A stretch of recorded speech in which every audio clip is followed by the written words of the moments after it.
Rich Dad on Brilliance Audio presents the unabridged recording of Rich Dad's Guide to Investing.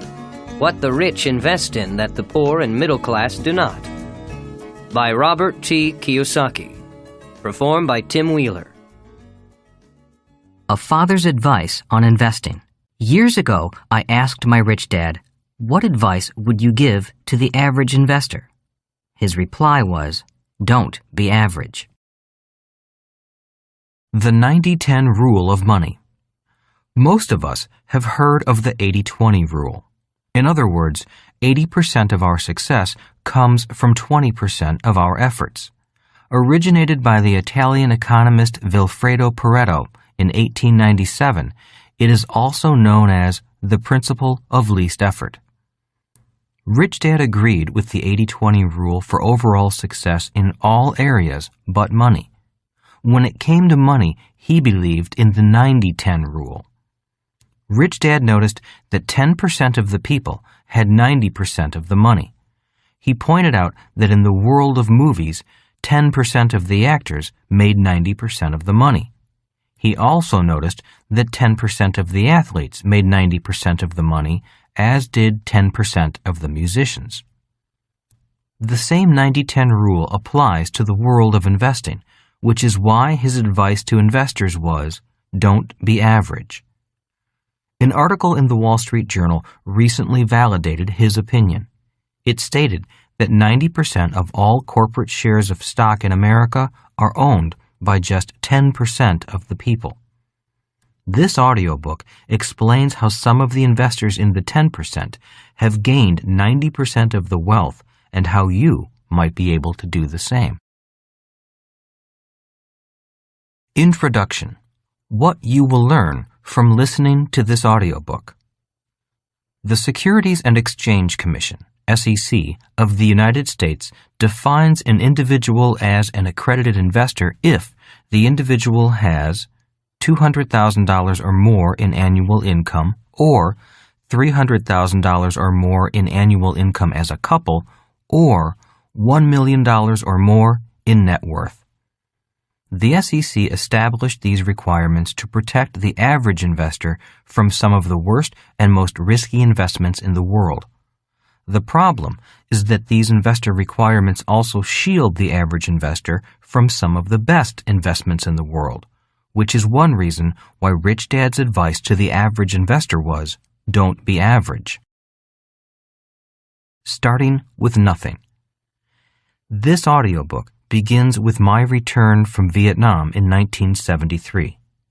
I had less than a year to go before I was going to be discharged from the Marine Corps. That meant that in less than a year I was going to have no job, no money, and no assets. So, this audiobook begins at a point that many of you may recognize, and that is a point of starting with nothing. All I had in 1973 was the dream of someday being very rich and becoming an investor who could qualify to invest in the investments of the rich. These are investments that few people ever hear about, that are not written about in the financial newspapers, and are not sold over the counter by investment brokers.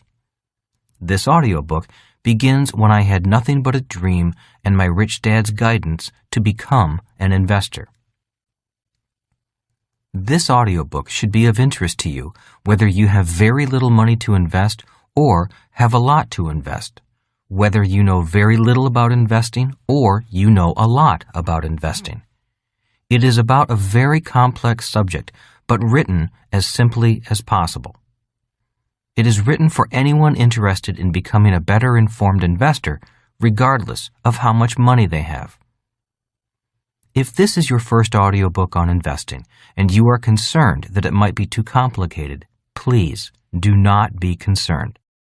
All I ask is that you have a willingness to learn and listen to this audiobook from the beginning to the end with an open mind. If there are parts of the audiobook that you do not understand, then just listen to the words and continue on to the end. Even if you do not understand everything, you will know more about the subject of investing than many people who are currently investing in the market just by listening all the way through to the conclusion. In fact, by listening to the entire audiobook, you will know a lot more about investing than many people who are being paid to give their investment advice. This audiobook begins with the simple and goes into the sophisticated without getting too bogged down in detail and complexity. In many ways, this audiobook starts simple and remains simple, although it covers some very sophisticated investor strategies. This is a story of a rich man guiding a young man, with pictures and diagrams to help explain the often confusing subject of investing. The 90-10 Rule of Money. My rich dad appreciated the Italian economist Vilfredo Pareto's discovery of the 80-20 rule, also known as the principle of least effort. Yet when it came to money, rich dad was more aware of the 90-10 rule, which says that 10% of the people make 90% of the money. I am personally concerned because more and more families are counting on their investments to support them in the future. The problem is that while more people are investing, very few of them are well-educated investors. When the market crashes, what will happen to all these new investors? The federal government of the United States insures our savings from catastrophic loss, but it does not insure our investments. That is why, when I asked my rich dad, what advice would you give the average investor, his reply was, don't be average. How not to be average. I became very aware of the subject of investing when I was just 12 years old. Up until that age, the concept of investing was not really in my head. Baseball and football were on my mind, but not investing. I had heard the word, but I had not really paid much attention until I saw what the power of investing could do. I remember walking along a beach with the man I call my rich dad and his son Mike, my best friend. Rich Dad was showing his son and me a piece of real estate he had just purchased. Although only 12 years old, I realized that my rich dad had just purchased one of the most valuable pieces of property in our town. Even though I was young, I knew that oceanfront property with a sandy beach in front of it was more valuable than property without a beach on it. My first thought was, how can Mike's dad afford such an expensive piece of property? I stood there with the waves washing over my bare feet, looking at a man the same age as my real dad, who was making one of the biggest financial investments of his life. I was in awe of how he could afford such a piece of land. I knew that my dad made much more money because he was a highly paid government official with a bigger salary. But I also knew that my real dad could never afford to buy land right on the ocean. So, how could Mike's dad afford this land when my dad couldn't? Little did I know that my career as a professional investor had begun the moment I realized the power built into the word investing. Some 40 years after that walk on the beach with my rich dad and his son Mike, I now have people asking me many of the same questions I began asking that day. In the investment classes I teach, people ask me questions similar to those I began asking my rich dad. Questions such as, how can I invest when I don't have any money? I have $10,000 to invest. What would you recommend I invest in? Do you recommend investing in real estate, mutual funds, or stocks? Can I buy real estate or stocks without any money? Doesn't it take money to make money? Isn't investing risky? How do you get such high returns with low risk? Can I invest with you? People are beginning to realize the power hidden in the word investing. Many want to find out how to acquire that power for themselves. Many of these questions will be answered for you by the time you've finished listening to this audiobook. And if some are not answered here, it is my hope that you are inspired to dig further yourself to find the answers that work for you. Over 40 years ago, the most important thing my rich dad did for me was spark my curiosity on this subject of investing. My curiosity was aroused when I realized that my best friend's dad, a man who made less money than my real dad, at least when comparing paycheck to paycheck, could afford to acquire investments that only rich people could afford.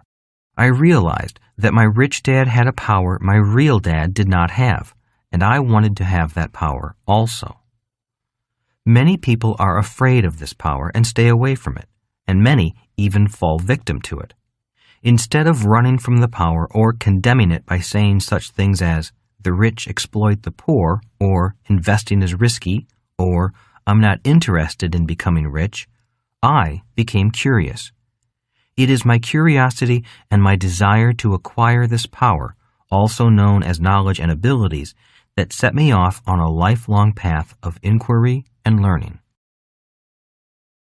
Investing like a rich person. While this audiobook may not give you all the technical answers you may want, the intention is to offer you an insight into how many of the richest self-made individuals made their money and went on to acquire great wealth. Standing on the beach at the age of 12, looking at my rich dad's newly acquired piece of real estate, my mind was opened to a world of possibilities that did not exist in my home. I realized that it was not money that made my rich dad a rich investor. I realized that my rich dad had a thinking pattern that was almost exactly opposite and often contradicted the thinking of my real dad. I realized that I needed to understand the thinking pattern of my rich dad if I wanted to have the same financial power he had. I knew that if I thought like him, I would be rich forever. I also knew that if I did not think like him, I would never really be rich, regardless of how much money I had. Rich Dad had just invested in one of the most expensive pieces of land in our town, and he had no money. I realized that wealth was a way of thinking and not a dollar amount in the bank. It is this thinking pattern of rich investors that I want to deliver to you in this audiobook. Rich Dad's Answer. Standing on the beach 40 years ago, I finally worked up the courage to ask my rich dad, how can you afford to buy these 10 acres of very expensive oceanfront land when my dad can't afford it? Rich Dad then gave me an answer I have never forgotten. He put his arm around me and we turned and started walking down the beach at the waterline. Rich Dad began to warmly explain to me the fundamentals of the way he thought about money and investing. His answer began with, I can't afford to buy this land either, but my business can. We walked on the beach for an hour that day, Rich Dad with his son on one side and me on his other side. My investor lessons had begun. Some time ago, I was teaching a 3-day investment course in Sydney, Australia. The first day and a half, I discussed the ins and outs of building a business. Finally, in frustration, a participant raised his hand and said, I came to learn about investing.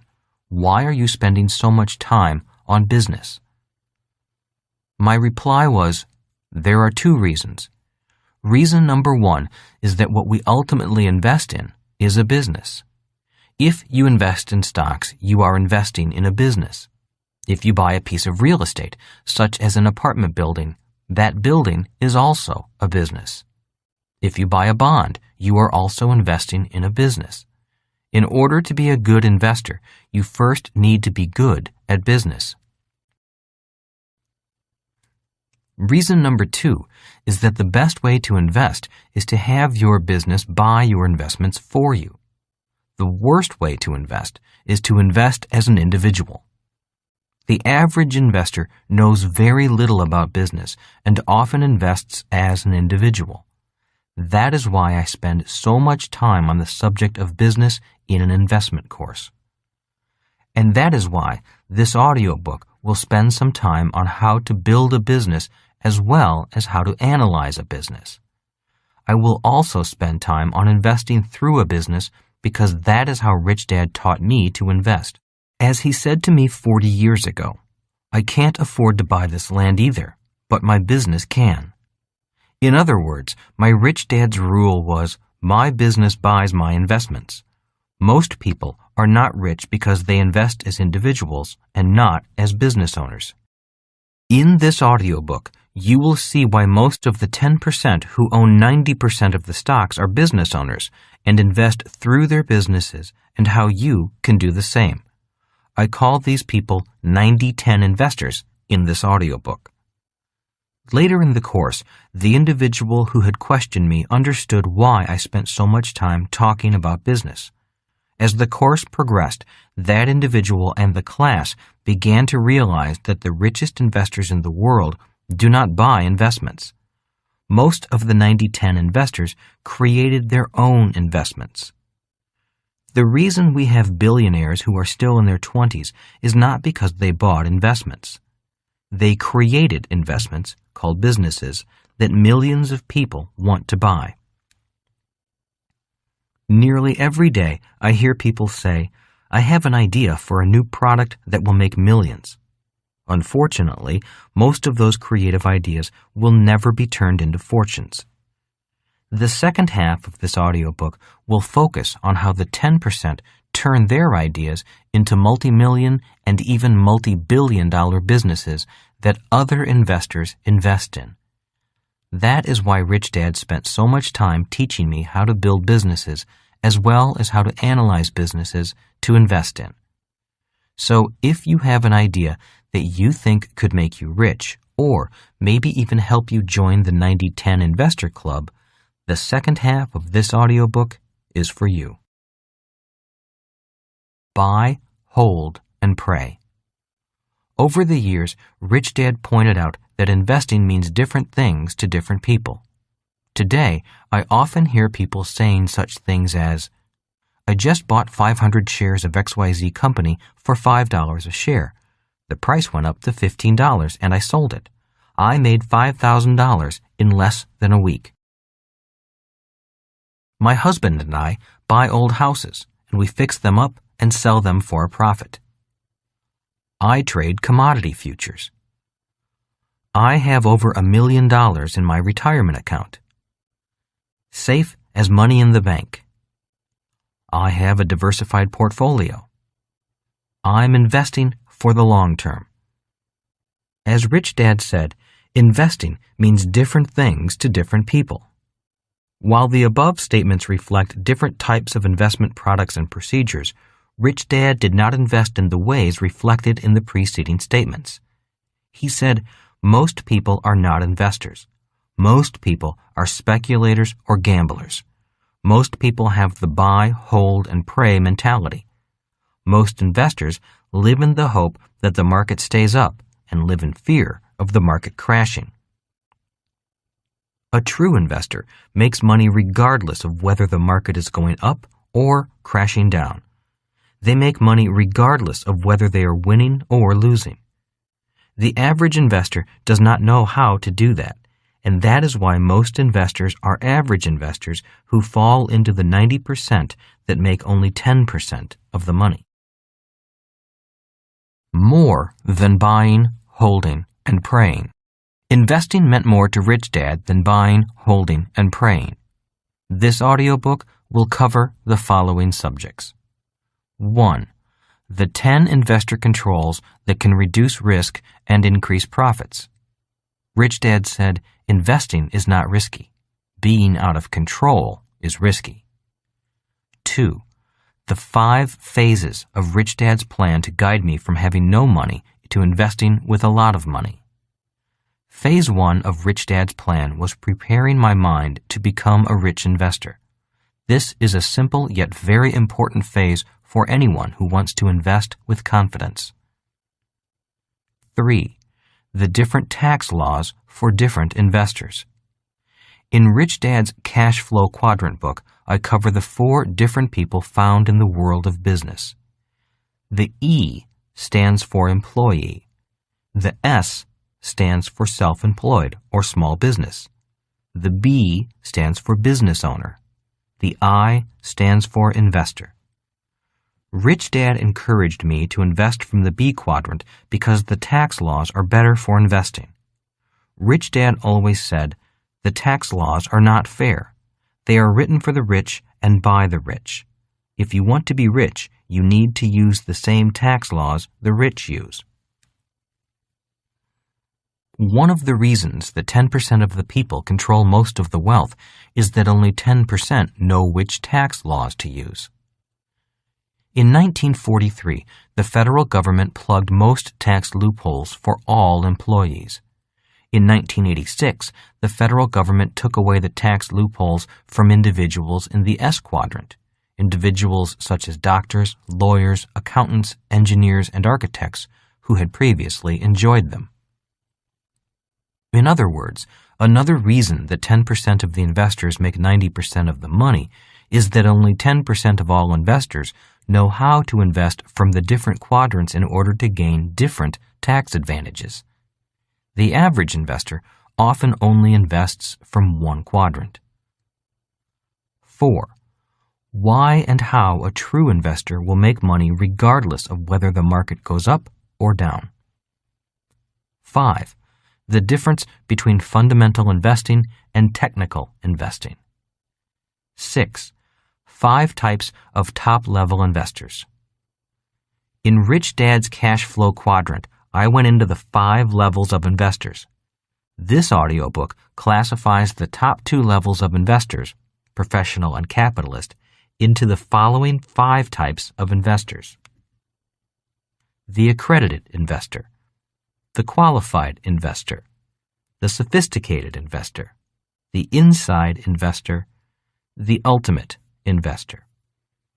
By the end of this audiobook, you will know the different skill and education requirements for each of these investors. 7. The difference between not having enough money and having too much money. Many people say, when I make a lot of money, my money problems will be over. What they fail to realize is that having too much money is as big a problem as not having enough money.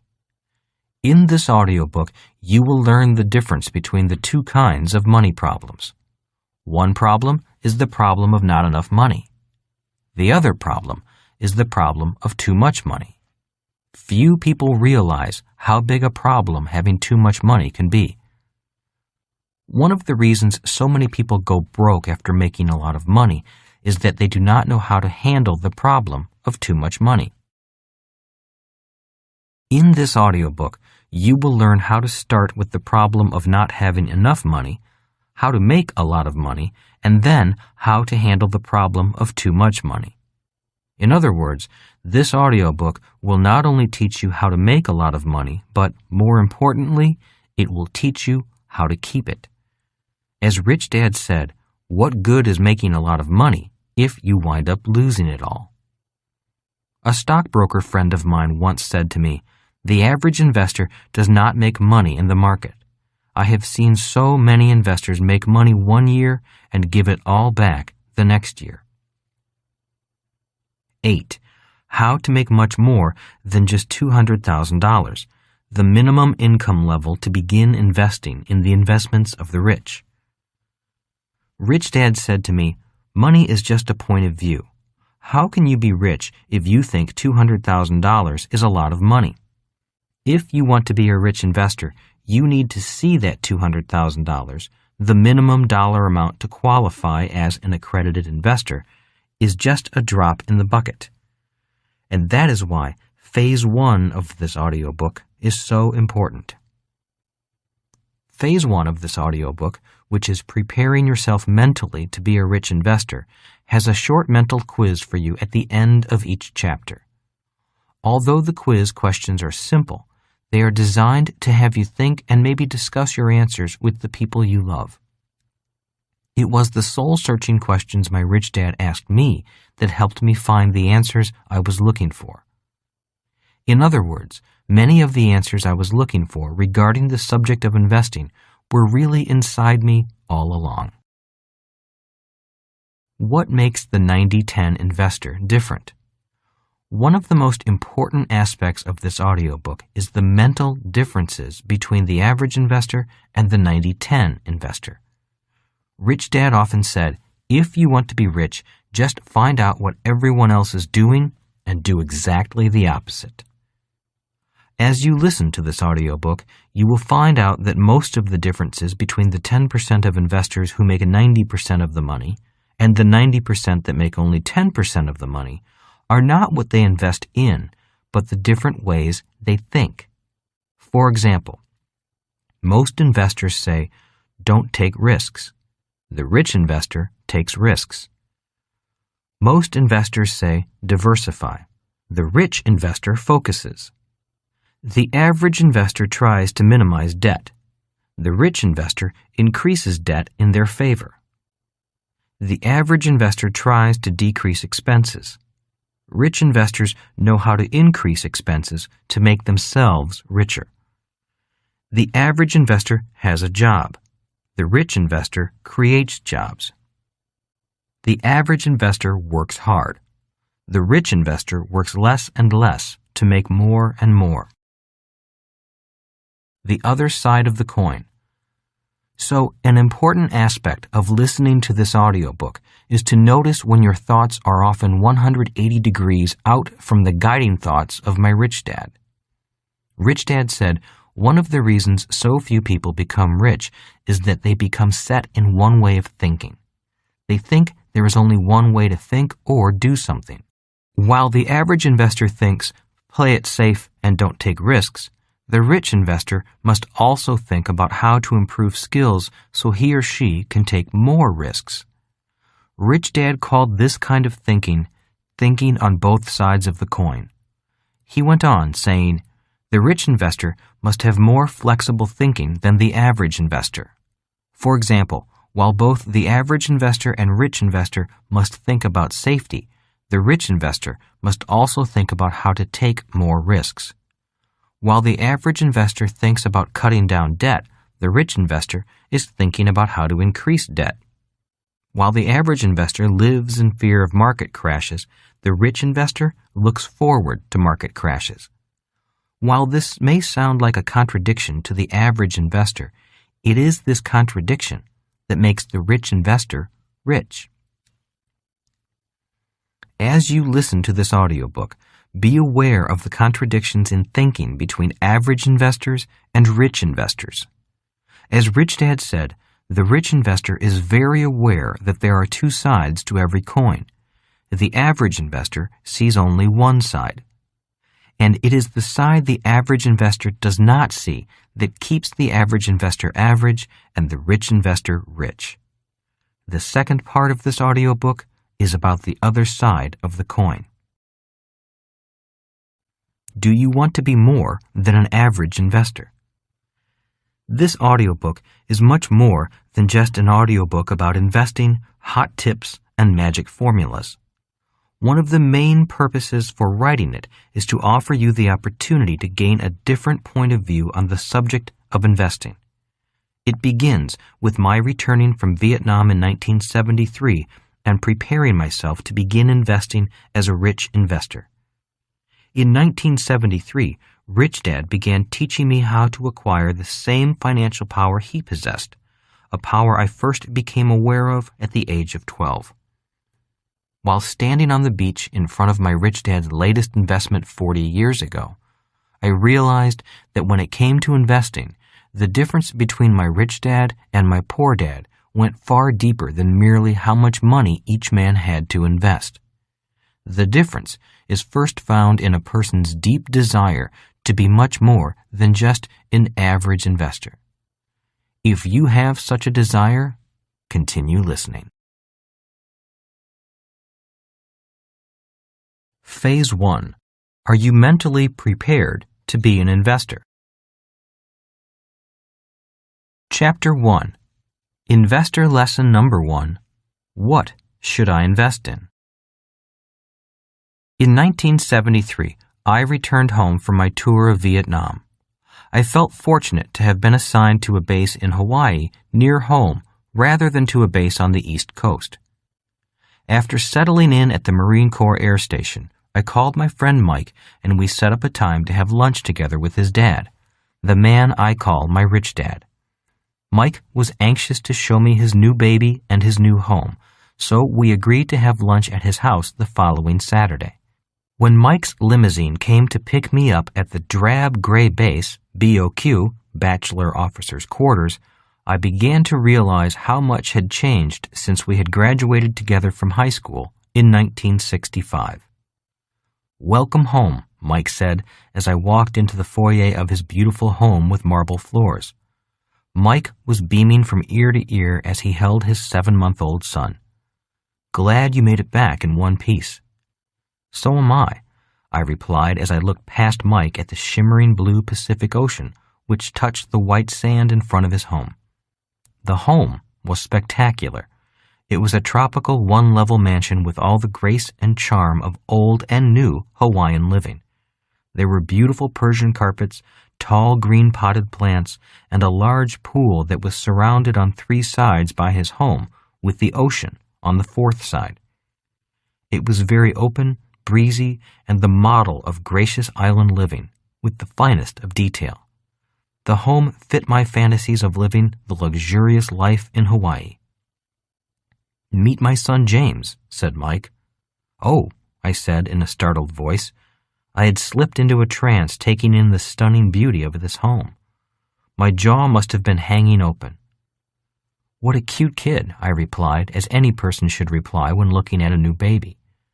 But as I stood there making faces at a baby blankly staring back at me, my mind was still in shock at how much had changed in 8 years. I was living on a military base in old barracks, sharing a room with 3 other messy beer-drinking young pilots, while Mike was living in a multi-million-dollar estate with his gorgeous wife and newborn baby. "Come on in," Mike continued. "Dad and Connie are waiting for us on the patio." The lunch was spectacular and served by their full-time maid. I sat there enjoying the meal, the scenery, and the company when I thought about my 3 roommates who were probably dining at the officers' mess hall at that very moment. Since it was Saturday, lunch on the base was probably a sub sandwich and a bowl of soup. After the pleasantries and catching up on old times, Rich Dad said, "As you can see, Mike has done an excellent job investing the profits from the business. We have made more money in the last 2 years than I made in the first 20. There is a lot of truth to the statement that the first million is the hardest." "So, business has been good?" I asked, encouraging further disclosure on how their fortunes had jumped so radically. "Business is excellent," said Rich Dad. "These new 747s bring so many tourists from all over the world to Hawaii that business cannot help but keep growing. But our real success is from our investments more than from our business, and Mike is in charge of the investments." "Congratulations," I said to Mike. "Well done." "Thank you," said Mike, "but I can't take all the credit. It's Dad's investment formula that is really working.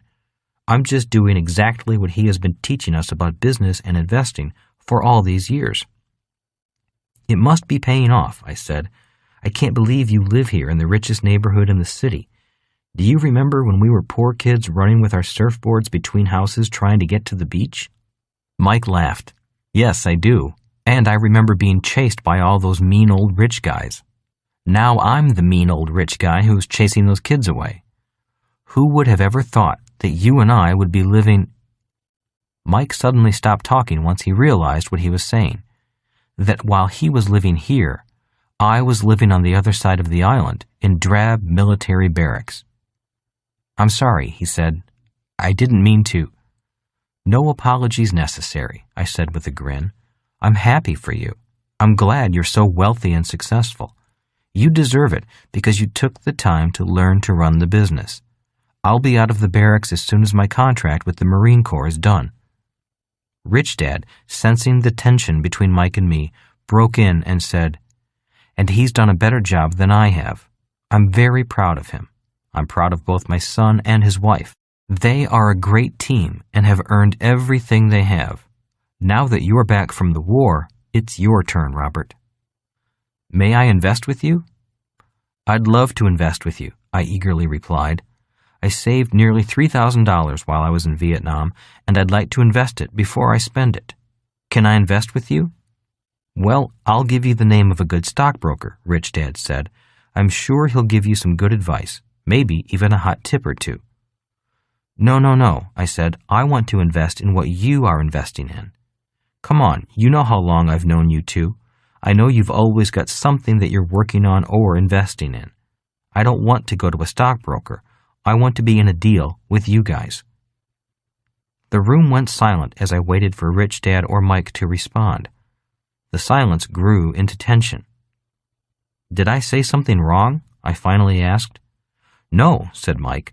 "Dad and I are investing in a couple of new projects that are exciting, but I think it is best you call one of our stockbrokers first and begin investing with him."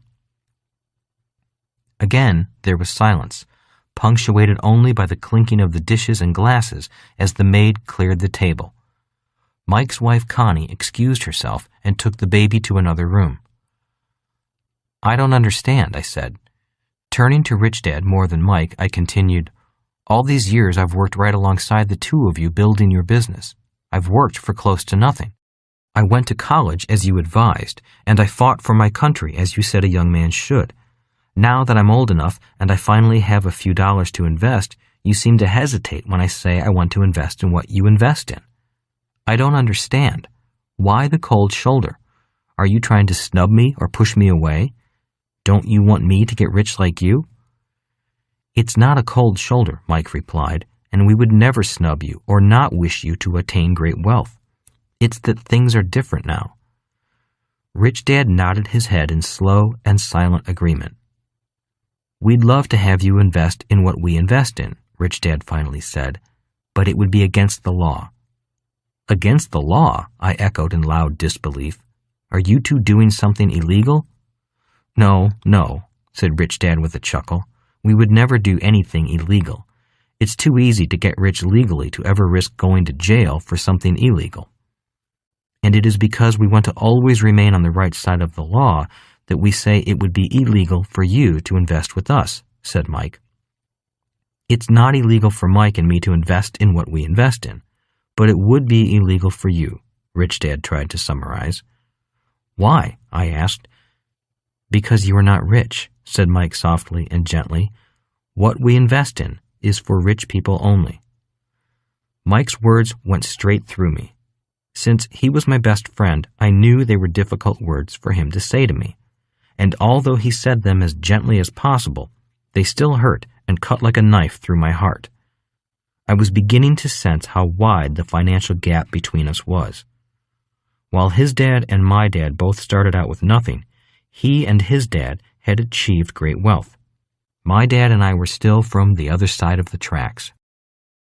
I could sense that this big house with the lovely white sand beach was still far away from me, and the distance was measured in more than miles. Leaning back in my chair and crossing my arms in introspective thought, I sat there nodding quietly as I pondered that moment in our lives.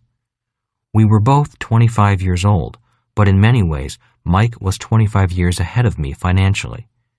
My own dad had just been more or less fired from his government job, and he was starting over with nothing at age 52. I had not even begun. "Are you okay?" asked Rich Dad gently. "Yeah, I'm okay," I replied, doing my best to hide the hurt that came from feeling sorry for myself and for my family. "I'm just doing some deep thinking and some soul-searching," I said, mustering a brave grin. The room was silent as we listened to the waves and as the cool breeze blew through the beautiful home. Mike, Rich Dad, and I sat there while I came to terms with the message and its reality. "So I can't invest with you because I'm not rich," I finally said as I came out of my trance. "And if I did invest in what you invest in, it would be against the law." Rich Dad and Mike Dad nodded. "In some instances," Mike added. "And who made this law?" I asked. "The federal government," Mike replied. "The SEC," Rich Dad added. "The SEC?" I asked. "What is the SEC?" "The Securities and Exchange Commission," Rich Dad responded. "It was created in the 1930s under the direction of Joseph Kennedy, father of the late President John Kennedy."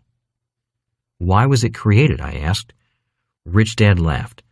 "It was created to protect the public from wild, unscrupulous deal-makers, businessmen, brokers, and investors." "Why do you laugh?" I asked. "It seems like that would be a good thing to do." "Yes, it is a very good thing," Rich Dad replied, still chuckling a little. Prior to the stock market crash of 1929, many shady, slippery, and shoddy investments were being sold to the public. A lot of lying and misinformation was being put forth. So the SEC was formed to be the watchdog. It is the agency that helps make, as well as enforce, the rules. It serves a very important role. Without the SEC, there would be chaos. So why do you laugh? I persisted. Because while it protects the public from the bad investments, it also keeps the public out of the best investments, replied Rich Dad in a more serious tone. So if the SEC protects the public from the worst investments and from the best investments, what does the public invest in? I asked. The sanitized investments, Rich Dad replied, the investments that follow the guidelines of the SEC. Well, what is wrong with that? I asked. Nothing, said Rich Dad. I think it's a good idea. We must have rules and enforce the rules. The SEC does that. But why the chuckle? I asked. I've known you too many years, and I know you are holding back something that is causing you to laugh. I've already told you, said Rich Dad. I chuckle because in protecting the public from the bad investments, the SEC also protects the public from the best investments. Which is one of the reasons the rich get richer? I asked tenuously. You got it, said Rich Dad. I chuckle because I see the irony in the big picture. People invest because they want to get rich, but because they're not rich, they're not allowed to invest in the investments that could make them rich. Only if you're rich can you invest in a rich person's investments, and so the rich get richer. To me, that is ironic. But why is it done this way? I asked. Is it to protect the poor and middle class from the rich? No, not necessarily, Mike responded. I think it is really to protect the poor and the middle class from themselves. Why do you say that? I asked. Because there are many more bad deals than good deals. If a person is not aware, all deals, good and bad, look the same. It takes a great deal of education and experience to sort the more sophisticated investments into good and bad investments. To be sophisticated means you have the ability to know what makes one investment good and the others dangerous. And most people simply do not have that education and experience, said Rich Dad. Mike, why don't you bring out the latest deal we are considering? Mike left the table for his office and returned with a 3-ring binder that was about 2 inches thick, filled with pages, pictures, figures, and maps. This is an example of something we would consider investing in, said Mike as he sat down. It is known as a non-registered security. This particular investment is sometimes called a private placement memorandum. My mind went numb as Mike flipped through the pages and showed me the graphs, charts, maps, and pages of written text that described the risks and rewards of the investment. I felt drowsy as Mike explained what he was looking at and why he thought it was such a great investment opportunity. Rich Dad, seeing me begin to fade away with the overload of unfamiliar information, stopped Mike and said, "This is what I wanted Robert to see." Rich Dad then pointed to a small paragraph at the front of the book that read, "Exemptions from the Securities Act of 1933. "This is what I want you to understand," he said. I leaned forward to be better able to read the fine print his finger was pointing to. The fine print said, "This investment is for accredited investors only. An accredited investor is generally accepted to be someone who has a net worth of $1 million or more, or has had an annual income of $200,000 or more in each of the most recent years, or $300,000 jointly with a spouse, and who has a reasonable expectation of reaching the same income level in the current year." Leaning back in my chair, I said, "This is why you say I cannot invest in what you invest in. This investment is for rich people only." "Or people with high incomes," said Mike. "Not only are these guidelines tough, but the minimum amount you can invest in this investment is $35,000. That is how much each investment unit, as it is called, costs."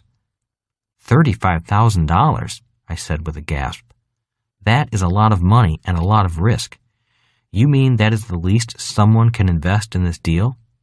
Rich Dad nodded. How much does the government pay you as a Marine Corps pilot? I was earning about $12,000 a year with flight pay and combat pay in Vietnam. I really don't know what my pay will be here now that I am stationed in Hawaii. I might get some COLA, cost of living allowance, but it sure isn't going to be much, and it certainly will not cover the cost of living in Hawaii.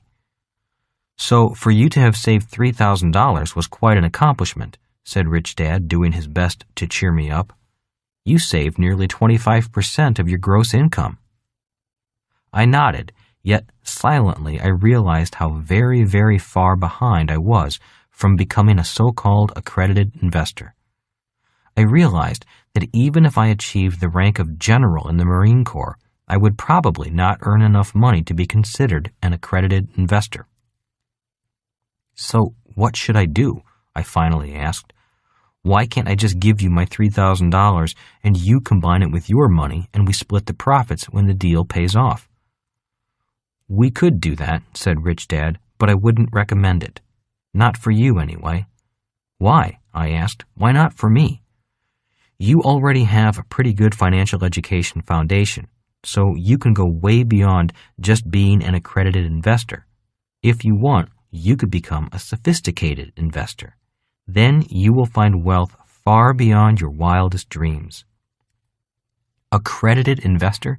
Sophisticated investor. What's the difference? I asked, actually feeling a spark of renewed hope. Good question, Mike said with a smile, sensing that his friend was coming out of a slump. An accredited investor is by definition someone who qualifies because he or she has money. That is why an accredited investor is often called a qualified investor, Rich Dad explained. But money alone does not qualify you to be a sophisticated investor. What is the difference? I asked. Well, did you see the headlines in yesterday's newspaper about the Hollywood movie star who lost millions in an investment scam? Asked Rich Dad. I nodded my head. Yes, I did. Not only did he lose millions, he had to pay the tax department for untaxed income that went into that deal. Well, that is an example of an accredited or qualified investor, Rich Dad continued. But just because you have money does not mean you're a sophisticated investor. This is why we often hear of so many high-income people such as doctors, lawyers, rock stars, and professional athletes losing money in less than sound investments. They have the money, but they lack the sophistication. They have money, but don't know how to invest it safely and for high returns. All the deals look the same to them. They can't tell a good investment from a bad one. People like them should stay only in sanitized investments or hire a professional money manager they trust to invest for them. So what is your definition of a sophisticated investor? I asked. A sophisticated investor knows the 3 E's, said Rich Dad. The 3 E's, I repeated. What are the 3 E's? Rich Dad then turned over the private placement memorandum we were looking at and wrote the following on the back of one of the pages. Education, experience, excess cash. Those are the 3 E's, he said, looking up from the page. Achieve those 3 items, and you will be a sophisticated investor. Looking at the 3 items, I said, so the movie star had excess cash, but he lacked the first 2 items. Rich Dad nodded. And there are many people with the right education, but they lack the experience. And without real-life experience, they often lack the excess cash. People like that often say, I know, when you explain things to them, but they do not do what they know, added Mike. Our banker always says, I know, to what Dad and I do, but for some reason, he does not do what he claims he knows. And that is why your banker lacks the excess cash, I said. Rich Dad and Mike nodded. Again, the room went silent as the conversation ended. All 3 of us were deep in our own private thoughts. Rich Dad signaled the maid for more coffee, and Mike closed the 3-ring binder. I sat with my arms crossed, gazing out upon the deep blue Pacific Ocean at Mike's beautiful home, and contemplating the next direction my life would take. I had finished college as my parents had wished, my military obligation would soon be over, and then I would be free to choose the path that was best for me. "What are you thinking about?" asked Rich Dad, sipping from his fresh cup of coffee. "I'm thinking about what I want to become now that I have grown up," I replied. "And what is that?" asked Mike. "I'm thinking that maybe I should become a sophisticated investor," I replied quietly, "whatever that is." "That would be a wise choice," said Rich Dad. "You've got a pretty good start, a solid financial education foundation. Now it's time to get some experience." "And how will I know when I have enough of both?" I asked. "When you have excess cash," smiled Rich Dad. With that, the three of us laughed and raised our water glasses, toasting to excess cash. Rich Dad then toasted, "And to being a sophisticated investor." "To being a sophisticated investor and to excess cash," I repeated again, silently to myself. I liked the ring of those words in my head. Mike's limousine driver was summoned, and I returned to my dingy bachelor officer's quarters to think about what I was going to do with the rest of my life. I was an adult, and I had fulfilled many of my parents' expectations, such as getting a college education and serving my country during a time of war. It was now time for me to decide what I wanted to do for myself. The thought of studying to become a sophisticated investor appealed to me. I could continue my education with Rich Dad as I gained the experience I needed. This time, my Rich Dad would be guiding me as an adult. 20 years later. By 1993, Rich Dad's wealth was split between his children, grandchildren, and their future children. For the next 100 years or so, his heirs would not have to worry about money. Mike received the primary assets of the business and has done a magnificent job of growing the balance of Rich Dad's financial empire, a financial empire that Rich Dad had built from nothing. I had seen it start and grow during my lifetime. It took me 20 years to achieve what I thought I should have been able to do in 10 years. There is some truth to the saying, "It's the first million that is the hardest." In retrospect, making $1 million was not that difficult. It's keeping the million and having it work hard for you that I found to be difficult. Nevertheless, I was able to retire in 1994 at the age of 47, financially free and with ample money to enjoy life. Yet it was not retirement that I found exciting. It was finally being able to invest as a sophisticated investor that was exciting. To be able to invest alongside Mike and Rich Dad was a goal worth achieving. That day back in 1973, when Mike and Rich Dad said I was not rich enough to invest with them, was a turning point in my life. It was the day I set the goal to become a sophisticated investor. The following is a list of some of the investments in which so-called accredited investors and sophisticated investors invest. Private placements, real estate syndication and limited partnerships, pre-initial public offerings, IPOs. IPOs. While available to all investors, IPOs are not usually easily accessible. Subprime financing, mergers and acquisitions, loans for startups, hedge funds. For the average investor, these investments are too risky, not because the investment itself is necessarily risky, but because all too often the average investor lacks sufficient education, experience, and excess capital to handle the exigencies of the investment. I now tend to side with the SEC and agree that it is better to protect unqualified investors by restricting their access to these types of investments. This is because I made some errors and false steps along the way and know that others may do the same. As a sophisticated investor today, I now invest in such ventures.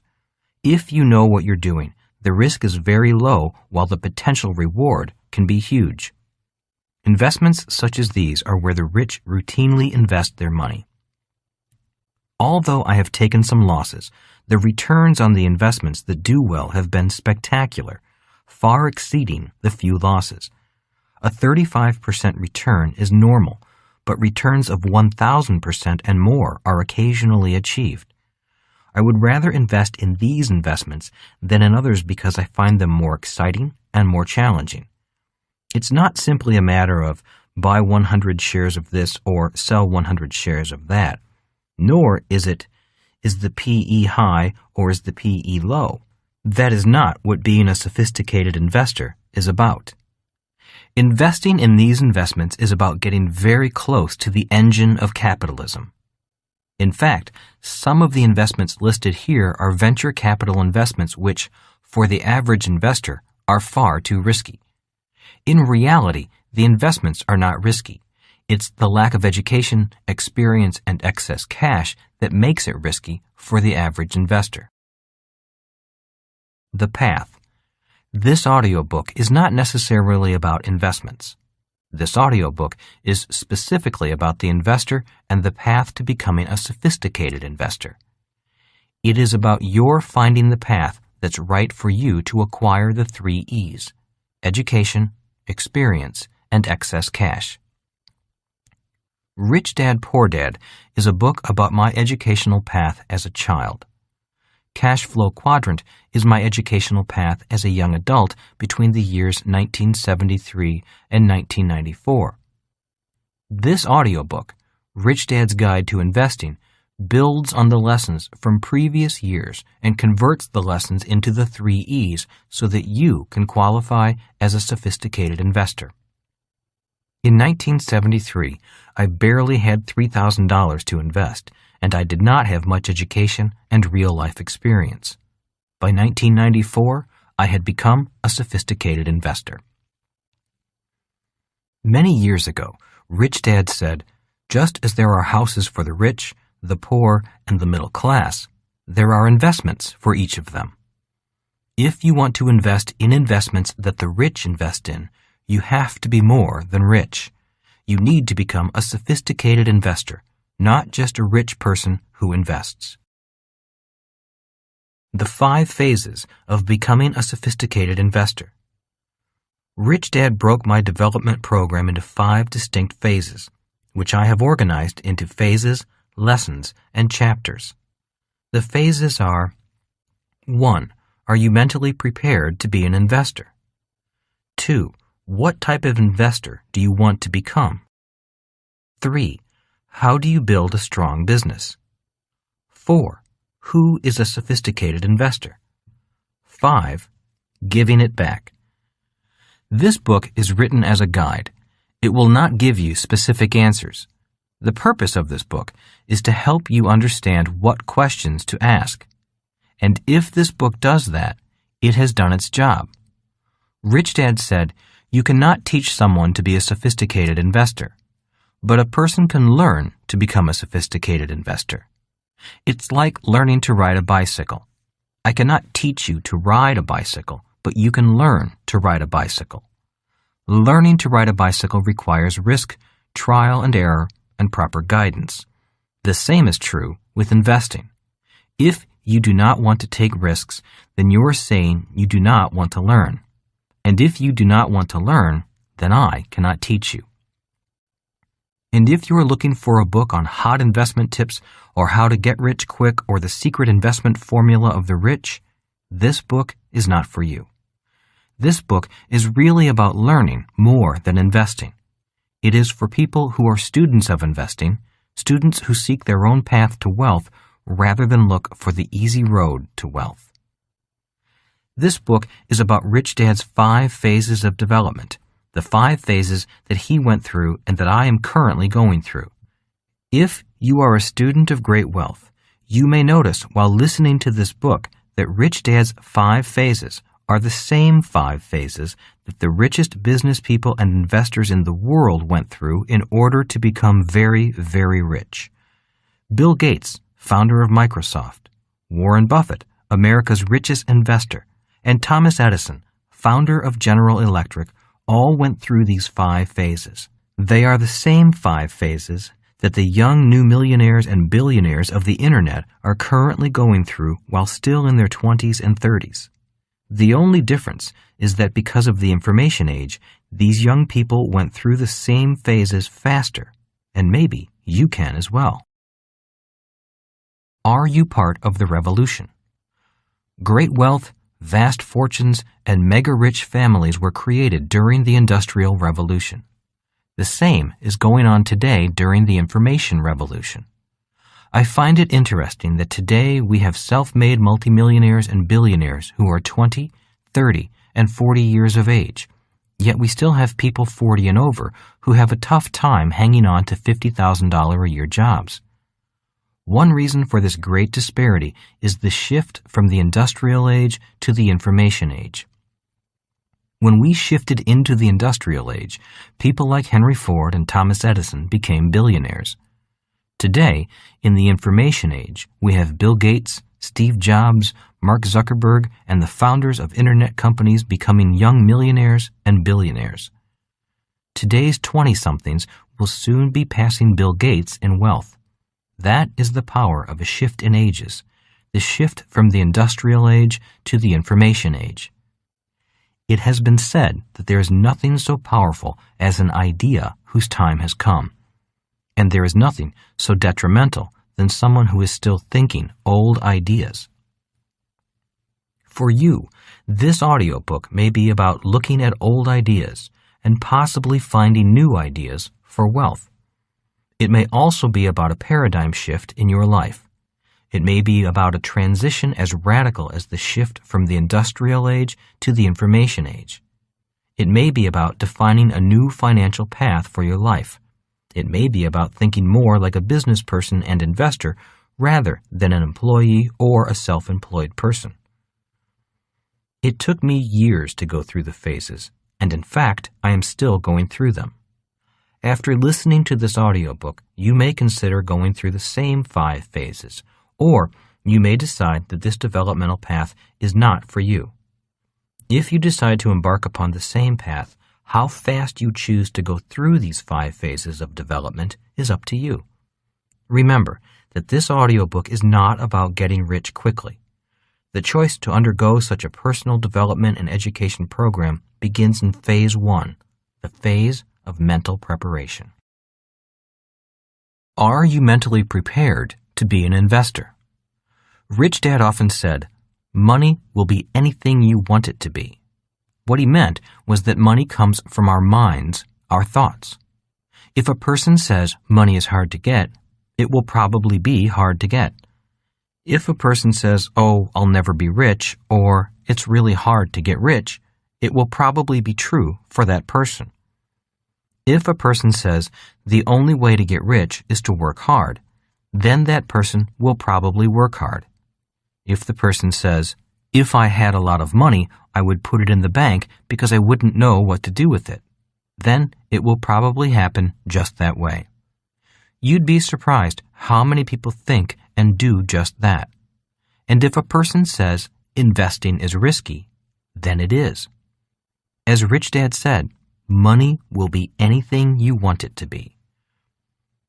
Rich Dad warned me that the mental preparation it takes to become a sophisticated investor is probably similar to the mental preparation it would take to climb Mount Everest or to prepare for the priesthood.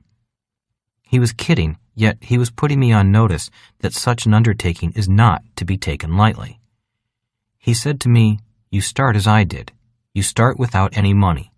All you have is hope and a dream of attaining great wealth. While many people dream of it, only a few achieve it. Think hard and prepare mentally because you are about to learn to invest in a way that very few people are allowed to invest. You will see the investment world from the inside rather than from the outside. There are far easier paths in life and easier ways to invest. So think it over and be prepared if you decide this is the path for your life." Chapter 2. Investor Lesson Number 2. Pouring a Foundation of Wealth. Returning to the dingy gray officers' quarters on base that night was very difficult. They had been fine when I left earlier that day, but after spending the afternoon in Mike's new home, the officers' quarters seemed cheap, old, and tired. As expected, my 3 roommates were drinking beer and watching a baseball game on television. There were pizza boxes and beer cans everywhere. They did not say much as I passed through the shared living area. They just stared at the TV set. As I retired to my room and closed the door, I felt grateful that we all had private rooms. I had much to think about. At 25 years of age, I finally realized things that I could not understand as a kid of 9 years old, the age at which I first began working with Rich Dad. I realized that my rich dad had been working hard for years, pouring a solid foundation of wealth. They had started on the poor side of town, living frugally, building businesses, buying real estate, and working on their plan. I now understood that Rich Dad's plan was to become very wealthy. While Mike and I were in high school, Rich Dad had made his move by expanding to different islands of the Hawaiian chain, buying businesses and real estate. While Mike and I were in college, he made his big move and became one of the major private investors in businesses in Honolulu and parts of Waikiki. While I was flying for the Marine Corps in Vietnam, his foundation of wealth was set in place. It was a strong and firm foundation. Now, he and his family were enjoying the fruits of their labor. Instead of living in the poorest of neighborhoods on an outer island, they lived in one of the wealthiest neighborhoods in Honolulu. They did not just look rich on the surface, as many of the people in that neighborhood did. I knew that Mike and his dad were rich because they allowed me to review their audited financial statements. Not many people were given that privilege. My real dad, on the other hand, had just lost his job.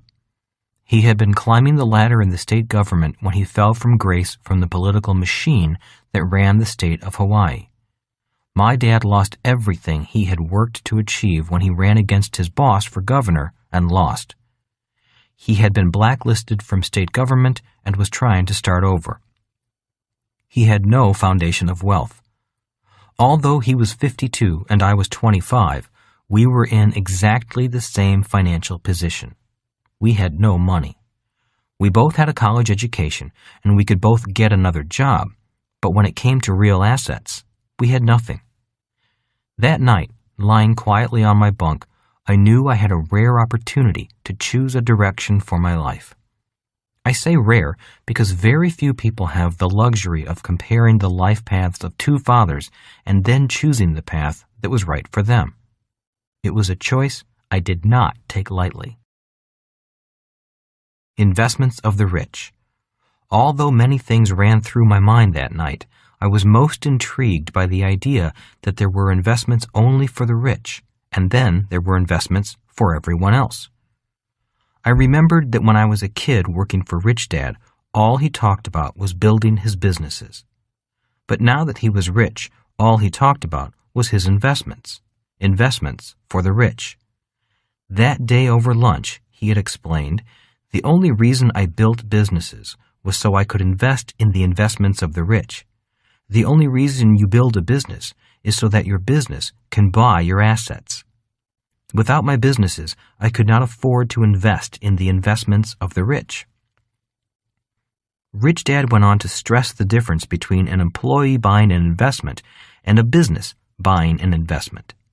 He said, "Most investments are too expensive when you purchase them as an employee, but they are much more affordable if my business buys them for me." I did not know what he meant by that statement, but I knew this distinction was important. I was now curious and anxious to find out what the difference was. Rich Dad had studied corporate and tax law and had found ways to make a lot of money using the laws to his advantage. I drifted off to sleep that night, excited about calling Rich Dad in the morning. Different quadrants, different paths. When I was young, I did not know which dad to listen to when it came to the subject of money. Both were good, hard-working men. Both were strong and charismatic. Both said I should go to college and serve my country in the military. But they did not say the same things about money or give the same advice about what to become when I grew up. Now I could compare the results of the career paths chosen by my rich dad and my poor dad. My poor dad advised me, go to school, get good grades, and then find a safe, secure job with benefits. He was recommending a career path in the E and S quadrants. On the other hand, my rich dad said, learn to build businesses and invest through your businesses. He was recommending a career in the B and I quadrants. There are core emotional differences and technical differences among the people found in each of the quadrants in the cash flow quadrant. These emotional and technical differences are important because they ultimately determine which quadrant a person tends to favor and operate from. For example, a person who needs job security will most likely seek the E quadrant. In the E quadrant are people in all walks of life, from janitors to presidents of companies. A person who needs to do things on his or her own is often found in the S quadrant, the quadrant of the self-employed or small business. I also say that S stands for specialists, solo, and smart, because this is where many of the professionals, such as doctors, attorneys, accountants, and other technical consultants, are found. The Cash Flow Quadrant book explains the differences between the S quadrant, which is where most small business owners operate, and the B quadrant, which is the quadrant where big businesses are found. In this audiobook, we will go into much more detail about the technical differences, because it is here that the differences between the rich and everyone else are found. The lessons resume. I had spent many hours as a child sitting at a table in one of Rich Dad's restaurants as Rich Dad discussed the affairs of his business. At these discussions, I would sit and sip my soda while Rich Dad talked with his bankers, accountants, attorneys, stockbrokers, real estate brokers, financial planners, and insurance agents. It was the beginning of my business education. Between the ages of 9 and 18, I spent hours listening to these men and women solve intricate business problems. But those lessons around the table ended when I left for 4 years of college in New York, followed by 5 years of service with the Marine Corps. Now that my college education was complete and my military duty nearly over, I was ready to continue the lessons with Rich Dad. I called Rich Dad, ready to begin my lessons again. Rich Dad had turned the businesses over to Mike and was now semi-retired. He was looking for something to do rather than play golf all day. While Mike was busy running their empire, Rich Dad and I had lunch at a hotel on Waikiki Beach. The sun was warm, the ocean beautiful, the breeze light, and the setting as close to paradise as you can get. Rich Dad was shocked to see me walk in wearing my uniform. He had never seen me in uniform before. He had only seen me as a kid, dressed in casual clothes like shorts, jeans, and t-shirts. I guess he finally realized that I had grown up since leaving high school and had seen a lot of the world and fought in a war. I wore my uniform to the meeting because I was between flights and had to get back to the base to fly that evening. "So, that is what you have been doing since leaving high school," said Rich Dad. I nodded my head and said, 4 years at the military academy in New York and 4 years in the Marine Corps. 1 more year to go. "I am very proud of you," said Rich Dad. "Thanks," I replied, "but it will be nice to get out of a military uniform. It's really tough being spit on or stared at or called baby killers by all these hippies and people who are against the war. I just hope it ends soon for all of us." "I'm glad Mike did not have to go," said Rich Dad. "He wanted to enlist, but his poor health kept him out." "He was fortunate," I replied. "I lost enough friends to that war. I would have hated to have lost Mike, too." Rich Dad nodded his head and asked, "So what are your plans once your military contract is up next year?" "Well, 3 of my friends have been offered jobs with the airlines as pilots. It's tough getting hired right now, but they say they can get me in through some contacts they have." "So you're thinking of flying with the airlines?" asked Rich Dad. I nodded slowly. "Well, that's all I've been doing, thinking about it. The pay is okay, and benefits are good. And besides, my flight training has been pretty intense," I said. "I've become a pretty good pilot after flying in combat. If I fly for a year with a small airline and get some multi-engine time, I will be ready for the major carriers." "So is that what you think you were going to do?" asked Rich Dad. "No," I replied. "Not after what has happened to my dad and after having lunch with you two yesterday at Mike's house. I lay awake for hours last night, and I thought about what you said about investing. I realized that if I took a job with the airlines, I might someday become an accredited investor. But I realized that I might never go beyond that level." Rich Dad sat in silence, nodding ever so slightly. "So what I said hit home," he said in a low voice. "Very much so," I replied. "I reflected on all the lessons you gave me as a kid.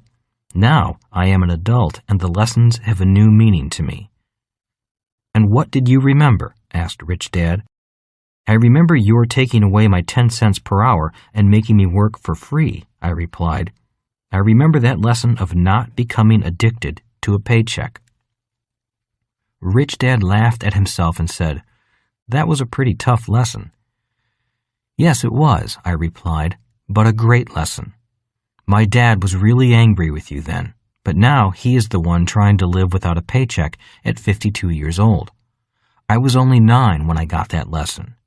After lunch at Mike's yesterday, I vowed that I would not spend my life clinging to job security just because I need a paycheck.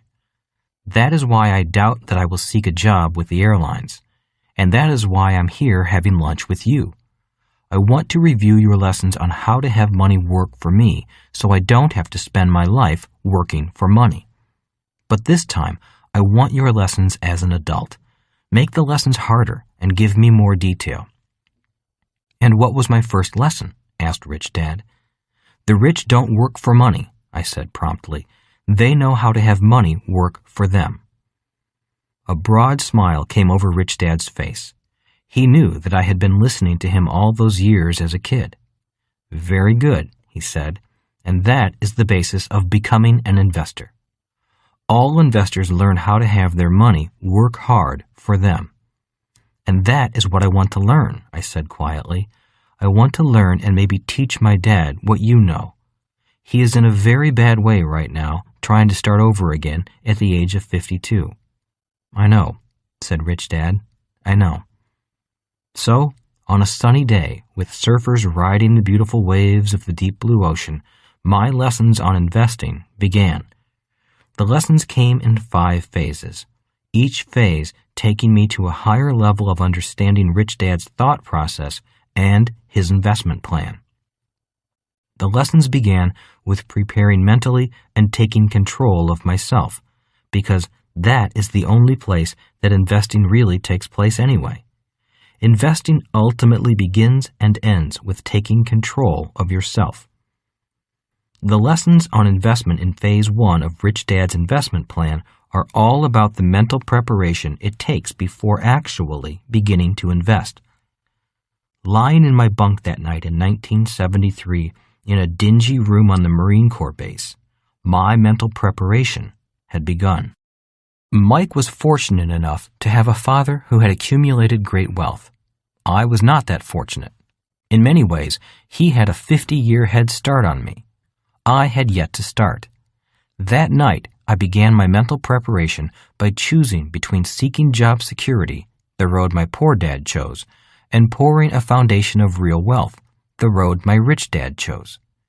That is where the process of investing truly begins and where Rich Dad's lessons on investing start.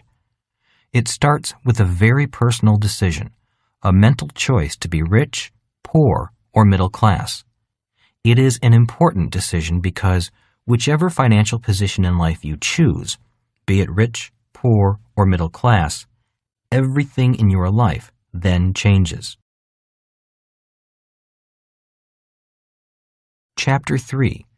Investor Lesson Number 3. The Choice. Rich Dad's lessons on investing began. When it comes to money and investing, people have 3 fundamental reasons or choices for investing. To be 1, secure, 2, comfortable, or 3, rich. Rich Dad continued, all 3 choices are important. The difference in one's life occurs when the choices are prioritized. He continued by saying that most people make their money and investment choices in that exact order. In other words, their first choice when it comes to money decisions is security. Second is comfort. And third is to be rich. That is why most people make job security their highest priority. After they have a secure job or profession, then they focus on comfort. The last choice for most people is to be rich. That day in 1973, Rich Dad said, "Most people dream of becoming rich, but it is not their first choice. Only 3 out of 100 people in America are rich because of this priority of choices. For most people, if becoming rich disturbs their comfort or makes them feel insecure, they will forsake becoming rich. That is why so many people want that one hot investment tip. People who make security and comfort their first and second choices look for ways to get rich quick that are easy, risk-free, and comfortable. A few people do get rich on one lucky investment, but all too often, they lose it all." Rich or happy? I often hear people say, "I'd rather be happy than be rich." That comment has always sounded very strange to me. I have been both rich and poor, and in both financial positions, I have been both happy and unhappy. I wonder why people think they have to choose between happiness and being rich. When I reflect upon this lesson, it occurs to me that what people are really saying is that I'd rather feel secure and comfortable than be rich. That is because when they are insecure or uncomfortable, they are not happy. For me, I was willing to feel insecure and uncomfortable in order to be rich. I have been rich and poor as well as happy and unhappy, but I assure you that when I was poor and unhappy, I was much unhappier than when I was rich and unhappy. I have also never understood the statement, "Money does not make you happy." While there is some truth in it, I have always noticed that when I have money, I feel pretty good. The other day, I found a $10 bill in my jeans pocket. Even though it was only $10, it felt great finding it. Receiving money has always felt better than receiving a bill for money I owe. At least, that is my experience with money. I feel happy when it comes in and sad when it leaves. Back in 1973, I put my priorities in this order: to be 1, rich, 2, comfortable, 3, secure. As stated earlier, when it comes to money and investing, all 3 priorities are important. Which order you put them in is a very personal decision that should be made before beginning to invest. My poor dad put to be secure as priority 1, and Rich Dad put to be rich as priority 1. Before beginning to invest, it is important to decide what your priorities are. Mental attitude quiz. To be rich, comfortable, and secure are personal core values. One is not better than the other. I do know, however, that making the choice of which core values are most important to you often has a significant long-term impact upon the kind of life you choose. That is why it is important to know which core values are most important to you, especially when it comes to the subject of money and financial planning. So the mental attitude question is, what are your core values? List in order of importance which core values are most important to you. Some of you may need to work through your true feelings. Talk seriously with your spouse or mentor. Make pro and con lists. Knowing what your personal priorities are will save you many agonizing decisions and sleepless nights later. One of the reasons the 90-10 rule of money applies may be because 90% of the people choose comfort and security over being rich. Chapter 4. Investor Lesson Number 4. What kind of world do you see? One of the most startling differences between my rich dad and poor dad was the kind of world they saw. My poor dad always saw a world of financial scarcity. That view was reflected when he said, "Do you think money grows on trees?" Or, "Do you think I'm made of money?" Or, "I can't afford it." When I spent time with my rich dad, I began to realize that he saw a completely different world. He would see a world of too much money. That view was reflected when he said, "Don't worry about money. If we do the right things, there will always be plenty of money. Don't let not having money be an excuse for not getting what you want." In 1973, during one of Rich Dad's lessons, he said, "There are only two kinds of money problems. One problem is not enough money. The other problem is too much money. Which type of money problem do you want?" In my classes on investing, I spend a lot of time on this subject.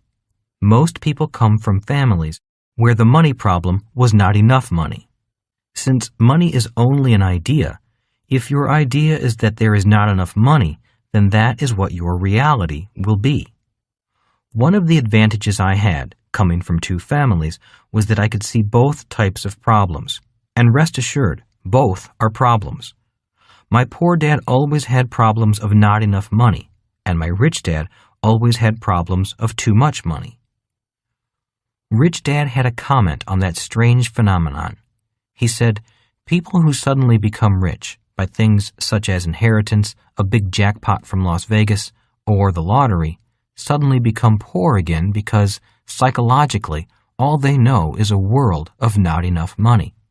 So they lose all their suddenly found wealth and go back to the only world of money they know, a world of not enough money." One of my personal struggles was shaking the idea that the world was a world of not enough money. From 1973 on, Rich Dad had me become very aware of my thoughts when it came to the subjects of money, working, and becoming rich. Rich Dad truly believed that poor people remained poor simply because that was the only world they knew. Rich Dad would say, "Whatever your reality is about money inside of you is the reality of money outside of you. You cannot change your outside reality until you first change your inside reality about money." Rich Dad connected what he saw as some of the causes of scarcity to the effect it has on people's attitudes. The more security you need, the more scarcity there is in your life. The more competitive you are, the more scarcity there is in your life. That is why people compete for jobs and promotions at work and compete for grades in school. People who are creative, cooperative, and have good financial and business skills often have lives of increasing financial abundance. I could see these differences in attitudes between my two dads. My real dad always encouraged me to play it safe and seek security. My rich dad encouraged me to develop skills and be creative. The second half of this audiobook is about how to take your creative ideas and create a world of abundance rather than a world of scarcity. During our discussions about scarcity, Rich Dad would take a coin out of his pocket and say, "When a person says, 'I can't afford it,' that person sees only one side of the coin. The moment you say, 'How can I afford it?' you begin to see the other side. The problem is that even when people see the other side, they see it with only their eyes. That is why poor people see rich people doing what rich people do on the surface, but they fail to see what rich people are doing inside their minds. If you want to see the other side of the coin, you have to see what is going on inside a very rich person's mind. The second half of this audiobook is about what goes on in a rich person's mind. I asked Rich Dad why lottery winners usually go broke. His reply was, "A person who suddenly comes into a lot of money and goes broke because they still only see one side of the coin. In other words, they handle the money in the same way they always did, which is the reason they were poor or struggled in the first place. They see only a world of not enough money. The safest thing that person can do is just put money in the bank and live off the interest only. People who can see the other side of the coin would take that money and multiply it rapidly and safely. They can do that because they see the other side of the coin where there is a world of too much money. They use their money to get to the other side faster while everyone else uses money to become poorer faster. In the late 1980s, after Rich Dad retired completely and turned his empire over to Mike, he called me in for a brief meeting. Before the meeting began, he showed me a bank statement with $39 million in cash and said, "And this is only in one bank. I am retired now because it is a full-time job to keep taking this cash out of my banks and moving it into more productive investments. I repeat, it is a full-time job that becomes more challenging every year." As the meeting ended, Rich Dad said, "I spent years training Mike to build the engine that produces this much money. Now that I am retired, he is running the engine that I built. The reason I can retire with confidence is because Mike knows not only how to run the engine, but how to fix it if it breaks." Most rich kids lose their parents' money because, although they grow up in extreme wealth, they never really learn how to build an engine or fix it after it is broken. In fact, too many rich kids are the very people who break the engine. They grow up on the rich side of the coin, but they never learn what it takes to get to that side. You have a chance, with my guidance, to make the transition and stay on the other side. A big part of taking control of myself was taking control of my internal reality about money. I have had to constantly remind myself that there is a world of too much money because in my heart and soul, I have often felt like a poor person. One of the exercises Rich Dad had me do whenever I felt the surge of panic in my heart and stomach, the panic that comes from the fear of not having enough money, was to simply say, "There are two kinds of money problems.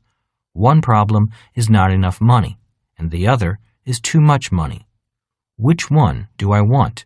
I would ask this question mentally, even though my core being was in a state of financial panic. I am not one of these wishful thinking people or a person who believes solely in the power of affirmation. I asked myself that question to combat my inherited point of view on money. Once my gut was calmed down, I would then ask my mind to begin finding solutions to whatever was financially challenging me at the time. Solutions could mean seeking new answers, finding new advisors, or attending a class on a subject I was weak on. The main purpose for combating my core panic was to allow me to calm down so I could move forward again. I have noticed that most people let their panic about money defeat them and dictate the terms and conditions of their lives. Hence, they remain terrified about risk and money. As I wrote in Cash Flow Quadrant, people's emotions often run their lives. Emotions such as fear and doubt lead to low self-esteem and a lack of self-confidence. In the early 1990s, Donald Trump was nearly $1 billion in debt personally and $9 billion in debt corporately. An interviewer asked him if he was worried. He replied, "Worrying is a waste of time.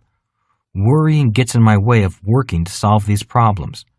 I have noticed that one of the main reasons people are not rich is that they worry too much about things that might never happen." Rich Dad's investor lesson number 2 was to mentally choose to see both worlds, a world of not enough money and a world of too much money. Later, Rich Dad went into the importance of a financial plan. Rich Dad strongly believed in having a financial plan for when you did not have enough money, as well as a financial plan for when you will have too much money. He said, "If you do not have a plan for having too much money, then you will lose all your money and go back to the only plan you know, which is what 90% of the population knows, a world of not enough money." Security and scarcity. Rich Dad said, the more a person seeks security, the more scarcity they will have in their life. Security and scarcity go hand in hand. That is why people who seek job security or guarantees are often the people with less abundance in their life. One of the reasons the 90-10 rule of money holds true is that most people spend their lives seeking more security instead of seeking more financial skills. The more financial skills you have, the more abundance you will have in your life. It was these financial skills that gave Rich Dad the power to begin acquiring some of the most valuable real estate in Hawaii, even though he had very little money.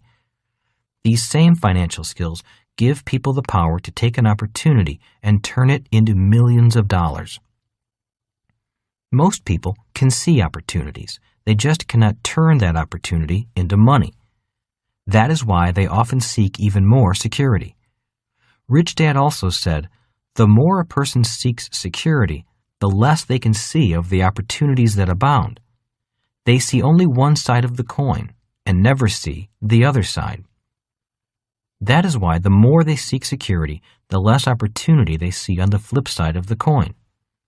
As the great baseball player Yogi Berra once said, strike out just 7 out of 10 times and you're in the Hall of Fame.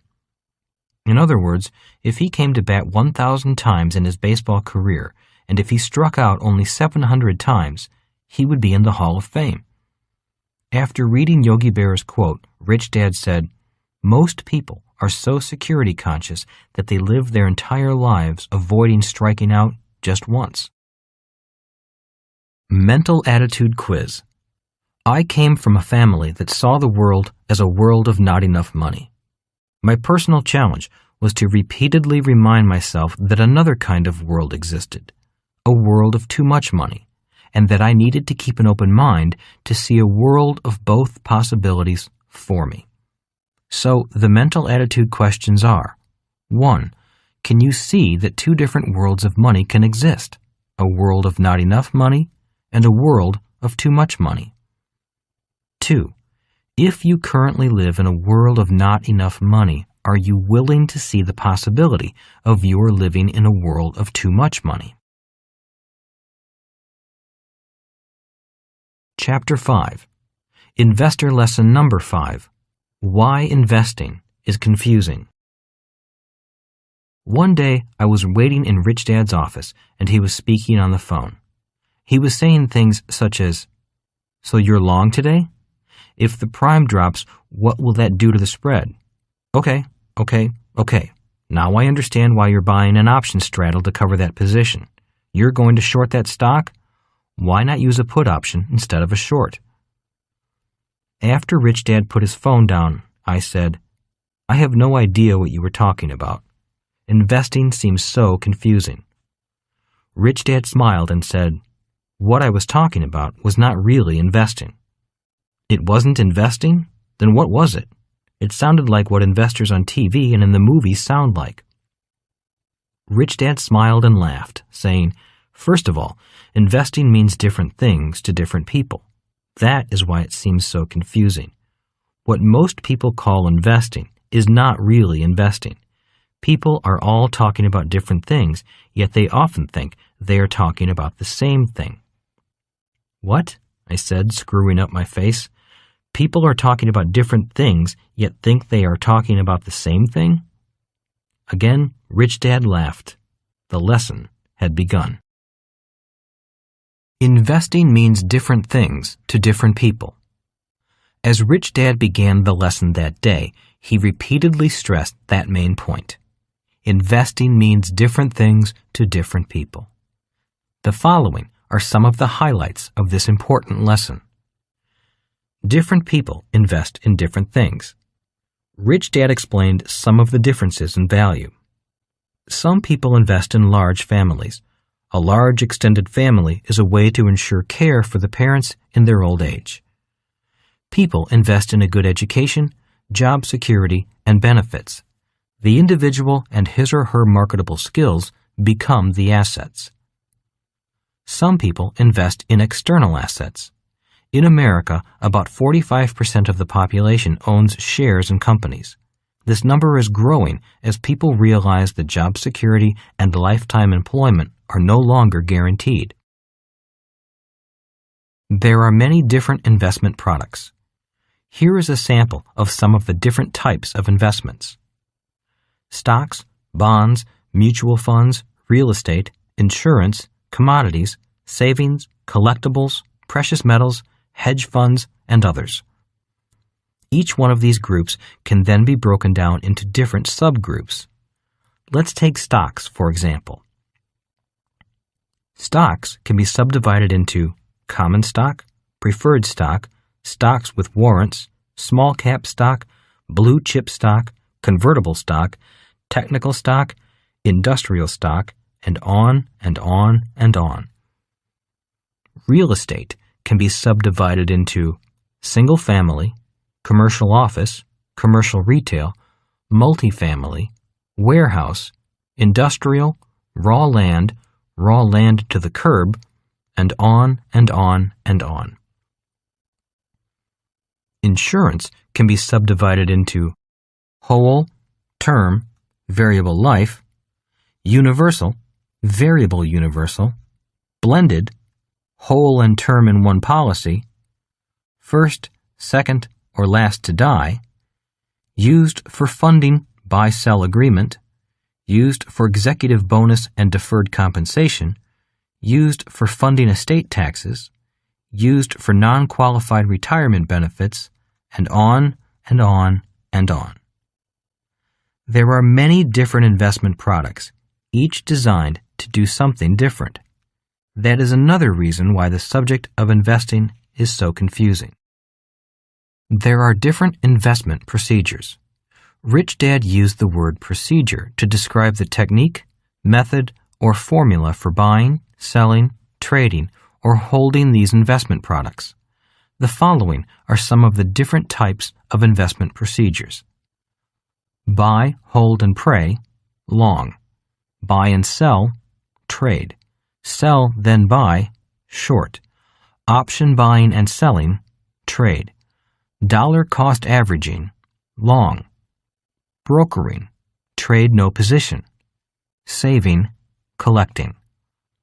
Many investors are classified by their investing procedures and their products. For example, I am a stock trader. I speculate in real estate.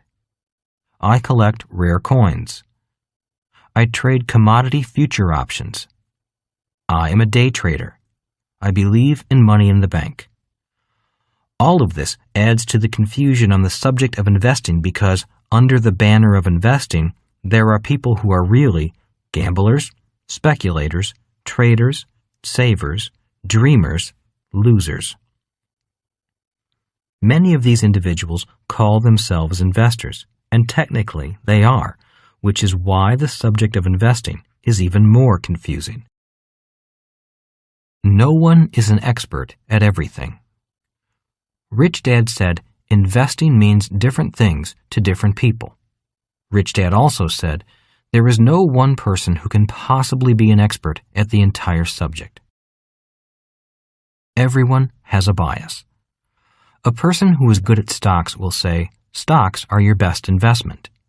A person who loves real estate will say, real estate is the basis of all wealth. Someone who hates gold will say, gold is an obsolete commodity. When you add procedure bias, you can really get confused. Some people say, diversify, don't put all your eggs in one basket. There are others, such as Warren Buffett, America's greatest investor, who says, don't diversify, put all your eggs in one basket and watch that basket closely. All of this personal bias from so-called experts adds to the confusion that shrouds the subject of investing. Same market, different directions. Adding to the confusion is that everyone has a different opinion on the direction of the market and the future of the world.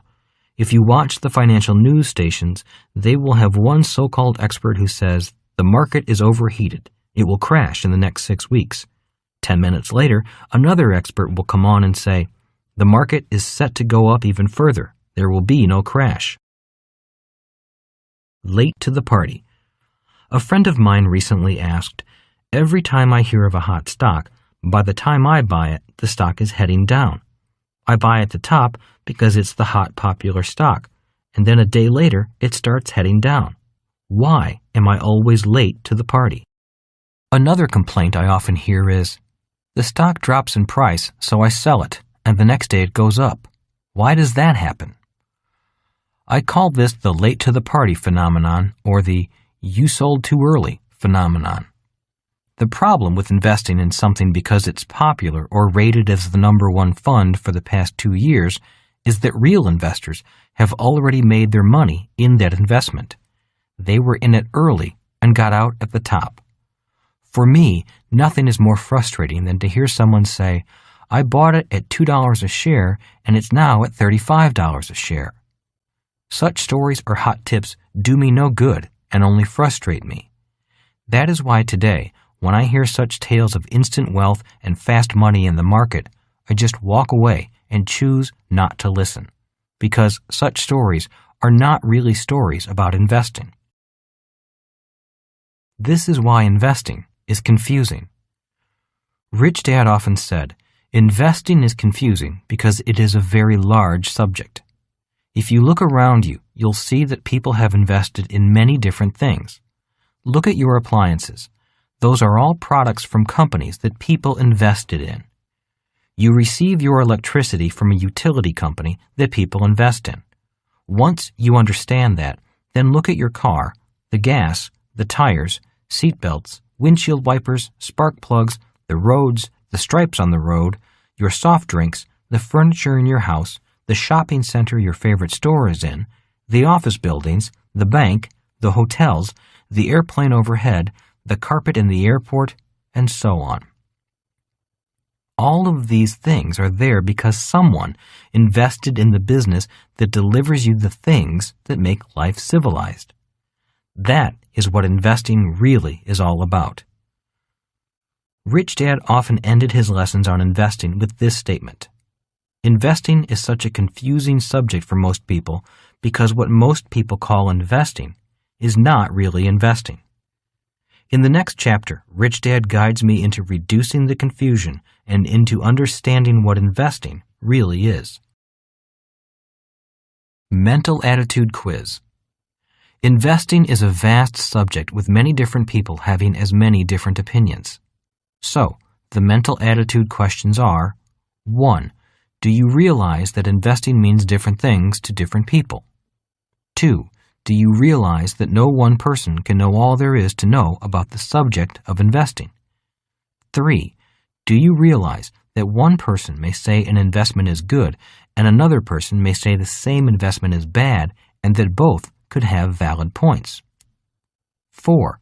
Are you willing to keep an open mind to the subject of investing and listen to different points of view on the subject? 5. Are you now aware that focusing on specific products and procedures may not necessarily be investing? 6.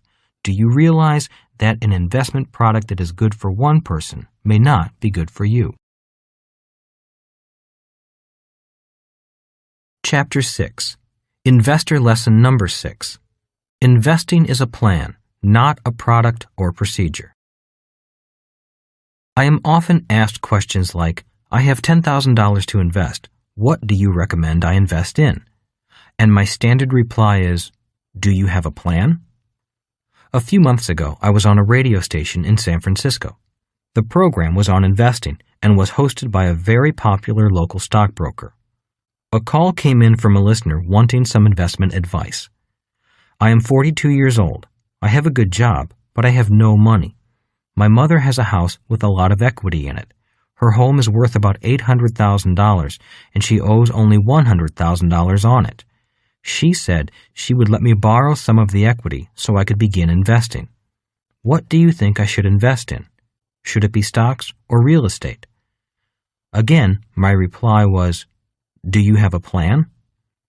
I don't need a plan, was the reply. I just want you to tell me what to invest in. I want to know if you think the real estate market is better or the stock market. I know that is what you want to know, but do you have a plan? I again asked as politely as possible. I told you, I don't need a plan, said the caller. I told you my mother will give me the money, so I have the money. That's why I don't need a plan. I'm ready to invest. I just want to know which market you think is better, the stock market or the real estate market. I also want to know how much of my mom's money I should spend on my own home. Prices are going up so fast here in the Bay Area that I don't want to wait any longer. Deciding to use another approach, I asked, if you're 42 years old and have a good job, why is it that you have no money? And if you lose your mother's equity money from her home, can she continue to afford the home with the added debt? And if you lose your job or the market crashes, can you continue to afford a new house if you can't sell it for what you paid for it? To an estimated 400,000 listeners came his answer. That is none of your business. I thought you were an investor. You don't need to dig into my private life to give me tips on investing, and leave my mother out of this. All I want is investment advice, not personal advice. Investment advice is personal advice. One of the most important lessons I learned from my rich dad was this. Investing is a plan, not a product or procedure. He went on to say investing is a very personal plan. During one of my lessons on investing, he asked, "Do you know why there are so many different types of cars and trucks?" I thought about the question for a while, finally replying, "I guess because there are so many different types of people, and people have different needs. A single person may not need a large 9-passenger station wagon, but a family with 5 kids would need one. And a farmer would rather have a pickup truck than a 2-seater sports car." "That's correct," said Rich Dad, "and that is why investment products are often called investment vehicles." "They're called vehicles?" I repeated. "Why investment vehicles?" "Because that is all they are," said Rich Dad. "There are many different investment products or vehicles because there are many different people with many different needs, just as a family with 5 children has different needs than a single person or a farmer." "But why the word vehicles?" I asked again. "Because all a vehicle does is get you from point A to point B," said Rich Dad. "An investment product or vehicle simply takes you from where you are financially to where you want to be sometime in the future financially." "And that is why investing is a plan," I said, nodding my head quietly. I was beginning to understand. Investing is like planning a trip, let's say, from Hawaii to New York. Obviously, you know that for the first leg of your trip, a bicycle or car will not do.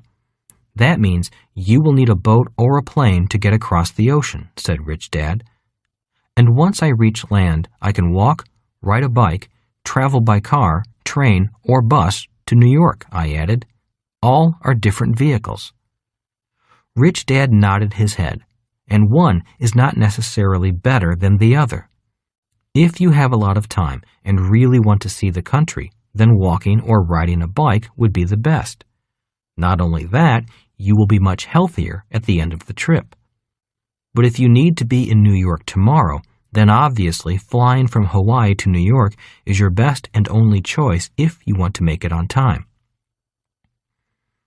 Many people focus on a product, such as stocks, and then a procedure, such as trading, but they don't really have a plan. Is that what you were saying? I asked.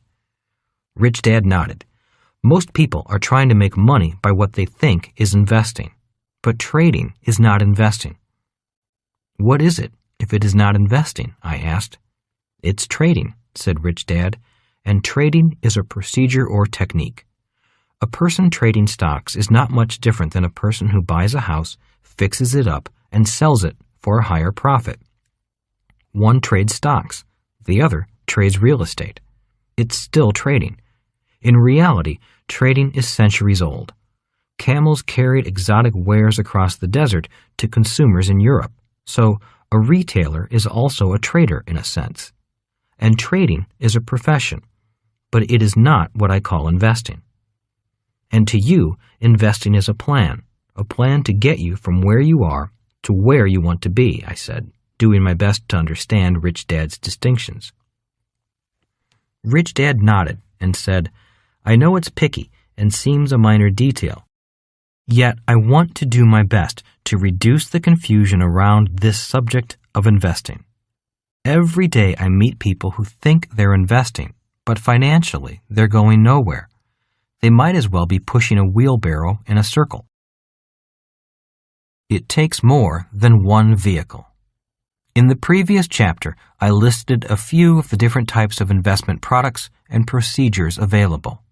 More are being created every day because so many people have so many different needs. When people are not clear on their own personal financial plans, all these different products and procedures become overwhelming and confusing. Rich Dad used the wheelbarrow as his vehicle of choice when describing many investors. Too many so-called investors get attached to one investment product and one investment procedure. For example, a person may invest only in stocks or a person may invest only in real estate. The person becomes attached to the vehicle and then fails to see all the other investment vehicles and procedures available. The person becomes an expert at that one wheelbarrow and pushes it in a circle forever. One day, when he was laughing about investors and their wheelbarrows, I had to ask for further clarification. His response was, some people become experts at one type of product and one procedure. That is what I mean by becoming attached to the wheelbarrow. The wheelbarrow works. It hauls a lot of cash around, but it is still a wheelbarrow. A true investor does not become attached to the vehicles or the procedures. A true investor has a plan and has multiple options for different investment vehicles and procedures. All a true investor wants to do is get from point A to point B safely and within a desired time frame. That person doesn't want to own or push the wheelbarrow. Still confused, I asked for greater clarification. Look, he said, becoming a little frustrated, if I want to go from Hawaii to New York, I have a choice of many vehicles. I don't really want to own them. I just want to use them. When I get on a plane, I don't want to fly it. I don't want to fall in love with it. I just want to get from where I am to where I am going. When I land at the airport, I want to use the taxi to get from the airport to my hotel.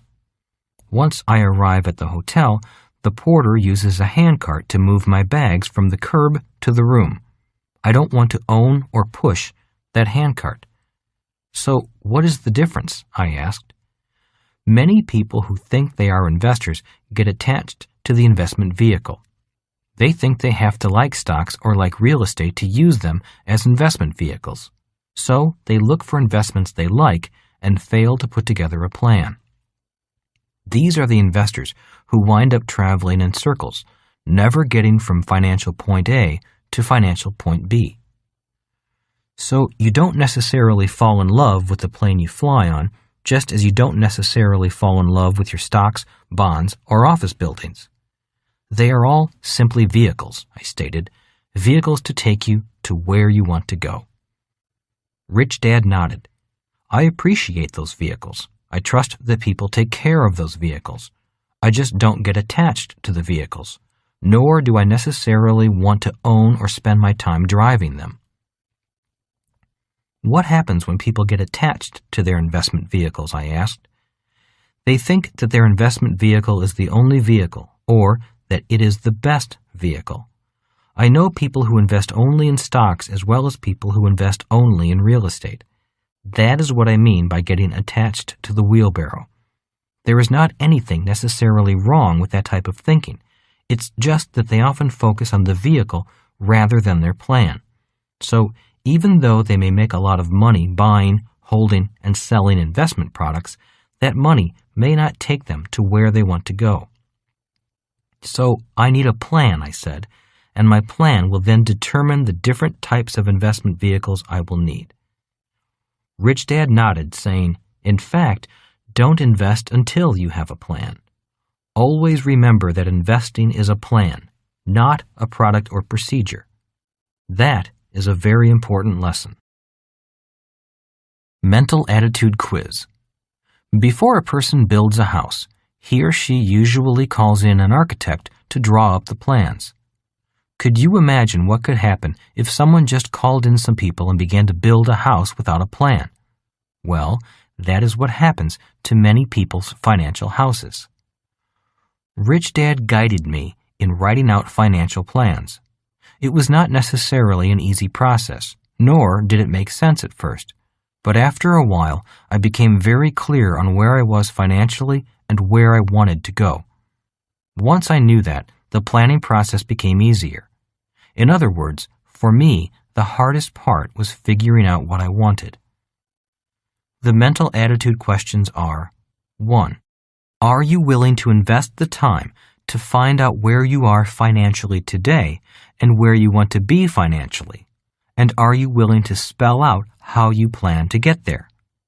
In addition, always remember that a plan is not really a plan until it is in writing and you can show it to someone else. 2. Are you willing to meet with at least one financial professional and find out how his or her services may help you with your long-term investment plans? You may want to meet with 2 or 3 professionals just to find out the differences in their approaches. Chapter 7. Investor Lesson Number 7. Are you planning to be rich or are you planning to be poor? Most people are planning to be poor, said Rich Dad. What? I replied in disbelief. Why do you say that? How can you say that? Just listen to what people say, said Rich Dad. If you want to see a person's past, present, and future, just listen to his or her words. The power of words. Rich Dad's lesson on the power of words was very powerful. He asked, "Have you ever heard someone say, 'It takes money to make money'?" Standing to get 2 soft drinks from the refrigerator, I replied, "Yes, I hear it all the time." Why do you ask?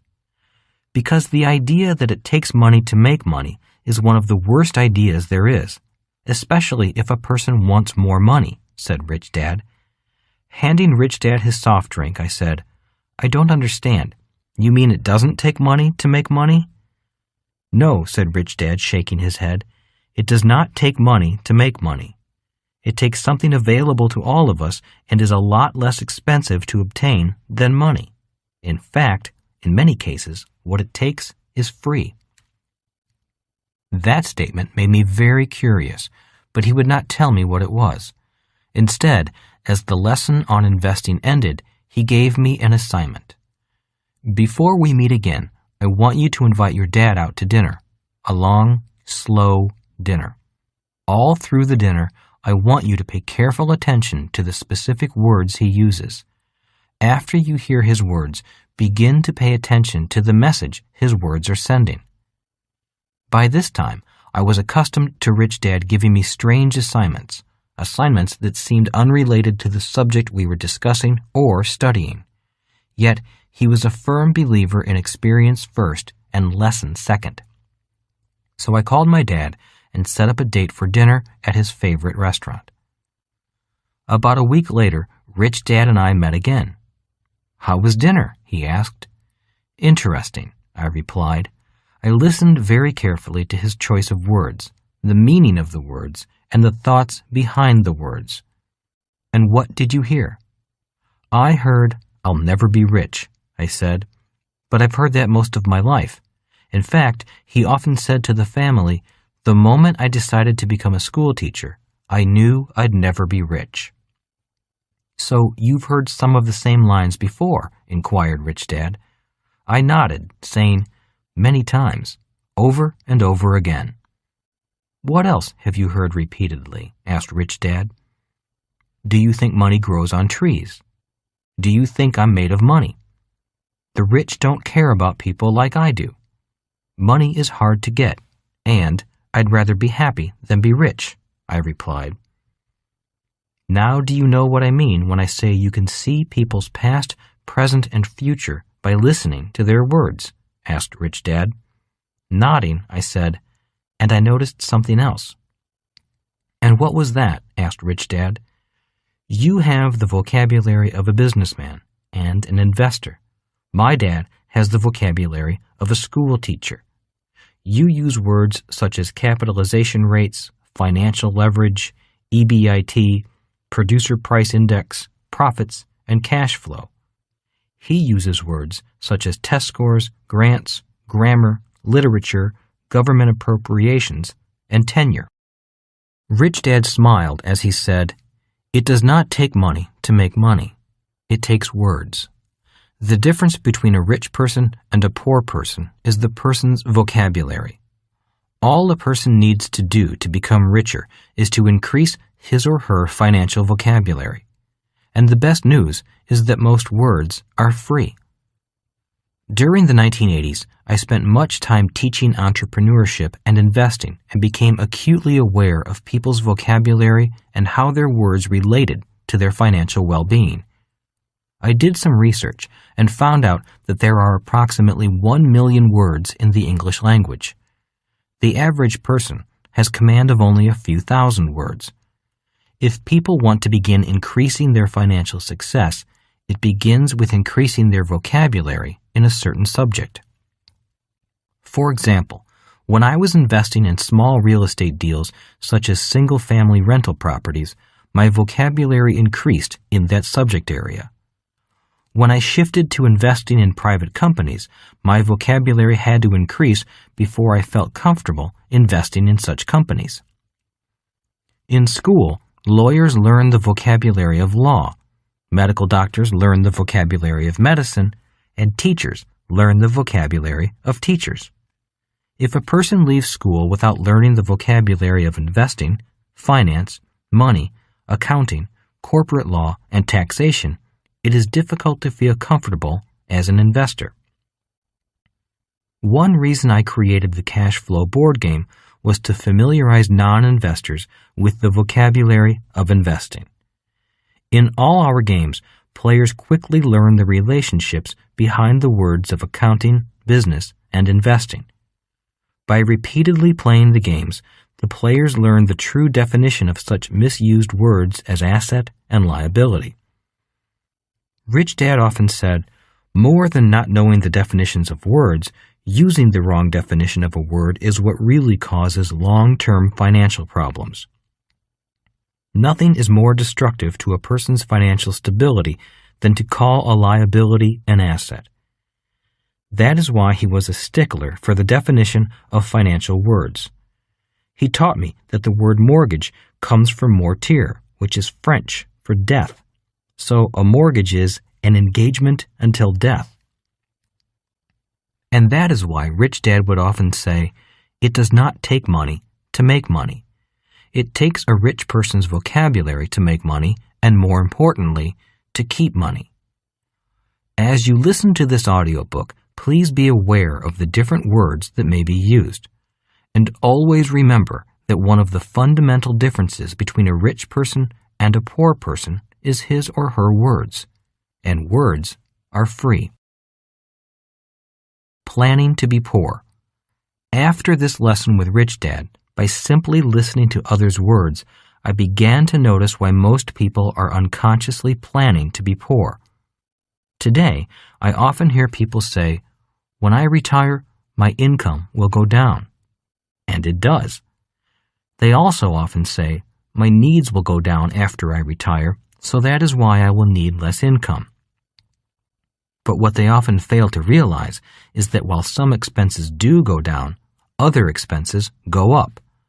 And often these expenses, such as full-time nursing home care when they are very old, if they are lucky enough to become very old, are large. An average nursing home for the elderly can cost more than many people's monthly incomes today. Other people say, I don't need a plan. I have a retirement and medical plan from my work.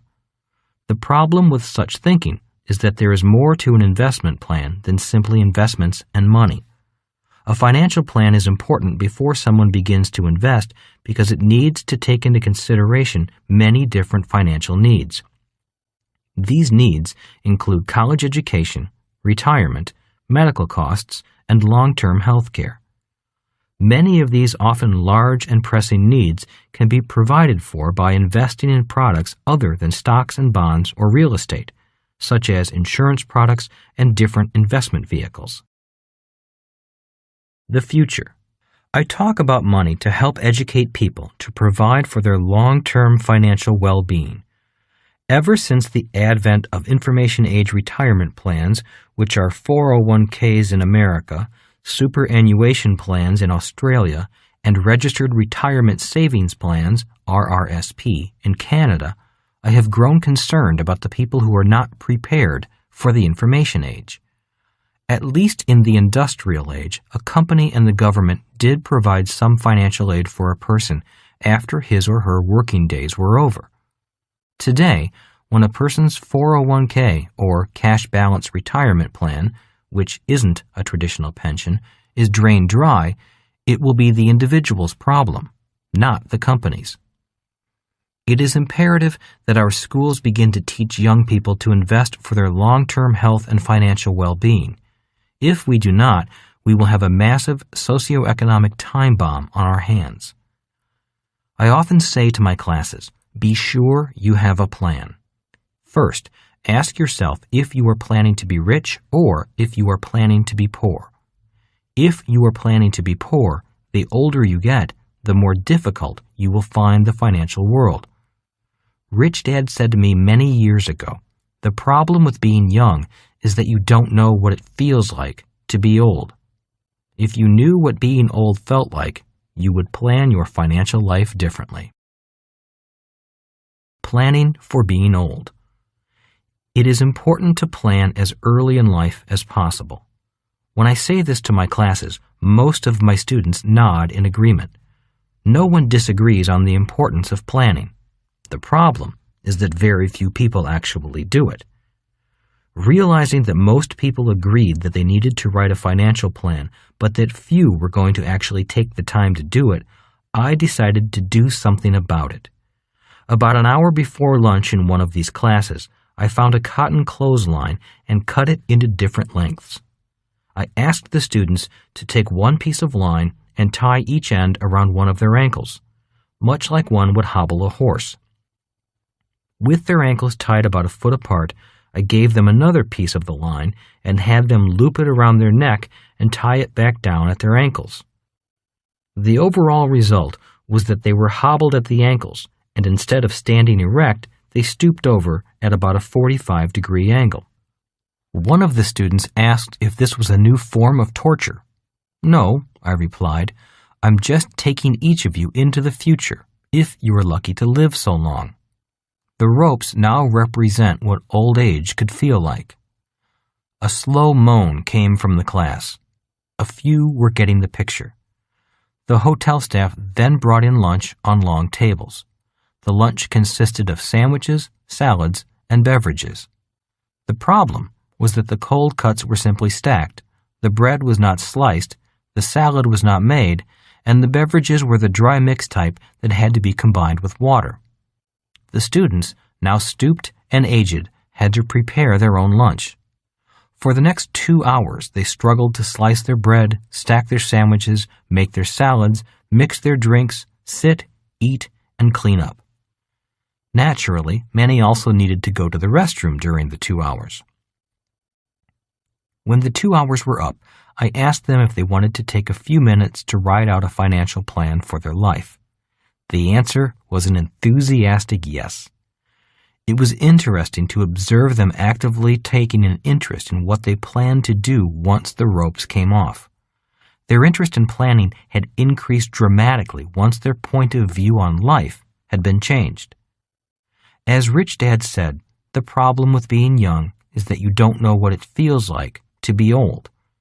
If you knew what being old felt like, you would plan your financial life differently. He also said, the problem with many people is that they plan only up to retirement. Planning up to retirement is not enough. You need to plan far beyond retirement. In fact, if you're rich, you should plan for at least 3 generations beyond you. If you don't, the money could be gone soon after you're gone.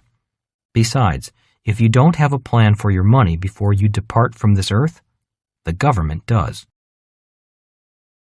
Mental Attitude Quiz.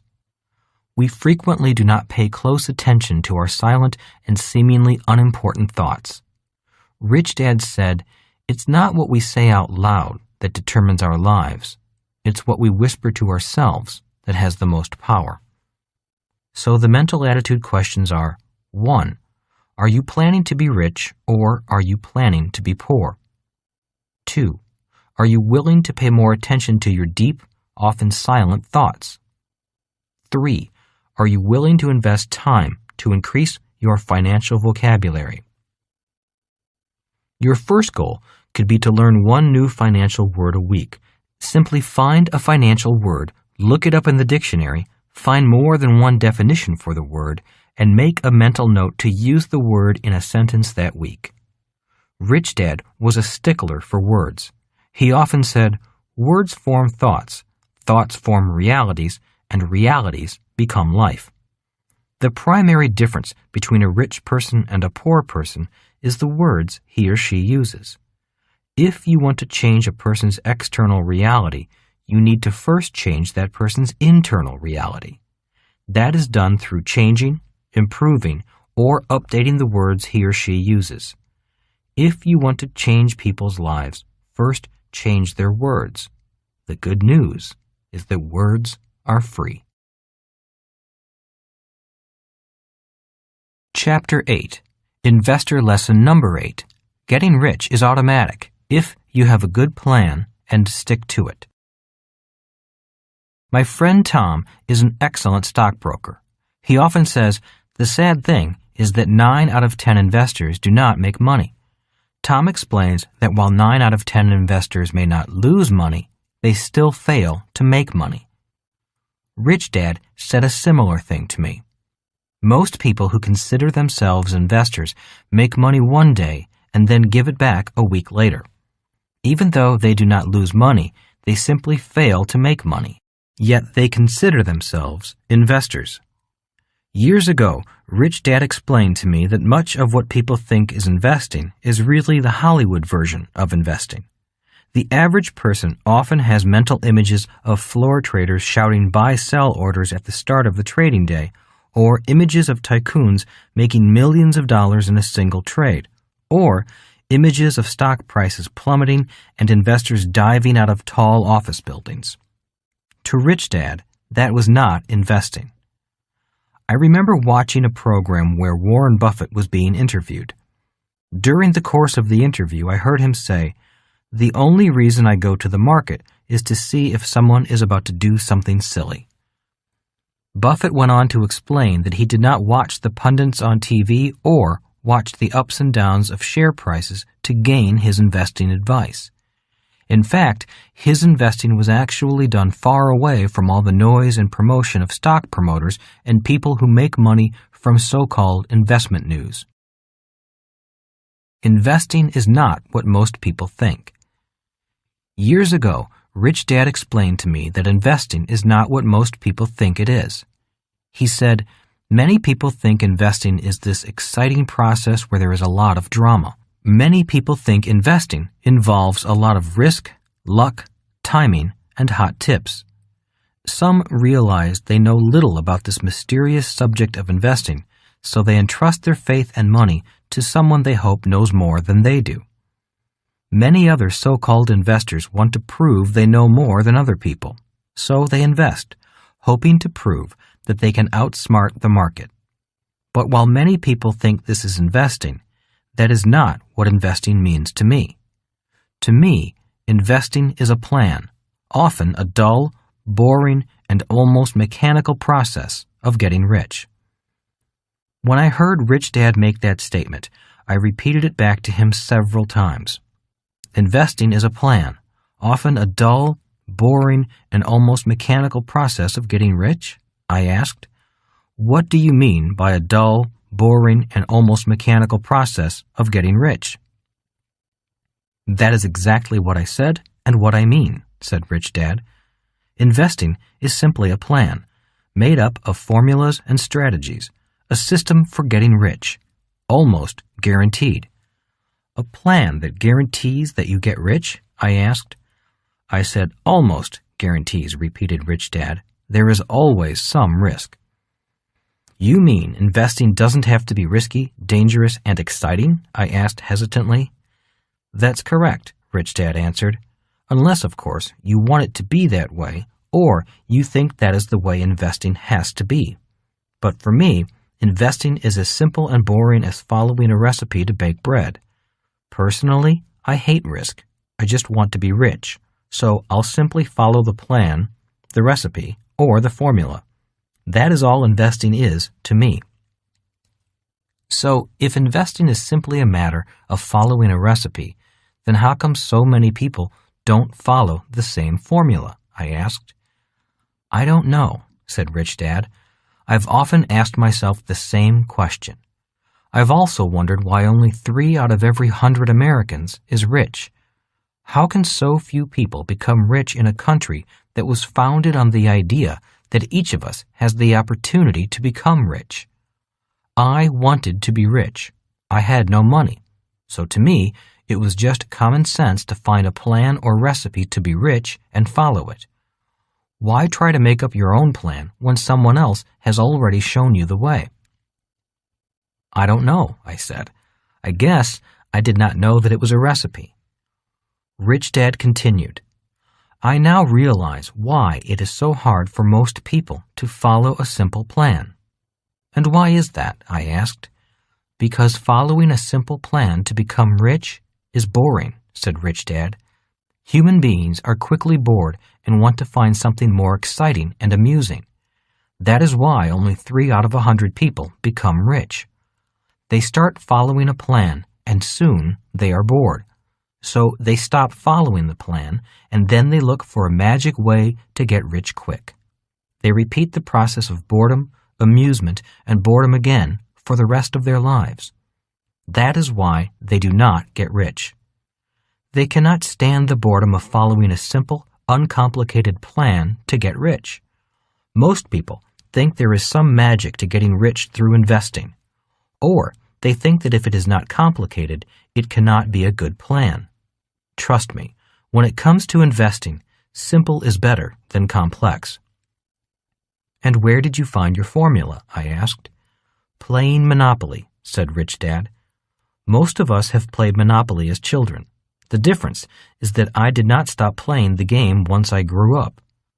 Do you remember that years ago I would spend many hours playing Monopoly with you and Mike? I nodded. And do you remember the formula for tremendous wealth that this simple game teaches? Again, I nodded. And what is that simple formula and strategy? Asked Rich Dad. Buy 4 greenhouses, then exchange the 4 greenhouses for a red hotel, I said quietly as my childhood memories came rushing back. You told us over and over again while you were poor and just starting out that playing Monopoly in real life was what you were doing. And I did, said Rich Dad. Do you remember when I took you to see my greenhouses and red hotels in real life? I do, I replied. I remember how impressed I was that you actually played the game in real life. I was only 12 years old, but I knew that for you, Monopoly was more than a game. I just didn't realize that this simple game was teaching you a strategy, a recipe, or a formula to become rich. I did not see it that way. Rich Dad then said, once I learned the formula, the process of buying 4 greenhouses and then exchanging them for 1 red hotel, the formula became automatic. I could do it in my sleep, and many times it seemed like I did. I did it automatically without much thinking. I just followed the plan for 10 years, and one day I woke up and realized I was rich. Was that the only part of your plan? I asked. No, it wasn't. But that strategy was one of the simple formulas I followed. To me, if the formula is complex, it is not worth following. If you can't do it automatically after you learn it, you shouldn't follow it. That is how automatic investing and getting rich is as long as you have a simple strategy and follow it. A great book for people who think investing is difficult. In my investment classes, there is always a cynic or doubter of the idea that investing is a simple and boring process of following a plan. This type of person always wants more facts, more data, and more proof from smart people. Since I am not a technical specialist, I did not have the scholarly proof that these types of individuals demand. That is, until I read a great book on investing. James P. O'Shaughnessy wrote the perfect book for people who think that investing has to be risky, complex, and dangerous. It is also the perfect book for those who think that they can outsmart the market. This book has the academic and numerical proof that a passive or mechanical system of investing will, in most cases, beat a human system of investing, even a system using professional investors such as fund managers.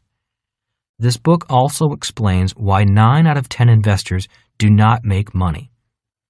O'Shaughnessy's best-selling book is titled What Works on Wall Street, the classic guide to the best-performing investment strategies of all time. O'Shaughnessy distinguishes between 2 basic methods of decision-making. 1. Clinical or intuitive. This method relies on knowledge, experience, and common sense. 2. Quantitative or actuarial. This method relies solely on proven relationships based on large samples of data. O'Shaughnessy found that most investors prefer the intuitive method of investment decision-making. In most instances, investors who used the intuitive method were wrong or beaten by the nearly mechanical method. He writes, "There is a chasm of difference between what we think might work and what really works." He quotes David Faust, author of The Limits of Scientific Reasoning, who writes, "Human judgment is far more limited than we think." O'Shaughnessy also writes, all, speaking of money managers, of them think they have superior insights, intelligence, and ability to pick winning stocks, yet 80% are routinely outperformed by the S&P 500 index. In other words, a purely mechanical method of picking stocks outperforms 80% of the professional stock pickers. That means that even if you knew nothing about stock picking, you could beat most of the so-called well-trained and educated professionals if you followed a purely mechanical, non-intuitive method of investing. It is exactly as Rich Dad said. It's automatic. Said another way, the less you think, the more money you make with less risk and with a lot less worry. Other interesting ideas that O'Shaughnessy's book points out are: 1. Most investors prefer personal experience to simple basic facts or base rates. Again, they prefer intuition to reality. 2. Most investors prefer complex rather than simple formulas. There seems to be this idea that if the formula is not complex and difficult, it can't be a good formula. 3. Keeping it simple is the best rule for investing. He states that instead of keeping things simple, we make things complex, follow the crowd, fall in love with the story of a stock, let our emotions dictate decisions, buy and sell on tips and hunches, and approach each investment on a case-by-case basis, with no underlying consistency or strategy. 4. Professional institutional investors tend to make the same mistakes that average investors make. O'Shaughnessy writes, "Institutional investors say they make decisions objectively and unemotionally, but they don't." Here's a quotation from the book Fortune and Folly by William M. O'Barr and John M. Conley. While institutional investors' desks are cluttered with in-depth analytical reports, the majority of pension executives select outside managers based on gut feelings and keep managers with consistently poor performance simply because they have good personal relationships with them. 5. The path to achieving investment success is to study long-term results and find a strategy or group of strategies that make sense. Then stay on the path. He also states, we must look at how well strategies, not stocks, perform. 6. History does repeat itself. Yet people want to believe that this time things will be different. He writes, people want to believe that the present is different from the past. Markets are now computerized, block traders dominate, individual investors are gone, and in their place sit money managers controlling huge mutual funds to which they have given their money. Some people think these masters of money make decisions differently and believe that a strategy perfected in the past offers little insight into how it will perform in the future. But not so much has changed since Sir Isaac Newton, a brilliant man indeed, lost a fortune in the South Sea Trading Company bubble of 1720. Newton lamented that he could calculate the motions of heavenly bodies, but not the madness of men. 7. The longer period of time for which you have data, the better your judgment. O'Shaughnessy looked for the formula that performed the best over the longest amount of time. O'Shaughnessy was not necessarily saying to invest in the S&P 500, although he used that example as a comparison between intuitive human investors and a mechanical formula. He went on to say that investing in the S&P 500 was not necessarily the best performing formula, although it was a good one. He explained that while a certain sector such as large-cap stocks may have done the best in the last 5 to 10 years, over the past 50 years of data, it may actually be another sector of stocks, such as small-cap stocks, that may make investors the most money. Rich Dad had a similar view. That is why his formula was to build businesses and have his businesses buy his real estate as well as his paper assets. That formula has been a winning formula for wealth for at least 200 years. Rich Dad said, "The formula I use and the formula I am teaching you is the formula that has created the richest individuals over a long period of time." Many people think the Indians who sold Manhattan Island, aka New York City, to Peter Minuit of the Dutch West India Company for $24 in beads and trinkets got a bad deal. Yet if the Indians had invested that money for an 8% annual return, that $24 would be worth over $27 trillion today. They could buy Manhattan back and have plenty of money left over. The problem was not the amount of money they were given, but the lack of a plan for their money. Find a formula that works and follow it. Rich Dad's simple message to me years ago was, find a formula that will make you rich and follow it. I am often disturbed when people come up to me and start telling me about the stock they bought for $5 and how it went up to $30 and they sold it. I find myself disturbed because those kinds of stories distract from their plan, their success. Such stories of hot tips and quick cash often remind me of a story Rich Dad told me. He said, "Many investors are like a family taking a drive in the country. Suddenly, on the road ahead of them appear several large deer with massive horns. The driver, usually the male of the household, shouts, 'Look at the big bucks.' The bucks instinctively bolt from the road and onto the farmland alongside the road. The driver veers the car off the road and begins chasing the big bucks across the farm and into the trees. The ride is rough and bumpy. The family is screaming for the driver to stop. Suddenly, the car goes over a stream embankment and crashes into the water below. The moral of the story is that this is what happens when you stop following your simple plan and begin chasing the big bucks." Mental Attitude Quiz. Whenever I hear someone say to me, "It takes money to make money," I cringe. I cringe because my rich dad said, "You don't have to be a rocket scientist to be rich.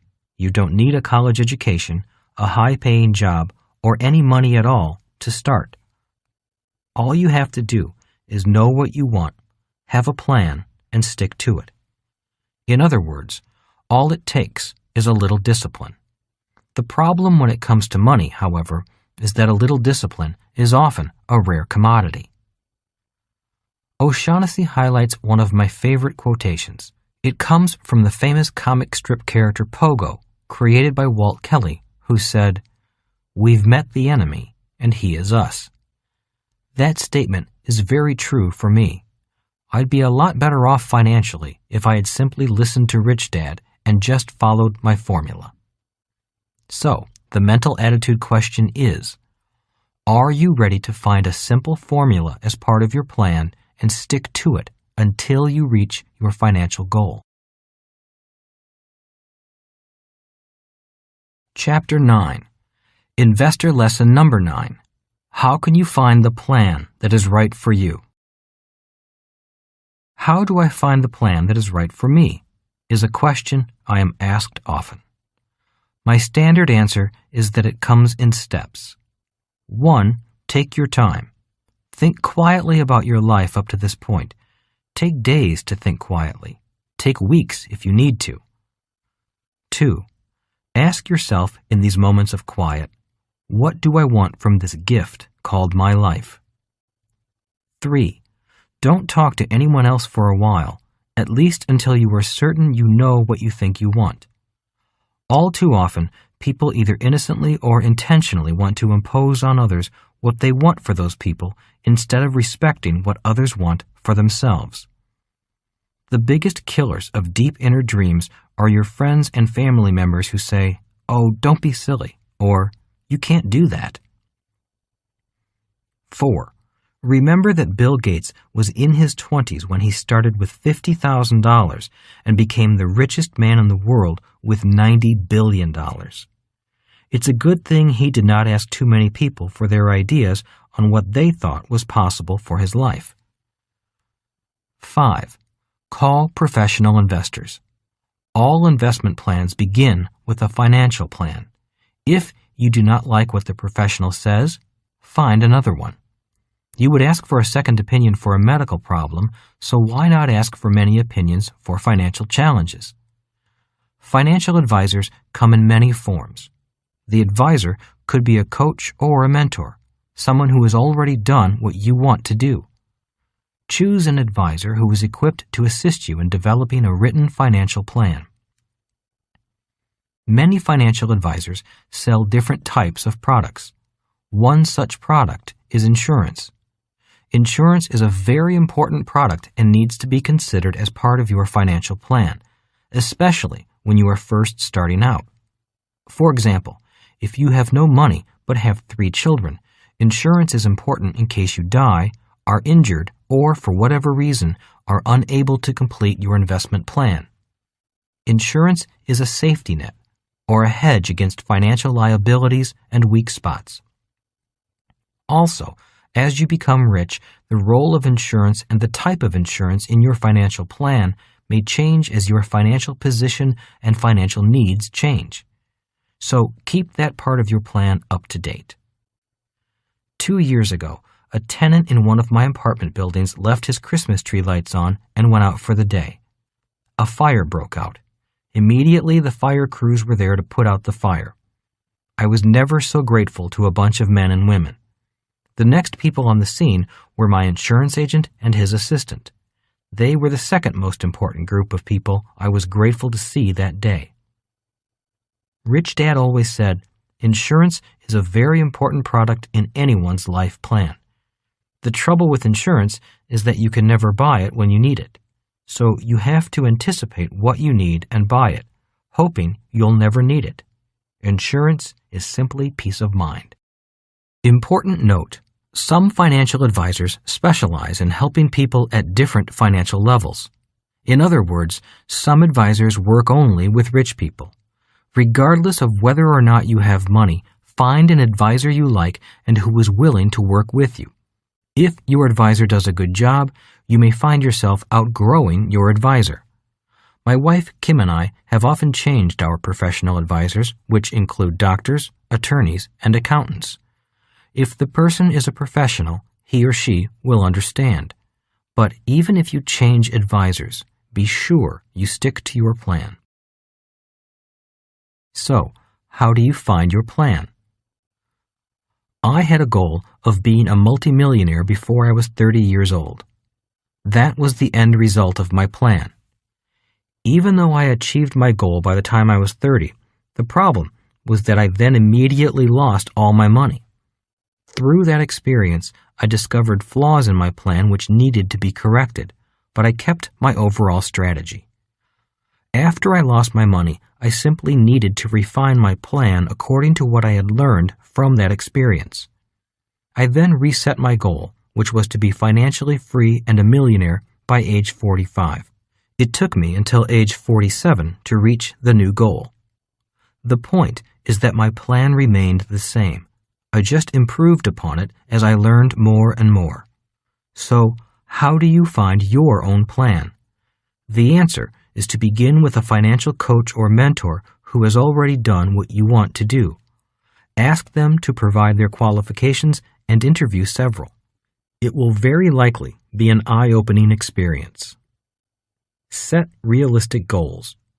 I set a goal of becoming a multimillionaire in 5 years because it was realistic for me. It was realistic because I had my rich dad guiding me. Yet, even though he guided me, it did not mean I was free from making mistakes, and I made many of them, which is why I lost my money so quickly. As I said, life would have been easier if I had just followed Rich Dad's plan. Being young, however, I had to do things my way. So start with realistic goals, and then improve upon or add to the goals as your education and experience increase.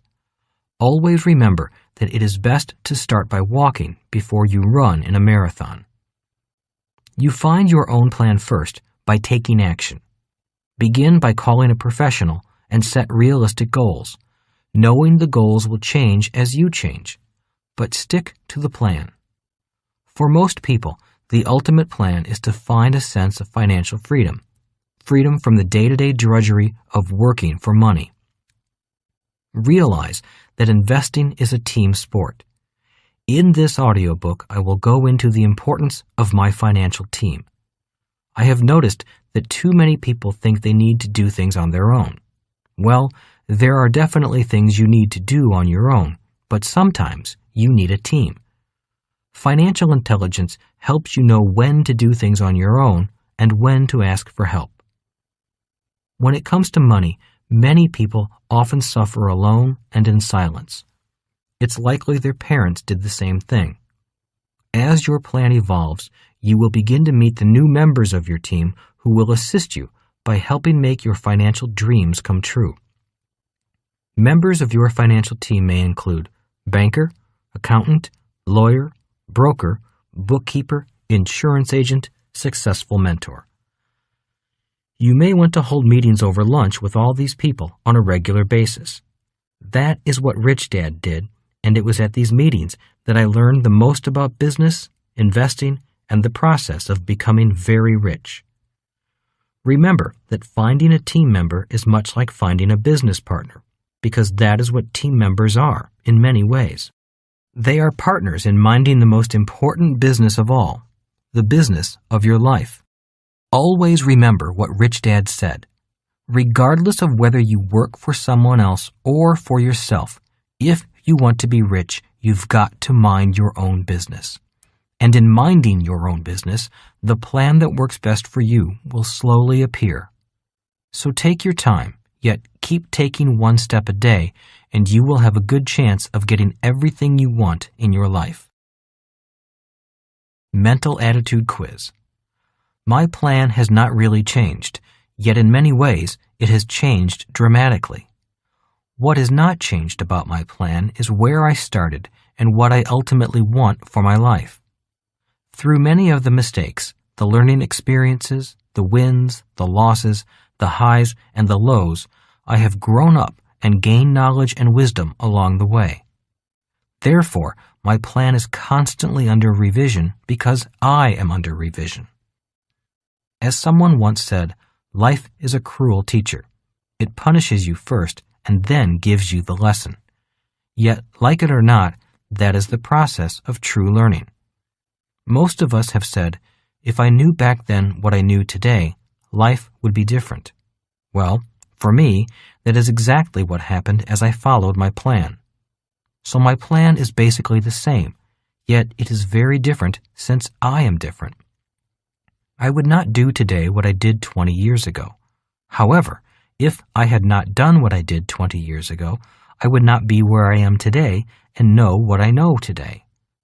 For example, I would not run my business today the way I ran my business 20 years ago. Yet, it was losing my first major business and digging myself out from under the rubble and wreckage that helped me become a better business person. So, although I did reach my goal of becoming a millionaire by age 30, it was losing the money that made me a millionaire today. all according to plan. It just took a little longer than I wanted. And when it comes to investing, I learned more from my bad investments where I lost money, than I learned from the investments that went smoothly. My rich dad said that if I have 10 investments, 3 of them will go smoothly and be financial home runs. 5 will probably be dogs and do nothing, and 2 would be disasters. Yet I would learn more from the 2 financial disasters than I would from the 3 home runs. In fact, those 2 disasters made it easier to hit the home runs the next time I was up to bat. And that is all part of the plan. So the mental attitude question is, are you willing to start with a simple plan, keep the plan simple, but keep learning and improving as the plan reveals to you what you need to learn along the way? In other words, the plan doesn't really change, but are you willing to allow the plan to change you? Chapter 10. Investor Lesson Number 10. Decide now what you want to be when you grow up. In Investor Lesson Number 1, which was the importance of choice, there were 3 financial core value choices offered. They were to be 1, secure, 2, comfortable, or 3, rich. These are very important personal choices and should not be taken lightly. In 1973, when I returned from the Vietnam War, I was faced with these choices. When Rich Dad had discussed my option of taking a job with the airlines as a pilot, he said, "A job with the airlines may not be that secure. I suspect that they will be having a rough time in the next few years.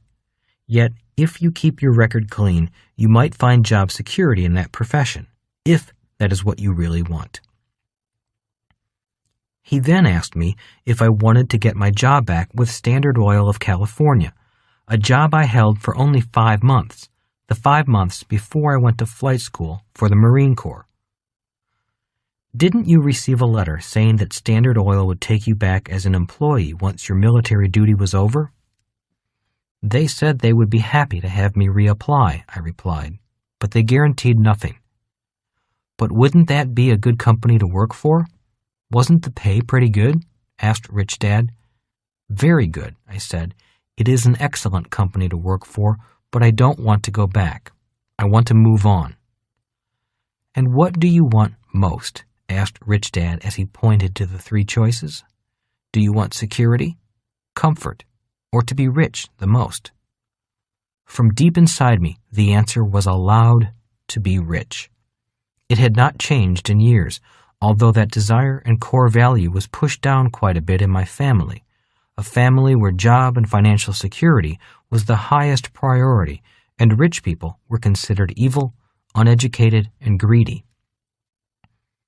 I grew up in a family where money was not discussed at the dinner table because it was an unclean subject, a subject not worthy of intellectual discussion.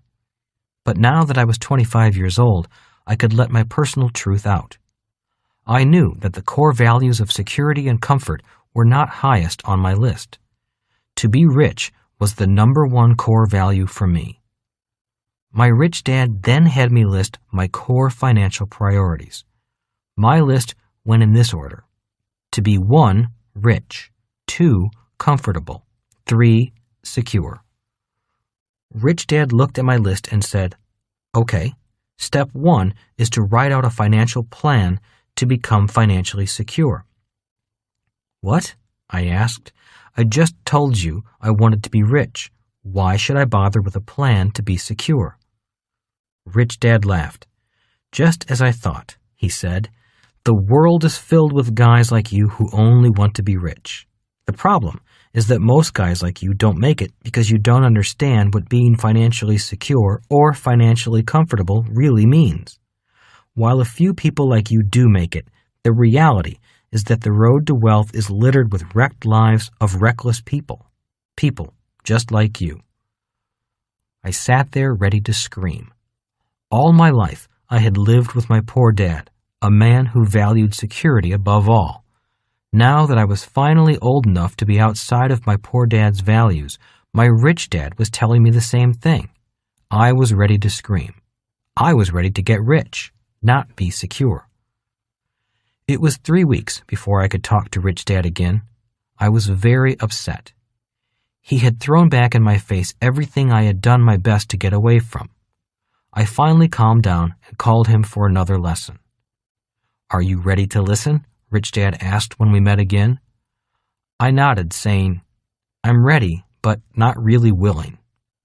"Step 1, Rich Dad started, call my financial advisor. Say, I want a written financial plan for lifetime financial security." "Okay," I said. "Step 2, said Rich Dad, after you have written a plan for basic financial security, call me and we'll go over it. Lesson is over. Goodbye." It was a month before I called him. I had my plan and I showed it to him. "Good," he said. "Are you going to follow it?" "I don't think so," I said. "It's just too boring and automatic." "That is what it is supposed to be," said Rich Dad. "It's supposed to be mechanical, automatic, and boring. But I can't make you follow it, although I do recommend you do so." I was calming down as I said, "Now what?" "Now find your own advisor and you write a plan on how to be financially comfortable," said Rich Dad. "You mean a long-term financial plan that is a little bit more aggressive?" I asked. "That is correct," said Rich Dad. "That is more exciting," I said. "That one I can get into." "Good," said Rich Dad. "Call me when you have that one ready." It was 4 months before I could meet with Rich Dad again. This plan was not that easy, or as easy as I thought it would be. I checked in by phone with Rich Dad every so often, but the plan was still taking longer than I wanted. Yet the process was extremely valuable because I learned a tremendous amount by talking to different financial advisors. I was gaining a better understanding of the concepts Rich Dad was trying to teach me. The lesson I learned was that unless I am clear about what I want, it is hard for the advisor to be clear about it and help me achieve my goals. Finally, I was able to meet with Rich Dad and show him my plan. "Good," was all he said for a while. He sat there looking at the plan and then asked, "So, what did you learn about yourself?" I learned that it is not that easy to really define what it is I want from my life because today we have so many choices, and so many of them look exciting. "Very good," he said, "and that is why so many people today go from job to job or from business to business, never really getting to where they want to go financially. So they often spend their most precious asset, their time, and wander through life without much of a plan. They may be happy doing what they are doing, but they really do not know what they are missing out on." "Exactly," I agreed. This time, instead of just being secure, I really had to think what I wanted to do with my life. And surprisingly, I had to explore ideas that would never have occurred to me before. "Like what?" asked Rich Dad. "Well, if I really want to be comfortable with my life, then I have to think about what I want to have in my life. Things like travel to faraway lands, fancy cars, expensive vacations, nice clothes, big houses, and so on. I really have to expand my thoughts into the future and find out what I want for my life." "And what did you find out?" asked Rich Dad.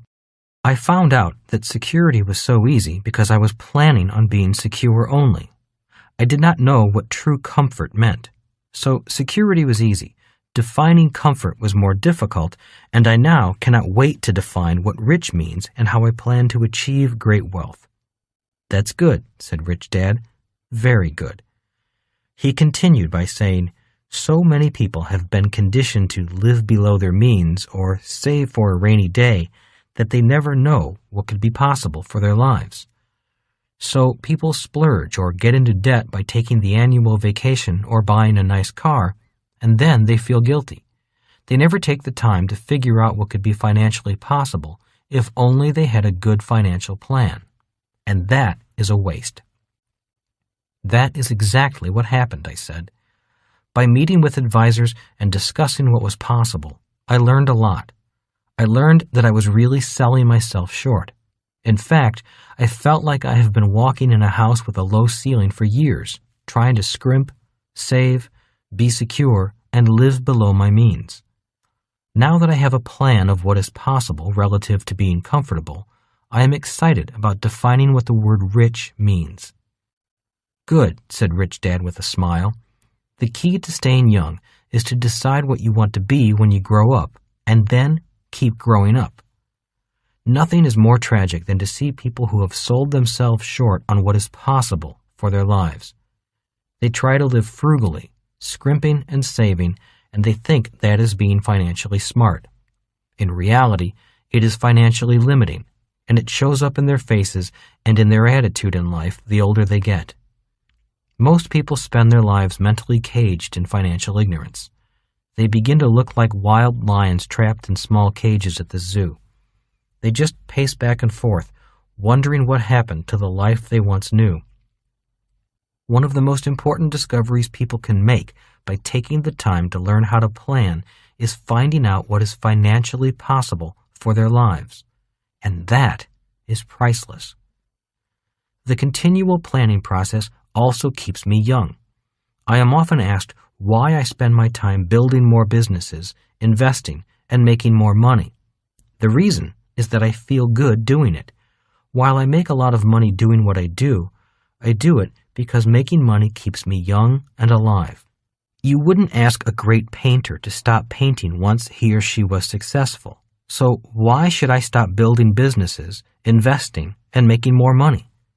That is what I do, just as painting is what artists do to keep their spirits young and alive, even though the body ages. So the reason you asked me to take the time to plan at different levels is for me to find out what is financially possible for my life? I asked. That's it, said Rich Dad. That is why you want to plan. The more you find out what might be possible for this tremendous gift called life, the younger at heart you remain. People who plan only for security or who say, my income will go down when I retire, are planning for a life of less, not a life of more. If our Maker has created a life of unlimited abundance, why should you plan on limiting yourself to having less? Maybe that is what they were taught to think, I said. And that is tragic, Rich Dad replied. Very tragic. As Rich Dad and I sat there, my mind and heart drifted to my poor dad. I knew he was hurting and struggling to start his life over again. Many times, I had sat down with him and attempted to show him a few of the things I knew about money. However, we usually got into an argument. I think there is often that kind of breakdown in communication when two parties communicate from two different core values, one of security and the other of being rich. As much as I loved my dad, the subject of money, wealth, and abundance was not a subject we could communicate about.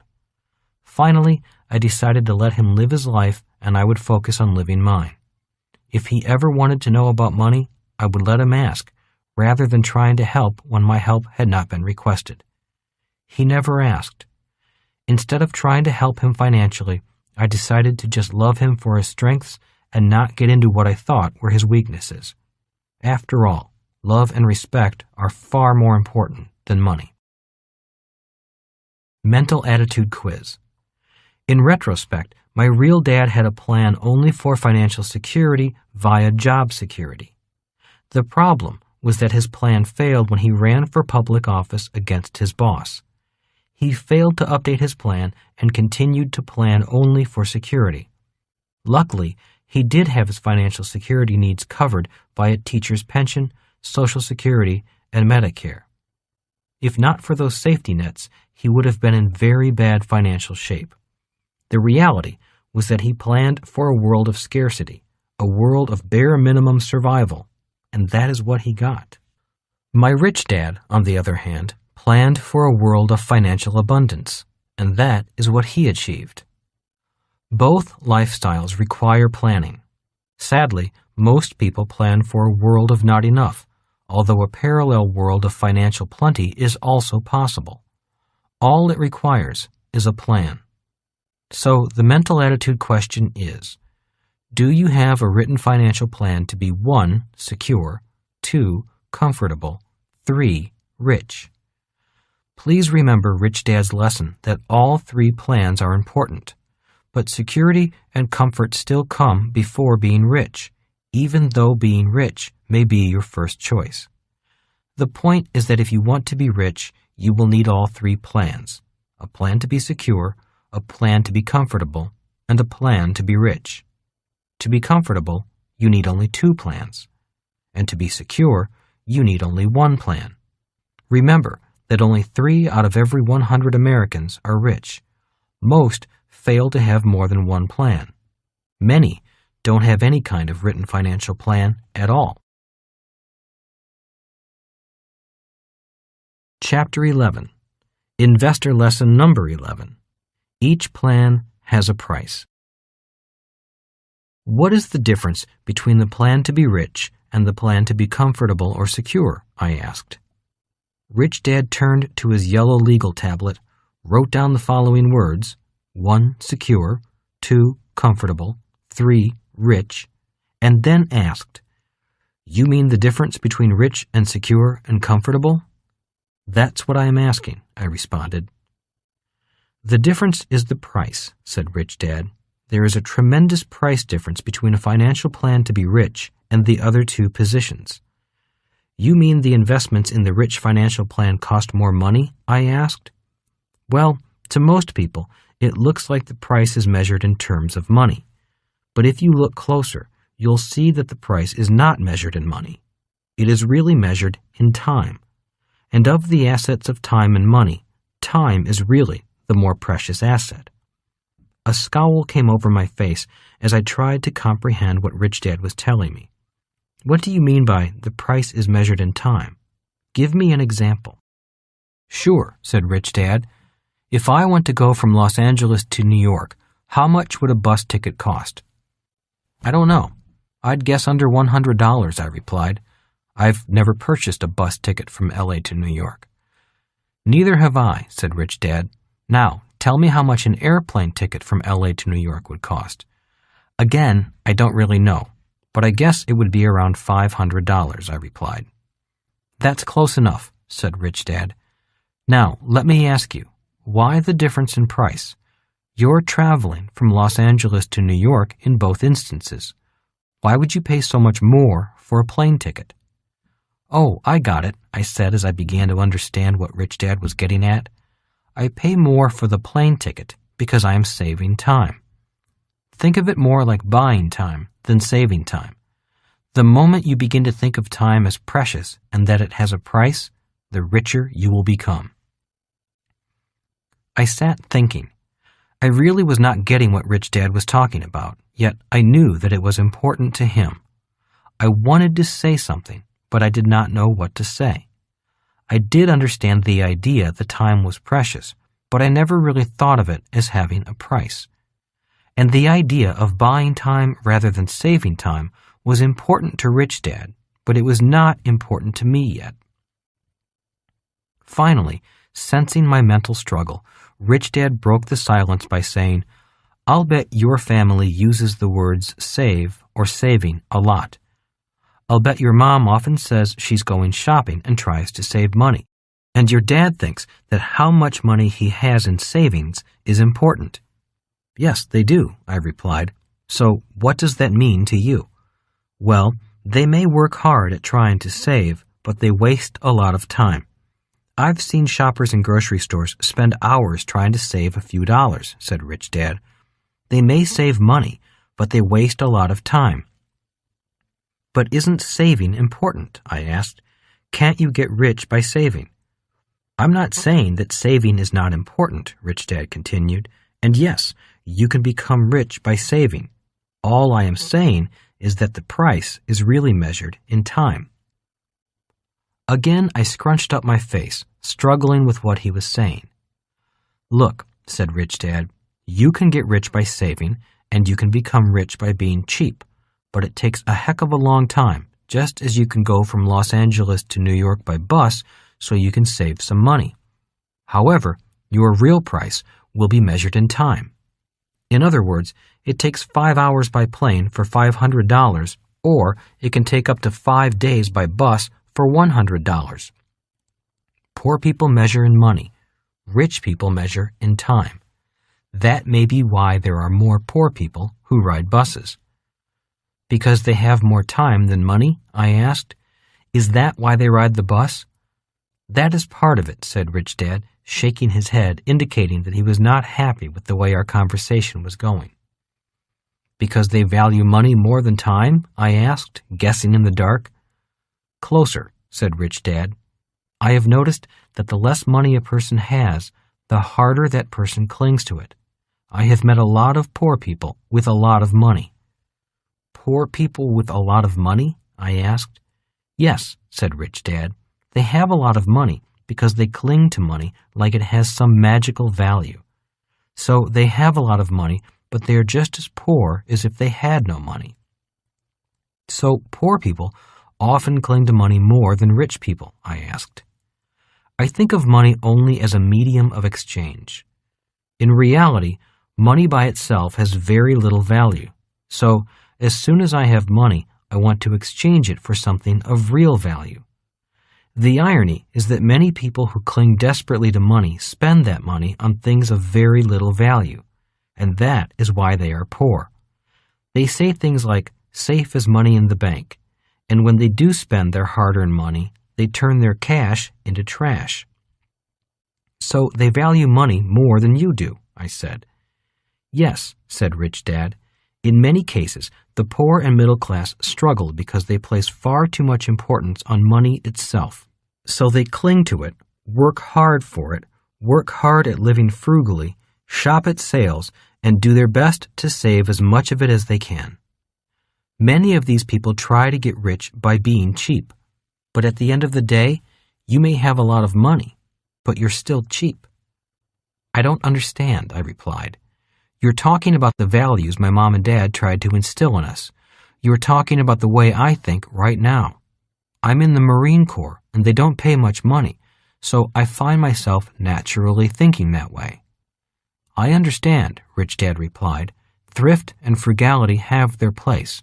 But today, we are talking about the difference between the plan to be rich and the other two plans.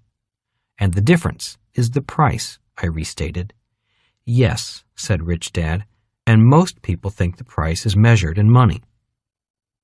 And what you're saying is that the price is measured in time, I added, beginning to understand what Rich Dad was getting at. Because time is more important than money. Nodding, Rich Dad said, many people want to get rich or invest in the investments the rich invest in, but most are not willing to invest the time.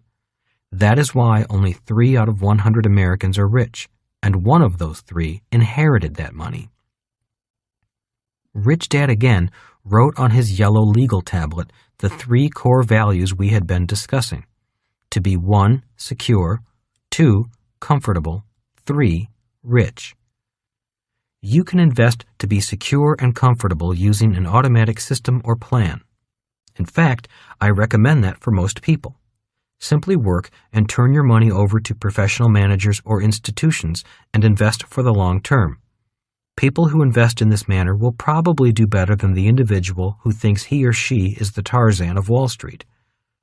A steady program of putting money away following a plan is the best way to invest for most people. But if I want to be rich, I have to invest in something more valuable than money, and that is time. Is this what you've been getting at with this lesson? I wanted to make sure you understood the lesson, said Rich Dad. You see, most people want to be rich, but they are not willing to first invest the time. They operate on hot tips or wild get-rich-quick schemes, or they want to start a business, so they rush out and start a business without the basic skills of business. And then we wonder why 95% of all small businesses fail in the first 5 to 10 years. They are in such a hurry to make money that they eventually lose both time and money, I added. They want to do things on their own rather than invest in a little study. Or follow a simple long-term plan, Rich Dad repeated. You see, almost anyone in the Western world can easily become a millionaire if he or she simply follows a long-term plan. But again, most people aren't willing to invest the time. They want to get rich now. Instead of investing the time, they say things like, investing is risky.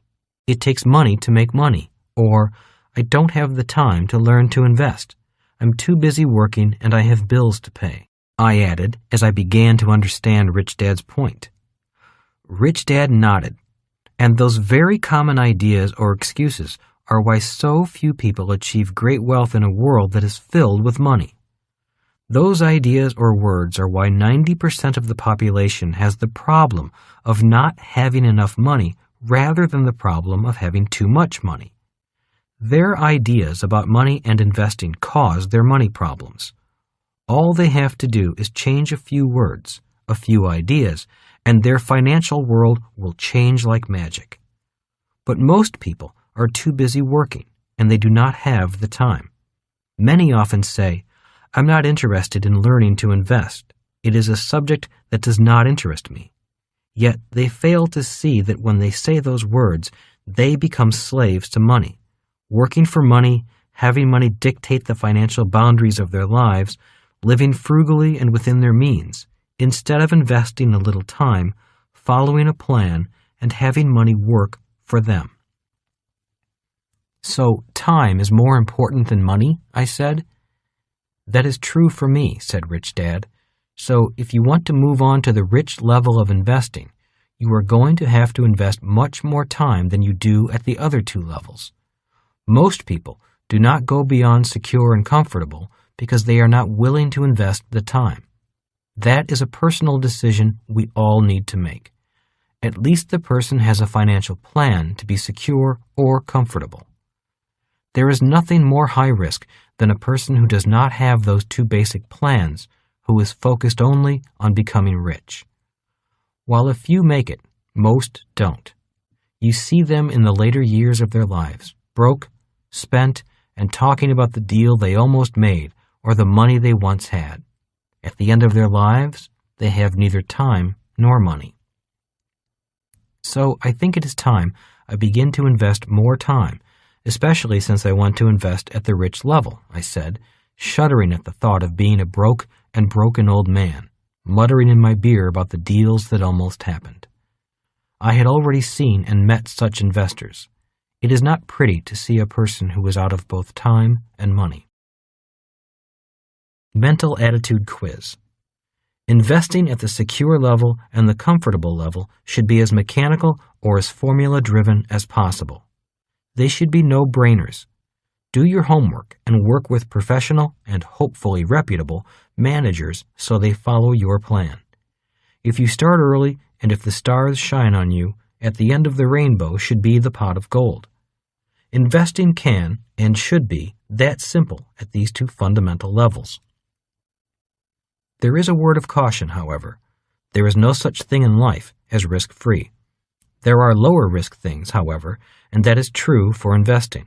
So if you feel uncertain about the fate of the financial world and don't trust the people or the industry, then you have much more research to do to learn the facts and the truth. It is important to be true to your emotions and instincts, but don't let them run your entire life. So if you cannot shake this nervousness, then invest with greater caution, but always remember the price. The more secure an investment, the more time it takes to make money, if it makes money. There is always a trade-off, or, as the saying goes, there is no such thing as a free lunch. Everything has a price, and in the investment world, that price is measured in both time and money. Once your investment plans of being financially secure or comfortable are in place and on track, you are better able to speculate on that hot stock tip you heard from a friend. Speculating in the world of financial products is fun, yet it should be done responsibly. There are many so-called investors in the markets who are really addicts with a gambling problem. When people ask me questions such as, "What stocks are you investing in?" I have to say, I don't pick stocks. Professional money managers do that for me.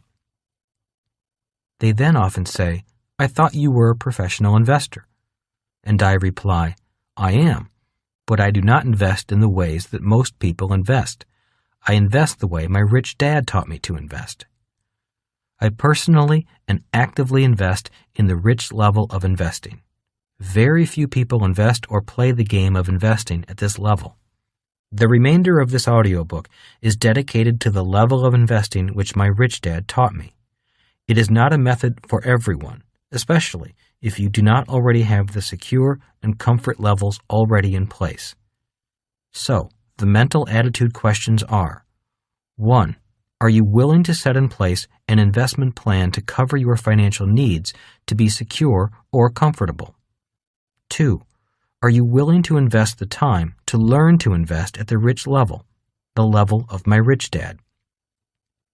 If you are not sure of your answers and want to find out what level of study commitment Rich Dad's investment requires, the rest of the audiobook will give you some insights as to what it takes to invest at the rich level. Chapter 12. Investor Lesson Number 12. Why investing isn't risky. People say that investing is risky for three main reasons.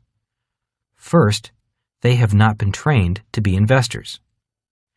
If you have read or listened to Cash Flow Quadrant, the sequel to Rich Dad Poor Dad, you will recall that most people go to school to be trained for the left side of the cash flow quadrant rather than for the right side. 2. Second, most investors lack control or are out of control.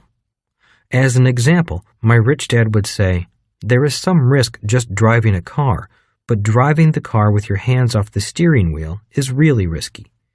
He then said, "When it comes to investing, most people are driving with their hands off the steering wheel." Phase 1 of this audiobook is about taking control of yourself before investing. If you don't have a plan, a little discipline, and some determination, the other investor controls will not mean much. The rest of this audiobook will go into the remainder of Rich Dad's 10 investor controls. 3. Third, people say investing is risky because most people invest from the outside rather than from the inside. Most of us know intuitively that if you want a real deal, you have to be on the inside. You often hear someone say, "I have a friend in the business." It does not matter what the business is. It could be to buy a car, tickets to a play, or a new dress.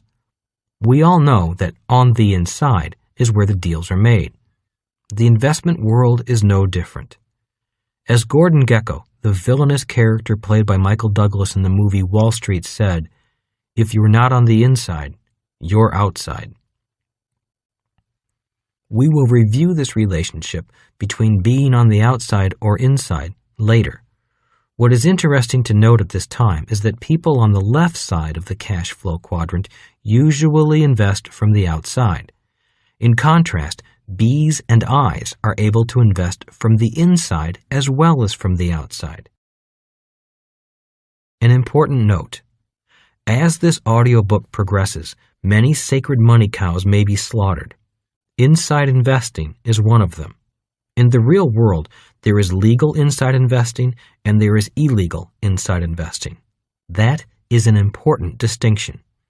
What makes the news is the illegal insider investing. Yet there is more legal insider investing in the real world that does not make the news, and that is the type of inside investing I am talking about. A hot tip from a taxi driver is in many ways an insider tip. The real question in insider investing is really, how close to the inside are you? Rich Dad's Plan. When Rich Dad listed the 3 core financial values, to be secure, comfortable, and rich, he said, "It makes perfect sense to invest from the outside when you invest at the secure and the comfortable level of investing. That is why you turn your money over to a professional you hope is closer to the inside than you are. But if you want to be rich, you have to be closer to the inside than the professional to whom most people entrust their money." And that was the focus of Rich Dad's plan to be rich. That is what he did, and that was why he was so rich. To follow his plan, I needed the education and experiences found on the right side of the cash flow quadrant, not the left.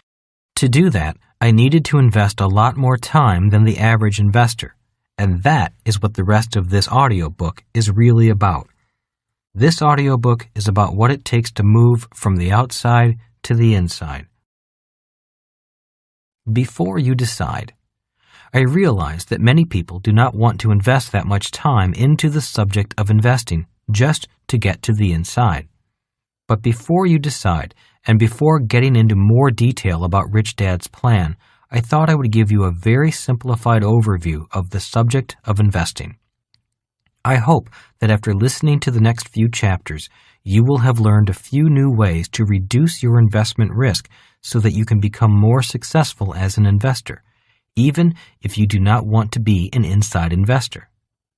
As I said earlier, investing is a very personal subject, and I completely respect that reality. I know that many people do not want to commit the time to the subject of investing the way Rich Dad and I did.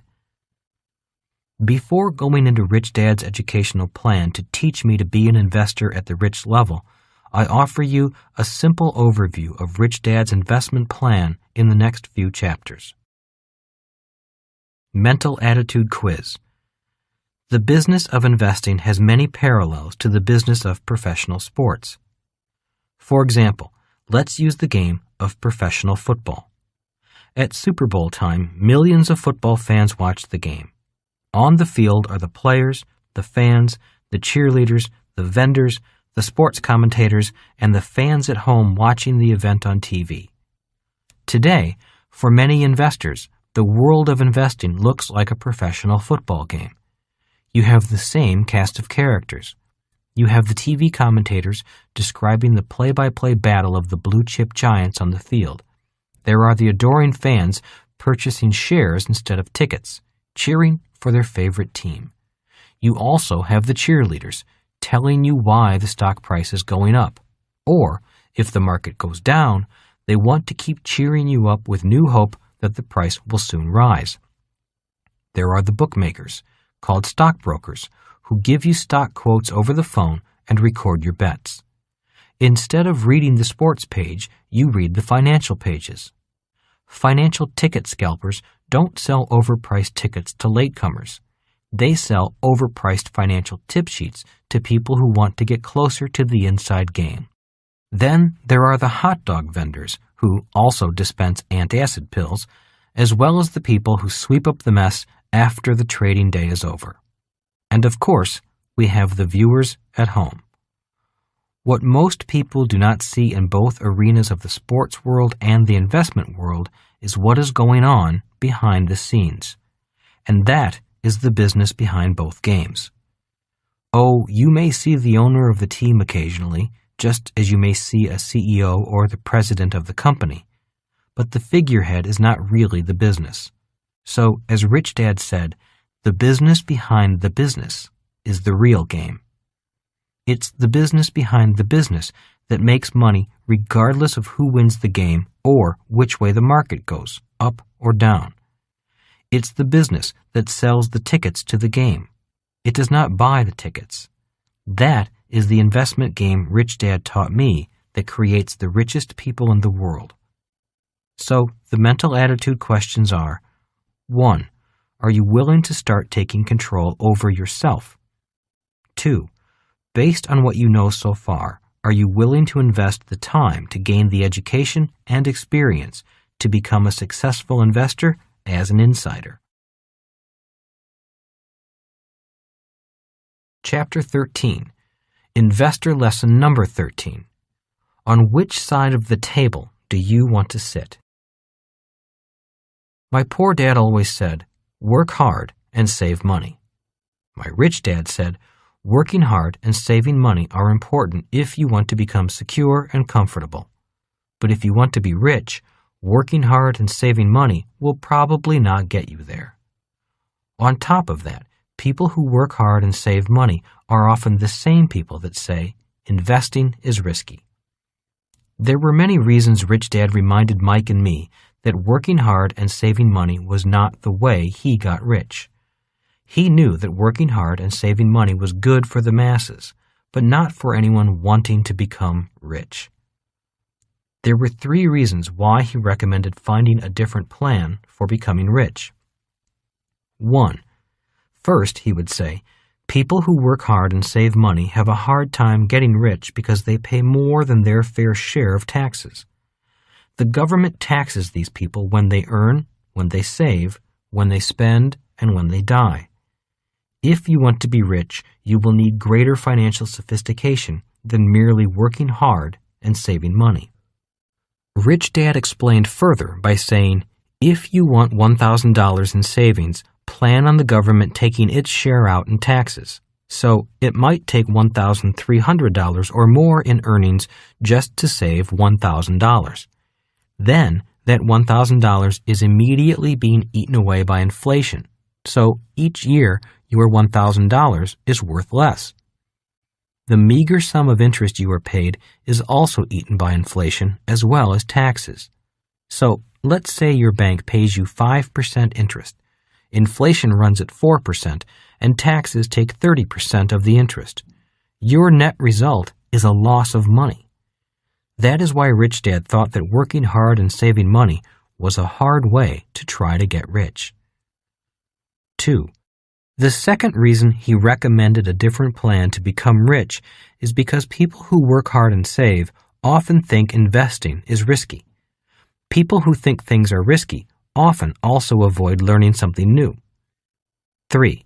The third reason was because people who believe in hard work and saving and believe that investing is risky rarely ever see the other side of the coin. This chapter covers some of the reasons why investing does not have to be risky. Why investing isn't risky. Rich Dad had a way of taking very complex subjects and simplifying them so almost everyone could understand at least the basics of what he was talking about. In Rich Dad, Poor Dad, I shared the diagrams of the income statement and the balance sheet that he used to teach me the basics of accounting and financial literacy. In Cash Flow Quadrant, I shared his diagram that explains the core emotional and educational differences between the people found in the 4 quadrants. In order for me to understand investing, I first needed to fully understand the lessons taught in those 2 books. When I was between the ages of 12 and 15, Rich Dad would occasionally have me sit at his side while he interviewed people who were looking for a job. At 4:30 p.m., which was the time he did all his interviews, I would sit behind a large brown wooden table in a chair next to Rich Dad. Across the table was a single wooden chair for the person who was being interviewed. One by one, his secretary would let the prospective employees into the large room and instruct each person to sit in the lone open chair. I saw grown adults asking for jobs that paid $1 an hour with minimal benefits. Even though I was a young teenager, I knew that it was difficult to raise a family, much less get rich, on $8 a day. I also saw people with college degrees, even several with doctorates, asking Rich Dad for managerial or technical jobs that paid less than $500 a month. After a while, the novelty of sitting behind the table on Rich Dad's side of the table wore off. Rich Dad never said anything to me before, during, or after these interviewing days. Finally, when I was 15 and bored of sitting behind the table, I asked him, "Why do you want me to sit here and watch people ask for jobs? I'm not learning anything, and it's getting boring. Besides, it is painful to see grown-ups so needy for a job and money. Some of those people are really desperate. They can't afford to quit their present job unless you give them another job. I doubt some of them could last 3 months without a paycheck. And some of them are older than you and obviously have no money. What's happened to them? Why do you want me to see this? It hurts me every time I do this with you. I have no problem with their asking for a job, but it's the desperation for the money. I can see it in their eyes, and that really bothers me." Rich Dad sat still at the table for a moment, collecting his thoughts. "I've been waiting for you to ask this question," he said. "It hurts me too, and that is why I wanted you to see this before you got much older. Rich Dad took his legal pad and drew the cash flow quadrant. You are just starting high school. You are soon going to be making some very important decisions about what you will be when you grow up, if you haven't already made them. I know your dad is encouraging you to go to college so you can get a high-paying job. If you listen to his advice, you will be going in this direction.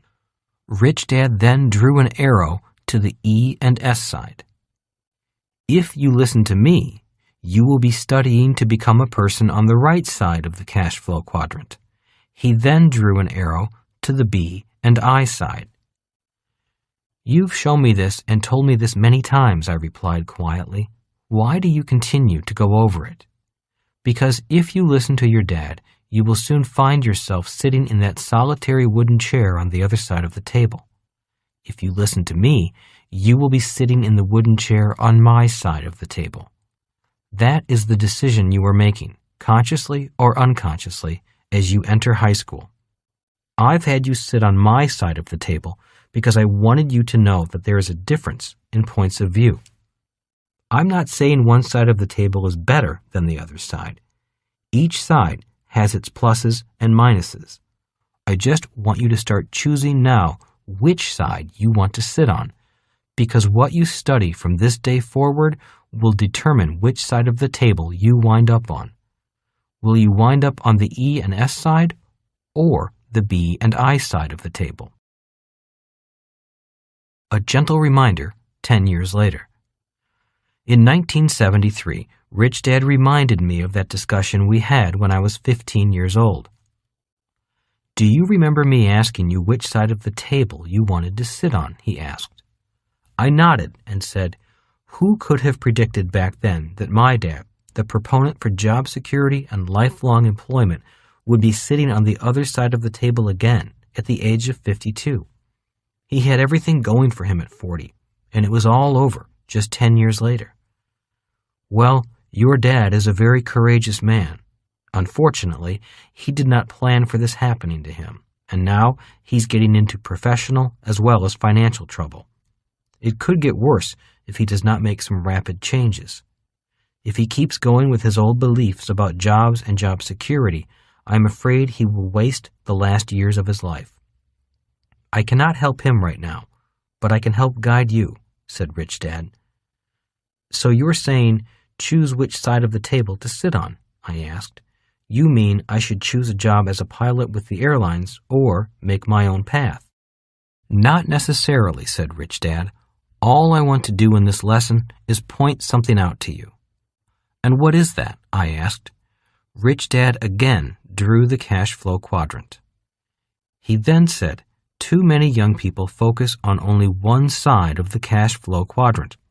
Most people are asked as children, what do you want to be when you grow up? If you notice, most children will reply with such things as a fireman or a ballerina or a doctor or a teacher. So most kids choose the E and S side, I added. Yes, said Rich Dad, and the I quadrant, the investor quadrant, is an afterthought, if any thought is given to it at all. In many families, the only thought given to the I quadrant is when parents say, make sure you get a job with excellent benefits and a strong retirement plan. In other words, the idea is to let the company be responsible for your long-term investment needs. That is changing rapidly as we speak. Why do you say that? I asked. Why do you say it's changing? We are entering a period of a global economy, said Rich Dad. For companies to compete in the world, they need to get their costs down. And one of their major costs is employee compensation and employee retirement plan funding. You mark my words, in the next few years, businesses will begin shifting the responsibility of investing for retirement to the employee. You mean people will have to provide for their own pension instead of relying on their employer or the government? I asked. Yes. The problem will be the worst for poor people. They are the people I worry about, said Rich Dad. That is why I reminded you about sitting across the table from people whose only financial support was a job.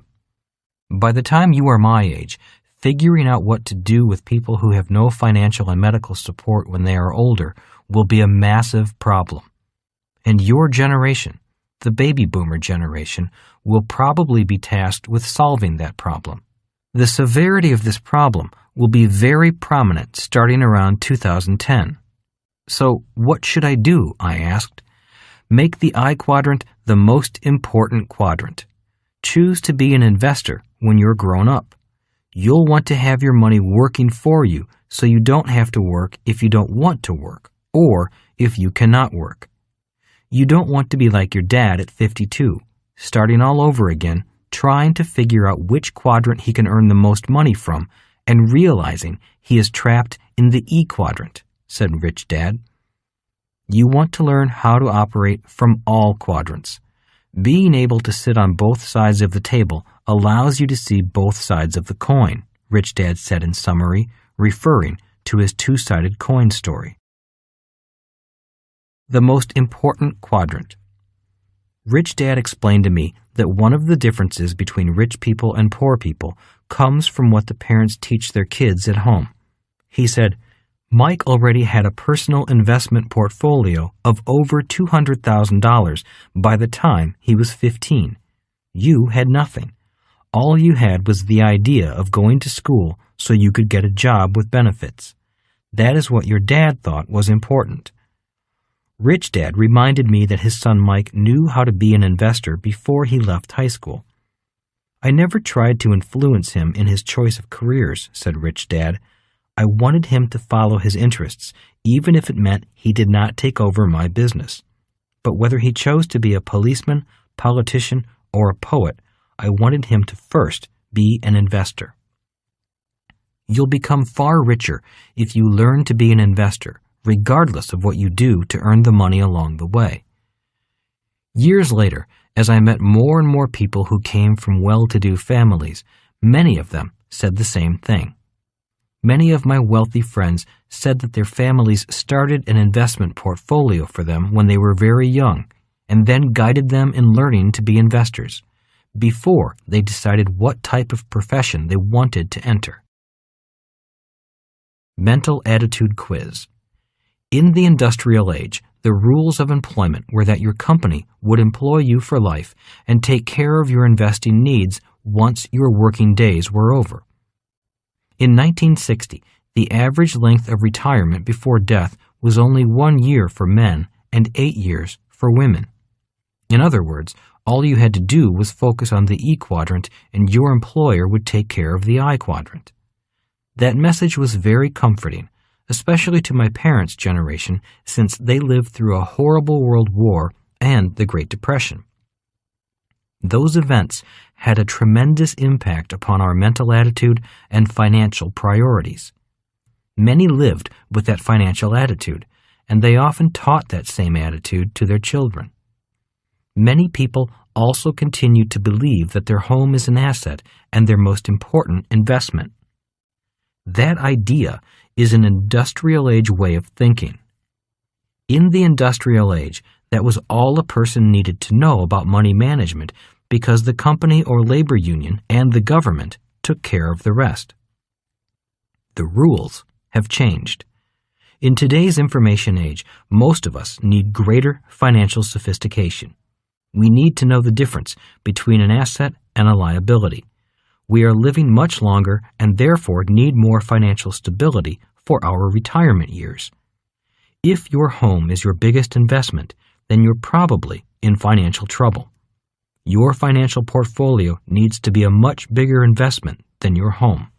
The good news is that the I quadrant is a great quadrant to place as a top priority and to learn to be responsible for, because freedom comes from this quadrant. So, the mental attitude questions are: 1. Which quadrant will you place first? Which is the most important to you? 2. Which side of the table do you eventually plan to sit on? I have asked question 2 because of this phenomenon. You may have noticed that when a major company announces a layoff of thousands of employees, the company's share price often goes up. That is an example of the two sides of the table. When a person shifts to the other side of the table, his or her point of view of the world also changes. And when a person shifts quadrants, if only mentally and emotionally, then loyalties often change. I believe that this shift is brought on by the change of ages, the change from industrial age thinking to information age thinking. This shift will create some of the biggest challenges in the future for businesses and business leaders. The rules have just begun to change. Chapter 14, Investor Lesson Number 14, Basic Rules of Investing. One day, I was feeling frustrated about my financial progress in life. I had about 4 months before I was to leave the military and enter the civilian world. I had stopped all efforts to get a job with the airlines. I had decided that I was going to enter the business world in June of 1974 and see if I could make it in the B quadrant. It was not a hard decision since Rich Dad was willing to guide me, but the pressure to become financially successful was building. I felt that I was so far behind financially, especially when I compared myself to Mike. During one of our meetings, I shared my thoughts and frustrations with Rich Dad. I've got my 2 plans in place. One plan is to ensure that I have basic financial security, and the other, more aggressive investment plan is so I will be comfortable financially. But at the rate those plans will be successful, if they even are successful, I'll never be rich like you and Mike, I said. Rich Dad grinned when he heard that. Smiling and laughing quietly to himself, he said, "Investing is not a race. You are not in competition with anyone else. People who compete usually have huge ups and downs in their financial life. You are not here to try to finish first. All you need to do to make more money is simply focus on becoming a better investor. If you focus on improving your experience and education as an investor, you will gain tremendous wealth. If all you want to do is get rich quickly or have more money than Mike, then chances are you will be the big loser. It's okay to compare and compete a little, but the real objective of this process is for you to become a better and more educated investor. Anything other than that is foolish and risky." I sat there nodding and feeling a little bit better. I knew then that rather than try to make more money and take bigger risks, I would focus on studying harder. That made more sense to me. It seemed less risky, and it certainly took less money, and money was not something I had much of then. Rich Dad went on to explain his reasons for starting Mike out in the I quadrant rather than the B or E quadrant. Since the objective of the rich is to have your money work for you so you don't have to work, why not start where you want to wind up? He went on to explain why he encouraged Mike and me to play golf when we were 10 years old. He said, "Golf is a game you can play all your life. Football is a game you can play for only a few years. So why not start with the game you will end up with?" Of course, I had not listened to him. Mike continued playing golf. I went on to baseball, football, and rugby. I was not very good at any of them, but I loved the games, and I am glad I played them. 15 years after starting to play golf and beginning to invest, Mike was now a great golfer, had a substantial investment portfolio, and had years more investment experience than I did. At age 25, I was just beginning to learn the basics of the game of golf and the game of investing. I make this point because, regardless of how young or old you are, learning the basics of anything, especially a game, is important.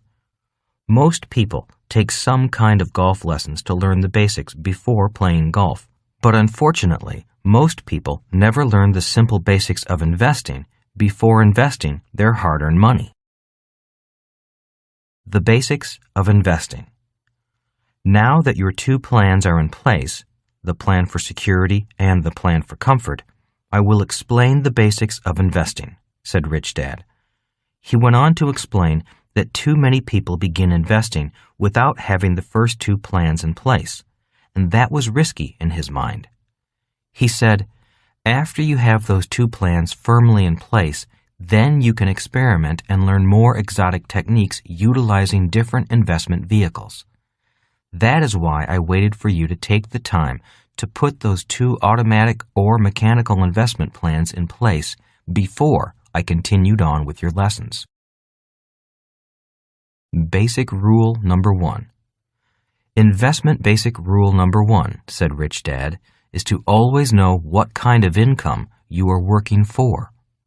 For years, Rich Dad had always said to Mike and me that there were 3 different kinds of income. 1. Ordinary earned income is generally derived from a job or some form of labor. In its most common form, it is income from a paycheck.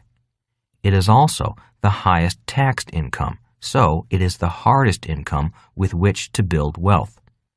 When you say to a child, "Get a good job," you are advising the child to work for ordinary earned income. 2. Portfolio income is generally derived from paper assets such as stocks, bonds, and mutual funds. Portfolio income is by far the most popular form of investment income, simply because paper assets are easier to manage and maintain. 3. Passive income is generally derived from real estate. It can also be derived from royalties from patents or license agreements. Yet, approximately 80% of the time, passive income is from real estate. There are many tax advantages available for real estate. One of the conflicting viewpoints between my 2 dads was what a parent should say to a child. My poor dad always said to me, "Work hard at school so you can get good grades. When you get good grades, you will be able to get a good job. Then you become a good, hard-working man." While Mike and I were in high school, Rich Dad would snicker at that idea. He used to say, "Your dad is a good, hard-working man, but he will never get rich if he continues to think that way. If you boys listen to me, you will work hard for portfolio income and passive income if you want to become rich." Back then, I did not fully understand what either man was saying or what the difference in philosophies was all about. At age 25, I was beginning to understand a little better. My dad was 52 and starting all over again, focused only on ordinary earned income, something he had thought was the right thing to do all his life. My rich dad was rich and enjoying life simply because he had worked hard for passive and portfolio income. I now knew which type of income I was going to work hard for, and it was not earned income. Basic rule number 2. Investment basic rule number 2, said Rich Dad, is to convert ordinary earned income into portfolio income or passive income as efficiently as possible. And that, in a nutshell, is all an investor is supposed to do, Rich Dad summarized with a smile. That is about as basic as it can get. But how do I do it? I asked. How do I get the money if I don't already have the money? What happens if I lose the money? How, said Rich Dad. You sound like an Indian chief from an old movie. But those are real questions, I whined. I know they are real questions, but for now, I just want you to understand the basics. Later, I'll go into the how, okay? And watch out for the negative thoughts. Look, risk is always part of investing, as it is with life. People who are too negative and avoid risk back themselves out of most opportunities because of their negativity and fear of risk. Got it? I nodded. I got it. Start with the basics. Basic rule number 3. Investment basic rule number 3, said Rich Dad, nodding to my last statement, is to keep your ordinary earned income secure by purchasing a security you hope converts your earned income into passive income or portfolio income. Secure in a security? I asked. I'm confused. What happened to assets and liabilities? Good question, said Rich Dad. I'm now expanding your vocabulary. It is time for you to go beyond the simple understanding of assets and liabilities. and understanding that most people never achieve, I might add. But the point I am making here is that all securities are not necessarily assets, as many people think they are. You mean a stock or a piece of real estate is a security, but it may not be an asset, I asked. That is correct. However, many average investors cannot distinguish between a security and an asset. Many people, including many professionals, do not know the difference. Many people call any security an asset. So, what is the difference? I asked. A security is something you hope will keep your money secure, and generally, these securities are bound up tightly by government regulations. And that is why the U.S. government organization that watches over much of the world of investing in this country is called the Securities and Exchange Commission, SEC. You may notice that its title is not the Assets and Exchange Commission. So the government knows that securities are not necessarily assets, I stated. Rich Dad nodded and said, and neither is it called the Securities and Guarantees Commission. The government knows that all it can do is maintain a tight set of rules and do its best to maintain order by enforcing those rules. It does not guarantee that everyone who acquires a security will make money. That is why securities are not called assets. If you remember the basic definition, an asset puts money in your pocket, or the income column. A liability takes money out of your pocket, and that shows up in your expense column. It's simply a matter of basic financial literacy. I nodded. So it is up to the investor to know which securities are assets and which securities are liabilities, I stated, beginning to understand where Rich Dad was going with this. That is correct, said Rich Dad. The confusion begins for most investors when someone tells them that securities are assets. Average investors are nervous about investing because they know that just because they buy a security, it does not mean they will make money. The problem with buying a security is that the investor can also lose money, said Rich Dad. He went on. So, if the security makes money, it puts money into the income column of the financial statement and it is an asset. But if it loses money and that event is recorded in the expense column of the financial statement, then that security is a liability. In fact, the same security can change from being an asset into a liability. For example, I bought 100 shares of stock in ABC Company in December, for which I paid $20 per share. In January, I sold 10 shares for $30 per share. Those 10 shares of stock were assets because they generated income for me. But in March, I sold 10 more shares for only $10, so that same stock had become a liability because it generated a loss, an expense. Rich Dad cleared his throat before continuing. So the way I look at that is that there are instruments called securities in which I invest. It is up to me as the investor to determine if each security is an asset or liability. And that is where the risk comes in, I said. It is the investor not knowing the difference between an asset and a liability that makes investing risky. Basic rule number 4. Investor basic rule number 4 is that it is the investor who is really the asset or the liability, said Rich Dad. What? I asked. The investor is the asset or liability, not the investment or security? Rich Dad nodded.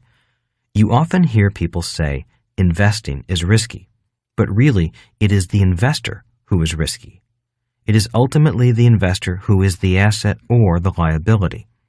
I have seen many so-called investors lose money when everyone else is making money.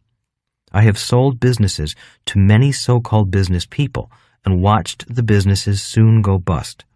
I have seen people take a perfectly good piece of real estate that is making a lot of money, and in a few years, that same piece of real estate is running at a loss and falling apart. And then I hear people say that investing is risky. It's the investor who is risky, not the investment. In fact, a good investor loves to follow behind a risky investor because that is where the real investment bargains are found. And that is why you love to listen to investors who are crying the blues about their investment losses, I said. You want to find out what they did wrong and see if you can find a bargain. You've got it, said Rich Dad. I'm always looking for the skipper of the Titanic. And that is why you don't like to hear stories about people making a lot of money in the stock market or the real estate market. You hate it when someone tells you that he or she bought a stock at $5 and it went to $25.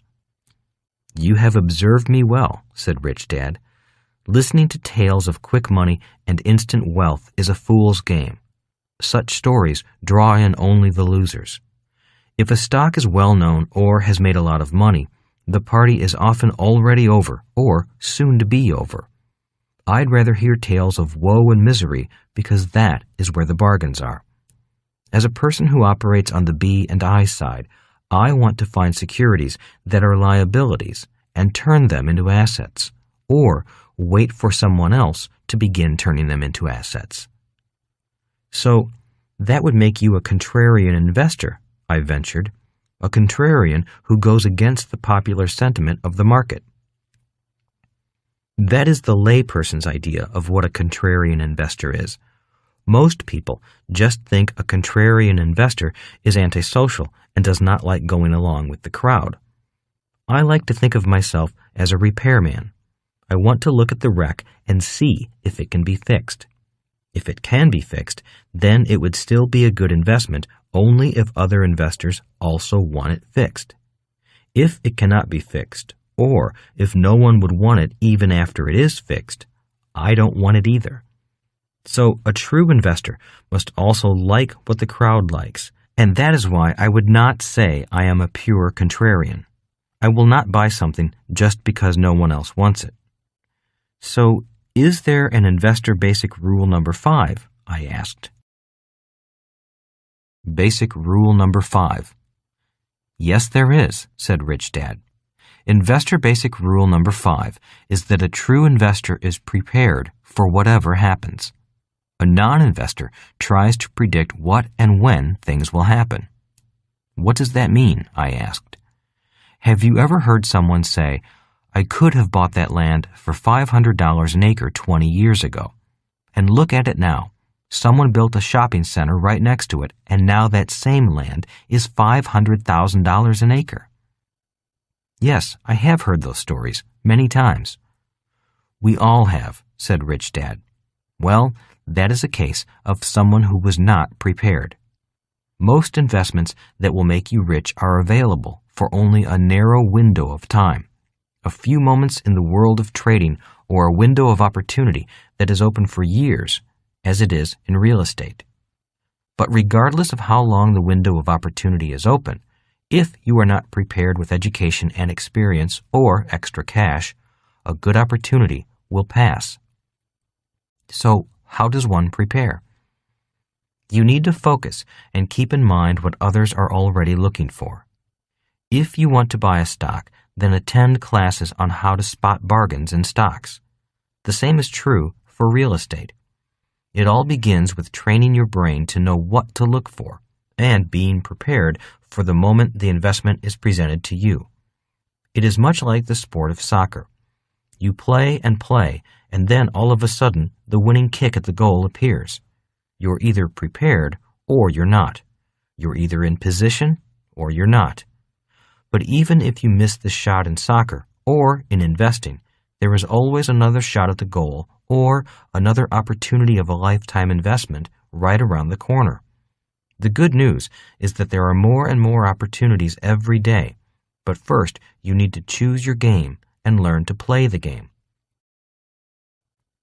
So that is why you chuckle when someone complains about missing out on a good deal or tells you that you must get into this deal or that deal? Exactly. Again, there are so many people who come from the mindset that there is scarcity instead of abundance in the world. They often cry about missing a deal and hang on to a deal too long, thinking that it is the only deal. Or they buy thinking that what they are looking at is the only deal. If you are good at the B and I side of the cash flow quadrant, you have more time and more deals to look at. And your confidence is high because you know you can take a bad deal that most people would reject and turn it into a good deal. That is what I mean about investing the time in order to be prepared. If you're prepared, there is a deal of a lifetime being presented to you every day of your life. And that is how you found that big piece of raw land, just walking down the street, I commented, recalling how Rich Dad found one of his best pieces of real estate. You saw that the for sale sign had fallen down and had been trampled on so no one knew the land was for sale. You called the owner and offered him a low but fair price at your terms, and he took it. He took your offer because no one else had made him an offer in over 2 years. That is what you mean, isn't it? Yes, that is what I mean, and that piece of raw land was a better deal than most. That is what I mean about being prepared. I knew what the land was worth, and I also knew what was going to happen in that neighborhood in a few months, so there was very low risk coupled with a very low price. I would love to find 10 more pieces of land today in that same neighborhood. And what do you mean by don't predict? I asked. Well, have you ever heard someone say, what if the market crashes? What will happen to my investment then? That is why I am not going to buy. I am going to wait and see what happens. Many times, I said. Rich Dad said, I have heard many people, when presented with a good investment opportunity, back away from the investment because their core fears begin to predict the disasters that will occur. They send out their negative vibes and never invest, or they sell when they shouldn't sell, and they buy something they shouldn't buy based on either optimistic or pessimistic emotional predictions. They could have handled that investment opportunity more wisely if they were a little educated, had a little experience, and were prepared, I said. Exactly, said Rich Dad. Besides, one of the basics of being a good investor is being prepared to profit when the market moves up or if it moves down. In fact, the best investors make more money in a down market simply because the market falls faster than it rises. As the saying goes, the bull comes up the stairs and the bear goes out the window. If you are not covered for either direction, you as the investor are too risky, not the investment. That means many people predict themselves right out of being rich investors. Rich Dad nodded. I have heard so many people say, I don't buy real estate because I don't want calls at midnight to fix toilets. Well, I don't either. That is why I have property managers. But I do love the tax advantages of cash flow from real estate that do not come from stocks. So people often predict themselves right out of opportunities instead of being prepared, I echoed, beginning to understand why being prepared was so important. How do I learn to be prepared? I'll teach you some basic trading techniques that all professional investors should know. Techniques such as shorts, call options, put options, straddles, and so on. But that will come later. Right now, that is enough about the advantages of preparation over prediction for you. But I have one more question about preparation, I protested. And what is that? Asked Rich Dad. What if I find a deal and I don't have any money? I asked. Basic rule number 6. That is investment basic rule number 6, said Rich Dad. If you are prepared, which means you have education and experience, and you find a good deal, the money will find you, or you will find the money. Good deals seem to bring out the greed in people. So when a person finds a good deal, the deal, because it promises great rewards, attracts the cash. If the deal is bad and doesn't promise great rewards, then it is really hard to raise the cash. Have you ever seen a good deal that did not attract the money? I asked. Many times, Rich Dad said, but it was not the deal that did not attract the cash. The person controlling the deal did not attract the cash. In other words, the deal would have been good if the guy in charge of the deal had stepped aside. It is like having a world-ranked race car with an average driver. No matter how good the car is, no one would bet on it with an average driver at the wheel. In real estate, people often say the key to success is location, location, location. I think differently. In reality, in the world of investing, regardless of whether it is real estate, business, or paper assets, the key is always people, people, people. I have seen the best real estate in the best location lose money because the wrong people were in charge. I said, so again, if I am prepared, if I have done my homework and have some experience and a track record, and I find something that is a good investment, then finding the money is not that hard. That has been my experience, Rich Dad said. Unfortunately, all too often, the worst deals, which are deals that investors like me would not invest in, are presented to unsophisticated investors, and the unsophisticated investors often lose their money. And that is why there is the Securities and Exchange Commission, I said.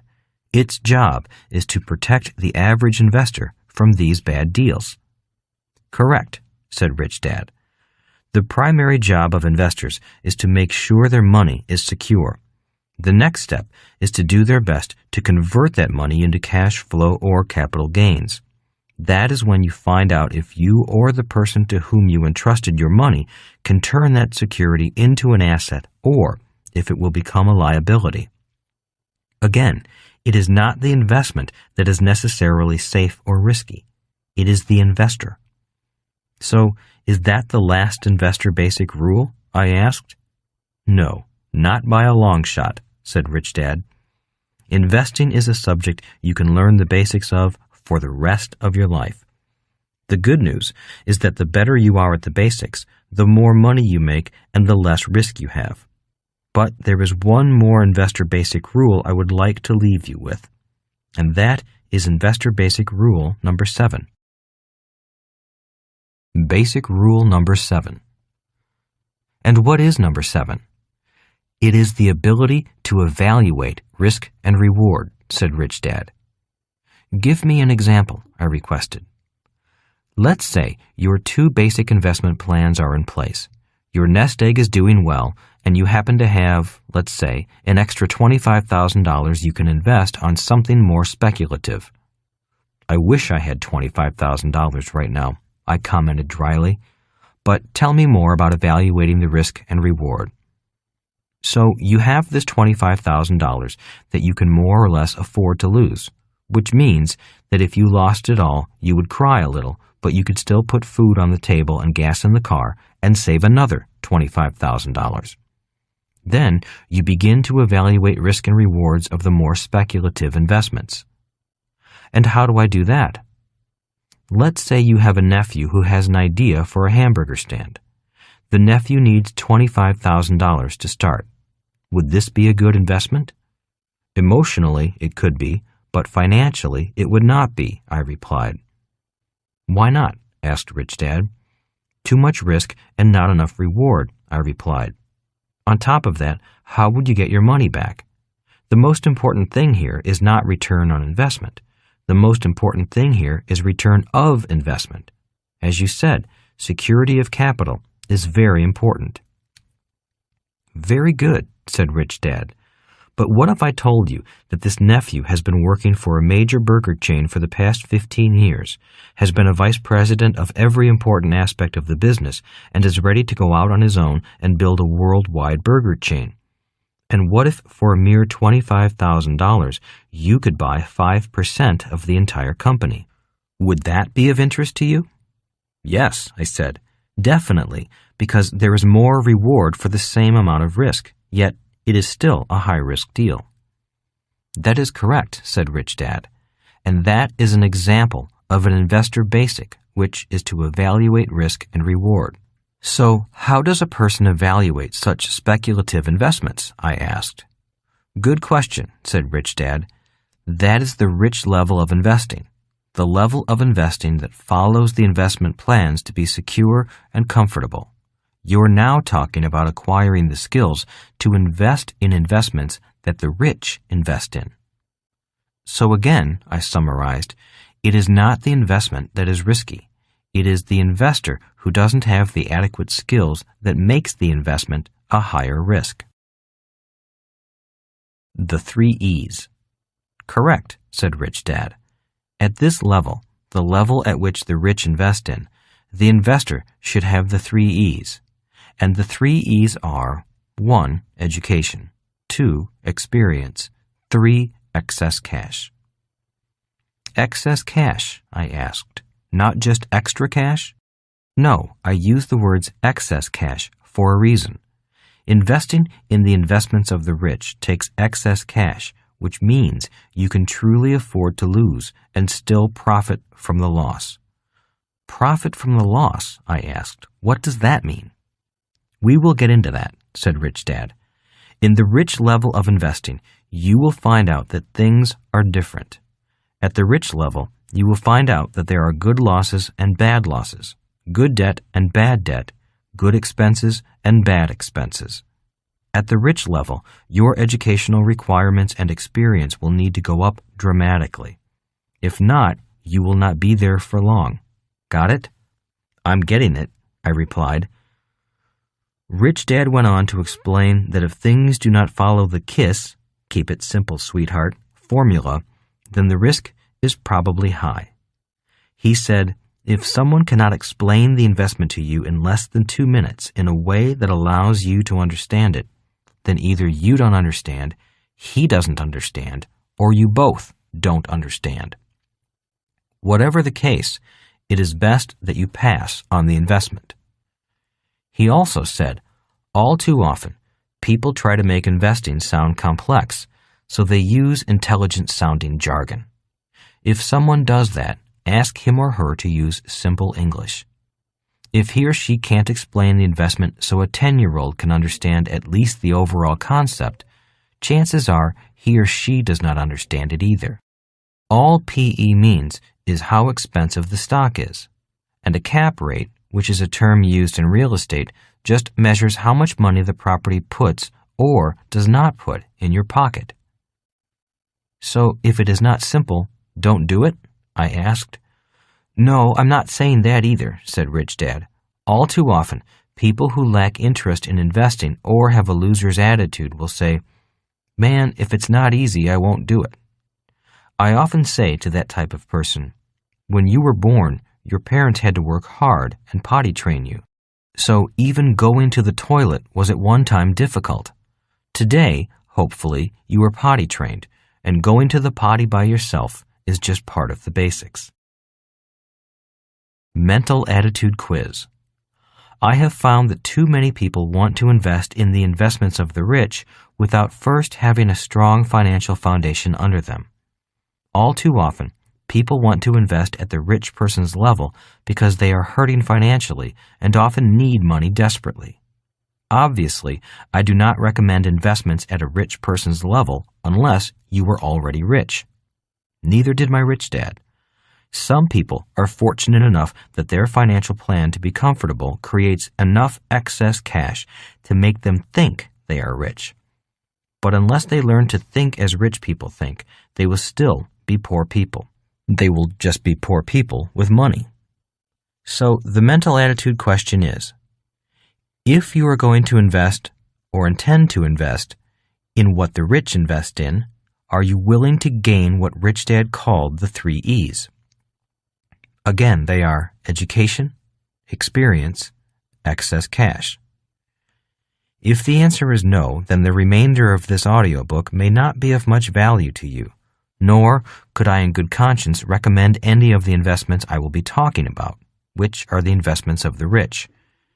If you are uncertain or are curious about some of the requirements involved in the education and experience that can lead to acquiring excess cash, then continue listening. At the end of this audiobook, you can decide whether or not you want to go after the 3 E's. Along the way, you may discover that your plans to be financially safe and then financially comfortable will allow you to raise the bar. Just as a high jumper or pole vaulter raises the bar after succeeding at each level, you can succeed financially at the safety and comfort levels. You can then raise the bar and your goals and focus more of your time on becoming rich. As Rich Dad said, investing is a subject you can learn the basics of for the rest of your life. What he meant was that it sounds complex at the start, and then it gets simple. The simpler you can make this subject or the more basics you learn, the richer you can become while reducing risk. But the challenge for most people is to invest the time. Chapter 15. Investor Lesson Number 15. Reduce risk through financial literacy. It was still early in the spring of 1974. I only had a couple of months to go before I would be discharged from my military contract. I still did not know what I was going to do once I drove off the base for the last time. President Nixon was in trouble with Watergate, and the trials were about to begin, so I realized that he had larger concerns than I did at that moment. We all knew the war in Vietnam was over, and we had lost. I still had a very short military haircut, and I stood out each time I went into the civilian world where long hippie hair was the style. I began to wonder what I would look like in shoulder-length hair. I had worn a military haircut since 1965, ever since I entered the military academy for college. It was the wrong period of time to have short hair. The stock market had been going down for the past 4 days, and people were nervous. Even in the pilot's ready room on base, the few pilots that did play the market were nervous and edgy. One had sold all his stock to stand aside with cash. I was not invested in the stock market at the time, so I could objectively watch the effect that the ups and downs of the market had on people. Rich Dad and I met for lunch at his favorite beachside hotel. He was as happy as ever. The market was falling, and he was making even more money. I thought it strange that he would be calm and happy while everyone else, even the commentator on the radio, was nervous. How is it that you are happy and everyone else I meet who is in the stock market is nervous? Well, we talked about it earlier, said Rich Dad. We talked about how one of the basics of being an investor is to be prepared for whatever happens, rather than attempt to predict what is about to happen. I doubt if anyone can predict the market, although there are many people who claim they can. A person can predict something happening maybe once, maybe even twice, but I have never seen anyone predict anything regarding the market 3 times in a row. If there is such a person, he or she must have a high-powered crystal ball. I knew we had covered this, but I needed to ask Rich Dad the questions anyway. But isn't investing risky? Isn't it risky to not know what will happen? I asked. No, said Rich Dad. Most people I talk to believe that investing is risky, so they keep their money in the bank, in money market funds, or in CDs. As they should, said Rich Dad, pausing for a moment and then continuing. For most people, investing is risky, but always remember that it is not necessarily investing that is risky. It is the investor who is risky. Many people who think they are investors are not really investors. In reality, they are speculators, traders, or, even worse, gamblers. There are final lines of distinction between those characters and a true investor. Don't get me wrong, there are speculators, traders, and gamblers who do very well financially, but they are not who I would categorize as investors. So how does an investor become less risky? I asked. Good question, said Rich Dad. Or maybe a better question might be, how do I become an investor who makes a lot of money with very little risk, and then hangs on to the money I make? Yes, that is definitely a more accurate question, I replied. My answer is the same. It is to keep things simple and understand the basics. Begin with having your investment plans for security and comfort in place. Those plans are often handled by someone else you hope is competent and following an automatic no-brainer formula. Then, you have to pay the price to become an investor who wants to make more money with less risk. "And what is that price?" I asked. "Time," said Rich Dad. "Time is your most important asset. If you are not willing to invest your time, then leave your investment capital with people who are following the investment plan of your choice. Many people dream of getting rich, but most will not pay the price of investing their time." I could tell that Rich Dad was still very much into the mental preparation mode of our lessons, but by now I was ready to go. I really wanted to learn to invest following his investment formula, yet he was still testing my determination to invest my time and effort to learn what I needed to learn. I therefore raised my voice so the tables around me could hear and said, "I want to learn. I am willing to invest my time. I will study. I won't quit on you. You are not wasting your time teaching me. Just tell me what the basics are to becoming a successful investor with very low risk." "Good," said Rich Dad. "I've been waiting for some fire. I got concerned this morning when you came in concerned about the market going down. If you let the ups and downs of the stock market run your life, you should not be an investor. The number one control you must have to be an investor is control over yourself. If you cannot control yourself, the highs and lows of the market will run you, and you will lose during one of those ups or downs. The number one reason people are not good investors is that they lack control over themselves and their emotions. Their desire for security and comfort takes control of their heart, their soul, their mind, their view of the world, and their actions. As I said, a true investor does not care which direction the market goes. A true investor will make money in either direction.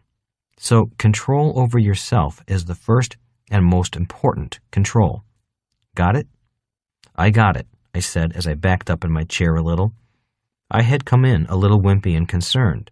Yet I had been studying with Rich Dad for years, and I knew that his intensity was letting me know that the lessons on investing were just about to begin. Rich Dad continued at a rapid-fire pace. "So if you want to invest with very low risk and high returns, you have to pay the price. And the price involves study. Lots of study. You need to study the basics of business. So, to be a rich investor, you also have to either be a good business owner or know what a business owner knows. In the stock market, investors want to invest in successful bees. If you possess the skills of a bee, you can either create your own business as a bee or analyze other businesses as potential investments as an eye. The problem is that most people are trained to be E's or S's in school. They do not have the skills needed by a B. That is why so few people become very rich investors. And that is why so many people say or think that investing is risky," I said. "Exactly," said Rich Dad. "This is what fundamental investing is. In the world of investing, there are 3 basic asset classes you can invest in. We already covered the idea of ordinary earned income, passive income, and portfolio income. Building a business is probably the best investment of all if you want to become a rich investor. Roughly 80% of the very rich became rich through building a business. Most people work for people who build businesses or invest in businesses. Then they wonder why the person who built the business is so rich. The reason is that the builder of a business will always trade money for the asset."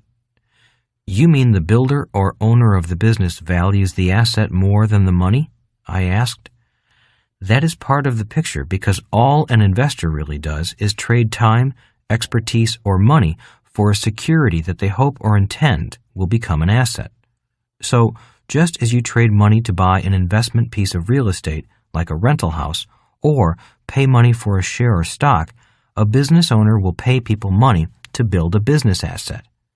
One of the main reasons the poor and middle class struggle is that they value money over true assets."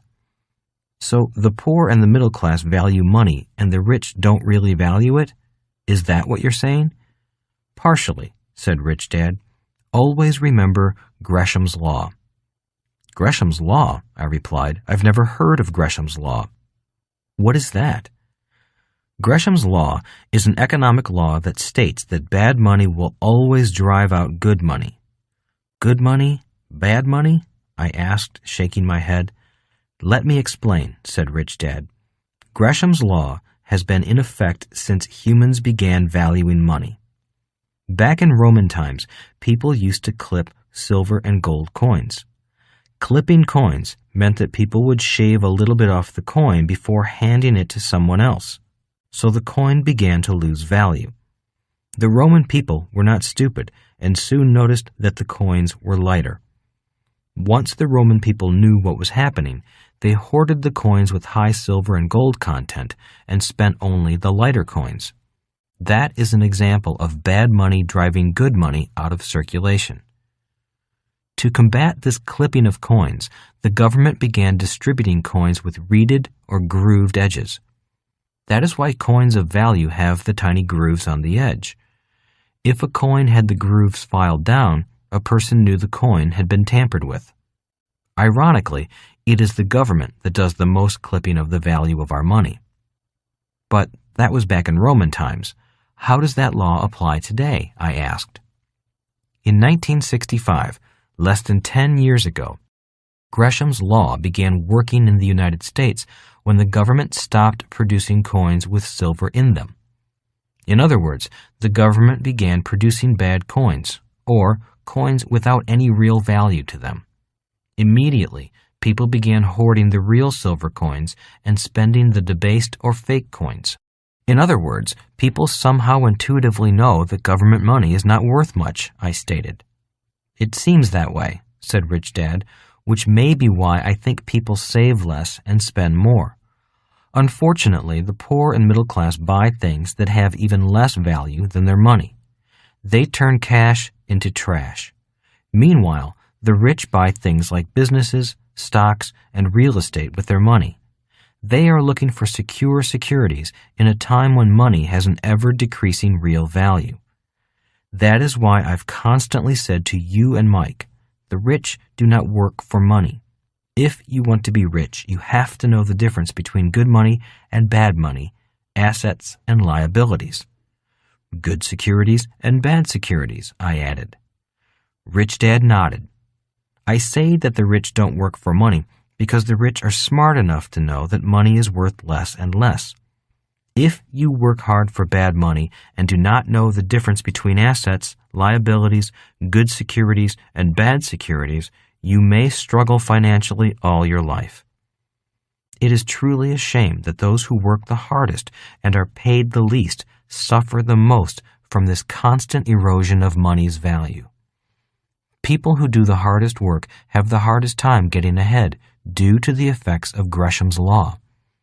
Since money has ever-declining value, a financially wise person must constantly seek things that do have value and can also produce more and more debased money.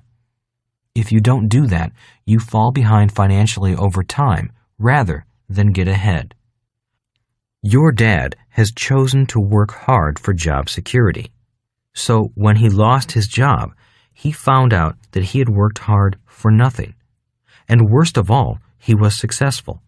He worked himself all the way to the top of the state education system, but then he bucked the system. There goes his job security with the state government. I feel for your dad almost as much as you do, but you cannot talk to someone who has very set core values and is not willing to change. He is out looking for another job rather than asking himself if a job will get him what he really wants. So he clung to job security and false assets. However, he failed to convert his ordinary earned income into real assets so he could have a rich person's income, which is passive income or portfolio income, I said. He should have done that, converting his paycheck into real securities before taking on the system. Your dad is a brave man and highly educated, but not financially well educated, and that was his downfall. If he were rich, he could influence the system with campaign contributions. But since he had no money, all he could do was protest and defy the government. Protest is effective, but it takes a heck of a lot of people protesting to make any change in the government. Just look at how many protesting people it is taking to stop this war in Vietnam. The irony is that he was protesting against the power of the rich to influence government by campaign contributions, I said. He saw the power that people with money have over politicians and the favors the rich receive or the laws that are passed in favor of the rich. My dad saw the money involved in politics, and so he ran for lieutenant governor to try to stop that financial abuse. Now it has cost him his position in the government. He knows the laws are written in favor of the rich. Well, that is another subject on money, but not our subject today, said Rich Dad. Why investing is not risky. I've already made up my mind, I said. I have not followed up on any of the jobs for pilots. I will soon begin looking for a job with a company that has sales training so I can overcome my fear of rejection and learn to sell or communicate, as you recommend. Good, said Rich Dad. Both IBM and Xerox have excellent sales training programs. If you're going to be in the B quadrant, then you must know how to sell as well as market. You also have to have a very thick skin and not mind people saying no to you. But you also have to be able to change their mind if it is appropriate to do so. Selling is a very necessary skill for anyone who wants to become rich, especially in the B quadrant and very often in the I quadrant. But I have one burning question, I said. Ask it, said Rich Dad. How can you say investing is not risky when most people say investing is risky? Easy, said Rich Dad. I can read financial statements, and most people cannot. Do you remember me saying to you years ago that your dad was word literate but not financially literate? I nodded, saying, I remember you saying that very often. Financial literacy is one of the most important investor basics, especially if you want to be a safe investor, an inside investor, and a rich investor. Anyone who is not financially literate cannot see into an investment. Just as a doctor uses X-rays to look into the human body, a financial statement allows you to look into an investment and see the truth, the facts, the fiction, the opportunities, and the risk. Reading a financial statement of a business or individual is like reading a biography or an autobiography. So one of the reasons many people say investing is risky is simply that they have never been taught to read financial statements, I asked in surprise. And that is why you began teaching Mike and me to read financial statements when we were 9 years old. Well, if you remember, you told me when you were just 9 years old that you wanted to be rich. When you told me that, I began with the basics. Never work for money. Learn to spot opportunities, not jobs. Learn to read financial statements. Most people leave school looking for jobs, not opportunities. They have been taught to work hard for ordinary earned income rather than passive income or portfolio income, and most have never been taught how to balance a checkbook, much less read and write a financial statement. Small wonder they say investing is risky. A business has a financial statement. A stock certificate is a reflection of a financial statement. Every real estate property has a financial statement, and each individual human being has a financial statement, said Rich Dad.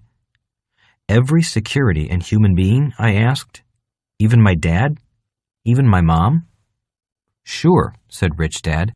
Everything, regardless of whether it is a business, stock, real estate, or human being, that transacts money has an income statement and balance sheet, whether or not they know it. People who are not aware of the power of a financial statement often have the least money and the biggest financial problems. You mean like my dad is having right now, I said. Unfortunately, that is true, said Rich Dad. Not knowing the simple difference between assets and liabilities, earned income from passive and portfolio income, and not knowing where they all appear and how they flow on a financial statement has been a costly oversight for your dad. So when you look at a business, you look at the financial statement, not the price of its stock that day, I asked, doing my best to move the discussion away from my dad.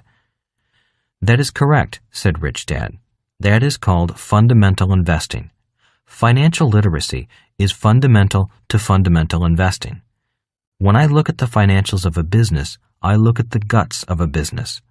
When I look at the financials, I can tell if the business is fundamentally strong or weak, growing or declining. I can tell if the management is doing a good job or wasting a lot of the investor's money. The same is true with an apartment building or office building. So, by reading the financials, you can tell for yourself if the investment is risky or safe, I added. Yes, said Rich Dad. The financials of a person, a business, or a real estate property will tell me much more than that. But a cursory look at a financial statement does 3 more important things. And they are? For one thing, being financially literate gives me a checklist of what is important. I can look at each line and determine what is not being done right, or what I can do to improve the business and make things right. Most investors look at the price and then the stock's PE, or price-earnings ratio. The PE of a stock is an outsider's indicator of the business. An insider needs other indicators, and that is what I will teach you. Those indicators are part of a safety checklist to make sure that all the parts of the business are functioning well. If you are not financially literate, you cannot tell the differences. Then, of course, investing becomes risky for that person. And the second thing? I asked. The second thing is that when I look at an investment, I overlay it on my personal financial statement and see where it fits. As I said, investing is a plan. I want to see how the financial statement of the business, the stock, the bond, or the real estate will impact my personal financial statement. I want to know that this investment will get me to where I want to go. I can also analyze how I can afford the investment. By knowing my numbers, I know what will happen if I borrow money to buy an investment and the long-term impact balanced with income and outflow due to debt payments. And the third thing? I want to know that this investment is safe and will make me money. I can tell if it is going to make money or lose money in a very short period of time. So, if it does not make me money, or I cannot fix the reason why it will not make me money, why should I buy it? That would be risky. So, if you do not make money, you don't invest? I asked. In most instances, said Rich Dad.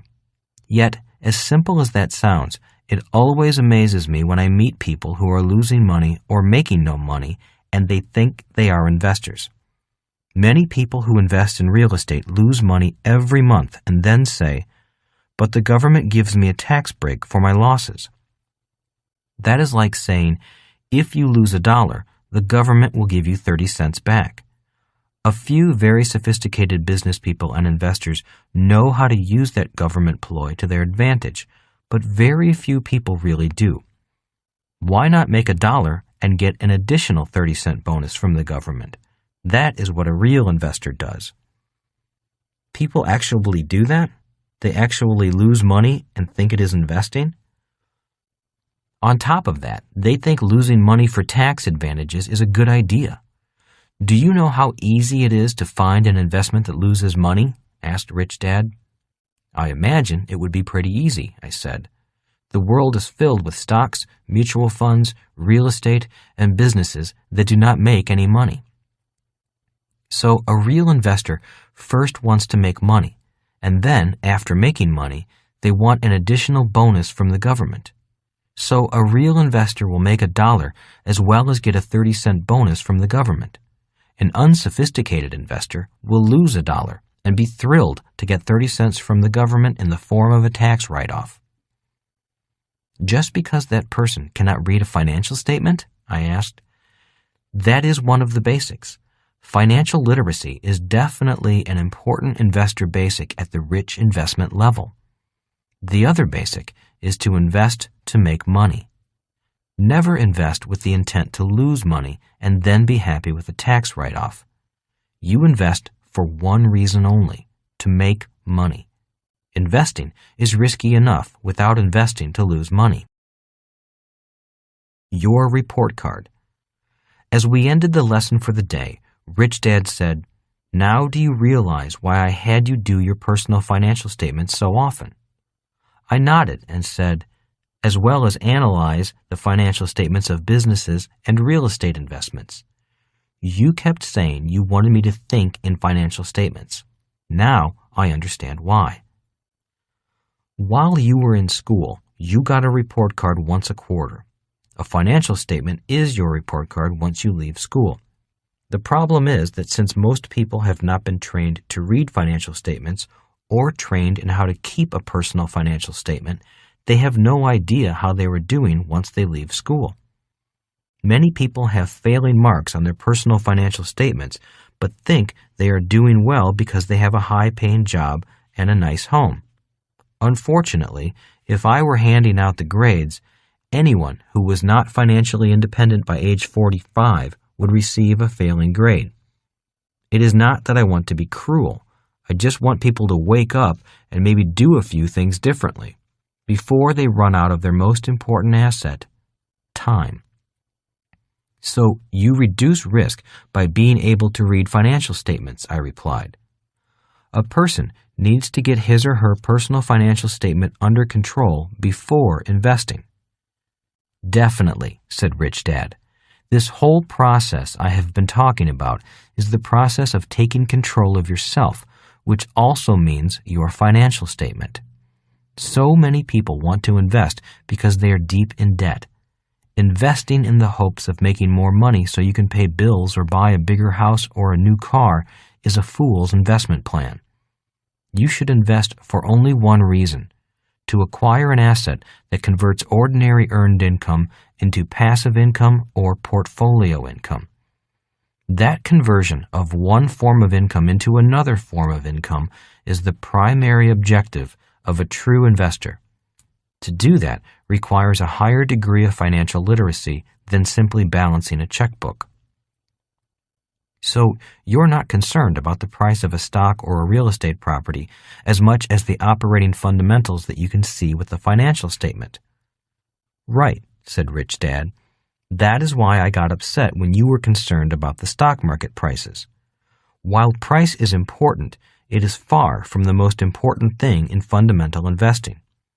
Price is more relevant in technical investing, but technical investing is another lesson. Now do you understand why I had you do so many personal financial statements and analyze businesses and real estate investments? I nodded. I hated it at the time, but now I'm glad you had me do so many of them. I realize now how much I analyze things using mental pictures of my financial statement. I visualize how what I do with my money is affecting my financial statement. I did not realize that most people do not think with these types of visual reference points. The magic carpet. You are far ahead of the game, said Rich Dad, the game of getting rich. I have a term for the income statement and the balance sheet, the two primary reports that make up financial statements. The magic carpet. Why do you call them the magic carpet? I asked. Because they seem to magically take you behind the scenes into any business, any piece of real estate, and any country in the world. It is much like taking a diving mask and suddenly looking below the surface of the water. The mask, symbolizing the financial statement, lets you see clearly what is going on beneath the surface. Alternatively, a financial statement is like having Superman's X-ray vision. Instead of trying to jump over the tall building, a financially literate person can see right through the building's concrete walls. Another reason I call them the magic carpet is that they free you to see and do so many things in so many parts of the world while sitting at your desk. You can invest in so many parts of the world or just in your backyard with so much more knowledge and insight. Improving my financial literacy ultimately reduces my risk and improves my investment returns. A financial statement lets me see what the average investor cannot see. It also gives me control over my personal finances, and that allows me to go where I want to go in my life. Having control over financial statements also allows me to operate multiple businesses without being in the business physically. Truly understanding financial statements is one of the keys necessary for a person in the S quadrant to move to the B quadrant. And that is why I call the income statement and balance sheet the magic carpet. Mental attitude quiz. If we were going to buy a used car, we would probably want a mechanic to look it over and hook it up to an electronic analyzer before deciding if it was worth the asking price. If we were looking at a house, we would ask a home inspector to go through a checklist and check out the condition of the foundation, plumbing, electricity, roof, and so on before buying the house. If we were going to marry someone, we would probably want to know what was really going on beneath the pretty face before deciding to spend a lifetime with that pretty face. Yet, when it comes to investing, most investors never read the financial statements of the company they are investing in. Most investors would rather invest on a hot tip or a low price or high price, depending upon the momentum of the market. Most people get their cars tuned up and checked out annually or have an annual health physical. But most people never have their financial statements analyzed for flaws or potential problems. The reason is that most people leave school unaware of the importance of a financial statement, much less how to control one. It's no wonder that so many people say investing is risky. Investing is not risky, but being financially illiterate is. How to see investment opportunities. If you plan to become rich by being an investor, I would say that having a good working knowledge of a financial statement is a minimum requirement. It will not only improve your safety factor, but it will also allow you to make much more money in a shorter period of time. Being able to read a financial statement will allow you to see investment opportunities that the average investor misses. The average investor looks primarily at price as the opportunity to buy or sell. The sophisticated investor has trained his or her brain to see opportunities other than price. The sophisticated investor knows that most of the best investment opportunities are not visible to the untrained eye. Rich Dad taught me that you make the most money as an investor by being financially literate as well as knowing internal strengths and weaknesses of the investment. He said, where you find the best investment opportunities is from understanding accounting, the tax code, business law, and corporate law. It is in these invisible realms where the real investors shop for the biggest investment bargains. That is why I call the income statement and balance sheet the magic carpet. So, the mental attitude question is, if you plan to become wealthy as an investor and invest in the investments of the rich, are you willing to keep an updated personal financial statement and practice reading other financial statements on a regular basis? Chapter 16, Investor Lesson Number 16, Financial Literacy Made Simple. Your dad struggles financially because he is word literate, but not financially literate, Rich Dad often said to me. If he just took the time to learn how to read numbers and the vocabulary of money, his life would change dramatically. Financial literacy was one of Rich Dad's 6 lessons in Rich Dad, Poor Dad. To Rich Dad, financial literacy was crucial for anyone who was sincere about being a business owner or a professional investor. I will quickly review financial literacy in the simple and easy to understand way that Rich Dad explained it to me. The basics. A sophisticated investor should be able to read many different financial documents. The income statement and balance sheet are at the center of all the documents. I am not an accountant, but I have attended several classes on accounting. In most of those classes, what struck me was how the instructors focused on either one of the documents, but not the relationship between the income statement and the balance sheet. In other words, the instructors never explained why one document was important to the other or how one affected the other. Rich Dad thought the relationship between the income statement and the balance sheet was everything. He would say, how can you understand one without the other? How can you tell what an asset or liability really is without the income column or the expense column? He would go on and say, just because something is listed under the asset column does not make it an asset. I think that statement was the single most important point he made. He would say, the reason most people suffer financially is that they purchase liabilities and list them under the asset column. That is why so many people call their home an asset when it is really a liability. If you understand Gresham's law, you can see why such a seemingly minor oversight can cause a lifetime of financial struggle instead of financial freedom. He would also say, if you want to be rich for generations, you and the ones you love must know the difference between an asset and a liability. You must know the difference between something of value and something of no value. After Rich Dad, Poor Dad was published, many people asked, is he saying that a person should not buy a house? The answer to that question is no, he was not saying not to buy a house. Rich Dad was only emphasizing the importance of being financially literate. He was saying, don't call a liability an asset, even though it is your house. The next most asked question was, if I pay off the mortgage on my house, will that make it an asset? Again, the answer in most cases is no. Just because you have no debt on your home, that does not necessarily make it an asset. The reason for that answer is again found in the term cash flow. For most personal residences, even if you have no debt, there still are expenses and property taxes. In fact, you never truly own your real estate outright. Real estate will always ultimately belong to the government. The word real in real estate comes from the Spanish word royal. It does not mean physical or tangible here. That's because property has always belonged to the royals.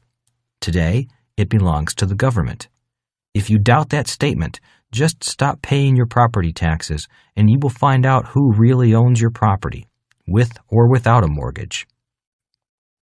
The non-payment of property taxes is where tax lien certificates come from. In Rich Dad, Poor Dad, I talked about the high interest that investors obtain from tax liens. Tax liens are the government's way of saying, you may control your real estate, but the government will always own it. Rich Dad was very much in favor of home ownership. He thought that a home was a secure place to put your money, even though it was not necessarily an asset. In fact, once he had acquired enough real assets, he lived in a big, beautiful home. Those real assets generated the cash flow that allowed him to buy his big, beautiful home. The point he was making was that people should not call a liability an asset or buy liabilities that they think are assets. He thought that was one of the biggest mistakes a person could make. He would say, if something is a liability, you'd better call it a liability and watch it closely. The magic words are cash flow. To Rich Dad, the most important words in business and investing were cash flow. He would say, just as fishermen must watch the ebb and flow of the tides, an investor and business person must be keenly aware of the subtle shifts in cash flow. People and businesses struggle financially because they have poor control of their cash flow. Financial literacy for a child. Rich Dad may not have been formally educated, but he had a way of taking complex subjects and making them simple enough for a 9-year-old child to understand, because that is how old I was when he began explaining these things to me. I must confess that I have not progressed much beyond the simple line drawings Rich Dad drew for me. I still like to keep things simple. Yet, Rich Dad's simple explanations allowed me to better understand money and its flow and guided me to a financially secure life. Today, my accountants do the hard work. Leave the technical accounting work to the accountants who are trained to do such important work.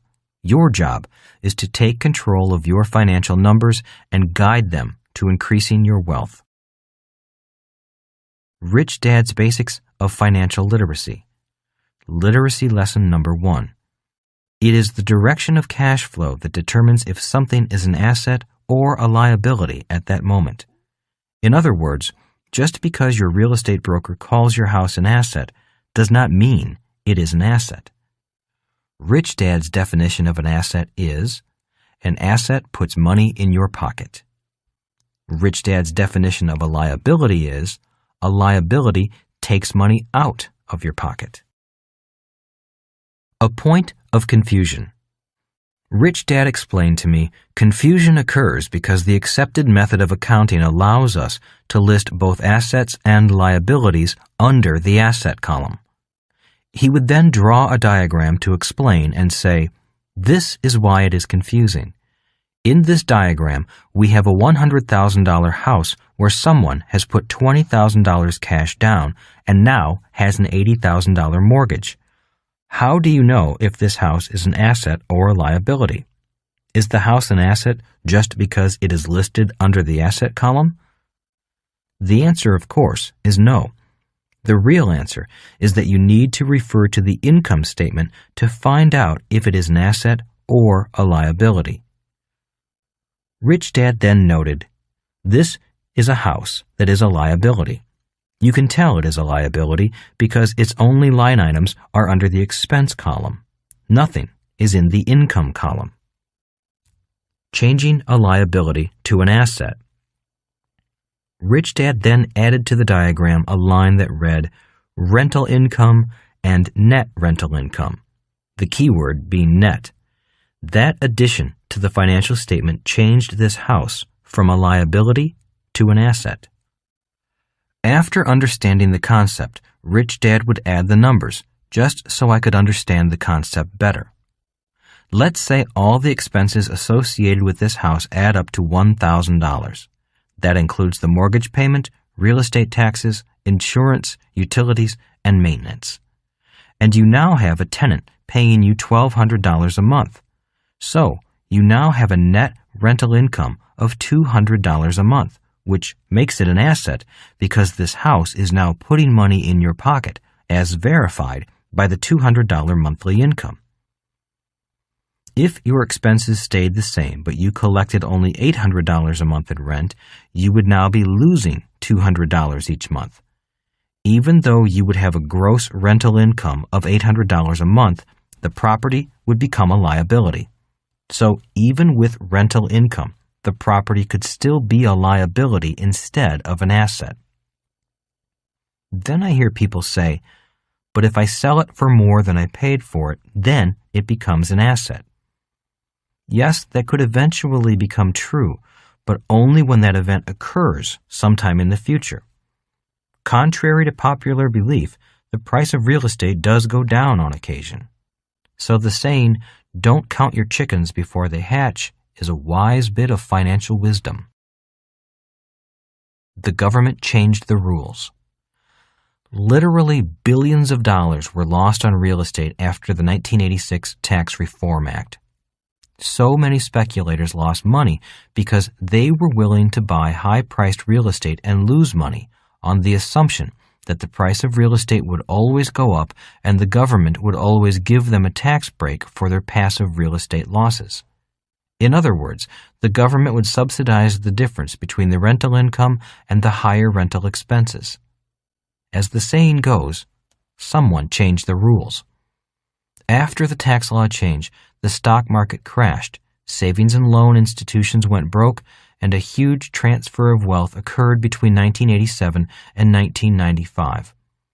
Investment property flowed from primarily the S quadrant, the high-income professionals such as doctors, lawyers, accountants, engineers, and architects, to the investors in the I quadrant. That single tax law change forced millions of people out of real estate investing and into the paper asset market known as the stock market. Could we experience another transfer of wealth from one side of the quadrant to the other?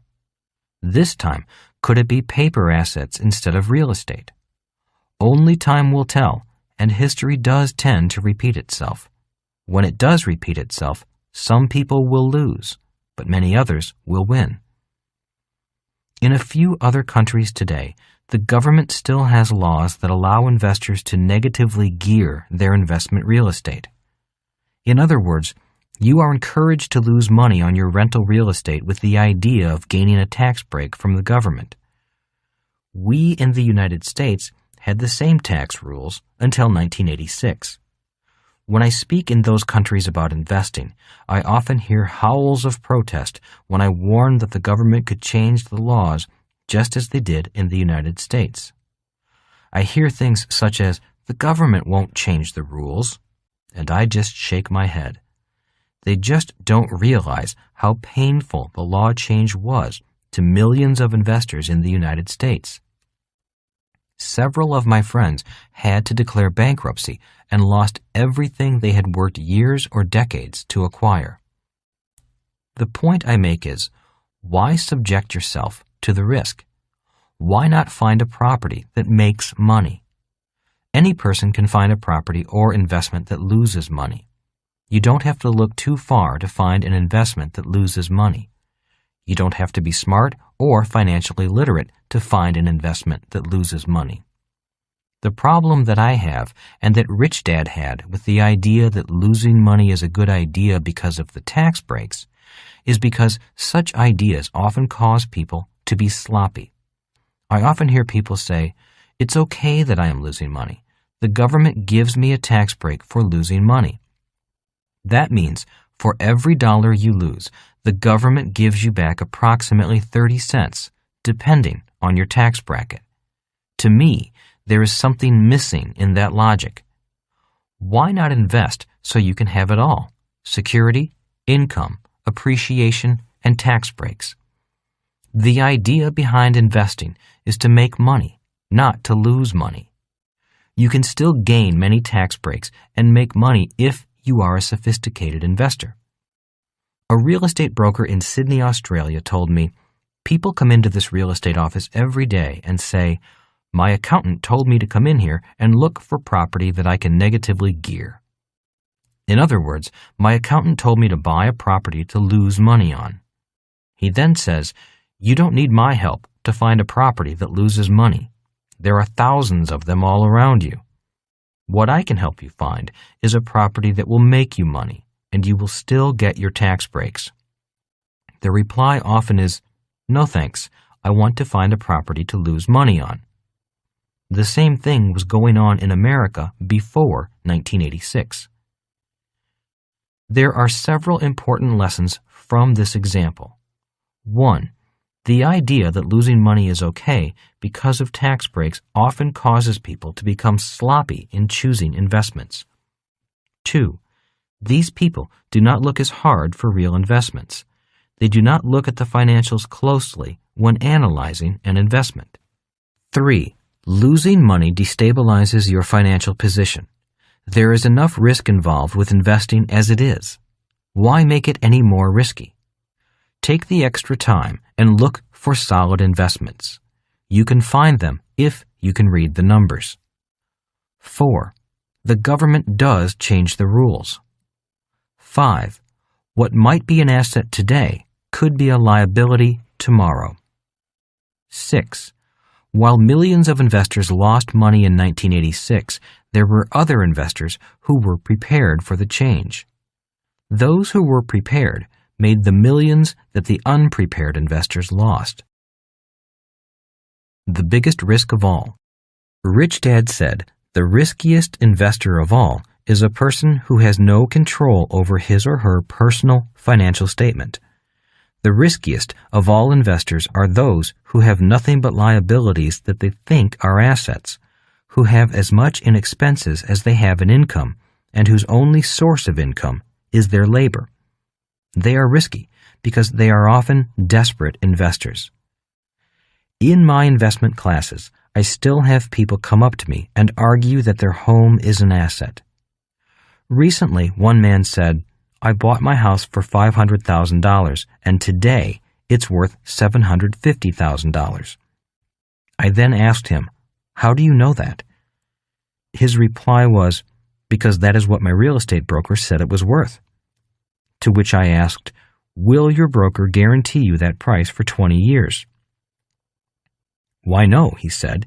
He just said that was the comparable average price of houses in the neighborhood being sold today. And that is exactly why my rich dad said the average investor does not make much money in the market.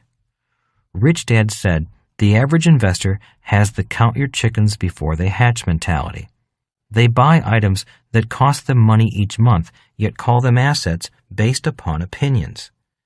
They count on their house going up in value in the future. Or they act like their house can be sold immediately for what their real estate broker told them it is worth. Have you ever ended up selling your home for less than what your broker or banker thought it was worth? I have. Because people base their financial decisions on other people's opinions and expectations, they lose control over their personal finances. That, to me, is very risky. If you want to be rich, you must take control over your education as well as your personal cash flow. There is nothing wrong with hoping the price of something goes up in the future, as long as you do not lose control of your finances today. He would also say, if you're so certain the price is going up, why not buy 10 of those houses? This mentality also applies to people who say, my retirement account is worth $1 million today. It will be worth $3 million when I retire. Again, I would ask, how do you know that? What I learned from my rich dad was that the average investor often counts their chickens before they hatch. Or they bet everything on one event, which means they literally wait for their ship to come in sometime in the future. It is true that many eggs do hatch and most ships do eventually come in, yet the professional investor does not want to take that chance. The sophisticated investor knows that being financially educated gives you more control today and, if you keep studying, greater financial control tomorrow. The sophisticated investor knows that sometimes eggs get eaten or stepped on, and sometimes the ship people are waiting for is the Titanic. I meet many investors who are new to the world of investing. They have been investing for less than 20 years. Most have never been through a market crash or owned real estate worth much less than they paid for it. These new investors come up to me and spout off industry averages such as, the stock market on average has been going up 8% every year since 1974, or real estate over time has averaged over 4% per year for the last 20 years. As Rich Dad said, averages are for average investors. A professional investor wants control, and that control begins with yourself, your financial education, your sources of information, and your own cash flow. That is why Rich Dad's advice to the average investor is, don't be average. To him, being an average investor is being a risky investor. Why people don't have control over their finances. People leave school not even knowing how to balance a checkbook, much less how to prepare a financial statement. They never learn how to control their finances. You can tell if people are in control of themselves by looking at their financial statements. Just because people have high-paying jobs, big houses, and nice cars does not necessarily mean they are in control financially. If people knew how a financial statement worked, they would be more financially literate and more in control of their money. By understanding financial statements, people can better see how their cash is flowing. When people write checks, they are depleting an asset. When people use their credit cards, they are increasing their liabilities. In other words, credit cards make it so much easier to get deeper and deeper into debt. Most people cannot see it happening to them simply because they have not been trained to fill out and analyze a personal financial statement. Unless something changes inside this person, chances are that this person will live a life of financial servitude. Why do I say financial servitude? Because each payment this person makes goes into the asset column of a rich person and makes them richer. Many people ask me, what is my first step to financial freedom? My response is, take control of your money and your financial statement. My wife, Kim, and I produced a program called How We Got Out of Bad Debt. where we walk you through the process of how we got out of bad debt and how you can too. More importantly, however, you will learn how to manage your money like the rich do.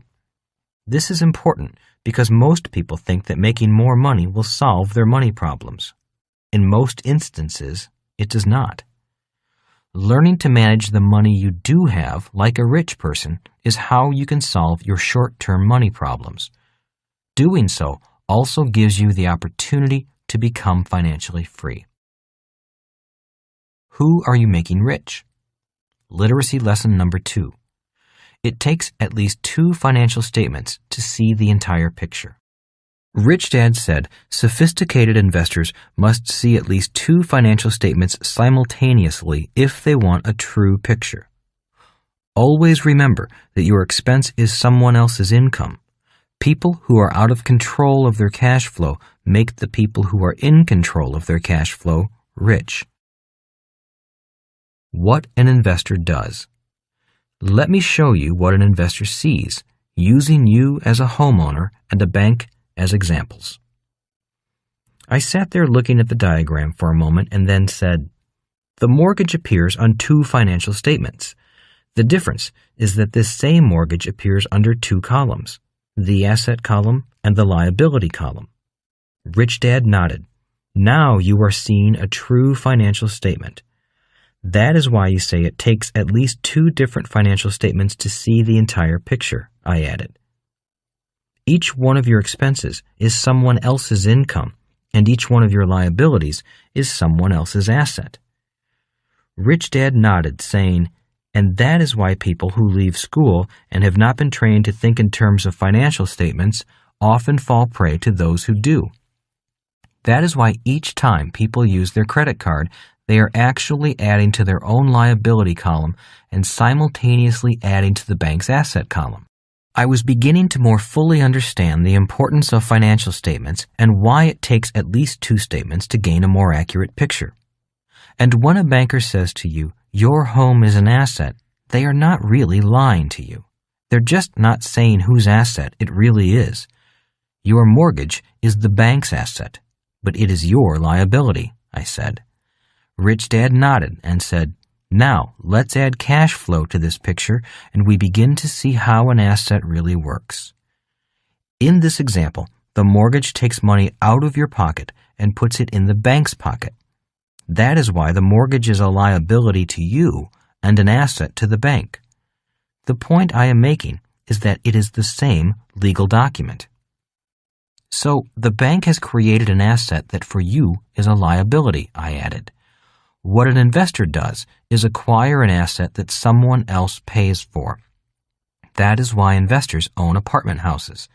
Every month, cash flows into the investor's income statements from the rent, just as their mortgage payments flow into the bank's income statement. Rich Dad nodded and grinned. You're beginning to get it. You definitely want to be on one side of the equation more than the other. But it is a two-way street. Oh, I said. This time my savings are my asset and the bank's liability. Again, it takes a minimum of 2 financial statements to see the complete picture. Yes, said Rich Dad. And what else did you notice about these diagrams?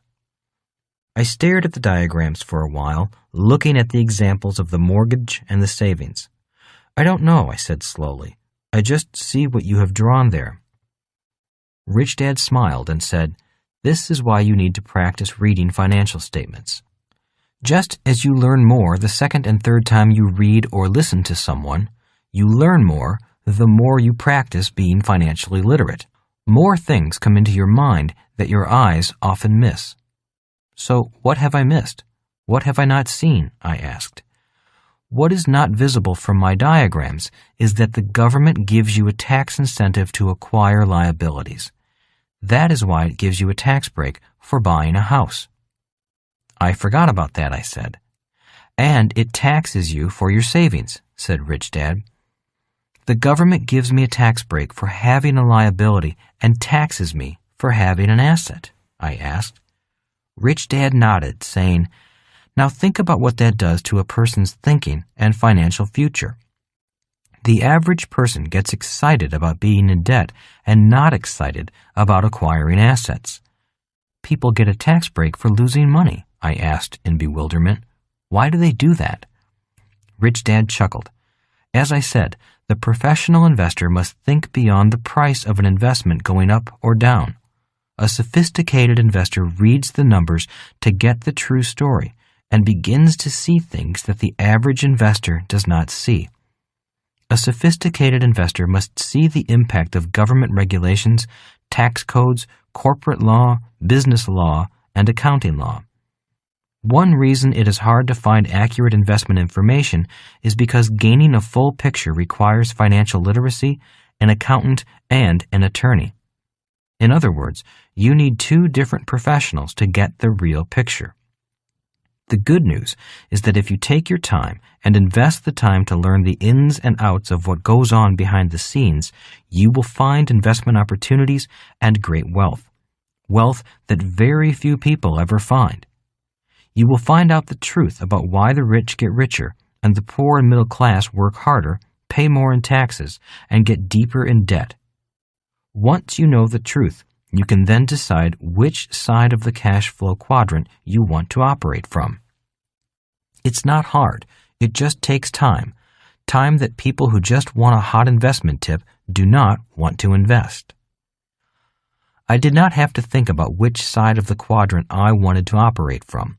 I knew I wanted to invest legally from the inside, not the outside.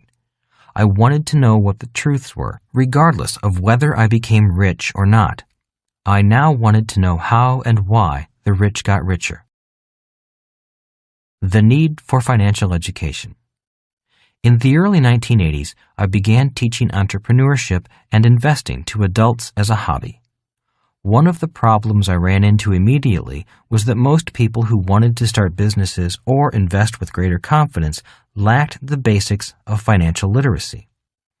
I believe that this lack of financial education is why 9 out of 10 new businesses fail in the first 5 years, and why most investors think investing is risky and do not make or keep much money. When I recommended that people take classes in accounting, finance, and investing before starting a business or investing, most of them groaned and did not want to go back to school. That is when I began to search for a way that individuals could gain the basic knowledge in an easy and fun way. In 1996, I created the cash flow games that teach the basics of financial literacy, accounting, and investing. Teaching versus learning. I created cash flow as a game because investing and financial analysis are subjects that you cannot learn by reading. My poor dad, the school teacher, often said, "A teacher must know the difference between what can be taught and what must be learned." He would go on to say, "You can teach a child to memorize the word bicycle, but you cannot teach a child to ride one. A child needs to learn how to ride a bicycle by doing." I have observed thousands of people learning to be investors by playing the cash flow games. They learn the basics by doing things I could never teach by writing or by lecturing. The games teach in a few hours what took me 30 years to learn with my rich dad guiding me. And that is why this book is titled Rich Dad's Guide to Investing. That is what he did. He guided me because that was the best method for me to learn the material. Investing and accounting are subjects that he could not teach me. I had to want to learn. The same is true for you. Improving your results. The more you read financial statements, annual reports, and prospectuses, the more your financial intelligence or financial vision will increase. Over time, you will begin to see things that the average investor never sees. We all know that repetition is how we learn and retain what we learn. For years, Rich Dad had me review financial statements. Today, I think automatically in terms of financial statements. When we learn to ride a bicycle, we train our subconscious mind to ride our bike. Once that is done, we don't have to think or remember how to ride a bike as we ride. When we learn to drive a car, we also train our subconscious mind. That is why, Once we have trained our subconscious mind to drive, we can drive and talk to someone else, eat a hamburger, think about problems at work, or listen to the radio and sing along. Driving is automatically handled. The same can happen with reading financial statements. What takes the longest time to find a good investment is analyzing the numbers. Learning to read financial statements is a tedious process, especially when you first begin to learn. The good news is that it gets easier and faster as you practice. Not only does it get easier, but you can also review many more investment opportunities almost automatically without thinking, just like riding a bike or driving a car. Mental Attitude Quiz. We humans learn to do many things subconsciously. If you are serious about becoming a more successful investor, an investor who makes more money with less and less risk, I recommend training your brain to analyze financial statements. Analyzing financial statements is basic to the world's best fundamental investors such as Warren Buffett. The way this is done is by something called deal flow. Every professional investor has a continuous number of potential business or real estate investments that need investment capital. Rich Dad had Mike and me read, study, and analyze these investments, regardless of whether we were interested in them or not. Even though it was slow and painful at first, over the years the process became faster, easier, more fun, and more exciting. So we learned by repetition, and that repetition has paid off by allowing me to retire early, be more financially secure, and make even more money. So, the mental attitude question is, are you willing to practice filling out your own financial statement and keeping it up to date, as well as read the statements of other businesses? You will note that this question is very similar to the question at the end of the last chapter. It is repeated to emphasize the importance of financial literacy. This question is very important because one of the costs of becoming a rich investor and investing in the investments of the rich is the price of investing time in continual improvement of your own financial literacy. If your answer is no to this question, then most of the investments that the rich invest in are far too risky for you. If you are financially literate, then you will be better prepared to find the very best investments in the world. Chapter 17. Investor Lesson Number 17. The Magic of Mistakes. My real dad came from the world of academics, a world where mistakes are perceived as bad and are to be avoided. In the world of education, the more mistakes a person makes, the less intelligent that person is thought to be. My rich dad came from the streets. He had a different view on mistakes. To him, mistakes were opportunities to learn something new, something he did not know before. To him, the more mistakes a person made, the more the person learned. He often said, "There is a bit of magic hidden in every mistake." So the more mistakes I make and I take the time to learn from, the more magic I have in my life. My rich dad constantly used the example of learning to ride a bicycle to reinforce the idea of the magic found inside of mistakes. He would say, "Just remember the frustration you went through as you struggled to learn how to ride a bicycle. All your friends are riding, but all you are doing is climbing on the bike and immediately falling off. You make mistake after mistake. Then suddenly, you stop falling off. You begin to pedal, the bike begins rolling, and then, like magic, a whole new world opens up to you. That is the magic found in mistakes." Warren Buffett's mistake. Warren Buffett, America's richest investor, is known and respected for his company, Berkshire Hathaway. Today, shares of Berkshire Hathaway are among the highest-priced company shares in the world. While many investors value Berkshire Hathaway stock, few people realize that acquiring Berkshire Hathaway was one of Warren Buffett's biggest investment mistakes. When he acquired the company, Berkshire Hathaway was a shirt manufacturing company that was slowly going out of business. Warren Buffett thought his team could turn the company around. Well, as most of us know, textile manufacturing was dying in America and moving to other countries. It was a trend that even Warren Buffett could not go against, and the company eventually failed as a manufacturing company, even with Warren Buffett behind it. Yet inside of this company failure, Warren Buffett found the gems that ultimately made him extremely rich. Other mistakes. Another company, Diamond Fields, was formed to look for diamonds, but the company's head geologist had made a mistake. Instead of finding diamonds, they struck one of the largest nickel deposits in the world.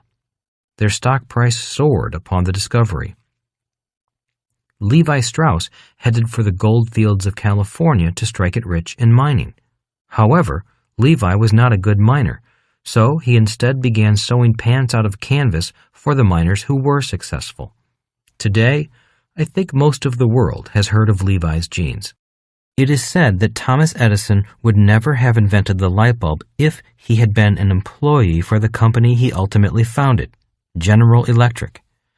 Edison failed over 10,000 times before finally inventing the light bulb.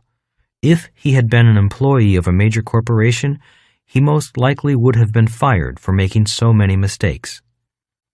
Christopher Columbus's big mistake was that he was looking for a trade route to China and accidentally bumped into North America.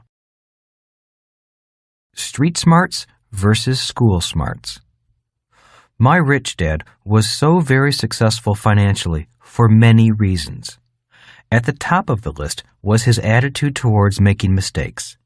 Like most of us, he hated making them, yet he was not afraid of making them. He would take risks simply to make a mistake. He would say, when you come to the boundaries of what you know, it's time to make some mistakes. Several times, one of his businesses failed to get off the ground and he lost money. I have also seen him launch a new product only to have it be rejected by the marketplace. Yet each time he made a mistake, instead of being depressed, he often seemed happier, wiser, more determined, and even richer from the experience. He would say to his son and me, "Mistakes are how we learn. Every time I make a mistake, I always learn something about myself. I learn something new, and I often meet new people I would never otherwise have met." In one of his failed ventures, a plumbing distribution company, he met one of his future business partners. And from that failed plumbing business, they formed a friendship and partnership that went on to make tens of millions of dollars. He said, "If I had not taken the risk to form that business, I would never have met Jerry. And meeting Jerry is one of the most important events in my life." My poor dad was an excellent student in school. He rarely made mistakes, which was why he had such high grades. The problem was that at age 52, he seemed to have made one of the biggest mistakes in his life, and he could not recover from it. As I watched my real dad struggle financially and professionally, my rich dad said, "To be successful in the real world of business, you have to be school smart as well as street smart." Your dad entered school at the age of 5. Because he had good grades, he stayed in school, eventually becoming the top man in the school system.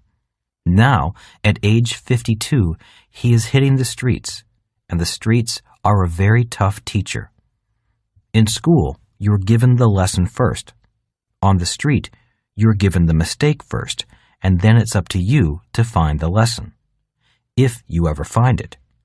Since most people have not been taught how to make mistakes and learn from them, they either avoid mistakes altogether, which is a bigger mistake, or they make a mistake but fail to find the lesson from the mistake.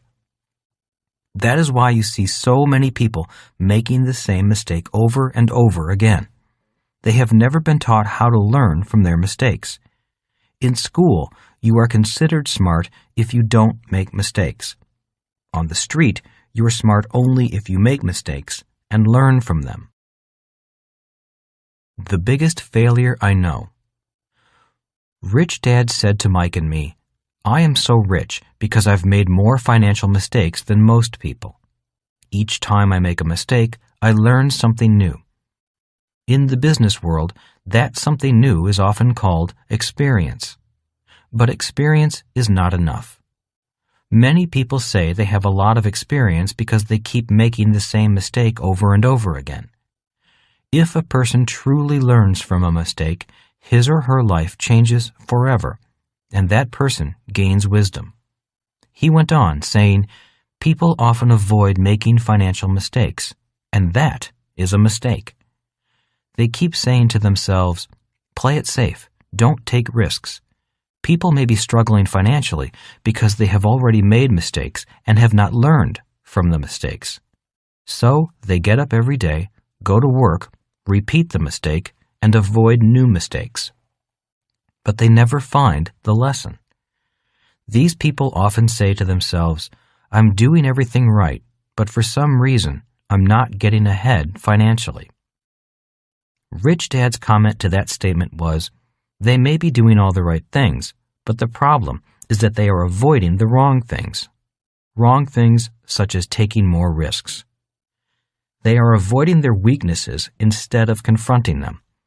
They are not doing something they may be afraid of doing and consciously choosing to avoid taking risks because they're afraid of making a mistake." He also said, "Some of the biggest failures I know are people who have never failed."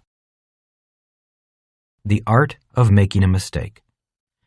Instead of instructing his son and me to avoid mistakes, Rich Dad taught us the art of making a mistake and gaining wisdom from it. During one of those lessons, Rich Dad said, "The first thing that happens after you make a mistake is that you become upset. Everyone I know gets upset. That is the first indication of a mistake," said Rich Dad. "At this point of upset, you find out who you really are." "What do you mean, who you really are?" asked Mike.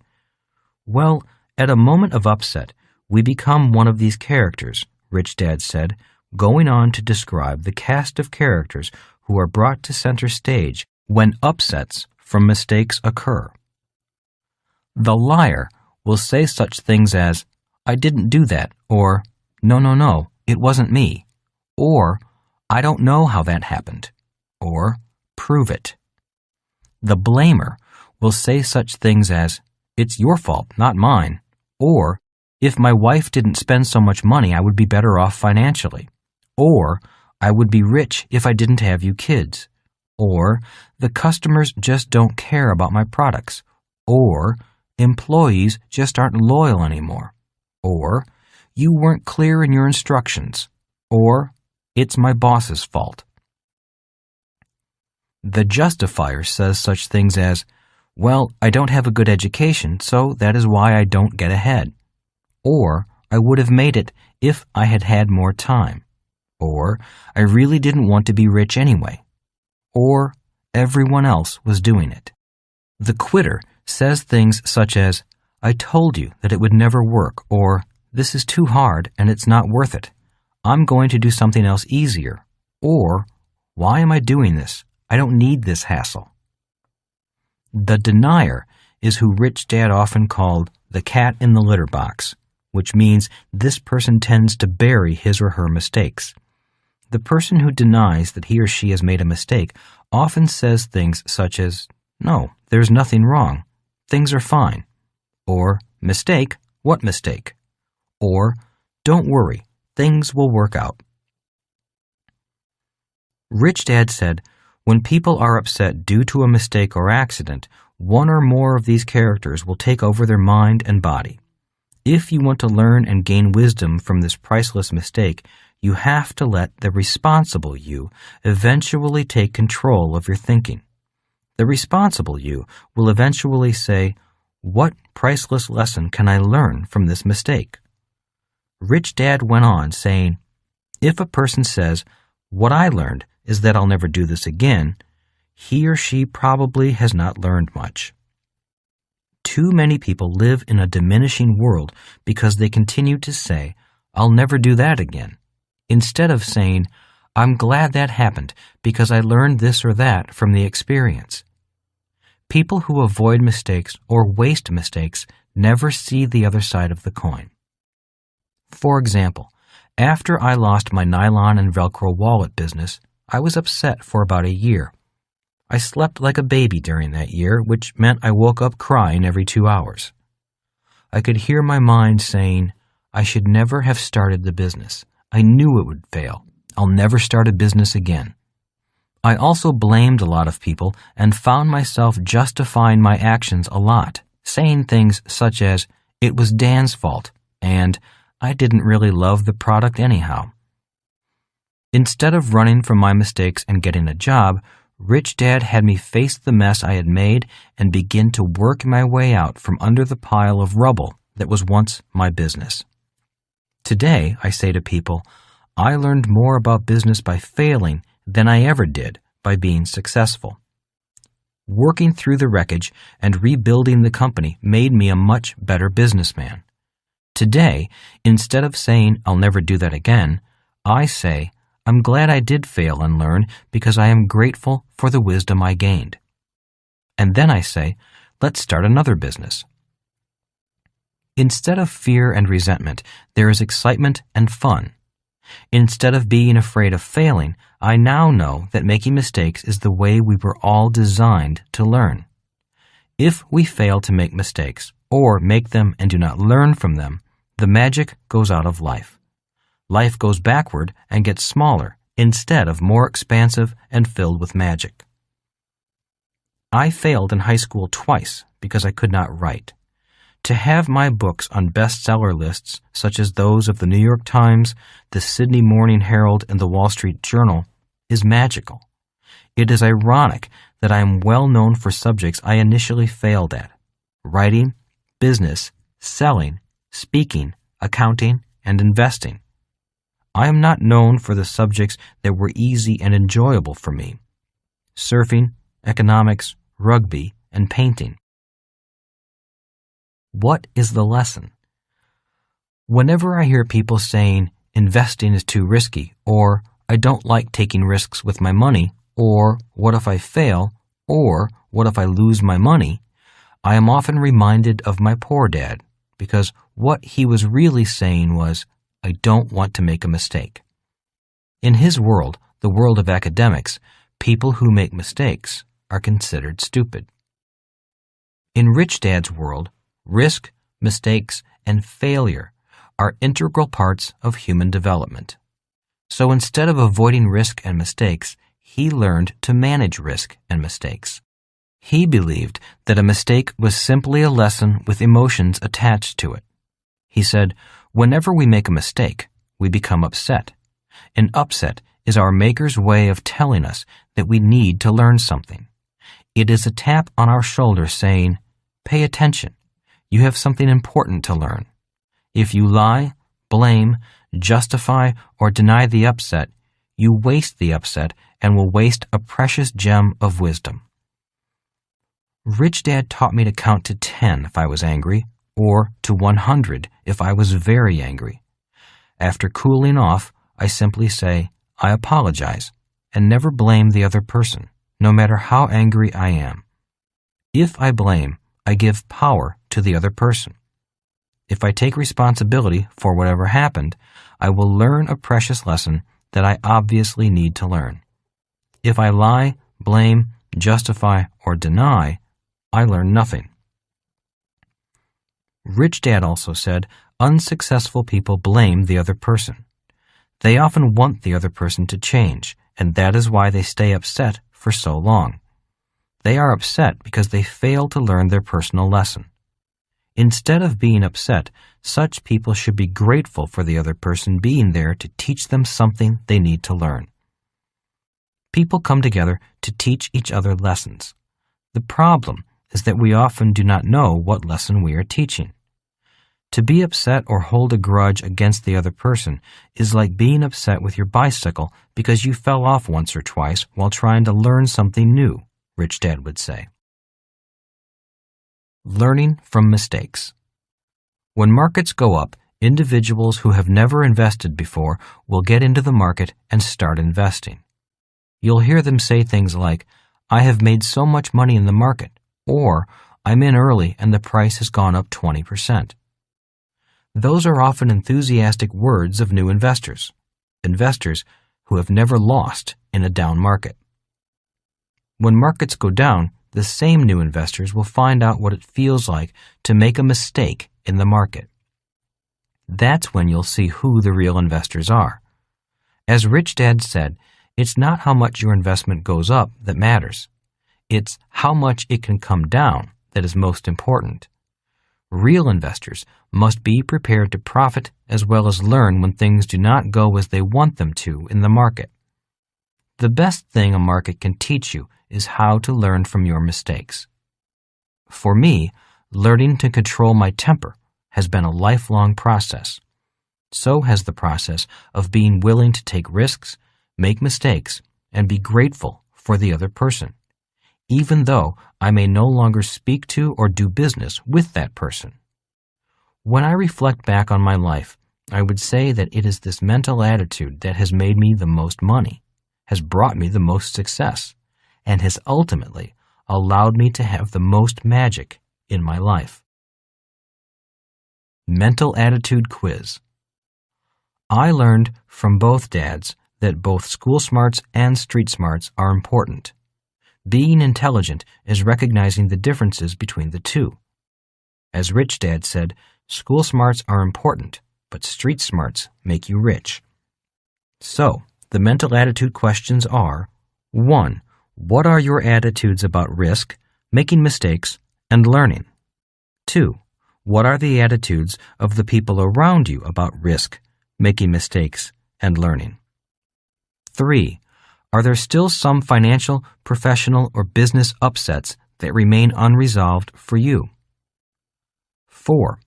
Are you still angry with someone else in regard to money? 5. If you are upset with someone else or yourself, what lesson can you learn and be grateful for because you were courageous enough to take a risk and maybe learn something? I always remember my rich dad saying, "I have so much money because I was willing to make more mistakes than most people and learn from them." Most people have not made enough mistakes or continue to make the same mistakes over and over again.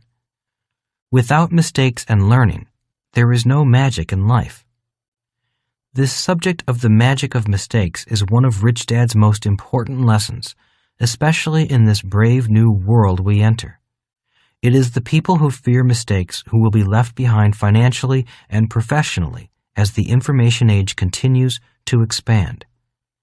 As Winston Churchill said, success is the ability to go from one failure to another with no loss of enthusiasm. Chapter 18, Investor Lesson Number 18. What is the price of becoming rich? Rich Dad would tell me that there are many ways a person can become rich, and each one has a price. 1. You can become rich by marrying someone for his or her money. Rich Dad would scrunch up his face and say, "Both men and women marry for money, but can you imagine spending your life with someone you don't love? That is a very high price." 2. You can become rich by being a crook, a cheat, or an outlaw. He would say, "It is so easy to become rich legally. Why would people want to break the law and risk going to jail unless they really enjoyed the thrill of it all? To risk going to jail is much too high a price for me. I want to be rich for my freedom, so why risk going to jail? I would lose my self-respect. I could not face my family and friends if I were doing something illegal. Besides, I am a bad liar. I have a poor memory, and I cannot keep track of all my lies, so it is best to just tell the truth. In my opinion, honesty is the best policy." 3. You can become rich through inheritance. Rich Dad would say, "Mike often feels like he did not earn his keep. He wonders if he could have become rich on his own. I have therefore given him very little. I have guided him as I guide you, but it is up to him to create his own wealth. It is important for him to feel he has earned it. Not everyone fortunate enough to inherit money feels that way. As Mike and I grew up together, both our families were relatively poor. By the time we were adults, however, Mike's dad had become very rich, while my real dad was still poor. Mike stood to inherit a fortune from his dad, the man I call my rich dad. I was starting with nothing. 4. You can become rich by winning the lottery. All Rich Dad could say to that was, "It's okay to buy a ticket now and then, but to bet your financial life on winning the lottery is a fool's plan on becoming rich." Unfortunately, winning the lottery is how many Americans say they plan on becoming rich. Living your life with odds of 1 in 100 million is a very high price to pay. And even if you win, if you do not have a plan on how to handle the problem of too much money, you will go back to being poor. There was a story in the paper of a man who won the lottery. He had a great time, but was soon so deeply in debt that he considered filing bankruptcy. He was doing fine financially before he won the lottery. So, to solve his problem, he went out and played the lottery again, and won. The second time, he hired coaches and mentors to advise him with his money. The moral of the story is, if you win the lottery once, have a plan for the money. Not too many people win it twice. 5. You can become rich by being a movie star, a rock star, a sports star, or someone outstanding in one field or another. Rich Dad would say, "I am not smart, talented, good-looking, or entertaining, so becoming rich by being outstanding is not realistic for me." Hollywood is filled with actors who are broke. Clubs are filled with rock bands dreaming of cutting a gold record. The golf courses are filled with golfers dreaming of becoming a pro like Tiger Woods. However, if you look closely at Tiger Woods, you will notice that he paid a high price to get to where he is today. Tiger started playing golf at the age of 3 and did not turn pro until he was 20. His price was 17 years of practice. 6. You can become rich by being greedy. The world is filled with people like this. Their favorite saying is, "I got mine, and I am going to keep it." Greedy with their money and assets usually means they are also tight with other things. When asked to help other people or to teach other people, they often do not have the time. The price for being greedy is that you have to work even harder to keep what you want. Newton's third law states, "For every action, there is an equal and opposite reaction." If you're greedy, people will respond to you in kind. When I meet people who are having a tough time with money, I ask them to start giving money away on a regular basis, to their church or favorite charity. Following the laws of economics and physics, give what you want. If you want a smile, first give a smile. If you want a punch, first throw a punch. If you want money, first give some money. For greedy people, opening up their fist or wallet can be very hard to do. 7. You can become rich by being cheap. This is the one that set Rich Dad's blood boiling. He said, "The problem with becoming rich by being cheap is that you are still cheap. The world hates rich people who are cheap. That is why people hated the character Scrooge in Charles Dickens' famous story, A Christmas Carol. Rich Dad would say, "It is people who become like Scrooge that give the rich a bad name. To live poor and die poor is a tragedy, but to live poor and die rich is insanity." After he calmed down, he would say, "I think money is meant to be enjoyed, so I work hard, my money works hard, and I enjoy the fruits of our labor." My rich dad would say, "There are 2 ways to become rich. One way is to earn more. The other way is to desire less. The problem is that most people are not good with either way. An article entitled Affording the Good Life in an Age of Change reinforces my rich dad's point of view and explains how you can earn more so you can desire more. This article was in the Strategic Investment Newsletter, published by James Dale Davidson and Lord William Rees-Mogg. These two men have co-authored several best-selling books, Blood in the Streets, The Great Reckoning, and The Sovereign Individual. These books have dramatically affected the way I invest and how I look to the future. Davidson is the founder of the National Taxpayers Union. Rees-Mogg is a former editor of the Times of London and former vice chairman of the British Broadcasting Corporation. Affording the Good Life in an Age of Change discusses why being cheap is not a way to really become wealthy. Davidson's point is that while it is possible to become rich by being cheap, there is a huge price to pay. In fact, there are many prices to pay. Being cheap does not necessarily mean that you have the competence to become richer. All you know how to do is to be cheap, and that is an expensive price to pay. Davidson and I both disagree with the popularity of ideas such as cut up your credit cards and live below your means. That may be a good idea for some people, but it is not my idea of becoming rich and enjoying the bounties of the good life. Davidson also said it is best to acquire wealth with financial competence. Being a millionaire today does not mean that much. Today, $1 million is just the starting point to begin to invest like the rich. So, Davidson is in reality recommending choice number 8 as the means to becoming rich. Being financially smart includes knowing when to be frugal and when not to be. 8.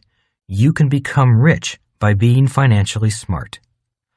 As I learned to be financially smart, I began to harness the same investing power I had witnessed at the age of 12, standing on the beach looking at Rich Dad's new piece of oceanfront land. Many people become rich by being very smart with knowledge from the B and I quadrants.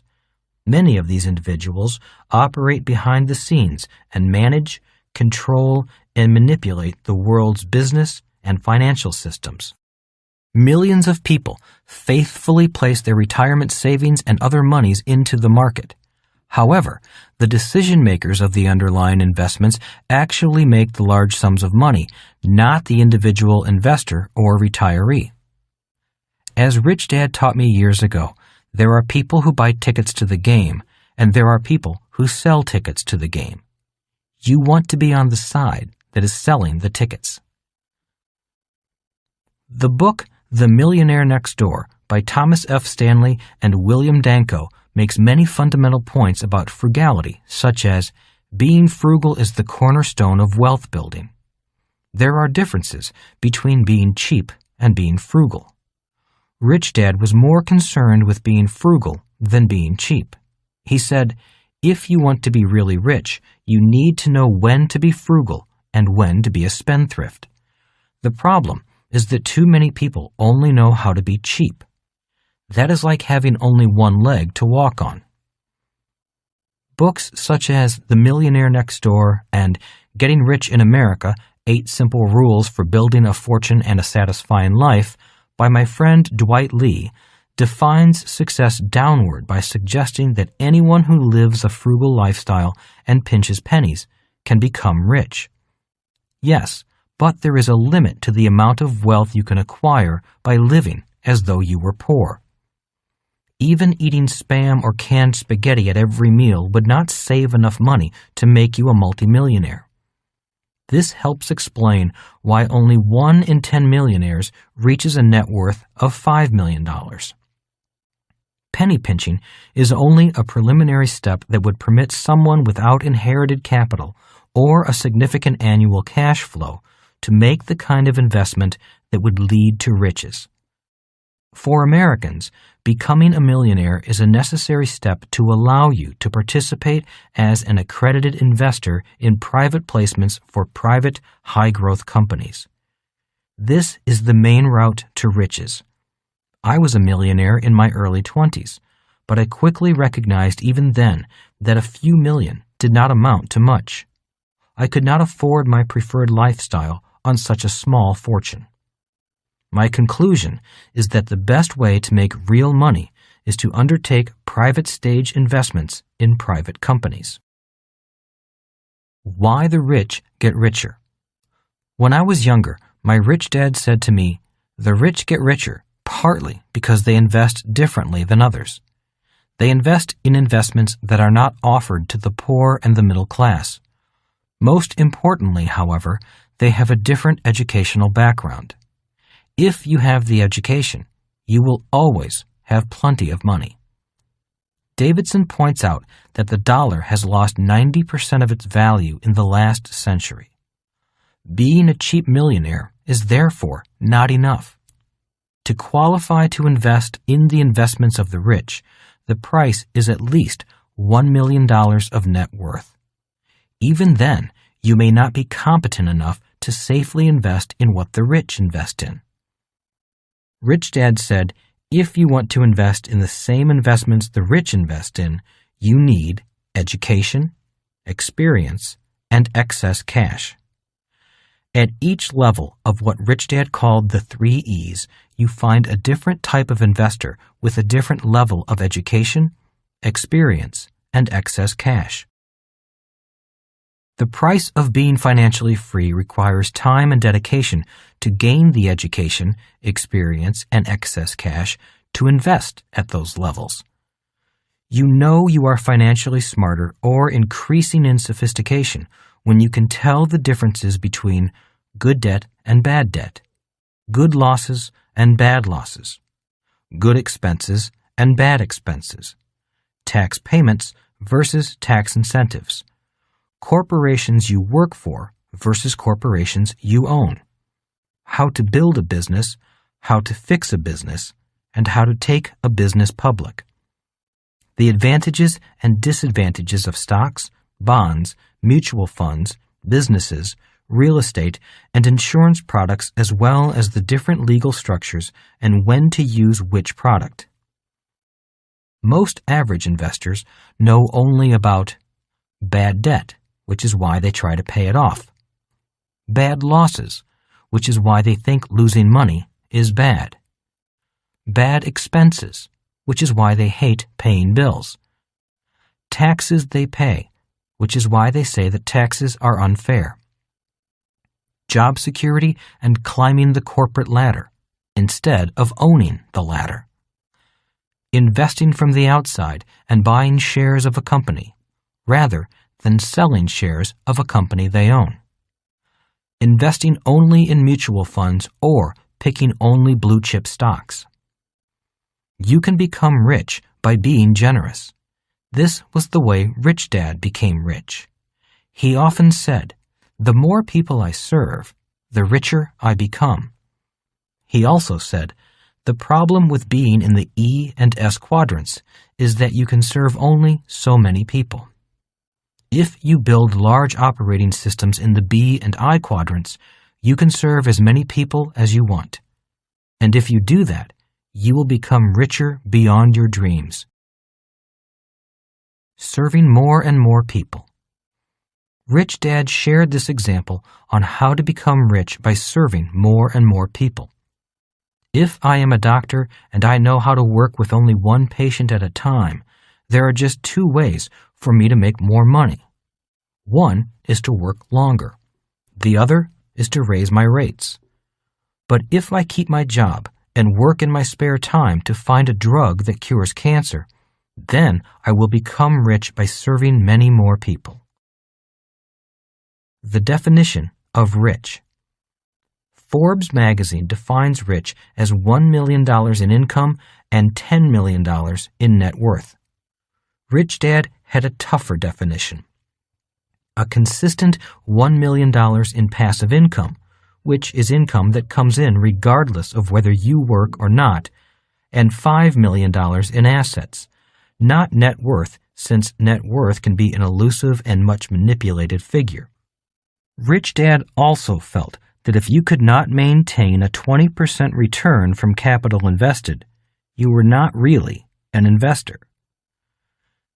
The price to reach Rich Dad's goal, starting from nothing, is actually measured in Rich Dad's 3 E's: education, experience, and excess cash. When I returned from Vietnam in 1973, I had very little of any of the 3. I had to make a choice. Was I willing to invest my time to attain all 3 of the E's? Rich Dad did, his son Mike did, and many of my friends are still investing their time to gain the 3 E's. That is why they got richer and richer. It starts with a plan. To be a rich investor, you must have a plan, be focused, and play to win. An average investor does not have a plan, invests in hot tips, and chases the hot investment products of the day, flitting from technology stocks to commodities to real estate to starting his or her own business. It's okay to invest on a hot tip now and then, but please do not delude yourself that one hot tip will make you rich forever. In addition to the 3 E's, Rich Dad had a list of what he called the 5 D's that were required to become very rich, especially when you start with nothing. They are 1. Dream, 2. Dedication, 3. Drive, 4. Data, 5. Dollars. Most people focus on the last 2, data and dollars. Many people go to school and think that the education or data they gain there will get them the dollars. Alternatively, if they don't have a formal education, they say, "I can't be rich because I don't have a college education," or "It takes money to make money," or "If I work harder and make more money, then I'll be rich." In other words, many people use the lack of education or the lack of money as their excuse for not being rich as investors. Rich Dad concluded his discussion on the 5 D's by saying, in reality, it is the focus on the first 3 D's that ultimately gains you the data and dollars you need to become very, very rich. In other words, the data and dollars are derived from having a dream, being dedicated, and having the drive to win. In my classes, I often find people who want more data before they begin doing anything, or think that first earning more money will make them rich. In most cases, exclusively trying to get more data or more dollars does not make a person rich. While data and dollars are important, it really takes just getting out there and doing it, especially if you are starting with nothing. End of Phase 1. This completes Phase 1, which is, in my opinion, the most important phase. Money is just an idea. If you think money is hard to get and you'll never be rich, then it will be true for you. If you think that money is abundant, then that can be true also. The remaining 4 phases cover the specifics of Rich Dad's plan and how they were similar to the plans of some of the richest people in the world. As you listen, consider how Rich Dad's plan conflicts, adds to, subtracts from, or agrees with your personal financial plan. I caution you to use the information provided as a guide and not as hard data. Much of it is subject to legal interpretation and should be evaluated based on your individual circumstances. Its application is not always black and white and should be carefully reviewed. We advise you to consult with your legal and financial advisors to make sure you develop the plan most appropriate for your needs and goals. Chapter 19. The 90-10 Riddle. I was working with a group of very bright graduate students at Thunderbird School of Global Management. During the 3-hour session, I asked one of the young students, "What is your investment plan?" Without hesitation, he replied, When I graduate, I will find a job that pays me at least $150,000 a year and will put aside at least $20,000 a year to buy investments. I thanked him for his willingness to share his plan with me. Then I said, "Do you remember my discussion of Rich Dad's 90-10 principle of money?" "Yes," said the young man with a smile, knowing that I was about to challenge the way he was thinking. He was enrolled in the entrepreneurship program of this very prestigious school where I was a guest instructor. By now, he knew that my style of teaching is not to give students answers. My style is to challenge core beliefs and ask students to evaluate old thought patterns. "What does the 90-10 principle of money have to do with my investment plan?" he asked cautiously. "Everything," I replied. "Do you think your plan of finding a job and investing at least $20,000 a year will put you in the category of the 10% of investors who make 90% of the money?" "I don't know," he replied. "I never really thought about my plan with that benchmark in mind." "Most people don't," I replied. "Most people find an investment plan and think it is the only investment plan or the best investment plan. But few compare their plans to other plans. And the problem is that most people will not find out if their plan was the right plan until it's too late." "You mean the average investor is investing for retirement and will not find out if their plan worked or not until they retire?" asked another student in the class. "They'll find out when it is too late?" "For many people my age, that will be true," I replied. Sad, but true. "But isn't the idea of finding a high-paying job and putting $20,000 a year away a pretty good plan?" asked the student. "After all, I'm only 26 years old." "A very good plan," I replied. "Definitely putting away more money than the average person and starting young with that much money will probably make you a very rich man. But my question is, will your plan put you in the 90-10 league of investors?" "I don't know," said the young man. "What would you advise?" "Do you remember my telling you the story of walking along the beach with my rich dad at the age of 12? I asked. "You mean the story of you wondering how he could afford such an expensive piece of real estate?" another student replied.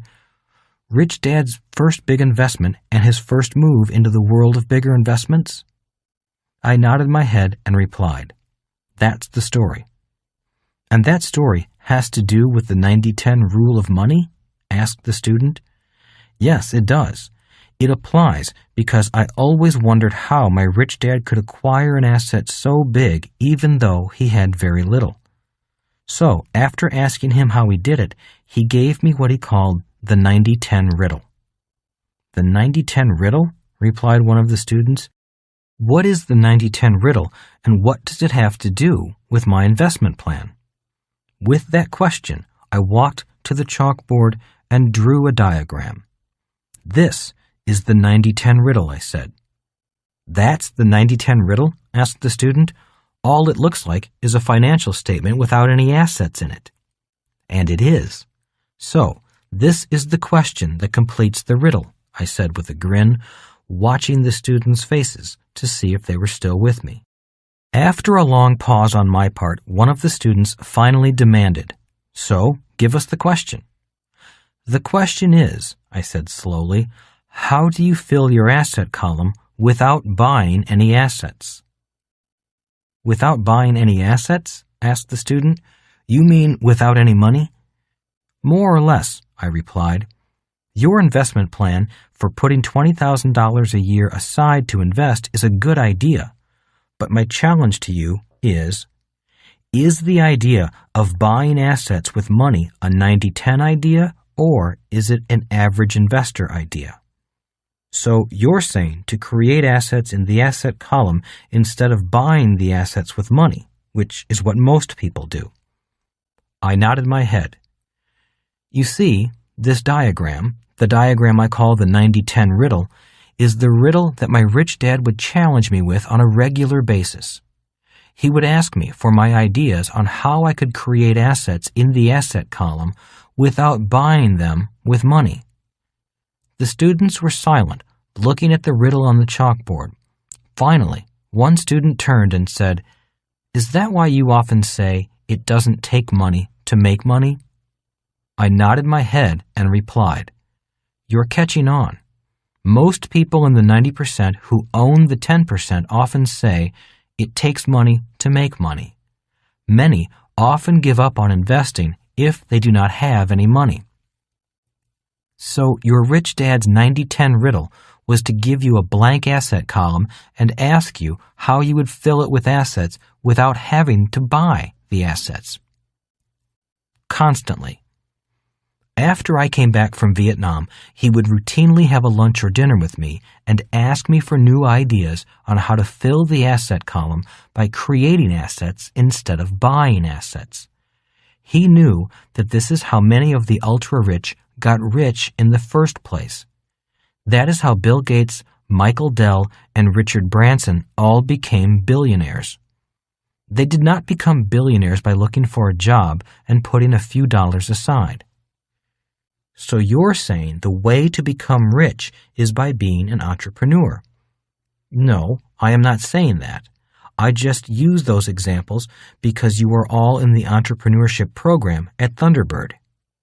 The Beatles became ultra-rich by creating a different kind of asset, but they created assets that still produce money today. All I am saying is that Rich Dad put this financial statement with a blank asset column in front of me on a regular basis and asked me how I would create assets inside the asset column without having to spend money to acquire them.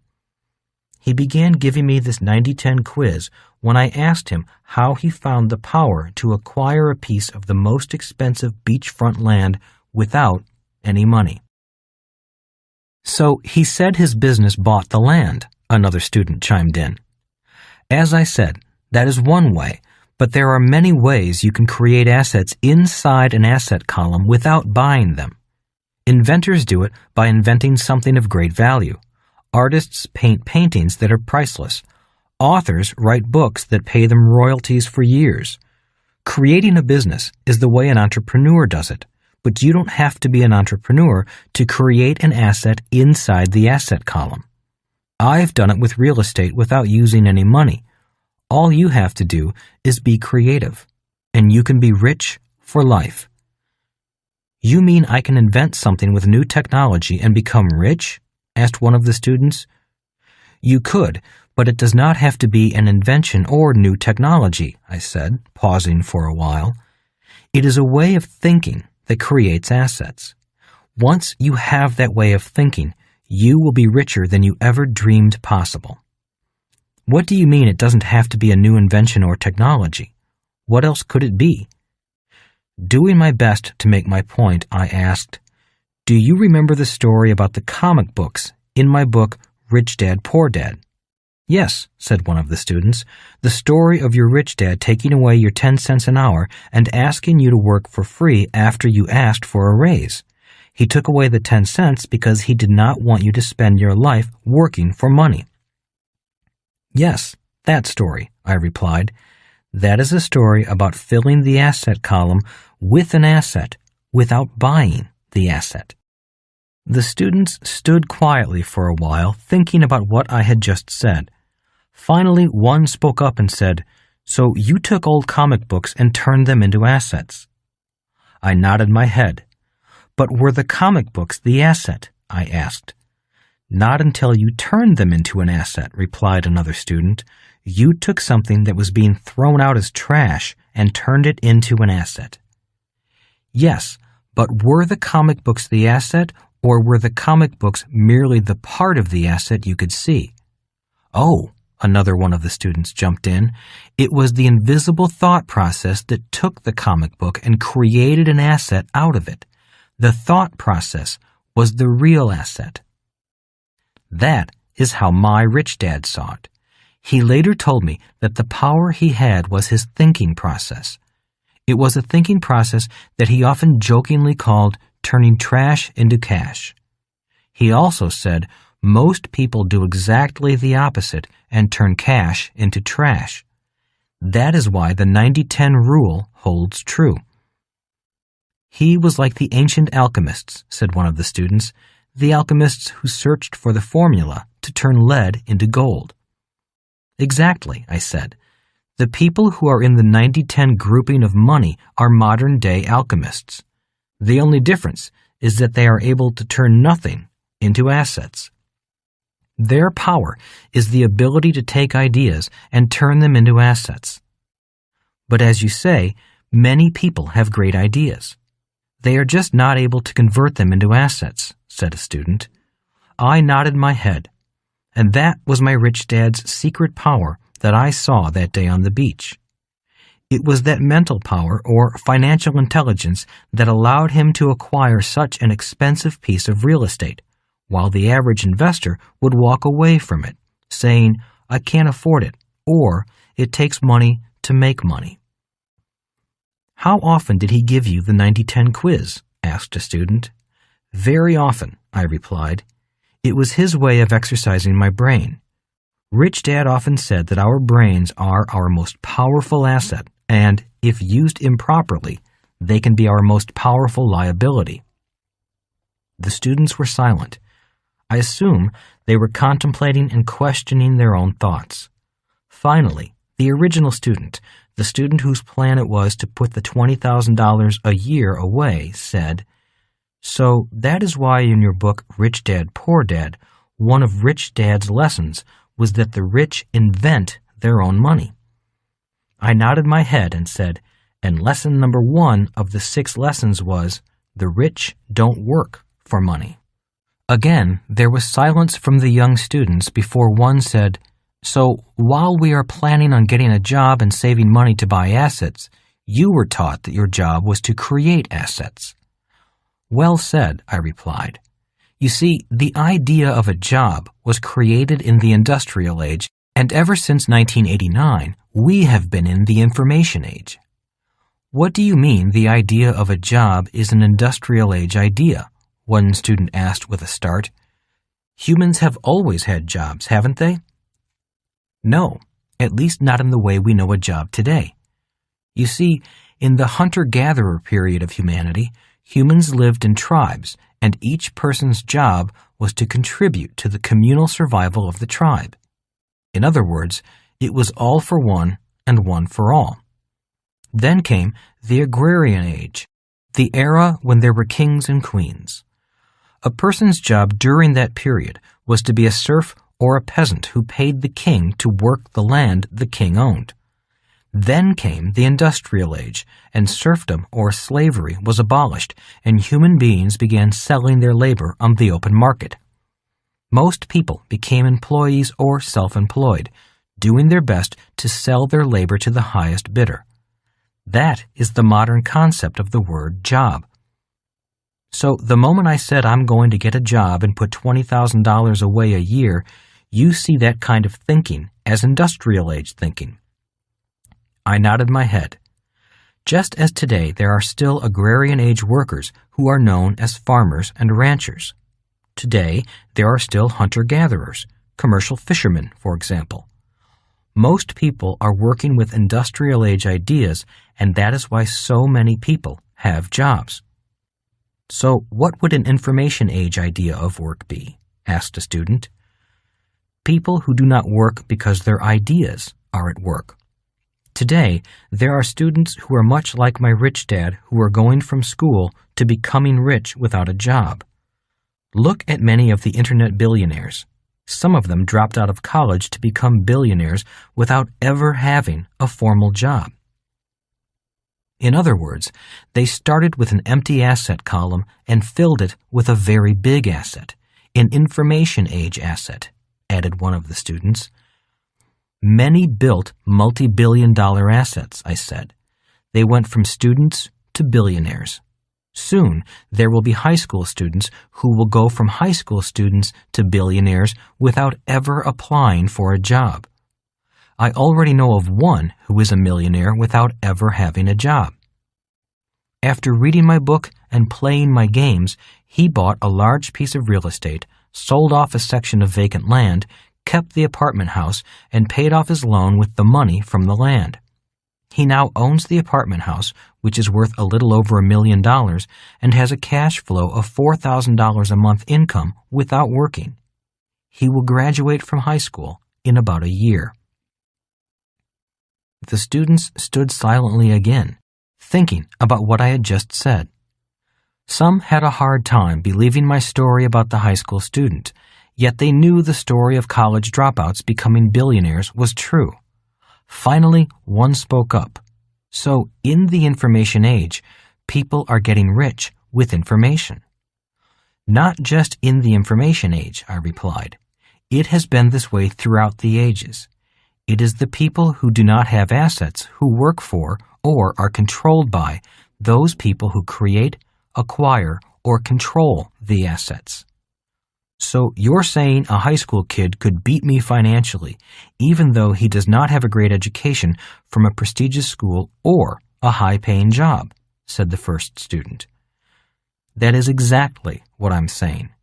It's more about the way you think than about your education. Best-selling author Thomas Stanley states in his book, The Millionaire Mind, that his research found no correlation between high SAT scores, good grades, and money.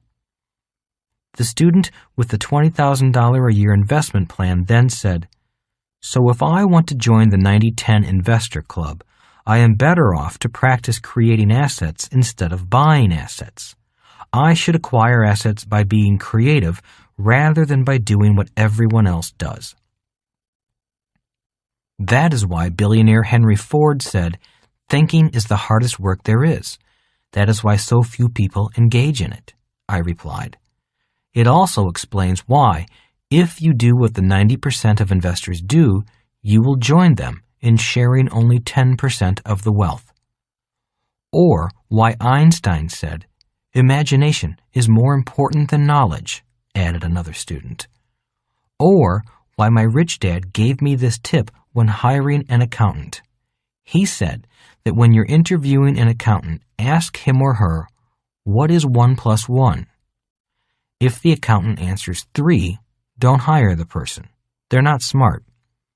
If the accountant answers 2, you also don't hire them because they are not smart enough. But if the accountant answers, "What do you want 1 plus 1 to be?" you hire them immediately. The students laughed as we began packing up our materials. "So you create assets that buy other assets and liabilities. Is that correct?" asked a student. I nodded my head. "Do you ever use money to buy other assets?" asked the same student. "Yes, but I like to use the money generated by the asset I create to buy other assets," I replied, picking up my briefcase. "Remember that I don't like working for money.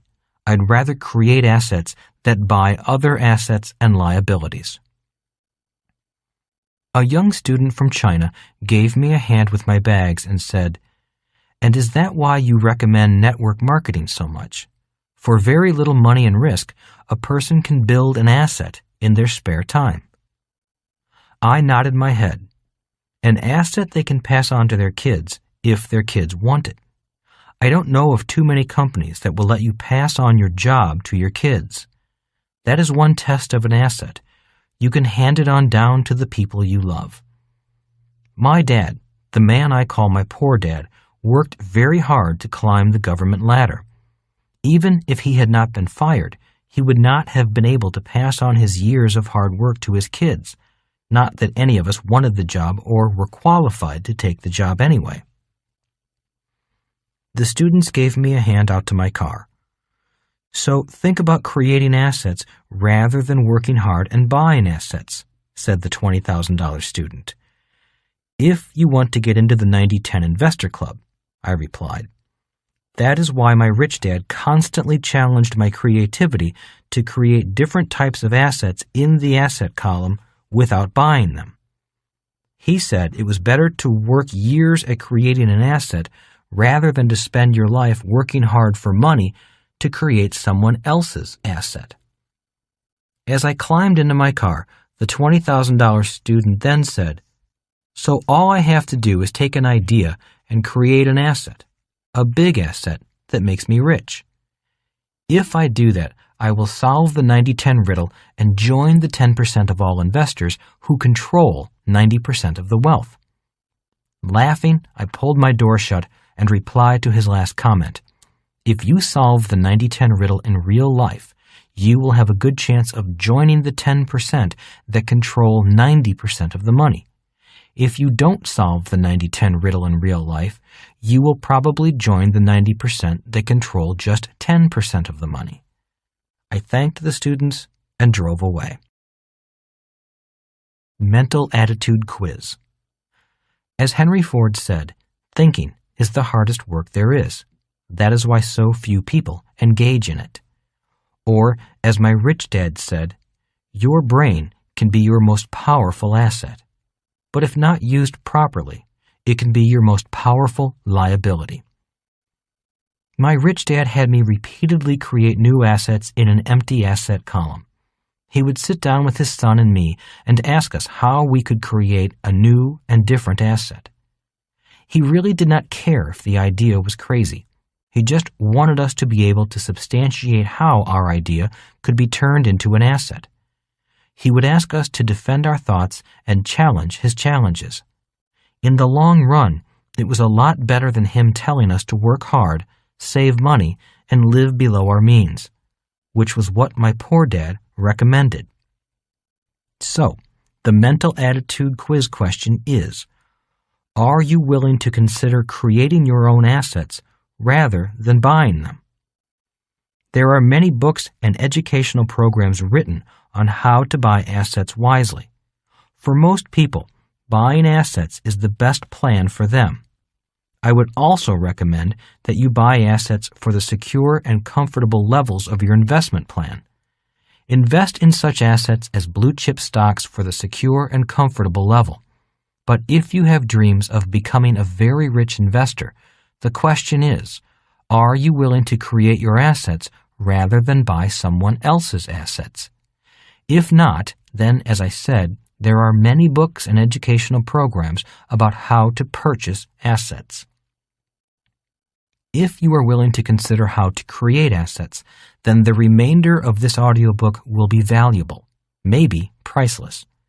It is about how to take an idea and turn it into an asset that will acquire other assets.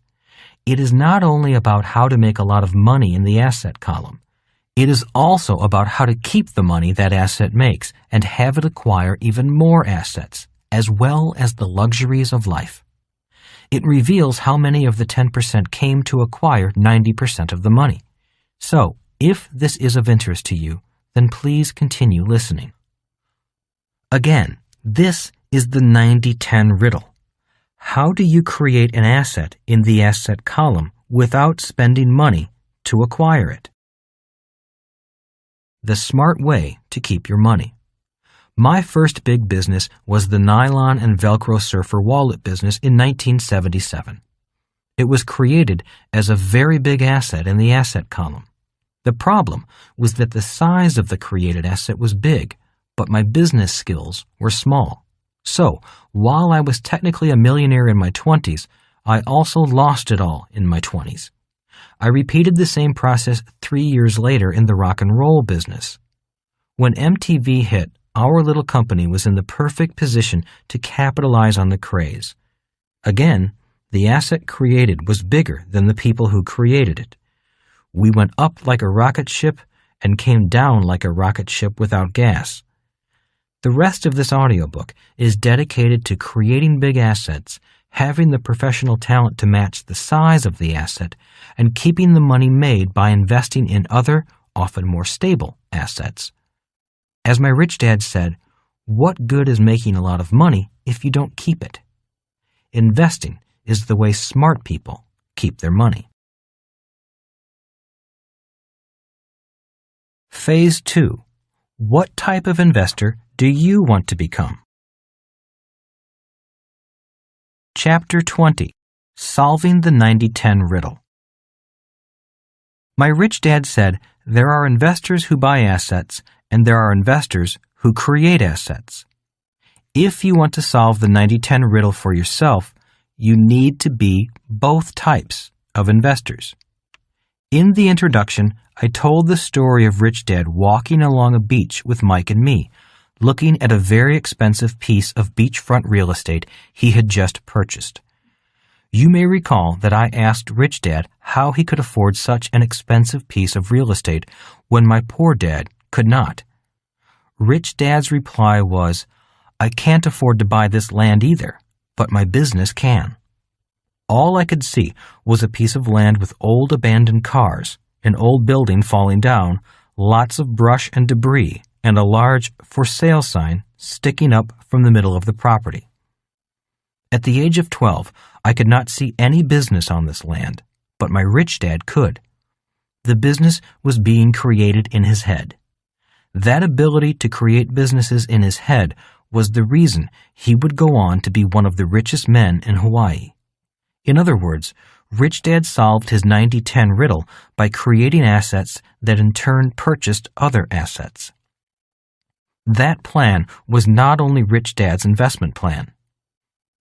It is the investment plan for most of the 10% who make 90% of the money, in the past, in the present, and into the future. For those of you who read or listened to Rich Dad, Poor Dad, you may recall the story of Ray Kroc saying to my friend's MBA class that McDonald's, the company he founded, was not in the business of hamburgers. Their business was the business of real estate. Again, the formula is to create an asset that buys other assets. That formula is the reason why McDonald's owns the most expensive real estate in the world. It was all part of the plan. And that is why Rich Dad repeatedly said to me, once he knew I was serious about becoming rich, if you want to solve the 90-10 riddle for yourself, you need to be both types of investors.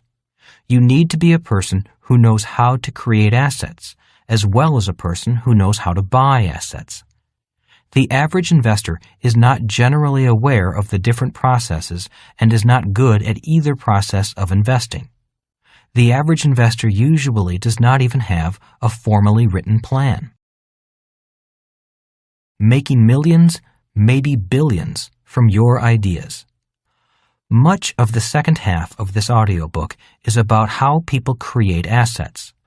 Rich Dad spent many hours with me teaching me the process of how a person takes an idea and turns it into a business that creates assets that buy other assets.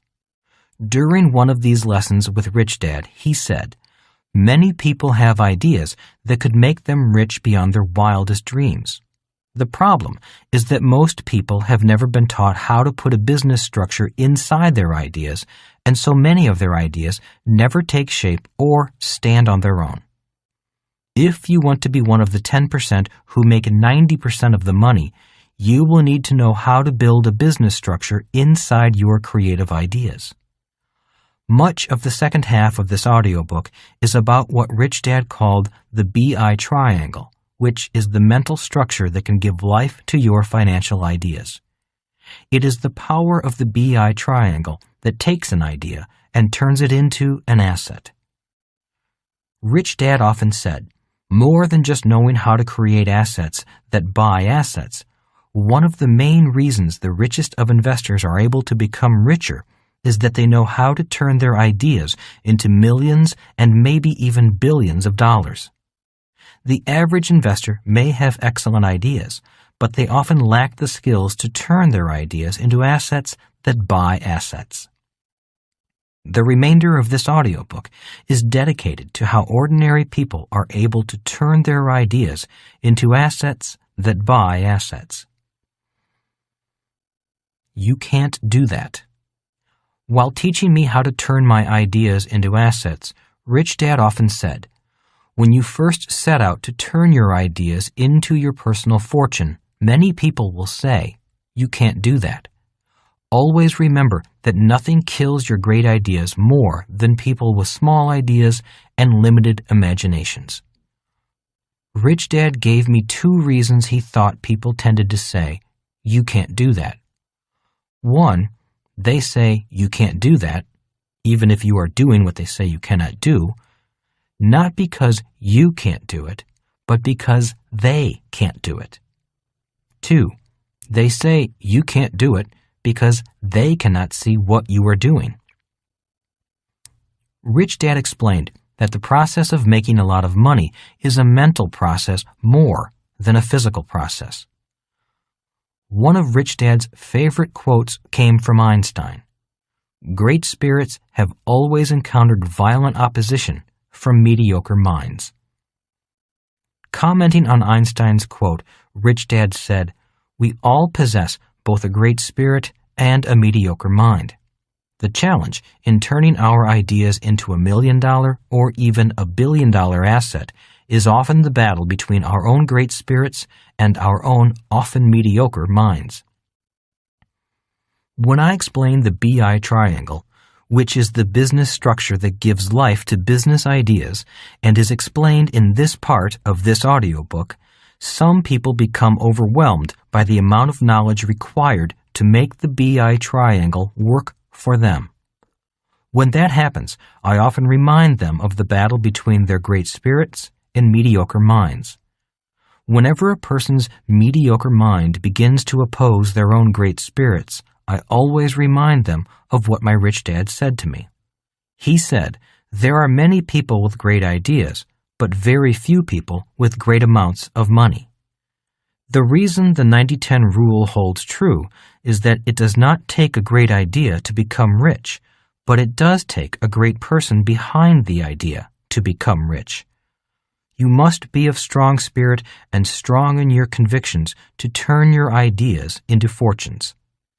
Even if you understand the process via which your ideas can become millions or even billions of dollars, always remember that great ideas only become great fortunes if the person behind the idea is also willing to be great. It is often difficult to keep going when everyone around you is saying you can't do it. You must have a very strong spirit to withstand the doubt of those around you.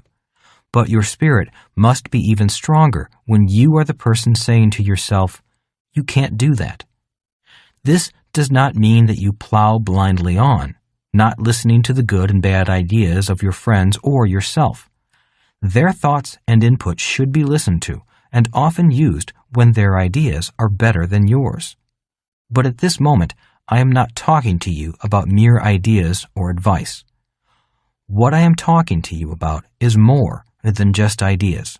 I am talking about your spirit and the will to go on even when filled with doubt and when you're out of good ideas. No one can tell you what you can or cannot do in your life. Only you can determine that. Your own greatness is often found at the end of the road. And when it comes to turning your ideas into money, there are many times when you come to the end of the road. The end of the road is when you are out of ideas, out of money, and filled with doubt. If you can find in yourself the spirit to go on, you will find out what it really takes to turn your ideas into great assets. Turning an idea into a great fortune is more a matter of human spirit rather than a matter of the human mind. At the end of every road, the entrepreneur finds his or her spirit. Finding your entrepreneurial spirit and making it strong are more important than the idea or business you are developing. Once you find your entrepreneurial spirit, you will forever be able to take very ordinary ideas and turn them into extraordinary fortunes. Always remember that the world is filled with people with great ideas, but very few people with great fortunes. The remainder of this audiobook is dedicated to your finding your entrepreneurial spirit and developing your ability to turn ordinary ideas into extraordinary fortunes. Phase 2 gives you insight into Rich Dad's different types of investors and allows you to choose the path that may be best for you. Phase 3 analyzes Rich Dad's BI triangle and how it can provide the structure for you to make an asset out of your idea. Phase 4 goes into the mind of sophisticated investors and how they analyze investments. It also looks at the pathway of ultimate investors who take their ideas and the BI triangle and create fortunes. The last phase, Phase 5 talks about the importance of giving back. Chapter 21. Categories of Investors. This audiobook is an educational story about Rich Dad guiding me from having no money and no job when I left the Marines to well down my path to becoming the ultimate investor, a person who becomes a selling shareholder rather than a buying shareholder, a person who was on the inside of the investment rather than on the outside. Other investment vehicles in which the rich invest that the poor and middle class do not include initial public offerings of stock, IPOs, private placements, and other corporate securities. Whether you are on the inside of an investment or on the outside, it is important to understand the basics of the securities regulations. By reading or listening to Rich Dad, Poor Dad, you have learned about financial literacy, which is imperative for a successful investor. From reading or listening to Cash Flow Quadrant, you have learned about the 4 different quadrants and the ways people make money, as well as how the different tax laws affect the different quadrants. By just reading or listening to the first 2 books, and possibly playing our cash flow game, you already know more about the fundamentals of investing than many people who actively invest. Once you understand the fundamentals of investing, you can better understand Rich Dad's categories of investors and the 10 investor controls he said were important to all investors. The 10 investor controls. The 10 investor controls are control over 1. Yourself, 2. Income, expense ratios, and asset-liability ratios, 3. Management of the investment, 4. Taxes, 5. When you buy and when you sell, 6. Brokerage transactions, 7. ETC, entity, timing, and characteristics, 8. Terms and conditions of the agreements, 9. Access to information, 10. Giving it back, philanthropy, and redistribution of wealth. Rich Dad often said, investing is not risky. Not being in control is risky. Many people find investing risky because they are not in control of one or more of these 10 investor controls. This audiobook will not go into all of these controls. As you listen to this audiobook, however, you may gain some insights on how you can gain greater control as an investor, especially number 7, the control over entity, timing, and characteristics. This is where many investors lack control, need more control, or simply lack any basic understanding about investing. The first phase of this audiobook was dedicated to the most important investor control over yourself. If you are not mentally prepared and committed to becoming a successful investor, it may be better to turn your money over to a professional financial advisor trained to help you choose your investments. I was more than ready. At this point in my financial education, Rich Dad knew I had made the choice. I was mentally prepared to become an investor. I wanted to become a very successful investor. I knew I was mentally prepared and that I wanted to be rich. However, Rich Dad now asked me, what kind of investor do you want to become? A rich investor, was my answer. This is when Rich Dad brought out his yellow pad again and wrote down the following categories of investors. 1. The accredited investor. 2. The qualified investor. 3. The sophisticated investor. 4. The inside investor. 5. The ultimate investor. What is the difference? I asked. Rich Dad added a description to each type of investor. 1. The accredited investor earns a lot of money and/or has a high net worth. 2. The qualified investor knows fundamental and technical investing. 3. The sophisticated investor understands investing and the law. 4. The inside investor creates the investment. 5. The ultimate investor becomes the selling shareholder. When I read the definition of the accredited investor, I felt pretty hopeless. I had no money and no job. Rich Dad saw my reaction, took the yellow pad back, and circled inside investor. Start as an insider. This is where you'll start, Robert, Rich Dad said as he pointed to inside investor. Even if you have very little money and very little experience, it is possible to start at the inside level of investing, Rich Dad continued. You need to start small and keep learning. It does not take money to make money. At this point, he listed his 3 E's on the tablet. 1. Education. 2. Experience. 3. Excess cash. Once you have all 3 E's, you will have become a successful investor, Rich Dad said. You've done well with your financial education, but now you need the experience. When you have the right experience combined with good financial literacy, the excess cash will come. But you have inside investor listed 4th. How can I start as an inside investor? I asked, still confused.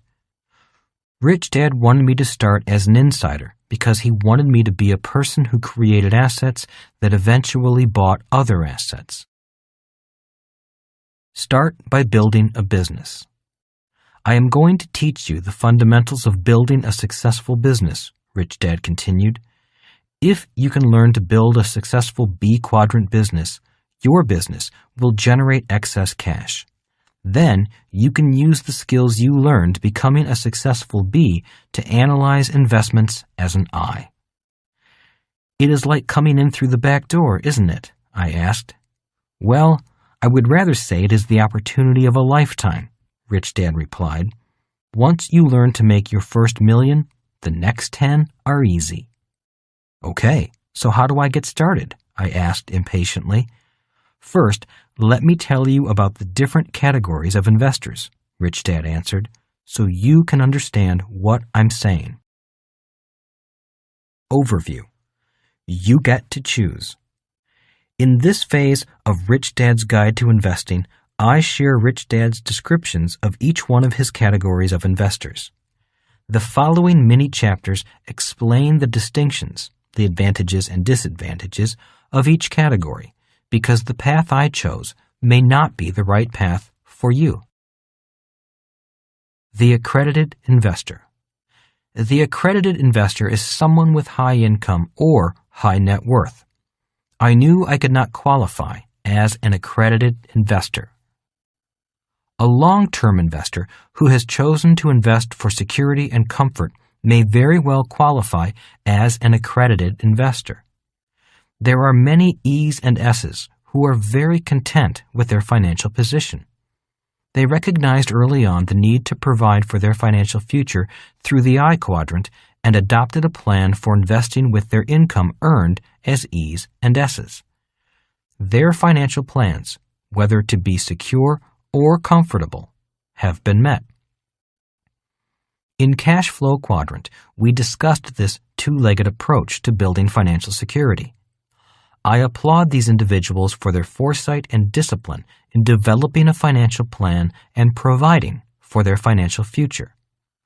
For them, the path I took will sound like either an impossible mission or a lot of hard work.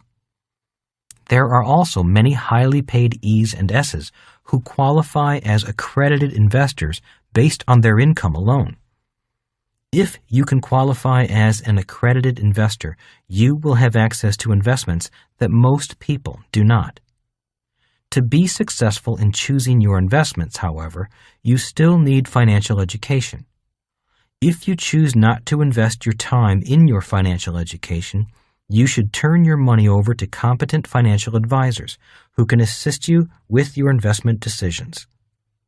Reportedly, in America, less than 3% of the population meet the qualifications of an accredited investor. If this statistic is true, then there are even fewer people who will meet the requirements for the following levels of investors: This means there are many unqualified investors investing in high-risk speculative investments they should not be investing in. Again, the SEC definition of an accredited investor today is 1. $200,000 or more annual income for an individual. 2. $300,000 or more for a couple. Or 3. $1 million net worth. Realizing that there are so few people who qualify as accredited investors indicates to me that working hard for money is a very difficult way to qualify to invest in the investments of the rich. As I sit and ponder the idea of needing a $200,000 minimum income, I realize that my dad, the person I call my poor dad, would never have come close to qualifying, no matter how hard he worked and how many pay raises his government job provided.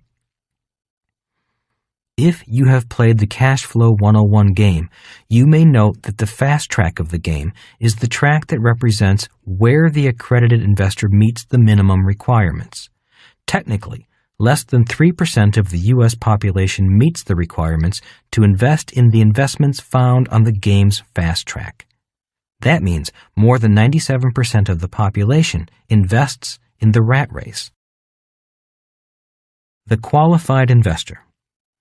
The qualified investor understands how to analyze publicly traded stock.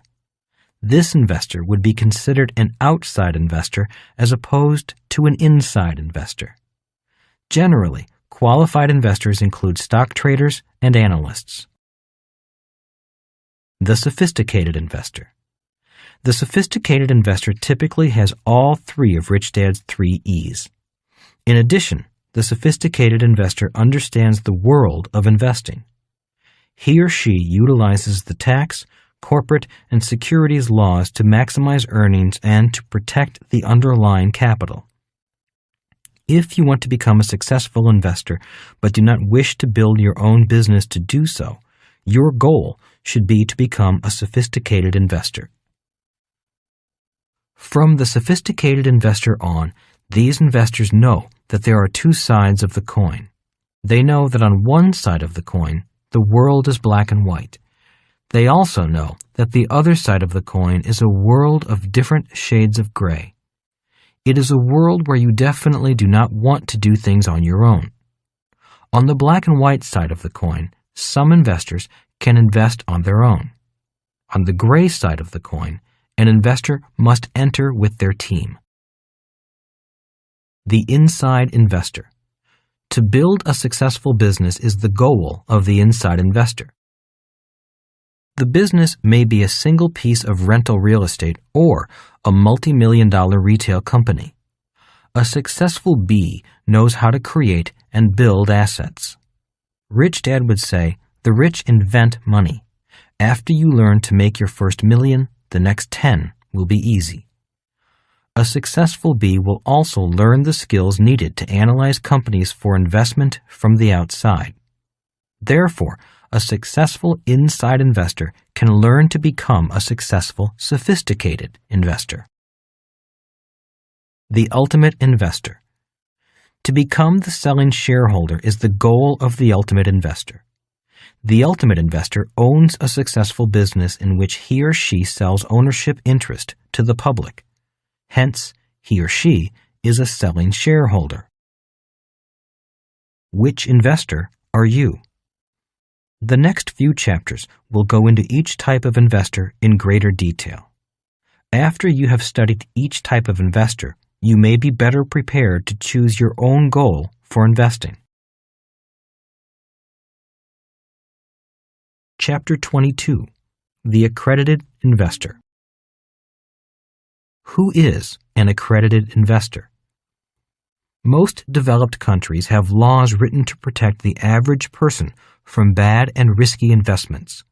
The problem is that these very same laws can also prevent the masses from being able to invest in some of the best investments. In the United States, we have the Securities Act of 1933, the Securities Exchange Act of 1934, SEC regulations under these laws, and the Securities and Exchange Commission, SEC.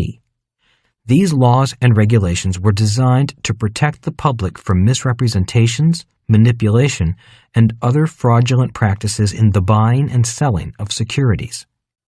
They limit certain investments only to accredited and sophisticated investors, as well as require detailed disclosure of such investments.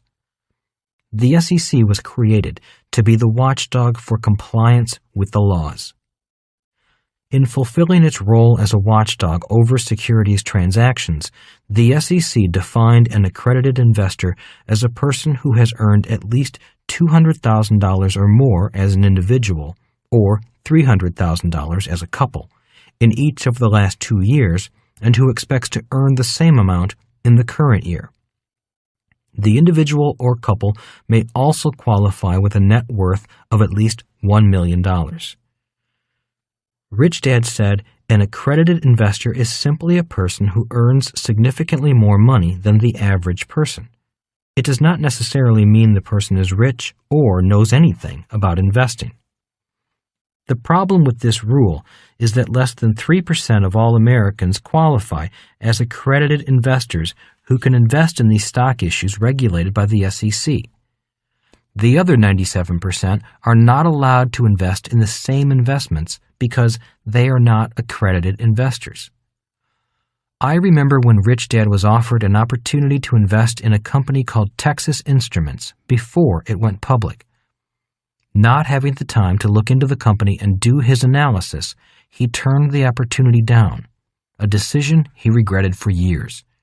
Yet he did not turn down other opportunities to invest in companies before they went public. He became even wealthier from those investments not available to the general public. Rich Dad qualified as an accredited investor. When I asked to invest in the next pre-public offering of a company, Rich Dad informed me that I was not rich enough or wise enough to invest with him. I still remember him saying, "Wait until you're rich, and the best investments will come to you first." The rich always get first pick of the best investments. In addition, the rich can buy at very low prices, as well as in volume. That is one of the reasons why the rich get richer. My Rich Dad agreed with the SEC. He thought it a smart idea to protect the average investor from the risks of these types of investments, although he had made a lot of money investing as an accredited investor himself. However, Rich Dad cautioned me, even if you are an accredited investor, you still may not get the opportunity to invest in the best investments. To do that requires a completely different type of investor with the right knowledge and access to the information about new investment opportunities. The investor controls of the accredited investor. None. Rich Dad believed that an accredited investor without financial education had none of the 10 investor controls. The accredited investor might have a lot of money, but usually doesn't know what to do with it. The 3 E's possessed by the accredited investor. Excess cash, maybe. Rich Dad would clarify that, although you might qualify as an accredited investor, you still need the education and experience to progress to the level of qualified, sophisticated, inside, or ultimate investor. In fact, he knew many accredited investors who didn't actually have any excess cash. They met the income thresholds, but didn't know how to manage their cash very well. More thoughts on the accredited investor. Just about anyone can open a brokerage account to buy and sell stocks of companies that are considered public companies. The stock of a public company is traded freely as well as bought and sold by the public, usually through an exchange. The stock market is truly a free market in action. Without government or outside intervention, individuals can decide for themselves whether the price of a stock is fair or not. They can decide to buy it and therefore purchase an ownership interest in the company. One way to true wealth from securities comes from participating in the initial public offering, IPO, of a company's stock. Typically, the company's founders and initial investors already own blocks of stock. To attract additional funding, the company can offer an IPO. This is when the Securities and Exchange Commission, SEC, steps in with detailed filing and disclosure requirements in its attempt to prevent fraud and protect the investor from misrepresentation. This does not mean, however, that the SEC prevents IPOs from being poor deals. An IPO can be legal and still be a poor investment or an outright liability, meaning it goes down in value. The Securities Act of 1933 and the Securities Exchange Act of 1934 were adopted to regulate this type of investment and to protect the investor from fraudulent or high-risk investments as well as broker mismanagement. The SEC was formed to oversee the issuance of securities as well as the securities industry. The regulations for stock issues apply to public issues as well as certain private issues of stock. There are certain exemptions from the regulations that we have not covered. For now, it is important to understand the definition of accredited investor. The accredited investor may invest in certain types of securities that a non-accredited, non-sophisticated investor cannot, because the accredited status implies that the investor can withstand a higher level of monetary risk than the non-accredited investor. We've already discussed the accredited investor requirements of an individual or couple related to income or net worth. Any director, executive officer, or general partner of the issuer of the stock will also be considered an accredited investor, even if that person does not meet the income or net worth requirements. This will become a very important distinction when we discuss the inside investor. In fact, this is the path often taken by the inside and ultimate investor. Chapter 23. The Qualified Investor. Rich Dad defined the qualified investor as a person who has money as well as some knowledge about investing. A qualified investor is usually an accredited investor who has also invested in financial education. As it relates to the stock market, for example, qualified investors would include most professional stock traders. Through their education, they have learned and understand the difference between fundamental investing and technical investing. 1. Fundamental investing. Rich Dad said a fundamental investor reduces risk as he or she seeks value and growth by looking at the financials of the company. The most important consideration for selecting a good stock for investment is the future earnings potential of the company. A fundamental investor carefully reviews the financial statements of any company before investing in it. The fundamental investor also takes into account the outlook for the economy as a whole, as well as the specific industry in which the company is involved. The direction of interest rates is also a very important factor in fundamental analysis. 2. Technical investing. Rich Dad said, a well-trained technical investor invests on the emotions of the market and invests with insurance from catastrophic loss. The most important consideration for selecting a good stock for investment is based on the supply and demand for the company's stock.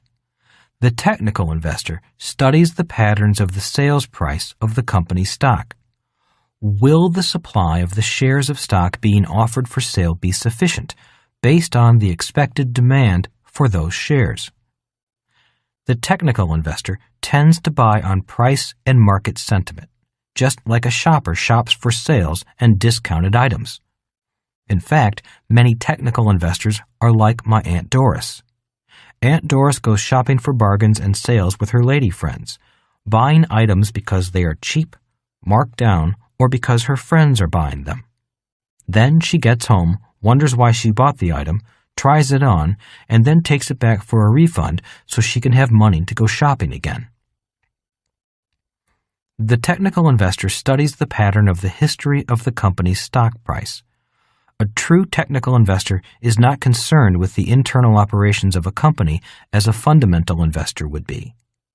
The primary indicators the technical investor is concerned with are the mood of the market and the price of the stock. One of the reasons so many people think the subject of investing is risky is that most people are operating as technical investors, but don't know the difference between a technical investor and a fundamental investor. The reason investing seems risky from the technical side is that stock prices fluctuate with market emotions. Here are just a few examples of things that can cause fluctuations in stock prices. One day, a stock is popular and in the news. The next day, it isn't.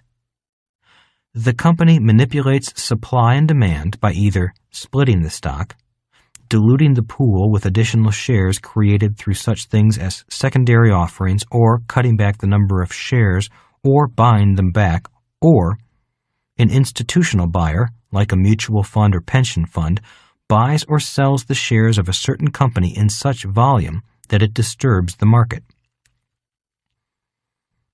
Investing seems risky to the average investor because they lack the basic financial education skills to be a fundamental investor and do not have adequate technical investor skills.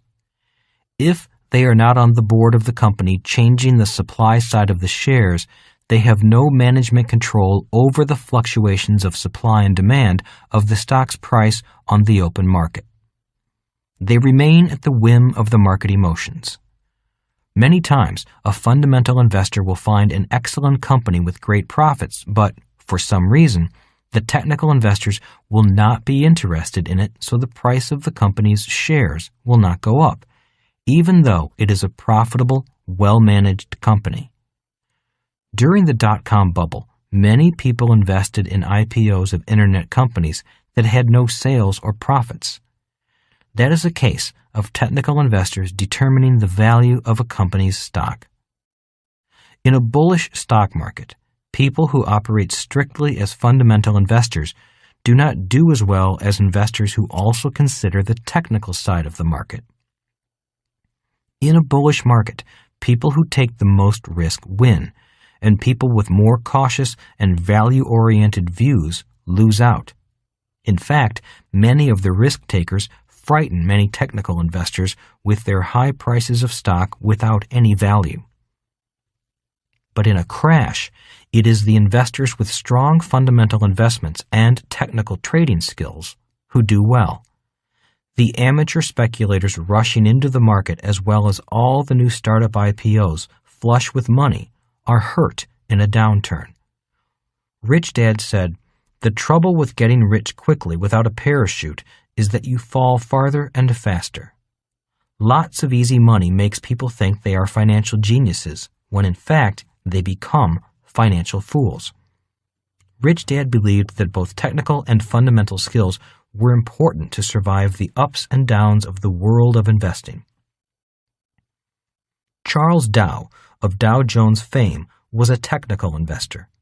That is why the Wall Street Journal, the paper he helped found, is primarily a paper written for technical investors and not necessarily for fundamental investors. The difference between the two investment styles is dramatic. The fundamental investor analyzes the company from its financial statements to assess the company's strength and potential for future success. In addition, the fundamental investor tracks the economy and the industry of the company.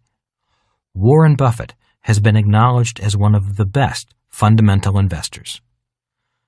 A technical investor invests from charts that track the price and volume trends and patterns of the company's stock.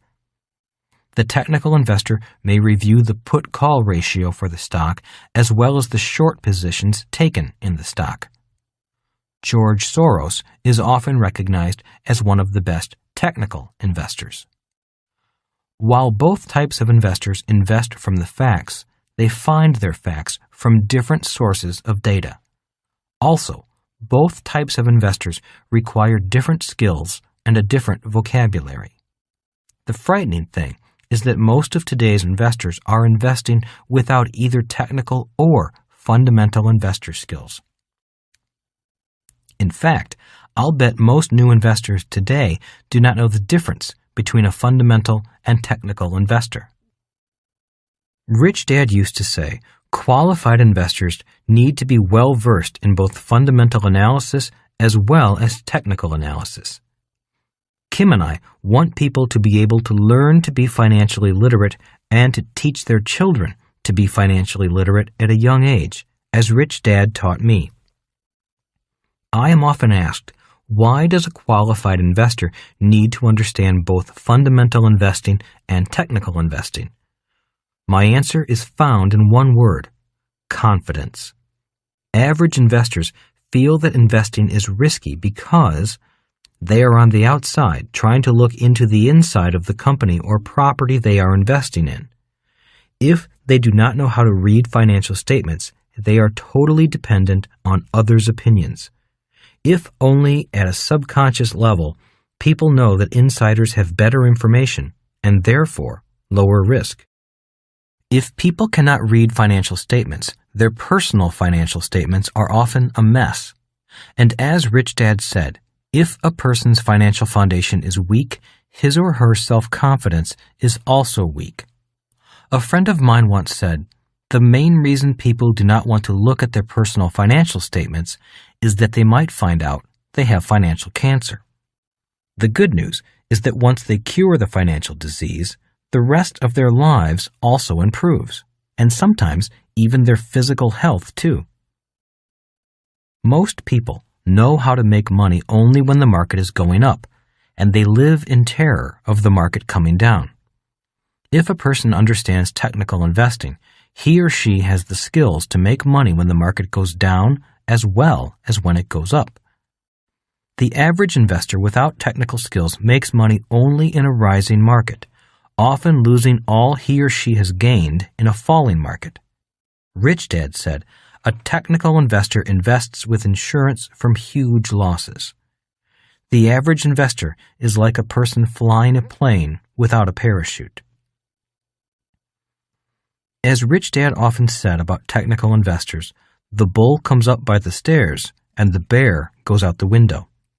A bull market will rise slowly, but when it crashes, the market is like a bear going out the window. Technical investors are excited about market crashes because they position themselves to make money quickly when average investors are losing their money that often increased very slowly. So the chart of various investors and their returns often looks like this. Losing investor, up market loses. Down market loses. Average investor, up market wins. Down market loses. Qualified investor, up market wins. Down market wins. Many investors often lose because they wait too long to get into the market. They are so afraid of losing that they wait too long for proof that the market is going up. As soon as they enter, the market peaks and crashes, and they end up losing on the way down. Qualified investors are less concerned about the market going up or coming down. They enter confidently with a trading system for an uptrending market. When the market reverses, they will often change trading systems, exiting their previous trades and using short selling and put options to profit while the market comes down. Having multiple trading systems and strategies helps them have more confidence as investors. Why you may want to be a qualified investor. The average investor lives in fear of the market crashing or prices coming down. You can often hear them say, "What if I buy a stock and the price comes down?" Hence, many average investors fail to take advantage of profit opportunities in an up market and a down market. A qualified investor looks forward to the ups and downs of a market. When prices go up, they use the skills they've learned to minimize risk and earn a profit regardless of whether the price is going up or coming down. A qualified investor will often hedge their positions, which means they are protected if the price goes down suddenly or goes up suddenly. In other words, they have a good chance of making money in either direction while protecting themselves from losses. The problem with new investors. I often hear new investors say with confidence, "I don't have to worry about a market crash because this time things are different."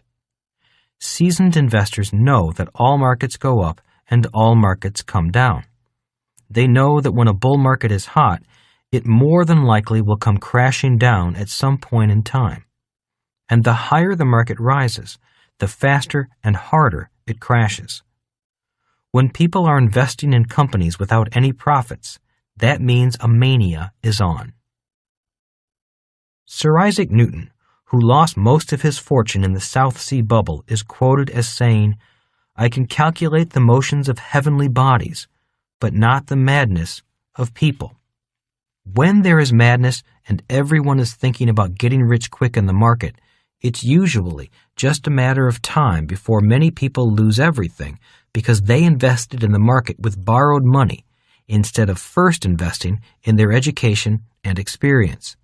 When that happens, many people sell in a panic. That is when the qualified investor really becomes wealthy. It is not the crash that is so bad, but the emotional panic that occurs at the times of such financial downturns. The problem with most new investors is that they have not yet been through a real bear market. So, how would they know what a market crash and bear market feels like, especially if it goes on for years? Rich Dad simply said, "It is not possible to predict the market, but it is important that we be prepared for whichever direction it decides to go." He also said, "Bull markets seem to go on forever, which causes people to become sloppy, foolish, and complacent. Bear markets also seem to go on forever, causing people to forget that bear markets are often the best times to become very, very rich. That is why you want to be a qualified investor." Why markets will crash faster in the information age. In his book, The Lexus and the Olive Tree, a book I recommend for anyone wanting to understand the era of global business we are in, Thomas L. Friedman often makes reference to the electronic herd. The electronic herd is a group of several thousand, very often young, people who control great sums of digital money. They are the individuals who work for large banks, mutual funds, hedge funds, insurance companies, and the like. With a click of their mouse, they have the power to move literally trillions of dollars from one country to another country in a split second. That power gives the electronic herd more power than politicians. I was in Southeast Asia in 1997 when the electronic herd moved their money out of countries like Thailand, Indonesia, Malaysia, and Korea, virtually sinking those countries' economies overnight. It was not a pretty sight, nor was it pleasant to be physically present in those countries at that time. For those of you who invest globally, you may recall how most of the world, even Wall Street, was singing praises to the new Asian tiger economies. Everyone wanted to invest in those countries. Then suddenly, literally overnight, their world changed. There were murders, suicides, riots, looting, and a general feeling of financial sickness everywhere when the electronic herd did not like what it saw in those countries and moved their money out in a matter of seconds.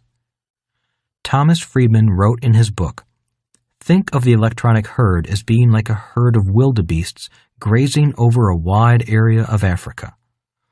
When a wildebeest on the edge of the herd sees something move from the tall, thick brush next to where it's feeding, that wildebeest doesn't say to the wildebeest next to it, 'Gosh, I wonder if that's a lion moving around there in the brush.' No way. That wildebeest just starts a stampede, and those wildebeests don't stampede for a mere 100 yards. They stampede to the next country and crush everything in their path. That is what happened to the Asian tigers in 1997. When the electronic herd did not like what they saw going on in the area, they moved out literally overnight. It went from high optimism to riots and murder in a matter of days.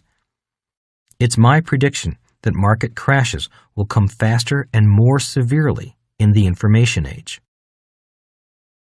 How does one protect oneself from these crashes? The way some of these countries are protecting themselves from the power of the electronic herd is by cleaning up and tightening up their national financial statements and increasing their financial requirements and standards.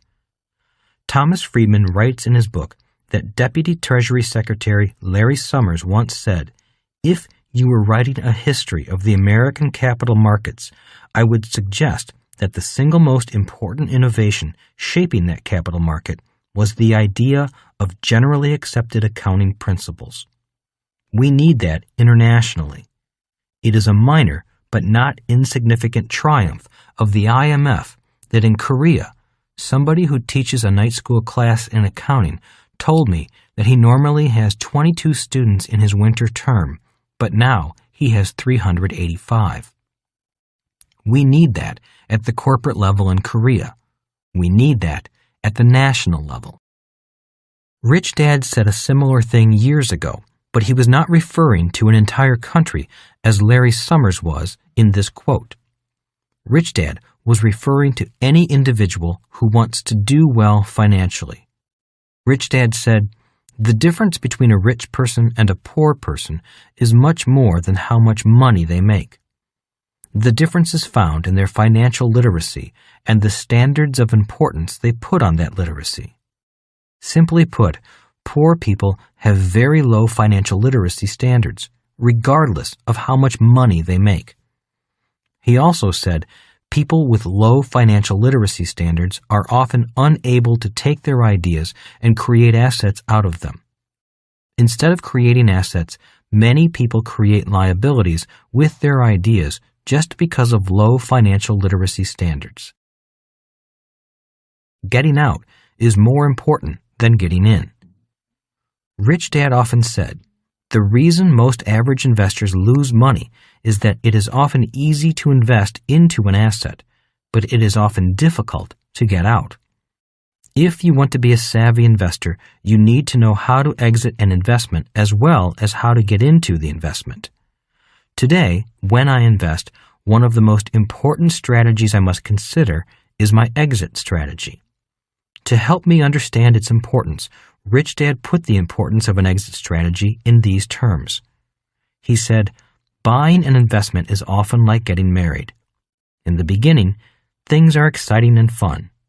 But if things do not go well, then the divorce can be much more painful than all that initial excitement and fun.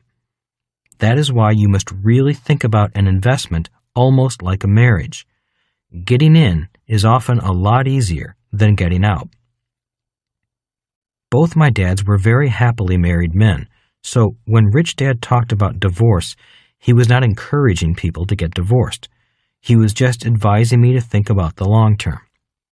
He said, "The odds are that 50% of all marriages will end in divorce, and the reality is that nearly 100% of all marriages think they will beat those odds.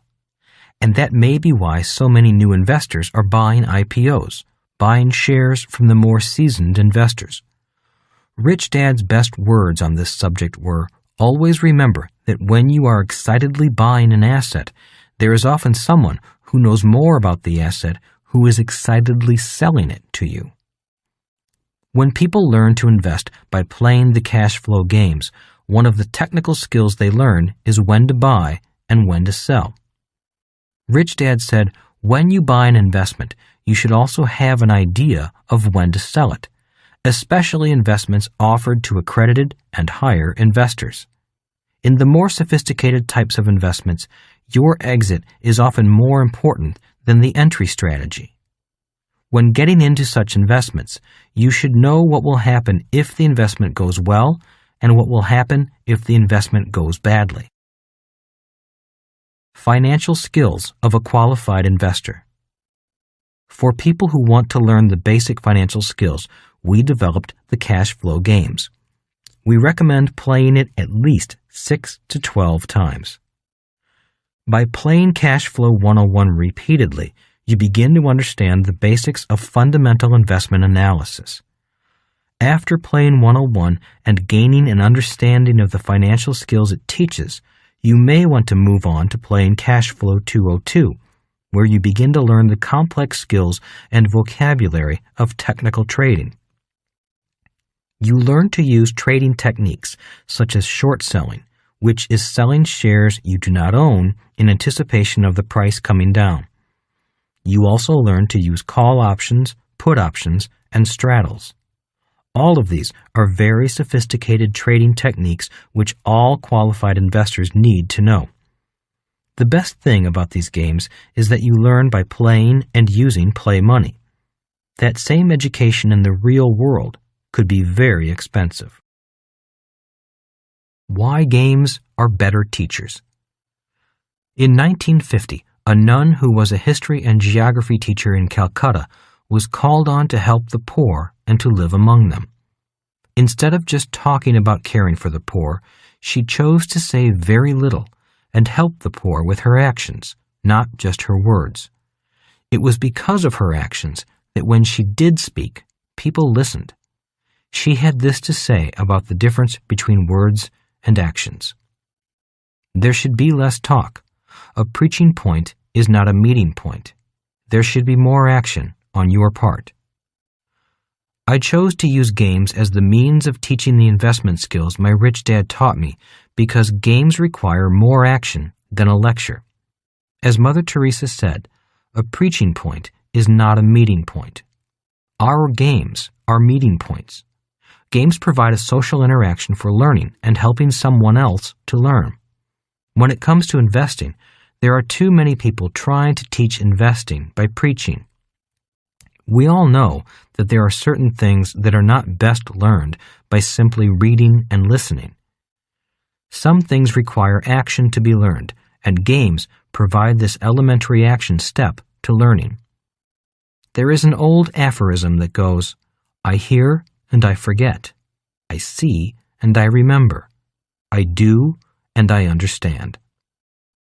My purpose in going beyond just writing books about money and investing and creating games as learning tools is to create more understanding. The more understanding people have, the more they can see the other side of the coin. Instead of seeing fear and doubt, the players begin to see opportunities they never saw before because their understanding increases each time they play the game. There are many stories of people who have played our games and have had their lives suddenly changed.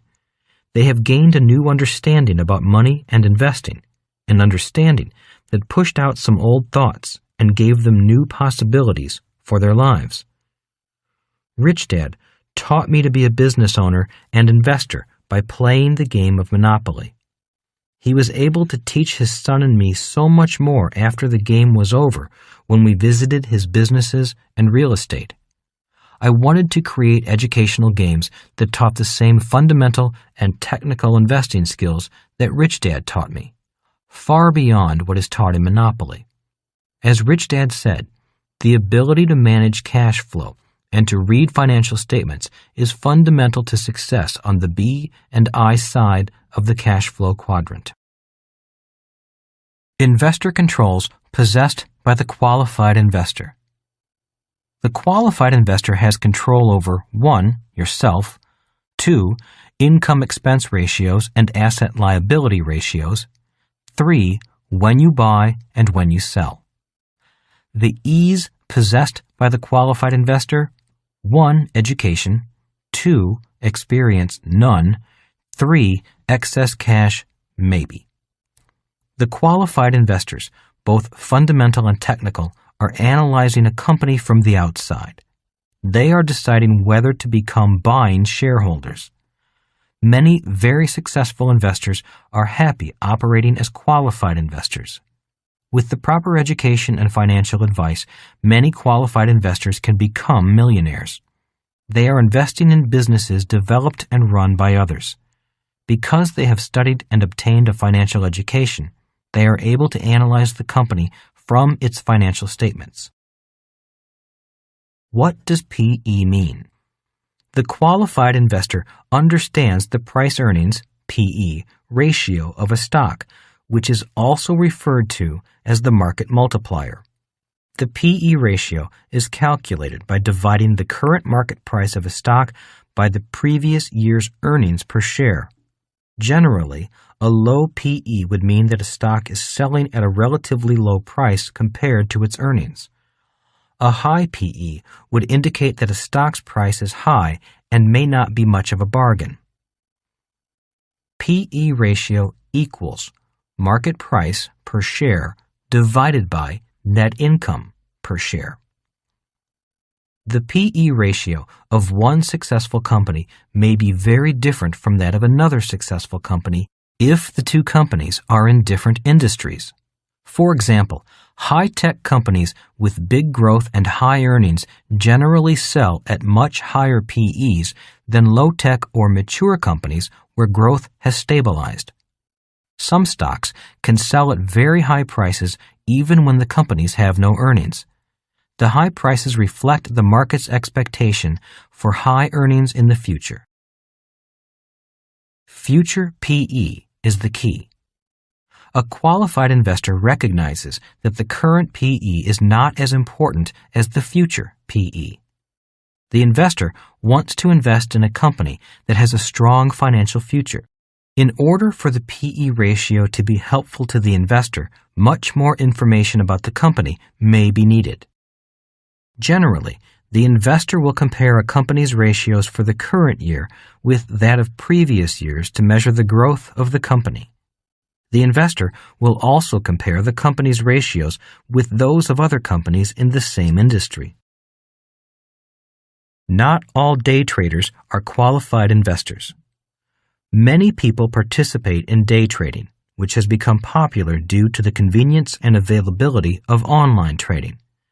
The day trader is hoping to earn profits through buying and selling securities within a single day. The day trader is very familiar with P/E ratios. What distinguishes a successful day trader from an unsuccessful day trader is often his or her ability to see behind the P/E ratio. For the most part, successful day traders have taken the time to learn the basics of technical or fundamental trading. Day traders without proper financial education and financial analysis skills are operating more like gamblers than traders. Only the most educated and successful day traders would be considered qualified investors. In fact, it has been said that the majority of new day traders lose some or all of their capital and quit trading within 2 years. Day trading is an extremely competitive S-quadrant activity in which the most knowledgeable and best prepared use everyone else's money. Learning how to keep a cool head and invest wisely during a crash is a very important qualified investor skill. Besides, it is during a crash that many people become very rich. Chapter 24. The Sophisticated Investor. The sophisticated investor knows as much as the qualified investor, but has also studied the advantages available through the legal system. Rich Dad defined the sophisticated investor as an investor who knows what the qualified investor knows and who is familiar with the following specialties of law. 1. Tax law. 2. Corporate law. 3. Securities law.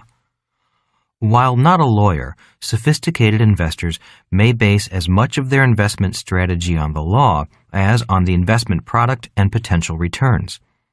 The sophisticated investor often gains higher returns with very low risk by using the different disciplines of law. Knowing the ETC. By knowing the basics of the law, the sophisticated investor is able to use the advantages of ETC, which stands for entity, timing, character. Rich Dad would describe the ETC as follows. The E stands for control over the entity, which means the choice of business structure. If you are an employee, this is not usually in your control. A person from the S quadrant usually can choose from the following entities: a sole proprietorship, a partnership, which is the worst structure because you are entitled to your share of income but are responsible for all the risk, an S corporation, an LLC, limited liability company, an LLP, limited liability partnership, or a C corporation.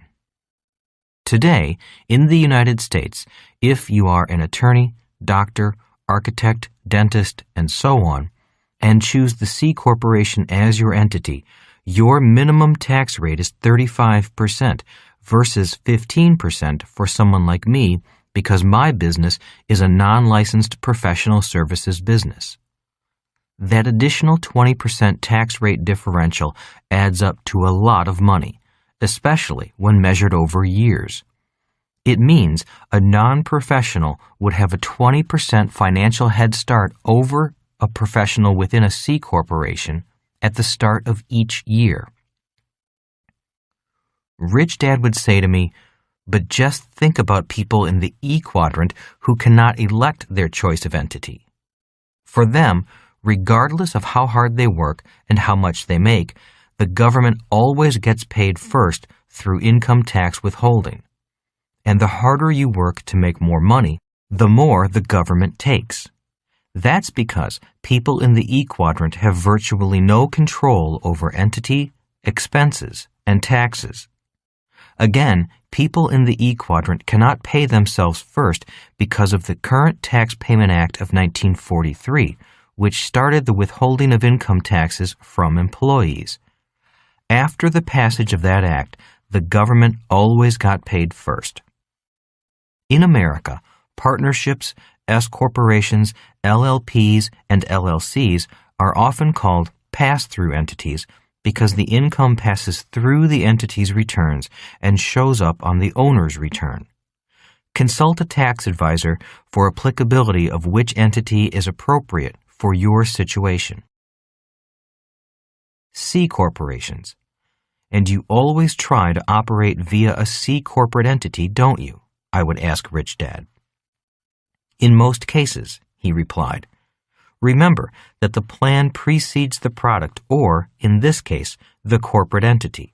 The point is that those who operate from the B quadrant tend to have more choices and hence more control over the best entity to make their plan work. Again, those fine points should be discussed with both your tax attorney and your tax accountant. But why a C corporation? I asked. What is the difference that is so important to you? This is the one big difference, he said, having waited a long time to explain it. A sole proprietorship, a partnership, and an S corporation are all part of you. They are, in simple terms, an extension of you. And what is a C corporation? I asked. A C corporation is another you. It is not just an extension of you. A C corporation has the ability to be a clone of you. If you are serious about doing business, then you do not want to do business as a private citizen. That is too risky, especially in this day and age of lawsuits. When you do business, you want a clone of you actually doing the business.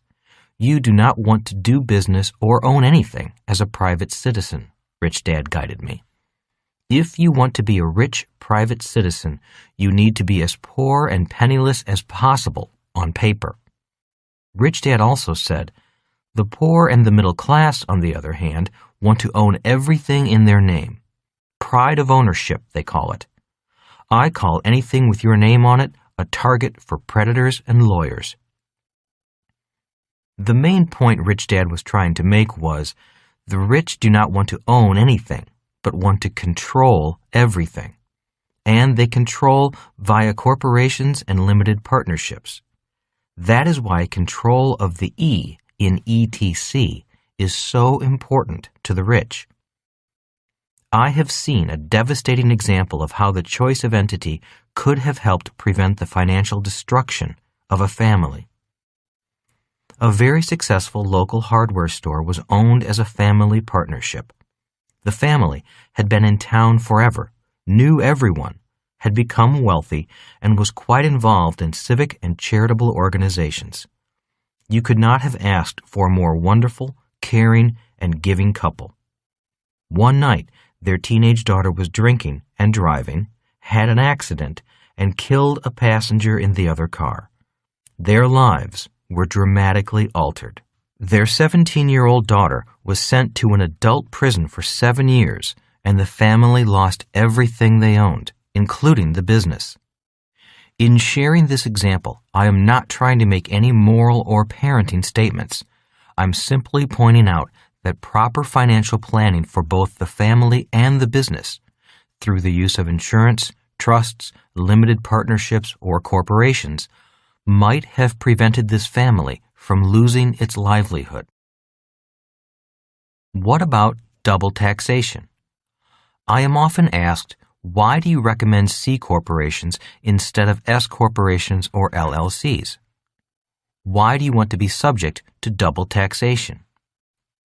Double taxation occurs because a corporation is taxed on its income, and then, when it declares a dividend to its shareholders, they are taxed on the dividend.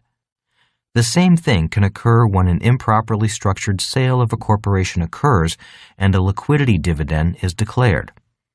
The dividend is not deductible to the corporation, but is taxable to the shareholder. Therefore, that income is taxed at both the corporate and individual level.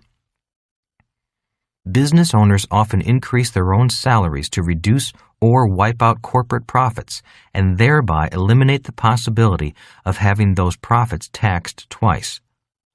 Alternatively, as the corporation continues to grow, the retained profits are used to expand the business and help it grow.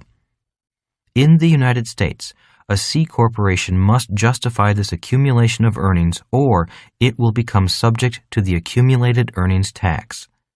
There is no double taxation unless dividends are declared.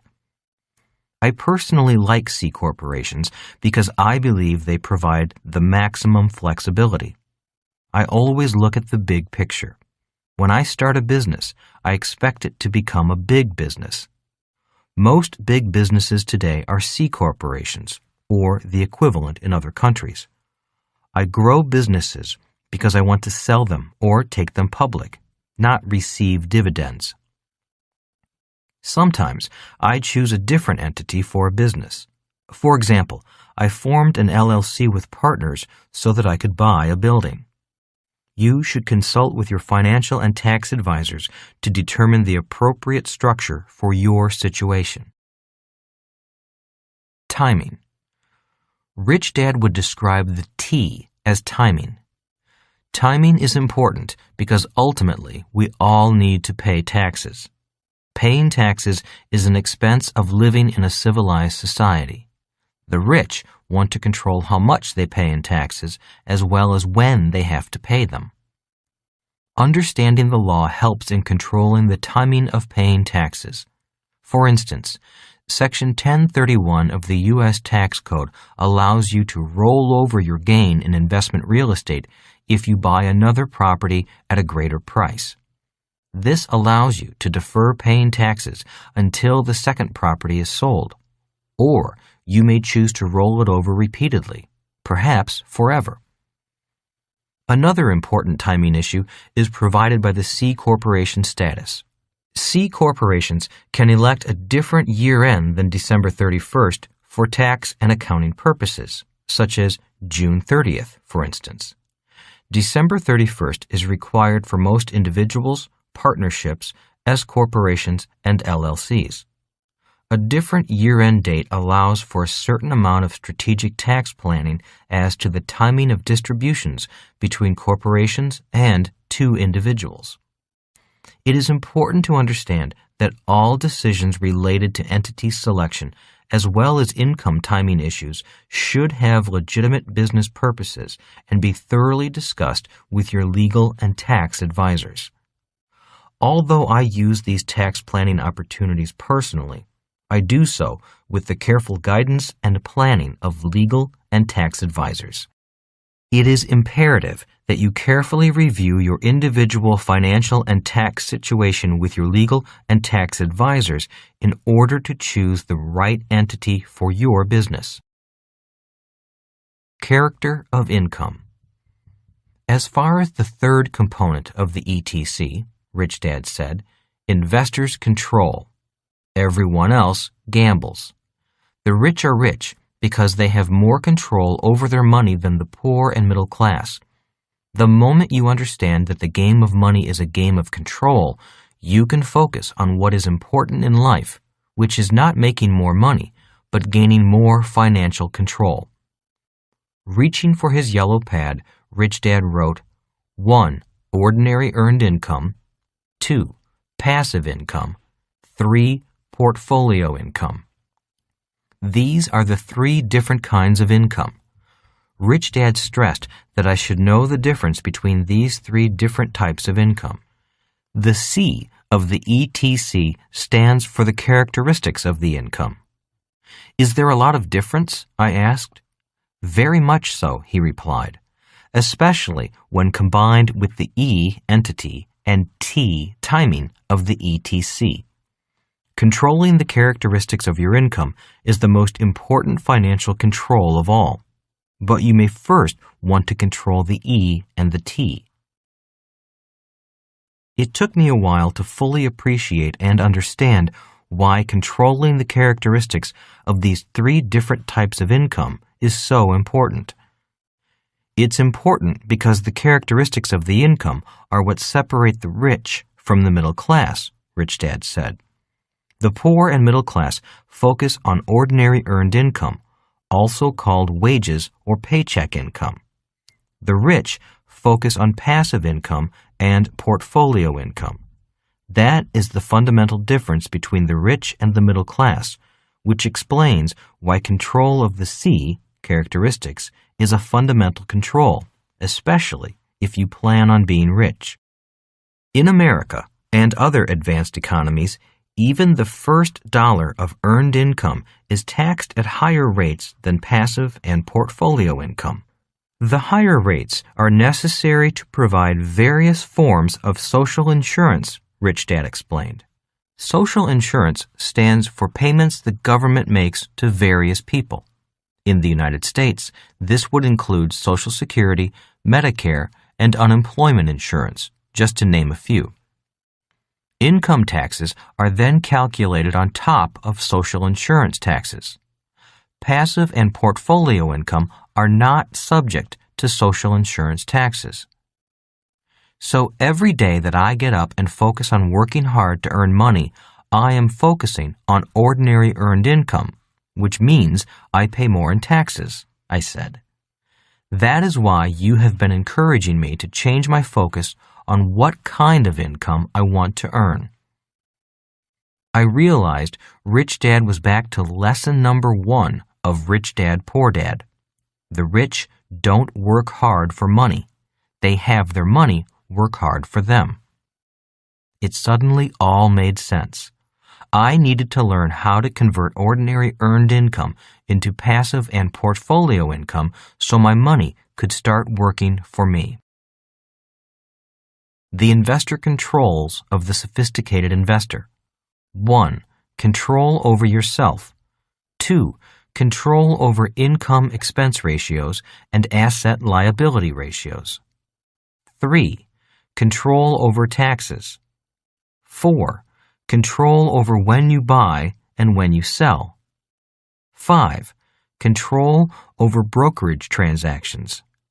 6. Control over the ETC, entity, timing, characteristics. The 3 E's possessed by the sophisticated investor. 1. Education. 2. Experience. 3. Excess cash. The SEC test of a sophisticated investor is a non-accredited investor who either alone or with his purchasing representative has enough knowledge and experience in financial and business matters to be able to evaluate the merits and risks of the prospective investment. The SEC presumes that accredited investors, as defined earlier as the well-to-do who can afford to hire advisors, are capable of watching out for their own interests. In contrast, we believe many accredited and qualified investors are not sophisticated. Many wealthy individuals have not learned the basics of investing and the law.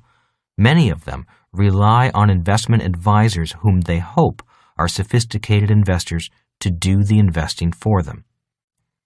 Sophisticated investors understand the impact and advantages of the law and have structured their investment portfolio to take maximum advantage of entity selection, timing, and characteristics of income. In doing so, sophisticated investors have sought the advice of their legal and tax counsel. Many sophisticated investors are often content investing in other entities as outside investors. They may not possess control over the management of their investments, which distinguishes them from the inside investor. They may invest in management teams without possessing a controlling interest in the company. Alternatively, they may invest as partners in real estate syndications or as shareholders in large corporations. They study and invest prudently, but lack control over the management of the underlying asset, and therefore have access only to public information of the company's operations. This lack of management control is the defining difference between a sophisticated investor and an inside investor. However, sophisticated investors still use the advantages provided by the ETC analysis for their own financial portfolio. In Phase 4, we will discuss how the sophisticated investor applies these principles to obtain the maximum advantage provided by the law. Good versus bad. In addition to the three characteristics of income, three other general principles distinguish a sophisticated investor from an average investor. A sophisticated investor knows the difference between good debt and bad debt, good expenses and bad expenses, good losses and bad losses. As a general rule, good debt, good expenses, and good losses all generate additional cash flow for you. For instance, debt taken to acquire a rental property, which has a positive cash flow each month, would be good debt. Likewise, paying for legal and tax advice are good expenses if they save you thousands of dollars in reduced taxes from tax planning. An example of a good loss is the loss generated by depreciation from real estate. This good loss is also called a phantom loss because it is a paper loss and does not require an actual outlay of cash. The end result is a savings in the amount of tax paid on the income offset by the loss. Knowing the difference between good and bad debt, expenses, and losses is what distinguishes the sophisticated investor from the average investor. When average investors hear the words debt, expense, and loss, they usually react negatively. Generally, their experiences with debt, expenses, and losses result in additional cash flowing out of their pockets instead of into their pockets. Sophisticated investors enlist the advice of accountants, tax strategists, and financial advisors to structure the most beneficial financial organization for their investments. They look for and invest in those deals that include the ETC features that support their personal financial plan, the map they are following to become rich. How can you identify a sophisticated investor? I remember a story my rich dad once told me about risk. While part of it has been covered in other parts of the book, it is worth repeating here. The average investor views risk from a completely different point of view than the sophisticated investor, and it is this view of risk that truly differentiates the sophisticated investor. One day I went to my rich dad and said, "My dad thinks that what you do is far too risky. He thinks that one financial statement is secure, but you think that controlling only one financial statement is risky. It seems like a contradiction in points of view." Rich Dad just chuckled. "It is," said Rich Dad, continuing to chuckle. "Almost exactly opposite and contradictory." Rich Dad paused for a moment to gather his thoughts. If you want to become really rich, he said, then one of the things you will have to change is your point of view on what you think is risky and what is secure. What the poor and middle class think is secure, I think is risky. I thought about that statement for a brief moment, letting the idea sink in that what my dad thought was secure, my rich dad thought was risky. I don't fully understand, I finally replied. Can you give me an example? Sure, said Rich Dad. Just listen to our words. Your dad always says, get a safe, secure job. Is that correct? I nodded my head. Yes, he thinks that is a secure way to run your life. But is it really secure? Asked Rich Dad. I guess he thinks it is, I replied. But you see it differently? Rich Dad nodded his head and then asked, what often happens when a public company announces a large layoff of employees? I don't know, I replied. You mean what happens when a company fires a lot of employees?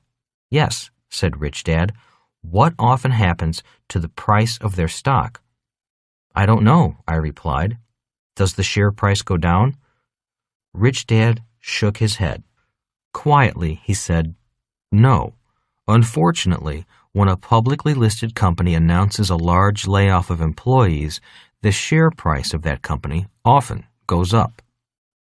I thought about that statement for a moment and then said, and that is why you have often said there is a big difference between people on the left side of the cash flow quadrant and people on the right. Rich Dad nodded his head. A big difference.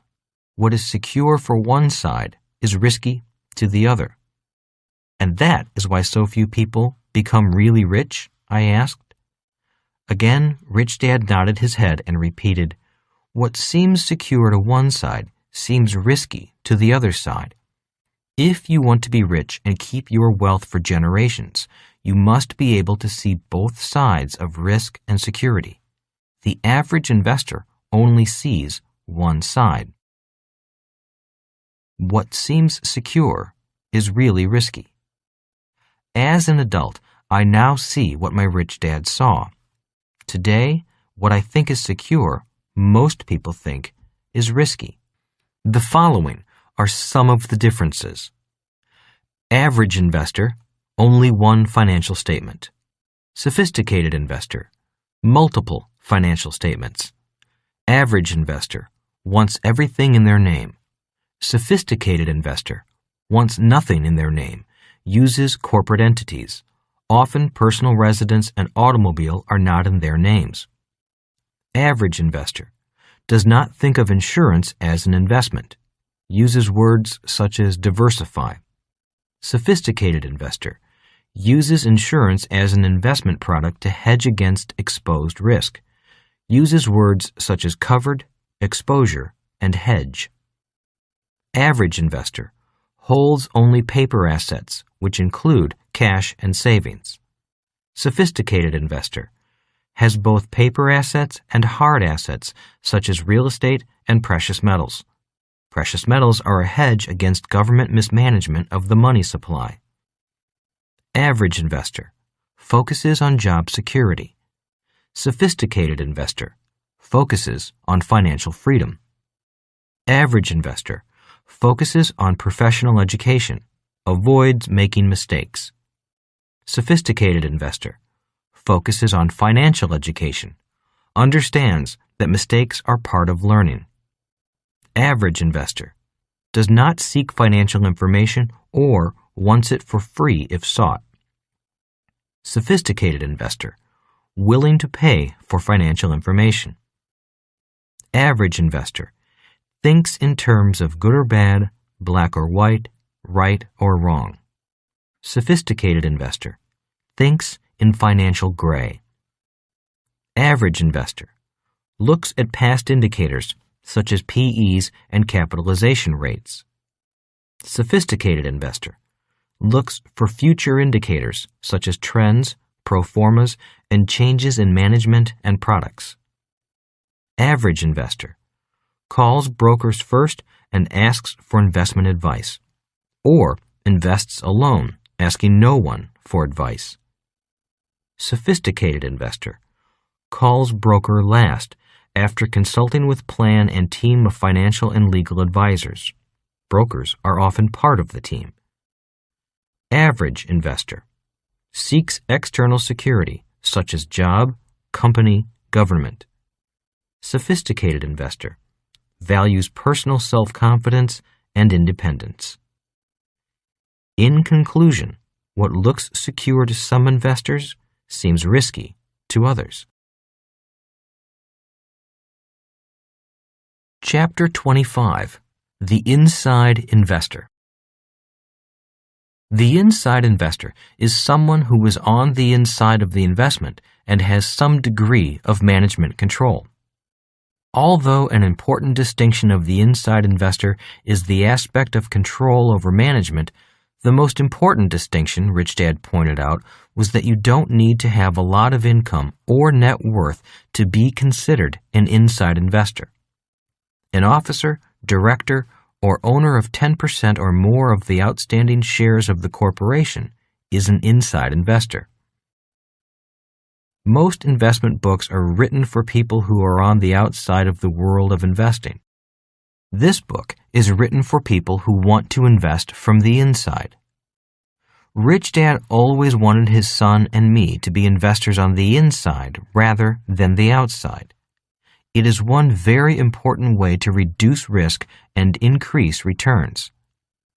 Someone with the financial education, but not the financial resources, of an accredited investor can still become an inside investor. This is where many people enter the world of investing today. By building their own companies, inside investors are building assets that they can run, sell, or take public. In his book, What Works on Wall Street, James P. O'Shaughnessy analyzes the returns by market capitalization of various types of investments. He shows that the small stocks far outperform the other categories. Almost all of the high returns are found in the small micro-cap stocks with market capitalizations below $25 million. The downside is that these stocks are hard to find for the average investor. As O'Shaughnessy states, they are tantalizingly out of reach of nearly everyone. There is very little trading volume in these stocks, so the ask price and bid price are usually far apart. This is an example of how 10% of the investors gain control of 90% of the shares. If you can't find these stocks to invest in, then consider the next best thing. Build your own small-cap stock company and enjoy the superior returns as an inside investor. How I did it. I found my financial freedom as an inside investor. Remember that I started small, buying real estate as a sophisticated investor. I learned how to use limited partnerships and corporations to maximize the tax savings and asset protection. I then started several companies to gain additional experience. With the financial education I learned from my rich dad, I built businesses as an inside investor. I did not become an accredited investor until I found success as a sophisticated investor. I have never considered myself a qualified investor. I do not know how to pick stocks and do not choose to buy stocks as an outsider. Why would I? Being an insider is much lower risk as well as much more profitable. If I can learn to become an inside investor through building a company, then so can you. Remember that the more controls you possess over your investment, the less risky it is. The investor controls possessed by the inside investor. 1. Control over yourself. 2. Control over income-expense ratios and asset-liability ratios. 3. Control over the management of the investment. 4. Control over taxes. 5. Control over when you buy and when you sell. 6. Control over brokerage transactions. 7.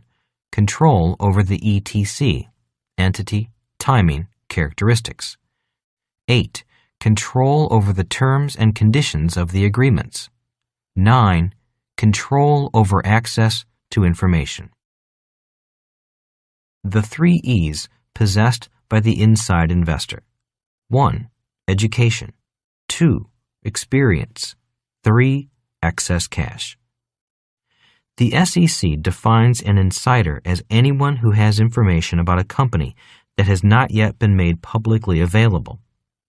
The Securities Exchange Act of 1934 made it illegal for anyone who had non-public information on a company to profit from that information. This includes the insider, as well as anyone to whom he or she gives a tip who subsequently profits from the information. I use the word insider to define investors who have management control over the operations of the business. The inside investor has control over the direction of the company. An outside investor does not. I strongly oppose illegal insider trading. It is too easy to make money legally. Creating control. The money you invest and risk as the owner of a private business is your own. If you have outside investors, you have a fiduciary responsibility to manage their investment well, but you are able to control the management of the investment as well as access to insider information. Buying control. In addition to building a business on your own, you may become an inside investor through buying a controlling interest in an existing company.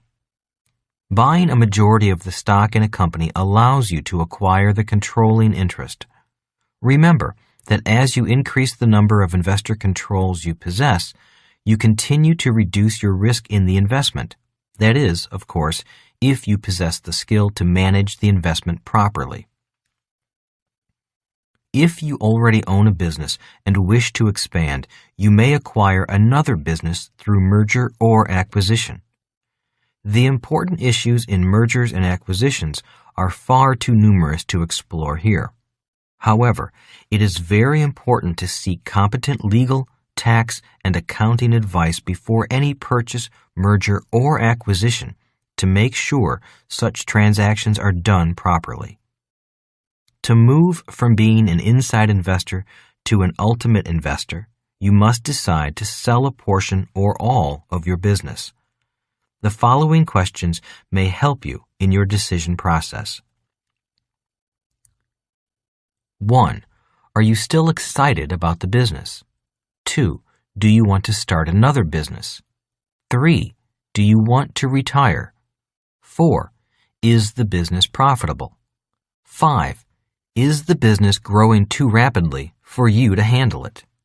6. Does your company have large capital funding needs that can best be met through selling stock or selling to another business? 7.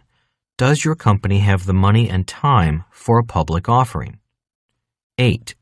Can your focus be diverted from the daily operations of the company to negotiate a sale or public offering without hurting the operations of the company?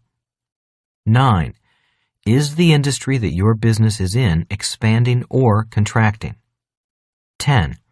What impact will your competitors have on a sale or public offering? 11. If your business is strong, can you pass it on to your children or other family members? 12.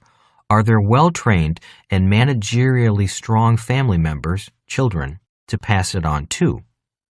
13. Does the business need managerial skills that you lack?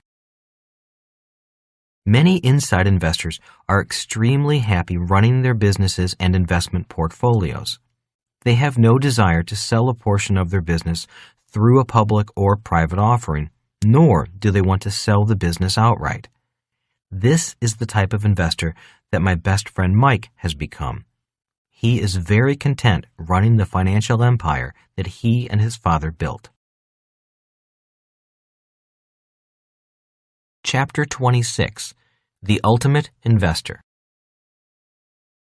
The ultimate investor is a person such as Bill Gates or Warren Buffett. These investors build giant companies that other investors want to invest in. The ultimate investor is a person who creates an asset that becomes so valuable that the asset they created is worth literally billions of dollars to millions of people. Both Gates and Buffett became rich, not because of their high salaries or great products, but because they built great companies and took the companies public. While it is not likely that many of us will ever build a Microsoft or Berkshire Hathaway, we all have the possibility of building a smaller business and becoming wealthy by selling it privately or selling it publicly.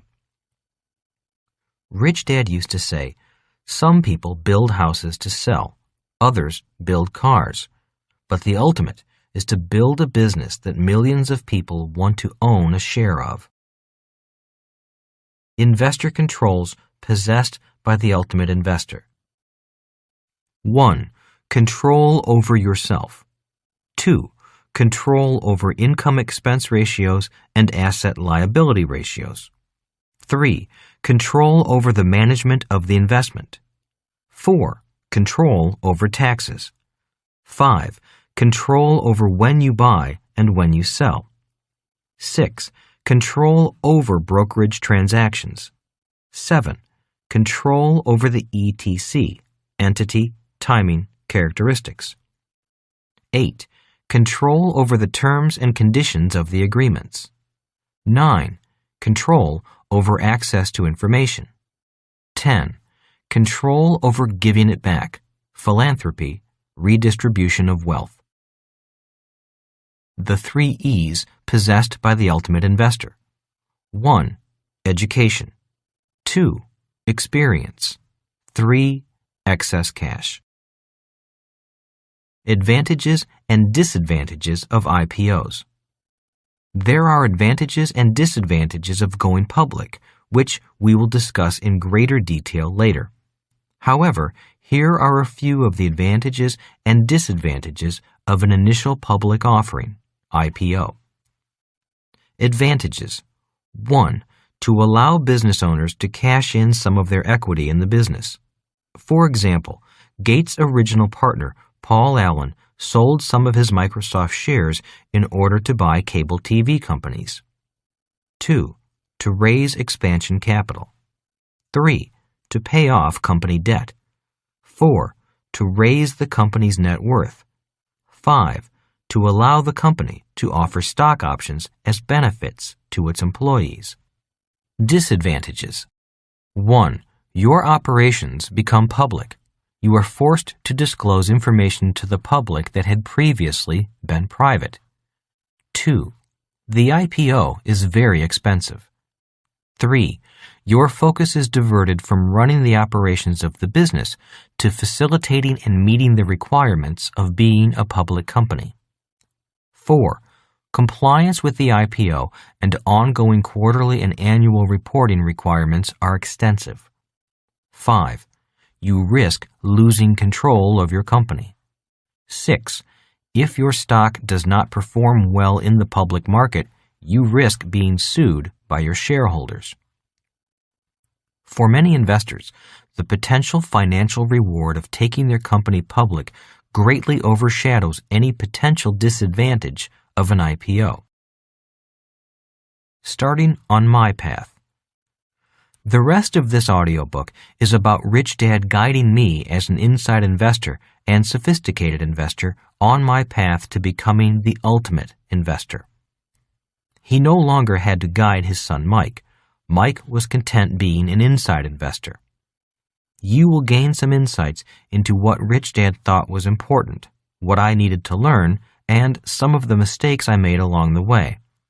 It is my hope that you can learn from my successes as well as from my mistakes on your own path to becoming the ultimate investor. Chapter 27. How to Get Rich Slowly. Rich Dad would regularly review the various levels of investors with me. He wanted me to understand the various ways investors made their fortunes. My Rich Dad had become wealthy by first investing as an inside investor. He had started small and learned the tax advantages available to him. He quickly gained confidence and became a truly sophisticated investor at an early age. he had built an incredible financial empire. My real dad, on the other hand, had worked hard all his life as a government employee and had little to show for it. As I got older, the gap between my rich dad and my poor dad was increasingly evident. I finally asked my rich dad why he was becoming wealthier while my real dad was working harder and harder. In the introduction of this audiobook, I related the story of walking along the beach with my rich dad, looking at the large piece of oceanfront property he had just purchased. During that walk on the beach, I realized that my rich dad had just purchased an investment that only a rich person could acquire. The problem was that my rich dad was not really a rich man yet. That is why I asked him how he could afford such an expensive investment when I knew my real dad, a man who made more money than my rich dad, could not. It was during this walk on the beach that my rich dad shared the basis of his investment plan. He said, "I can't afford to buy this land either, but my business can." As I stated in the introduction, this was when my curiosity about the power of investing began and when I became a student of the profession. During that walk on the beach at the age of 12, I was beginning to learn the secrets of how many of the very richest people in the world invest and why they are the 10% who control 90% of the money. Again, I refer to Ray Kroc, founder of McDonald's, who said virtually the same thing to my friend's MBA class. Ray Kroc said to the class, "My business is not hamburgers. My business is real estate." That is why McDonald's owns the most valuable real estate in the world. Ray Kroc and Rich Dad understood that the purpose of a business is to buy assets. Rich Dad's investment plan. When I was a young boy still in elementary school, Rich Dad was already placing ideas in my head about the differences between being rich, poor, and middle class. During one of our Saturday lessons, he said, "If you want job security, follow your dad's advice. If you want to be rich, you need to follow my advice." The chances of your dad having both job security and becoming rich are slim. The laws are not written in his favor. One of Rich Dad's 6 lessons described in Rich Dad, Poor Dad was a lesson about the power of corporations. In Cash Flow Quadrant, I wrote about how the different quadrants were governed by different tax laws. Rich Dad used these lessons to show me the difference between his investment plan and my real dad's investment plan. These differences greatly affected my life's path after my formal education was complete and my military duty was over. "My business buys assets with pre-tax dollars," said Rich Dad. "Your dad tries to buy assets with after-tax dollars." As a young boy, I really did not fully comprehend what Rich Dad was trying to teach me, yet I recognized the difference. Because I was confused, I spent much time quizzing him on what it meant. "Why?" I asked Rich Dad. "Why do you pay your taxes last, and why does my dad pay his taxes first?" "Because your dad is an employee and I am a business owner," said Rich Dad. "Always remember that we may live in a free country, but everybody does not live by the same laws. If you want to be rich, you had best follow the same laws the rich use." "How much in taxes does my dad pay?" I asked. "Well, your dad is a highly paid government employee, so I estimate that he pays at least 50% to 60% of his total income in taxes in one form or another," said Rich Dad. "And how much do you pay in taxes?" I asked. "Well, that is not really the correct question," said Rich Dad. "The real question is, how much is my taxable income?" I became confused and asked, "What is the difference?" "Well," said Rich Dad, "I pay taxes on net income, and your dad's taxes are withheld from his total income. That is one of the biggest differences between your dad and me. I get ahead faster because I get to buy my assets with gross income and pay taxes on net income. Your dad pays taxes on gross income and then tries to buy assets with his net income. That is why it is very, very hard for him to achieve any kind of wealth. He gives a lot of his money to the government first, money that he could be using to buy assets. I pay my taxes on the net, or what is left over, after I buy my assets. I buy assets first and pay taxes last. Your dad pays taxes first and has very little money left over to buy assets with. At the age of 10 or 11, I really did not understand exactly what Rich Dad was saying. I just knew it did not sound fair, and I said so. "That is not fair," I protested. "I agree," said Rich Dad, nodding. "It isn't fair, but that is the law." The laws are the same. When discussing this issue in my seminars, I often hear, "That may be a law in the United States, but that is not the law in my country." Since I teach in many English-speaking countries, I often reply with, "How do you know? What makes you think the laws are different?" The fact is that most people do not know which laws are similar and which laws are different, so I offer a short lesson in economic history and laws. I point out to my classes that most English-speaking countries' laws are based upon English common law, the law spread throughout the world by the British East India Company. I also point out to them the date the rich began to make their rules. In 1215, the Magna Carta, the most famous document of British constitutional history, was signed. By signing the Magna Carta, King John yielded part of his power to the rich barons of England. It is now generally recognized that the Magna Carta showed the viability of opposition to the excessive use of royal power. I then explained the importance of the Magna Carta as my rich dad explained it to me. Ever since the signing of the Magna Carta, the rich have been making the rules. The spiritual golden rule is, "Do unto others as you would have them do unto you." The financial golden rule is, "He who has the gold makes the rules." However, I think the real financial golden rule is, "He who makes the rules gets the gold." Your business buys your assets. When I was 25 and almost out of the Marine Corps, Rich Dad reminded me of the difference in two life paths. Always remember that the rules are different for the different quadrants. Therefore, make your next career decision carefully. While that job with the airlines might be fun in the short term, in the long run, you might not get to be as rich as you want to be, he said. How the tax laws changed. Although Rich Dad did not finish school, he was an avid student of economics, world history, and the law. When I was attending the U.S. Merchant Marine Academy at Kings Point, New York, studying world trade, Rich Dad was very excited that my studies included admiralty law, business law, economics, and corporate law. Because I had studied these subjects, it was much easier for me to decide to not take a job as an airline pilot. The reason is found in history.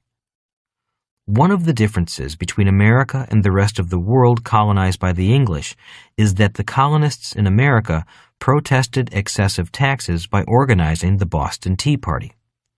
America grew rapidly from the 1800s to the 1900s simply because we were a low-tax country.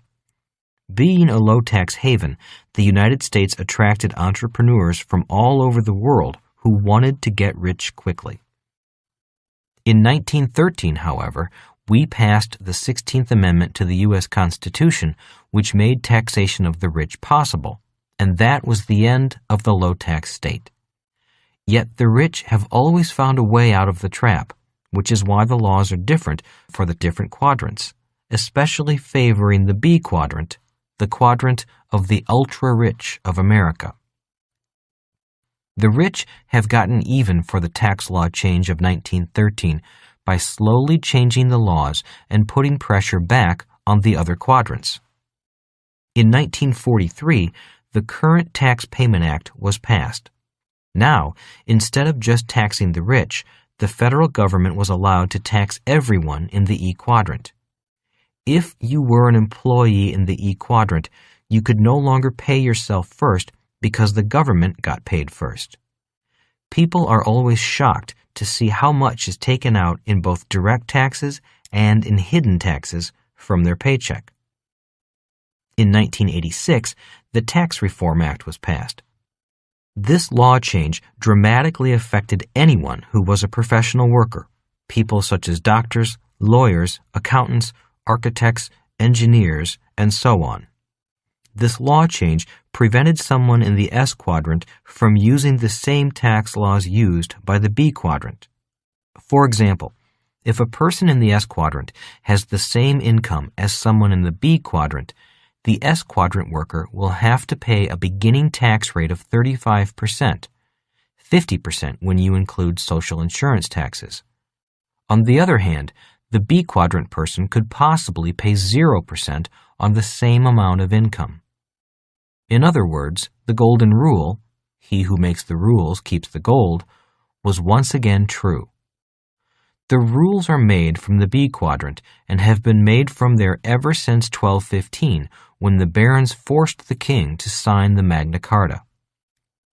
Some of these laws and changes are explained in greater detail in Rich Dad, Poor Dad and in Cash Flow Quadrant.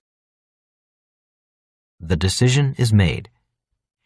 Even after I decided to follow Rich Dad's investment plan instead of my Poor Dad's plan, Rich Dad shared with me a simple analysis about my chances for success in life that reinforced my decision. Drawing the cash flow quadrant, he said, your first decision is to figure out in which quadrant you have the most chance of achieving long-term financial success. Pointing to the E quadrant, he said, you don't have the expertise that employers will pay the big money for, so you'll probably never make enough money as an employee to invest with.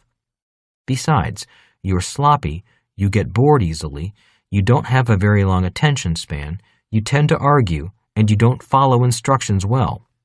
Therefore, your chances for financial success in the E quadrant don't look very good. Pointing to the S quadrant, he said, S stands for smart. That is why so many doctors, lawyers, accountants, and engineers are in the S quadrant. You're bright, but you're not that smart.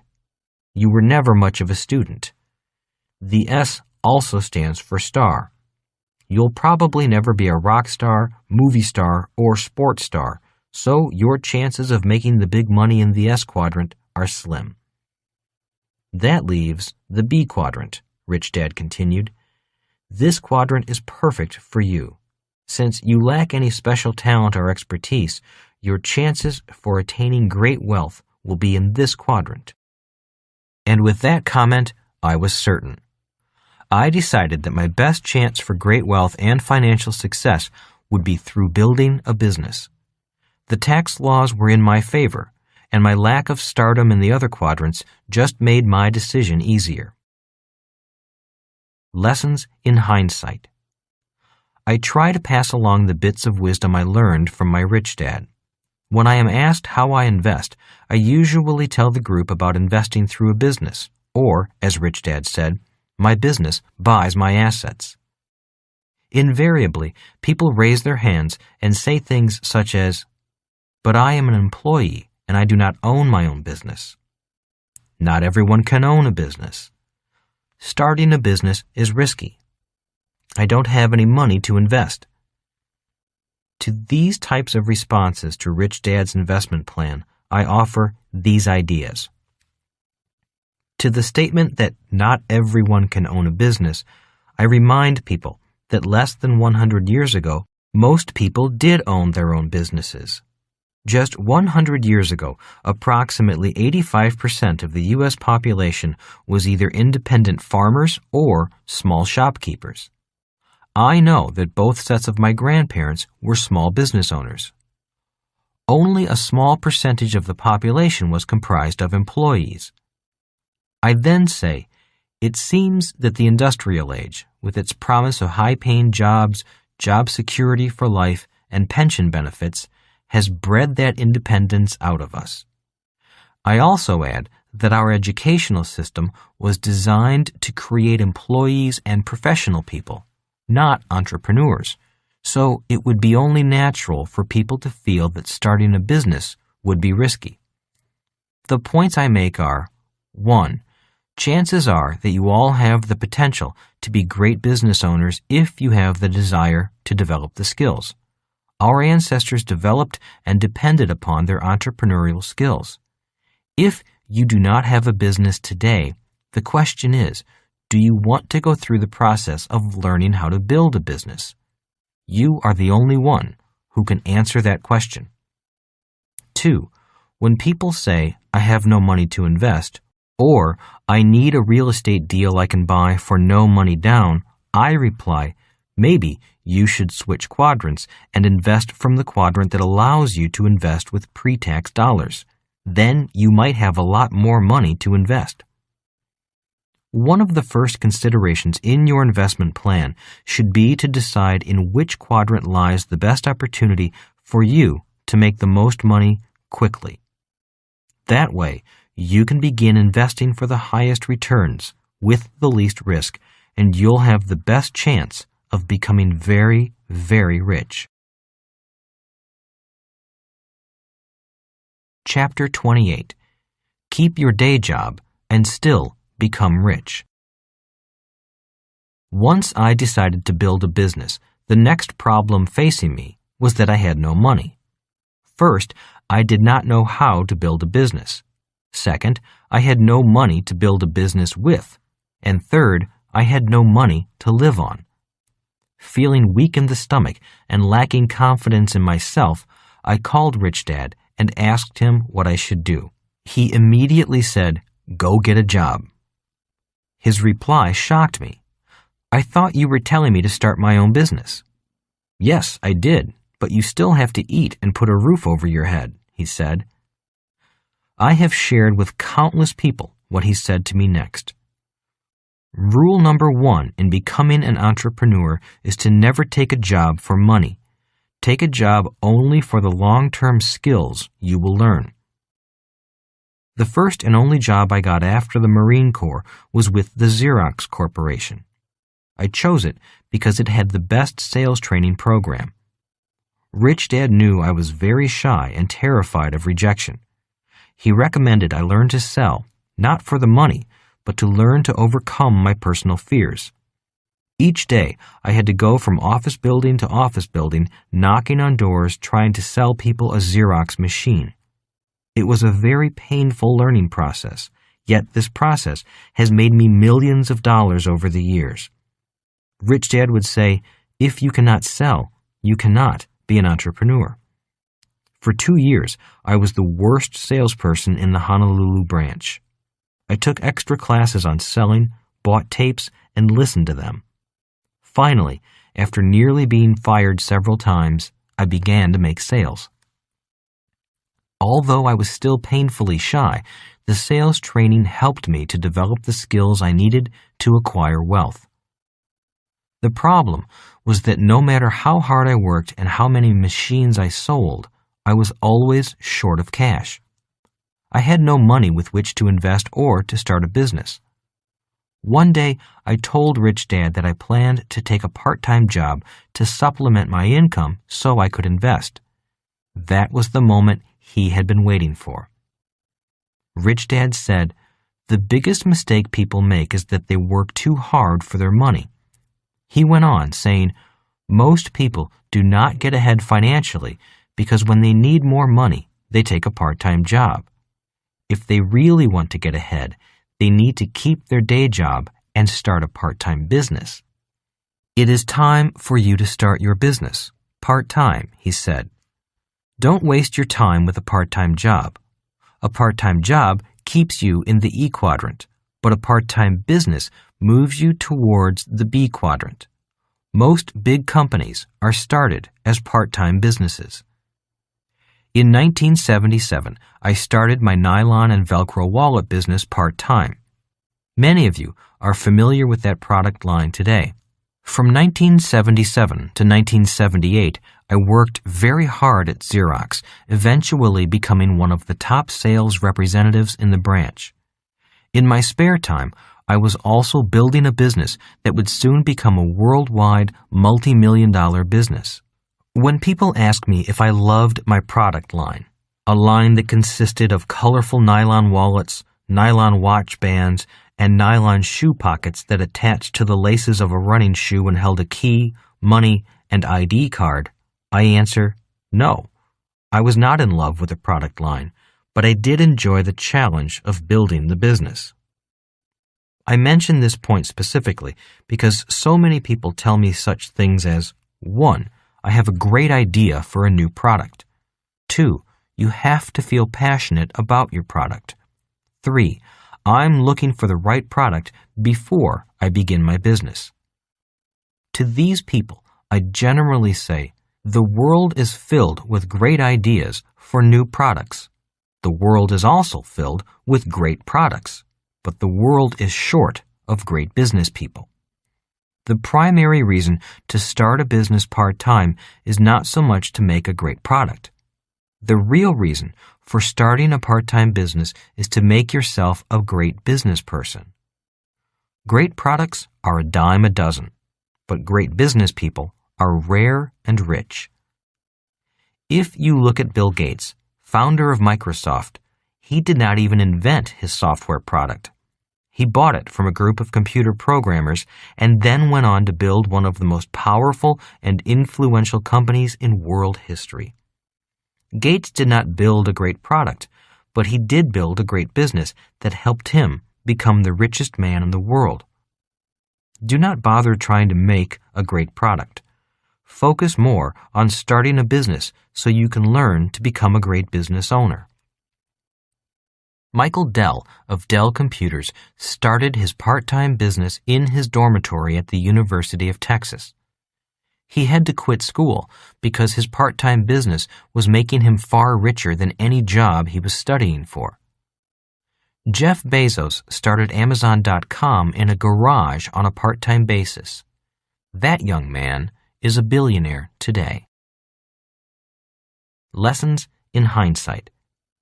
Many people dream of starting their own business, but never do because they're afraid of failing. Many other people dream of becoming rich, but don't because they lack the skills and experience. The business skill and experience is where money really comes from. Rich Dad said to me, "The education you receive in school is important, but the education you receive on the street is even better." Starting a business at home part-time allows you to learn priceless business skills and subjects such as 1. Communication skills, 2. Leadership skills, 3. Team-building skills, 4. Tax law, 5. Corporate law, 6. Securities law. These skills and subjects cannot be learned in a weekend course or in a single book. I continue to study them today. The more I study them, the more my businesses improve. One reason people learn so much by starting a part-time business is that they start as insiders in their own business. If someone can learn to build businesses, a whole new world with virtually unlimited financial opportunity becomes available.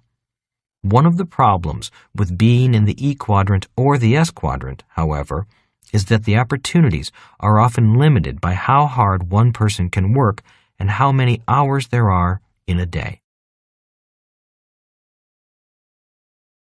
Chapter 29. The Entrepreneurial Spirit. People invest for two basic reasons. 1. To save for retirement. 2. To make a lot of money. While most of us invest for both reasons, and both are important, it seems that the majority of people lean more toward the first reason. They put money away as savers and hope it will increase in value over time. They invest, but they are more concerned about losing than winning. I have met many people whose fear of losing prevents them from acting. People need to be true to their emotional senses when investing. If the pain and the fear of losing are too great, it is best for that investor to invest very conservatively. Yet, if you look at the great wealth of this world, that wealth has not come from cautious investors. The great changes in this world have come from investors backing what my rich dad called the entrepreneurial spirit. One of my favorite stories is that of Christopher Columbus, a brave Italian explorer who believed the world was round and who had a bold plan to find a faster route to the riches of Asia. However, the popular belief of his day was that the world was flat. Everyone thought that Columbus would sail off the edge of the earth if he attempted his plan. In order to test his theory that the world was round, Columbus had to go to the royalty of Spain and convince them to invest in his business venture. King Ferdinand and Queen Isabella put up what is called the front money and invested in his business venture. My history teacher in school tried to tell me that the money was raised to further knowledge via exploration. My rich dad told me that it was purely a business venture that needed capital. The king and queen knew that if this entrepreneur named Columbus succeeded in sailing west to reach the east, they would earn a high return on their investment. Columbus and the king and queen who backed him all had the true spirit of the entrepreneur. The king and queen did not invest to lose money. They invested because they wanted to make more money. It was the spirit of venturing or risk with the possibility of great reward. They invested in that spirit. Why start a business? As I began to formulate my plans to start my part-time business, Rich Dad was adamant about the spirit with which I undertook this new adventure, the adventure of building a worldwide business. He said, "You build a business because of the challenge. You build a business because it is exciting, it's challenging, and it will require everything you've got to make it successful." Rich Dad wanted me to start a business in order to find my entrepreneurial spirit. He often said, "The world is filled with people with great ideas, but only a few people with great fortunes from their ideas." So he encouraged me to start a business, any business. He did not care about what the product was or how much I liked the product. He was not concerned about my failing. He just wanted me to start. Today, I see so many people with great ideas who are afraid to start, or they start, fail, and quit. That is why Rich Dad often quoted Einstein's saying, "Great spirits have always encountered violent opposition from mediocre minds." He wanted me to simply start any business just so that I could challenge my own mediocre mind and, in the process, develop my entrepreneurial spirit. Rich Dad would also say, the main reason so many people buy assets rather than create them is that they have not called upon their own entrepreneurial spirit to take their ideas and turn those ideas into great fortunes. Don't do it for only $200,000. Going back to the definition of the accredited investor, Rich Dad said, all the person needs to do to be an accredited investor is have a salary of $200,000. That is a lot of money to some people, but it is not enough of a reason to start building a business. If all you dream of is a salary of $200,000, then stay in the E or S quadrants. The risks are too great in the B and I quadrants for such a small sum. If you decide to build a business, don't do it for a mere $200,000. The risks are too high for a payoff so low. Do it for a much bigger payday. Do it for millions, maybe billions, or don't do it at all. But if you decide to pursue building a business, you must call on your entrepreneurial spirit. Rich Dad also said, there is no such thing as a successful poor entrepreneur or business owner. You can be a successful and poor doctor or a successful and poor accountant, but you cannot be a successful and poor business owner. There is only one kind of successful business owner, and that is a rich one. Lessons in hindsight. I am often asked, how much is too much? Or, how much is enough? The person who asks that question is often someone who has never built a successful business that made a lot of money. I have also noticed that many of the people who ask that question are in the E and S quadrants.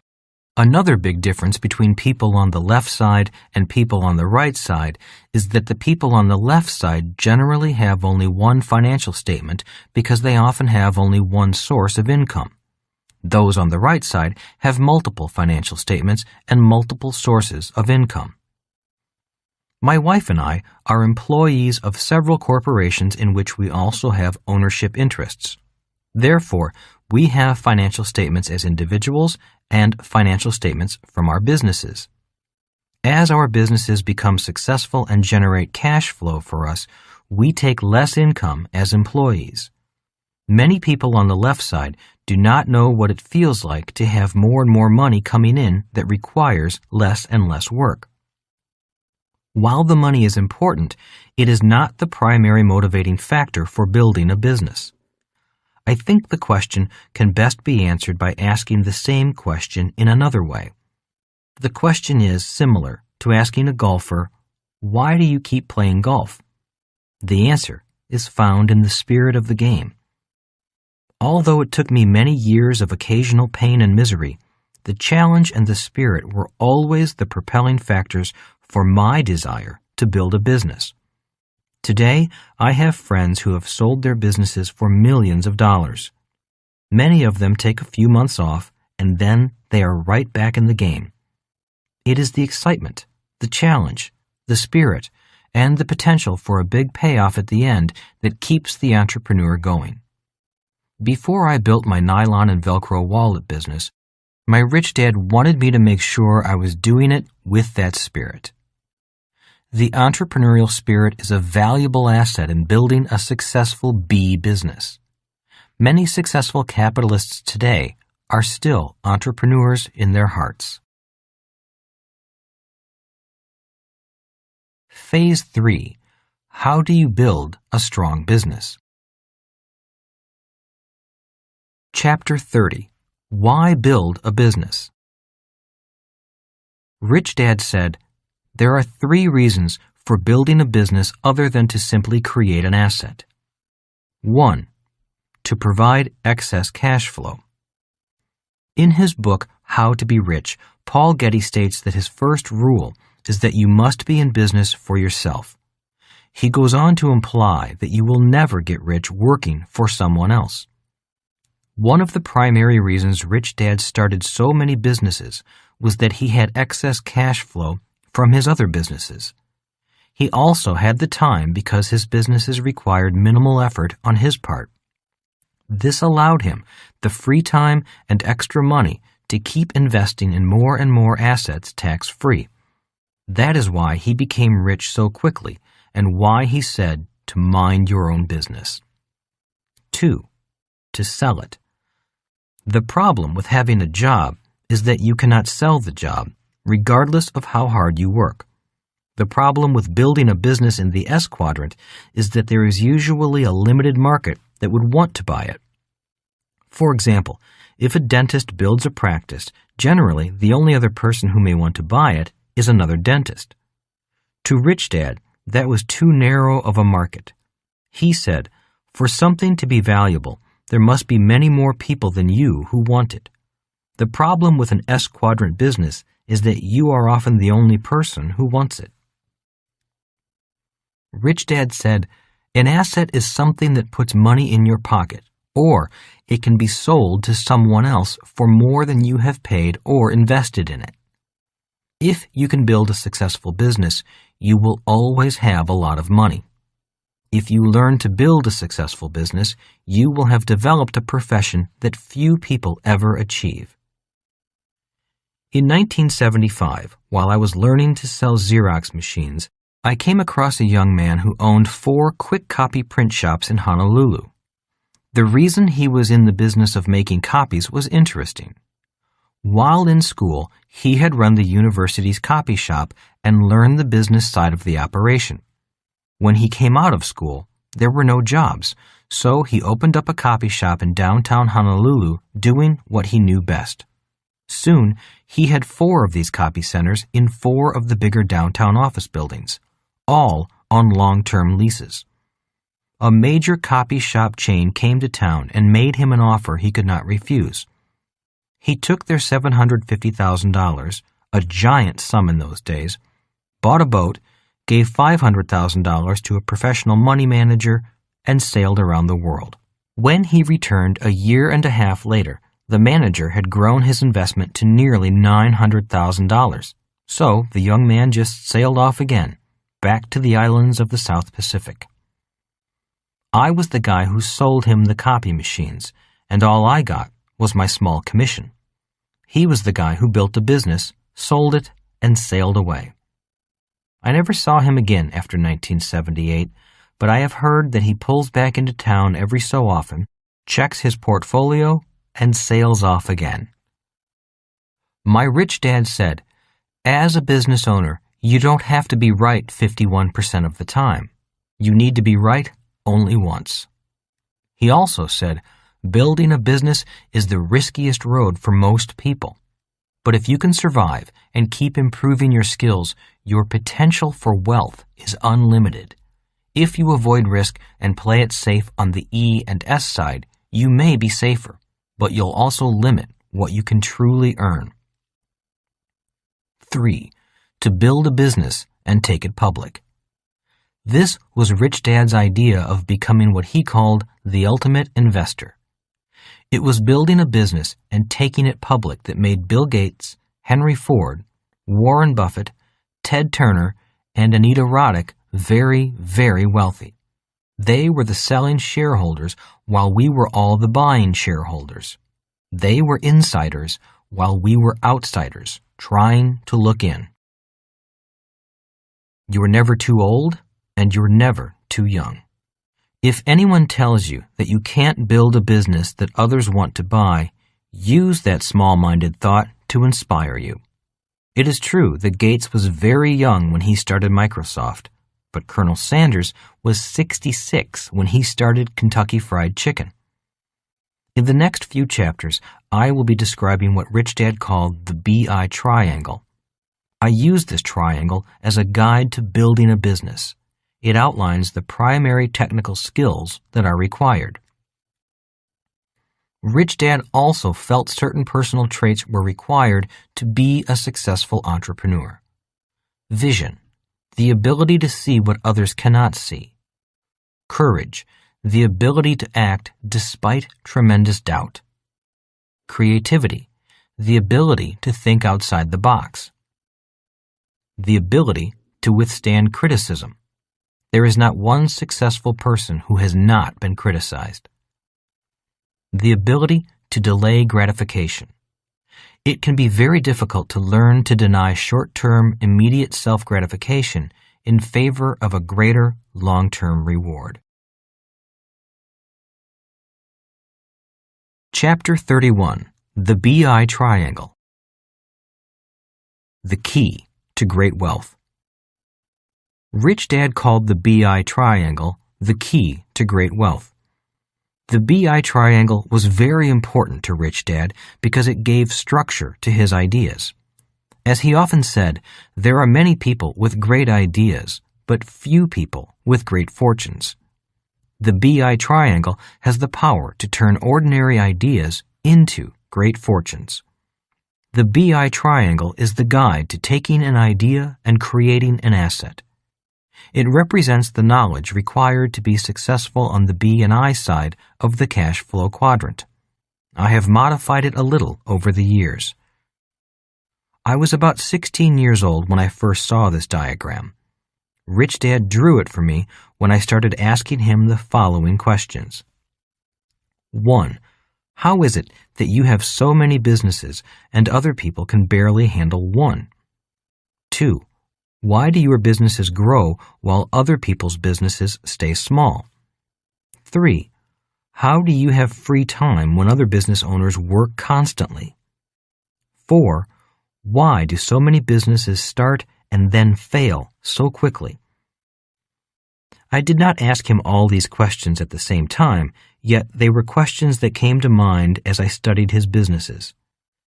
Rich Dad was about 40 years old, and I was amazed at how he could run several different companies, all in different industries. For example, he had a restaurant business, a fast food business, a convenience store chain, a trucking company, a real estate construction business, and a property management business. I knew he was following his plan to have his businesses buy his true investments, which, for him, was real estate. But it was amazing how many businesses he could run all at the same time. When I asked him how he could start, own, and manage so many businesses, his response was to draw the BI triangle. Today, I own interests in several different companies in completely different businesses because I use the BI triangle as a guide. I do not own as many companies as Rich Dad did, but by following the same formula outlined in the BI triangle, I could own more if I wanted to. Explaining the BI triangle. Obviously, the amount of material that could be written and needs to be written to cover the information represented by the BI triangle is more than this book could cover. However, we will review the basics. Mission. Rich Dad said, a business needs both a spiritual and a business mission to be successful, especially at the beginning. When he explained this diagram to his son and me, he always began with the mission since he thought it to be the most important aspect of the triangle, which is why it was at the base. If the mission is clear and strong, the business will weather the trials every business goes through during its first 10 years. When a business gets big and it forgets its mission, or the mission it was created for is no longer needed, the business begins to die. Rich Dad chose the words spiritual and business. He said, many people start a business only to make money. Just to make money is not a strong enough mission. Money alone does not provide enough fire, drive, or desire. The mission of a business should fill a need that the customers want. And if it fills that need, and fills it well, the business will begin to make money. When it came to the spiritual component of the mission, Rich Dad said, Henry Ford was a man driven by a spiritual goal first and a business goal second. He wanted to make the automobile available to the masses, not just the rich. That is why his mission statement was, democratize the automobile. When the spiritual mission and business mission are both strong and in line, the combined power builds huge businesses. Rich Dad's spiritual mission and business mission were closely in line. His spiritual mission was to provide jobs and opportunities for many of the poor people to whom he served food in his restaurants. Rich Dad thought the mission of a business was very important, although it was hard to see and to measure. He said, without a strong mission, a business is not likely to survive its first 5 to 10 years.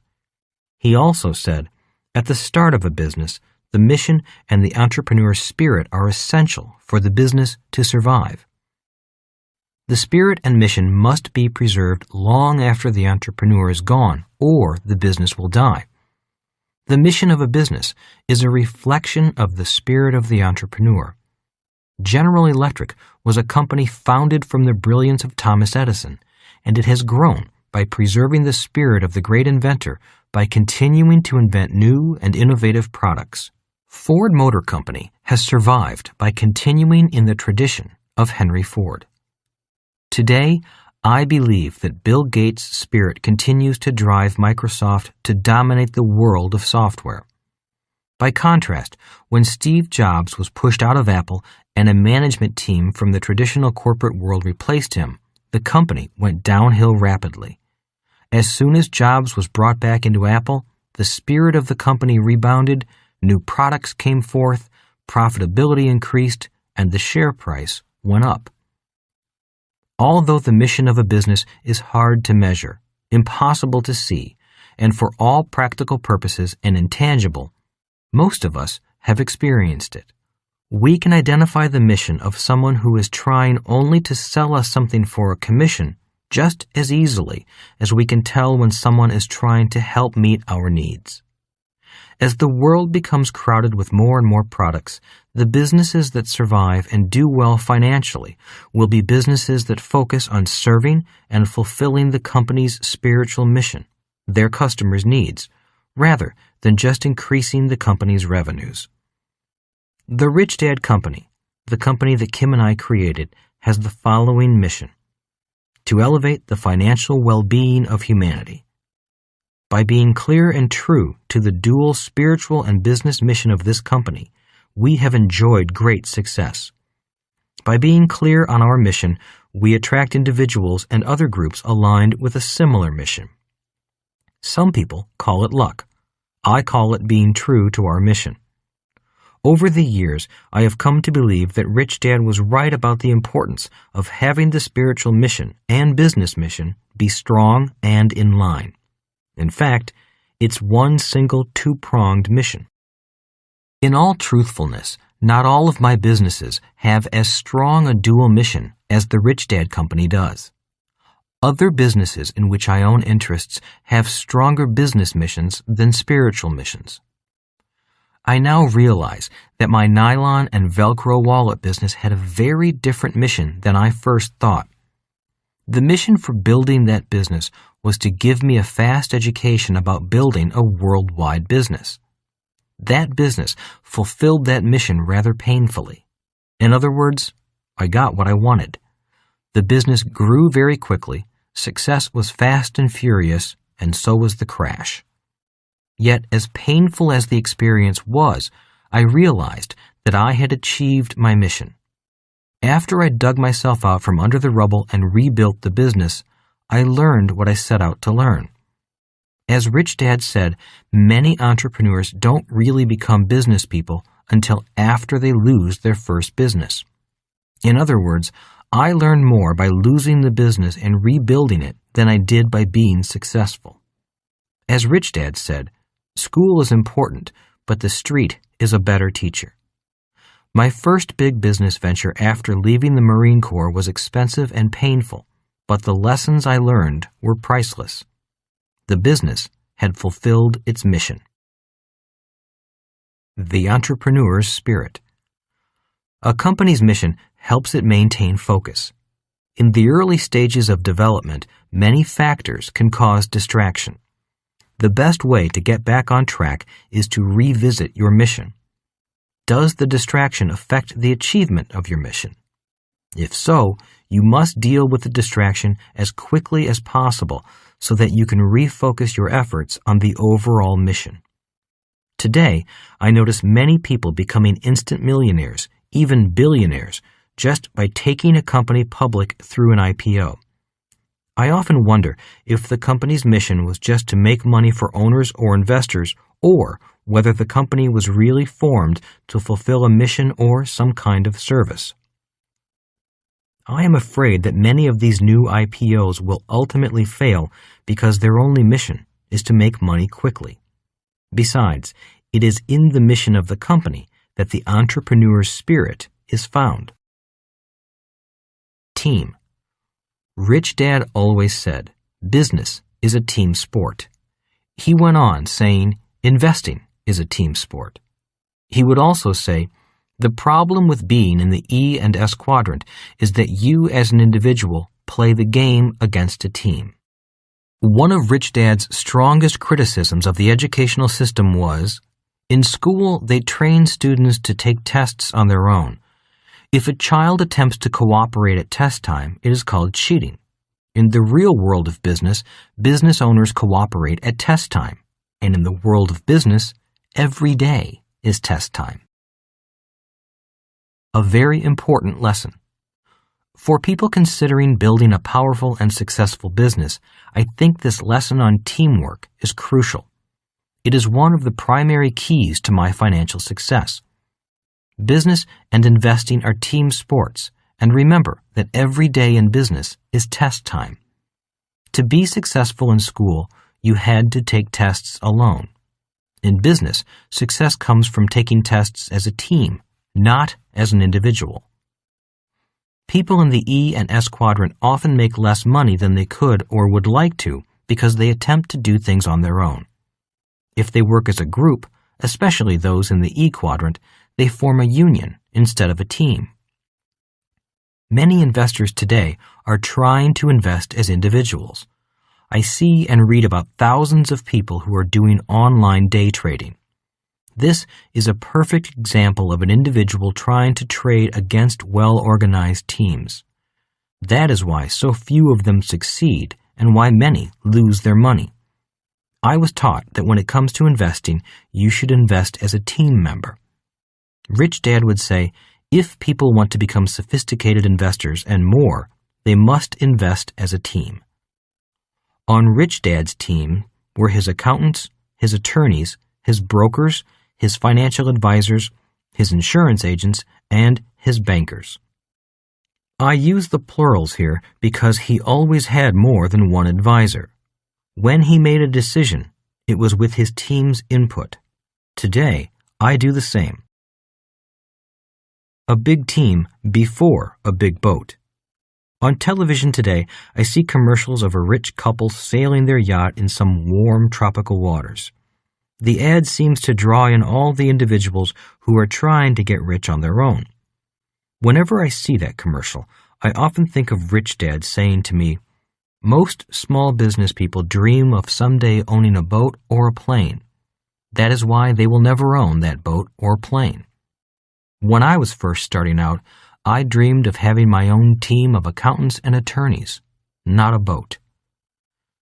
Rich Dad wanted me to aim to have a team of accountants and attorneys working only on my business before I dreamed of a boat. To drive his point home, he had me go to an accountant in town with my meager little tax return.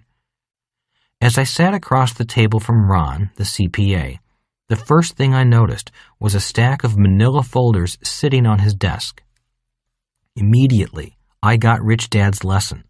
This CPA was minding about 30 other businesses on that day alone.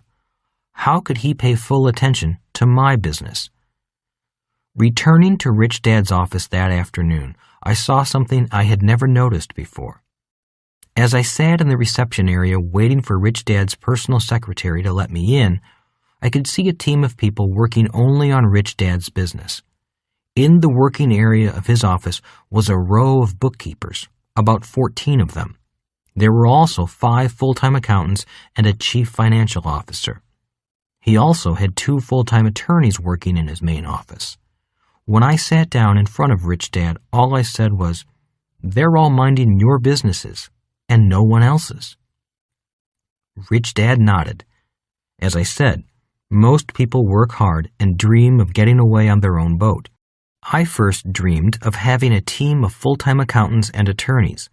That is why I can now have the big boat and the free time. It is a matter of priorities. How do you afford the team? I am often asked, how can you afford to pay for this team? That question usually comes from someone in the E or S quadrant. Again, the difference goes back to the different laws and rules for the different quadrants. For example, when a person in the E quadrant pays for professional services, they do so with after-tax money. Business owners pay their business expenses first, before they pay taxes.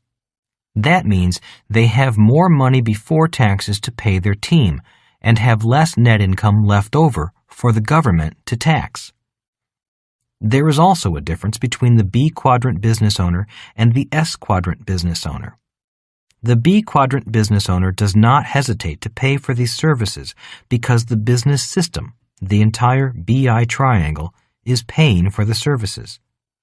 S quadrant business owners are often paying for the services out of their own sweat and blood, so most of them cannot afford to hire a full-time staff because they often do not earn enough to cover their own financial needs.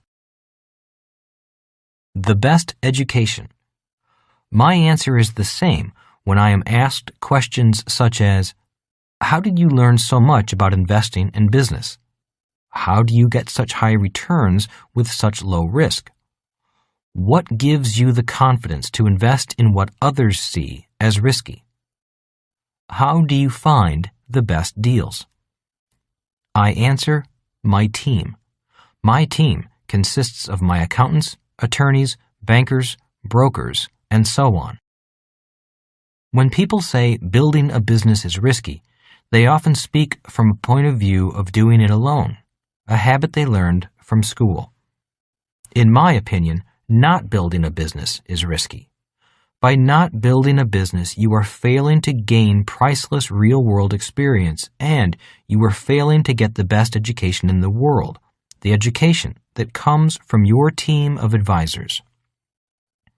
As Rich Dad would say, people who play it safe lose out on the best education in the world, and they waste a lot of precious time.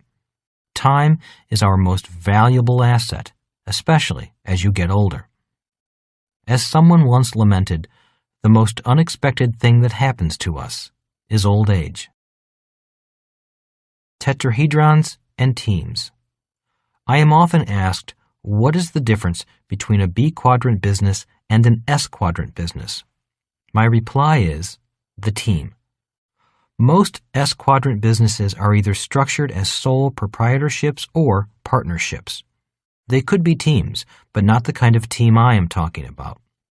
Just as people in the E quadrant often bind together as a union, people in the S quadrant often organize as a partnership. When I think of a team, I think of different types of people with different skills coming together to work together. In a union or partnership, such as the teachers' union or a law partnership, the same kinds of people and professions often come together. One of my greatest teachers was Dr. R. Buckminster Fuller. Dr. Fuller set out years ago to find what he called the building blocks of the universe. In his search, he found out that squares and cubes do not exist in nature.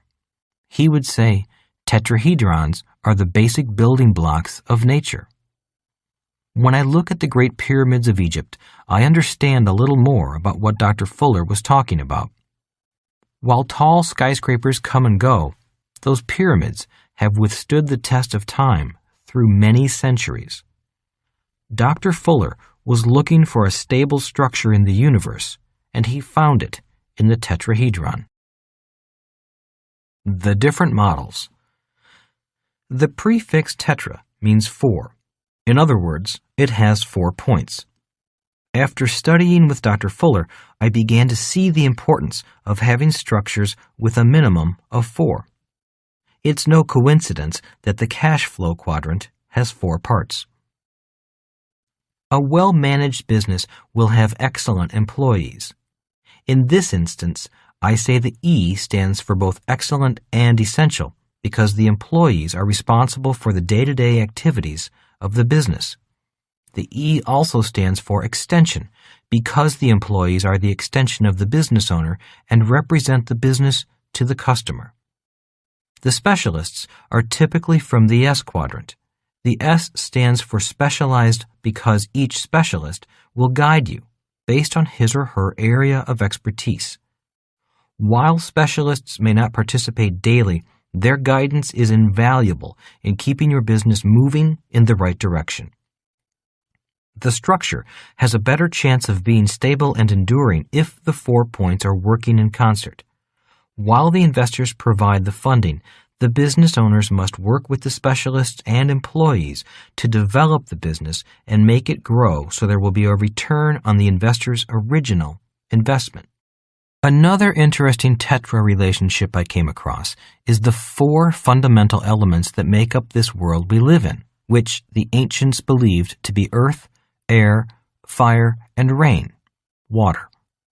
In a sole proprietorship as well as in a partnership, in order to be successful, the individual needs to be all 4: investor, business owner, employee, and specialist, or earth, air, fire, and rain, which is difficult.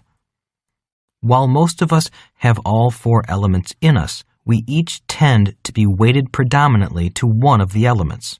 For example, I am fire, born under the signs of Aries and the planet Mars. That means I am good at starting things, but not completing them.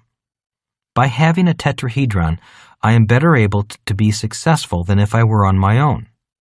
My wife Kim, on the other hand, is Earth. She and I have a good marriage because she has a grounding effect on me as well as on the people I upset around me. She often says, "Speaking to you is like speaking to a blowtorch." Without her, I would have nothing but angry and upset people around the company. As the company grew, people came and went until the right Tetra team finally locked in place. Once this model stabilized, the company began to radiate out, growing rapidly and with stability. I am not saying this is a hard and fast rule for a successful business. However, all one needs to do is look at the pyramids of Egypt and a sense of strength, stability, and longevity comes to mind. Only two elements. I often jokingly say that if you put only two elements together, as in a partnership, you get some strange phenomena. For example, air and water equals spray. Air and earth equals dust. Water and earth equals mud. Earth and fire equals lava or ashes. Fire and water equals steam. Fire and air equals flame. A team is made up of different levels. One of the first things I look at as an investor is the team behind the business. If the team is weak or lacks experience and a proven track record, I rarely invest. I meet many people who are running around trying to raise money for their new product or business. The biggest problems most of them have are that they personally lack experience and they have no team behind them, a team that inspires confidence. Many people want me to invest in their business plan. One of the things most of them say is, "Once this company is up and running, we're going to take it public." That statement always intrigues me, so I ask, who on your team has experience taking a company public, and how many companies has that person taken public? If the answer to that question is weak, I know I am listening to a sales pitch more than to a business plan. Another line I look at in the numbers of a business plan is the line item called salaries. If the salaries are high, I know I am looking at people who are raising money in order to pay themselves fat salaries. I ask them if they are willing to work for free or to cut the salaries in half. If the answer is weak or a definite no, I know the true mission of their business. The mission of the business is probably to provide them a job with a nice salary. Investors invest in management. They look at the team within the proposed business and want to see experience, passion, and commitment. It is hard for me to believe that there is a high level of commitment from people who are trying to raise money to pay their own salaries. A word on games. Games are important because they encourage cooperative learning. In the real world, being able to cooperate with as many people as possible and helping people without crippling them are very important human skills. Games encourage people to learn cooperatively and to teach each other, because the more we teach, the more we learn. Too much of our children's lives is already spent in isolation.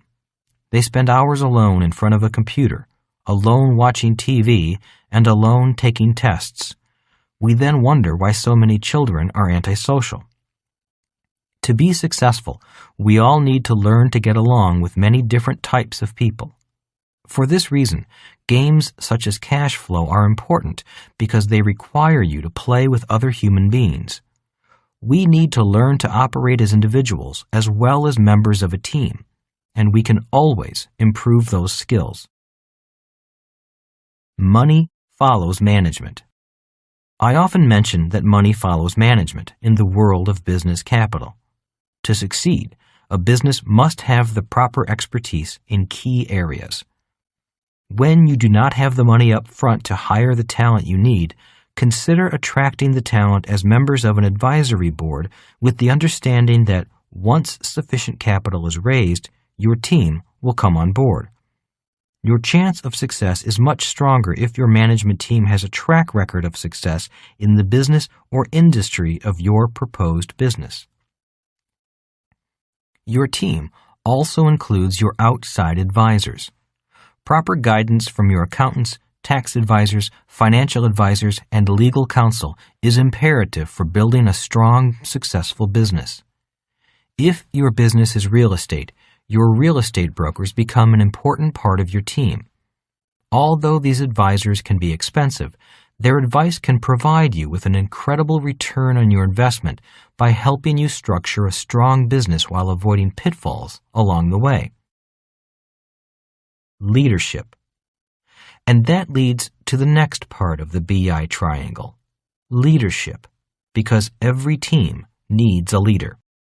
One reason I attended a federal military academy rather than a normal university was that Rich Dad knew I needed to develop leadership skills if I wanted to become an entrepreneur.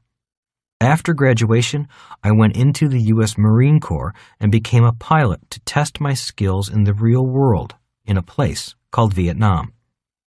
I still remember the commanding officer of my squadron saying, "Gentlemen, your most important job is to ask your troops to risk their lives for you, your team, and your country." He went on, saying, "If you don't inspire them to do that, they will probably shoot you in the back." Troops do not follow a leader who does not lead. The same thing goes on in business today and every day. More businesses fail from the inside than from the outside. In Vietnam, I learned that one of the most important qualities of a leader is trust. As a helicopter pilot with a crew of 4, I had to trust my life to my team, and they had to entrust their lives to me. If that trust was ever broken, I knew that we would probably not come back alive. Rich Dad would say, "A leader's job is to bring out the best in people, not to be the best person." If you are the smartest person on your business team, your business is in trouble. When people ask how they can gain leadership skills, I always say the same thing: volunteer more. In most organizations, it is hard to find people who actually want to lead. Most people just hide in the corner hoping no one will call on them. I tell them, at your church, volunteer to take on projects. At work, volunteer to lead projects. Now, volunteering alone will not necessarily make you a great leader, but if you accept the feedback and correct yourself well, you can grow into a great leader. Through volunteering, you can get feedback on your real-life leadership skills. If you volunteer to lead and no one follows, you have some real-life learning and correcting to do. If you volunteer to lead and no one follows, ask for feedback and corrective support. Doing so is one of the greatest traits of a leader. I see many businesses that struggle or fail because the leader will not accept feedback from peers or the workers in the company. My squadron's commanding officers in the Marine Corps would often say, "True leaders are not born leaders. True leaders want to be leaders and are willing to be trained to be leaders. And training means being big enough to take corrective feedback." A true leader also knows when to listen to others. I have said before that I am not a good businessman or investor. I am average. I rely on the advice of my advisors and team members to help me be a better leader. Visionary, cheerleader, and pit bull. A leader's roles are a combination of visionary, cheerleader, and pit bull. As a visionary, the leader must keep his or her focus on the corporate mission. As a cheerleader, he or she must inspire the team as it works together towards that mission, as well as herald the successes along the way.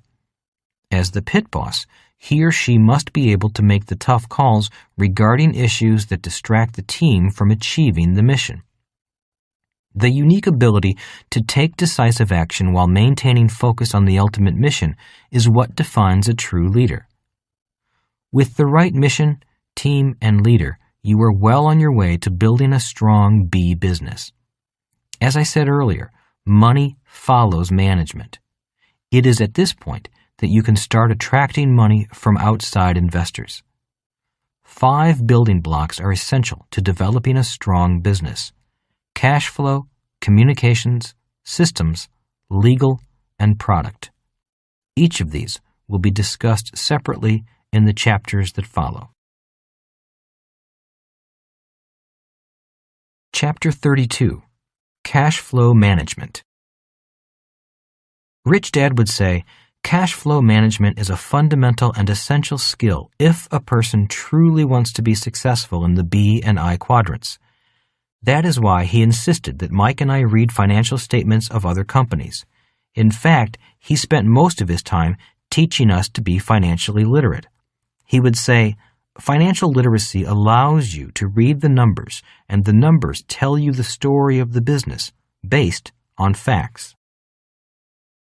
If you ask most bankers, accountants, or loan officers, they will tell you that many people are weak financially simply because they are not financially literate.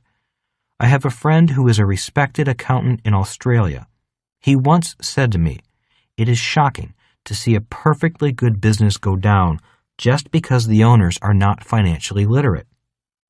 Many small business owners fail because they do not know the difference between profit and cash flow.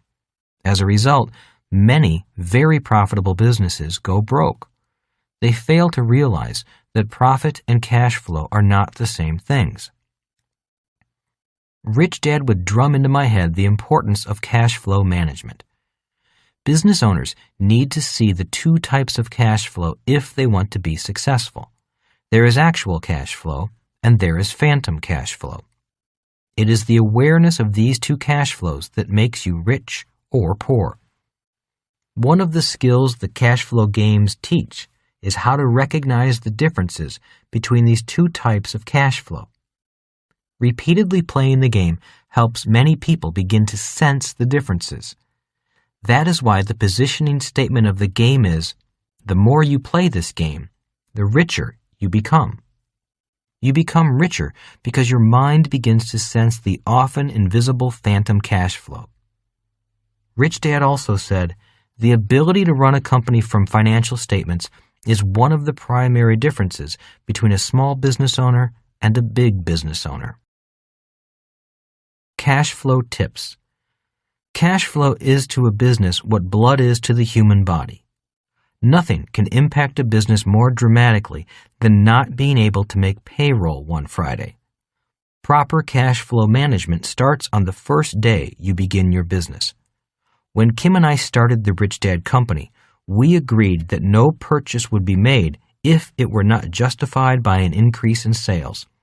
In fact, we often chuckle about our strategy for increasing book sales early in 1998 so we could buy a $300 copy machine. Our strategy worked, and by December 1998, we were able to replace that $300 well-worn copy machine with a new $3,000 one. It is this attention to detail in the early stages of your business that will set the tone for your success. Good cash flow managers review their cash position daily, looking at cash sources and needs for the next week, month, and quarter. This allows them to plan for any large cash need before it becomes a cash crisis. This type of review is imperative for a company that is growing quickly. I have listed some cash flow tips that may help you in structuring your business. Each step applies to your business whether it is an international business, a single rental unit, or a hot dog stand. Initial corporate startup phase. Delay taking a salary until your business is generating cash flow from sales. In some cases, this may not be possible due to an extended development period. However, your investors will be much more supportive if they see that you are sharing in the development process by investing your time. We advise keeping your full-time job and starting your business part-time. By delaying taking a salary, you can reinvest sales to help grow your business. Sales and accounts receivable. Invoice your customers quickly upon shipment of goods or when services are provided. Require payment up front until credit has been established. Require that credit applications be completed before granting credit, and always check references. Standard credit forms are available at office supply stores. Establish a minimum dollar amount for orders before granting credit. Establish late payment penalties as part of your terms and conditions, and enforce them. As your business grows, to speed up the receipt of cash, you may want to have your customers pay their bills online with direct deposit. Expenses and accounts payable. Many businesses forget that a crucial part of cash flow is managing their own bill paying. Make sure you pay your bills promptly. Ask for extended payment terms up front. After you have paid timely for 2 to 3 months, ask for additional extensions on your payable terms.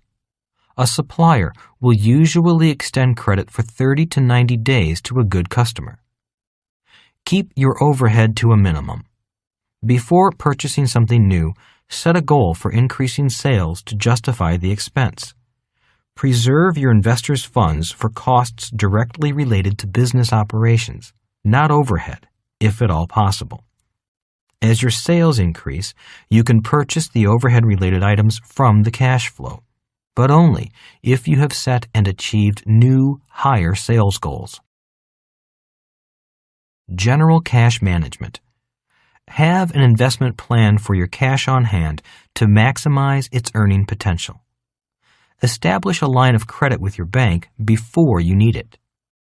To make sure you can move quickly to borrow if needed, keep an eye on your current assets-liabilities ratio, at least 2 to 1 is good.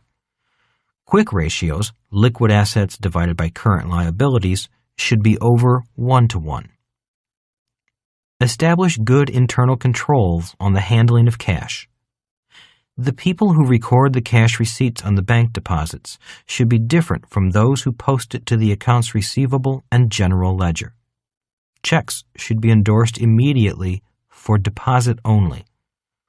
The people authorized to sign checks should not prepare the vouchers or record the disbursements and post to the accounts payable and general ledger. The person who reconciles the bank statement should have no regularly assigned functions related to cash receipts or cash disbursements. Our outside accountant does this. While this may sound very complicated, each step of cash management is important. Call on your accountant, banker, and personal financial advisor for advice in structuring your cash management system. Once you establish a system for how to manage your cash, ongoing supervision is still essential. Review your cash position and funding needs daily and prepare early for additional funding that may be required for your expanding business. Many people lose sight of cash management when their businesses become successful. This is a major cause of business failures. Proper cash management, and therefore expense management, is crucial to the ongoing success of any business. For those of you considering purchasing a franchise or joining a network marketing organization, you may find much of the cash management system will be provided for you. With a franchise, you will still need to implement the system and oversee it. Network marketing organizations often handle the cash management on your behalf. In these cases, the corporate headquarters performs the accounting functions for your organization and sends you a report of your earnings periodically with payment. In either case, it is still important to have your own advisors to help you structure your personal cash management. Chapter 33. Communications Management. Rich Dad would say, the better at communicating you are, and the more people you communicate to, the better your cash flow will be. This is why communications management is the next level up on the BI triangle. He would also say, to be good at communication, you first need to be good at human psychology. You never know what motivates people. Just because something makes you excited does not mean it makes others excited. To be good at communication, you need to know what buttons to push. Different people have different buttons. He also said, "Many people are talking, but only a few are listening." The world is filled with fabulous products, but the money goes to the best communicators. I am always amazed at how little time business people put into improving their overall communication skills. When I first balked in 1974 at the idea of learning to sell Xerox machines door to door, all Rich Dad said was, "Poor people are poor communicators." I repeat this negative statement with the intent of inspiring further study and practice of this vast subject. Rich Dad also said, "Cash flowing into your business is in direct proportion to communication flowing out." Whenever I find a business that is struggling, it is often a reflection of poor communications going out, not enough communications going out, or both. In general, I find a 6-week cycle between communication and cash flow. Stop communicating today, and in 6 weeks, you will see an impact on your cash flow. However, external communications are not the only communications. Internal communications are also vital. By looking at the financial statements of a company, you can easily see which areas of a business are communicating and which are not. A public company has increased communications problems. It is like two companies in one for the public and one for the shareholders. Communication to both groups is vitally important. When I hear people say, "I wish I had not taken my company public," it usually means that they are having shareholder communication problems. As a general policy, Rich Dad attended one communications seminar a year. I continue in that tradition. I have always noticed that soon after I attend the seminar, my income increases. Over the years, I have attended courses on 1. Sales, 2. Marketing systems, 3. Advertising, headlines, and copywriting, 4. Negotiations, 5. Public speaking, 6. Direct mail advertising, 7. Running a seminar, 8. Raising capital. Of all of these topics, number 8, raising capital, interests budding entrepreneurs the most. When people ask me how to learn to raise capital, I refer them to numbers 1 through 7 above, explaining that raising capital requires each of them in one way or the other.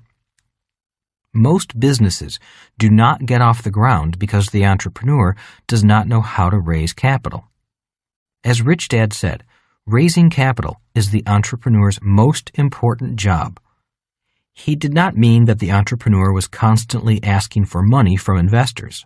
What he meant was that an entrepreneur was always ensuring that capital was flowing in, either through sales, direct marketing, private sales, institutional sales, investors, and so on. Rich Dad would say, until the business system is built, the entrepreneur is the system to keep the money flowing in. At the start of any business, keeping the cash flowing in is the entrepreneur's most important job. The other day, a young man came to me and asked, "I want to start my own business. What would you recommend I do before I start?" I answered with my usual response, "Get a job with a company that will train you in sales." He replied, "I hate sales. I don't like selling and I don't like salespeople. I just want to be the president and hire salespeople."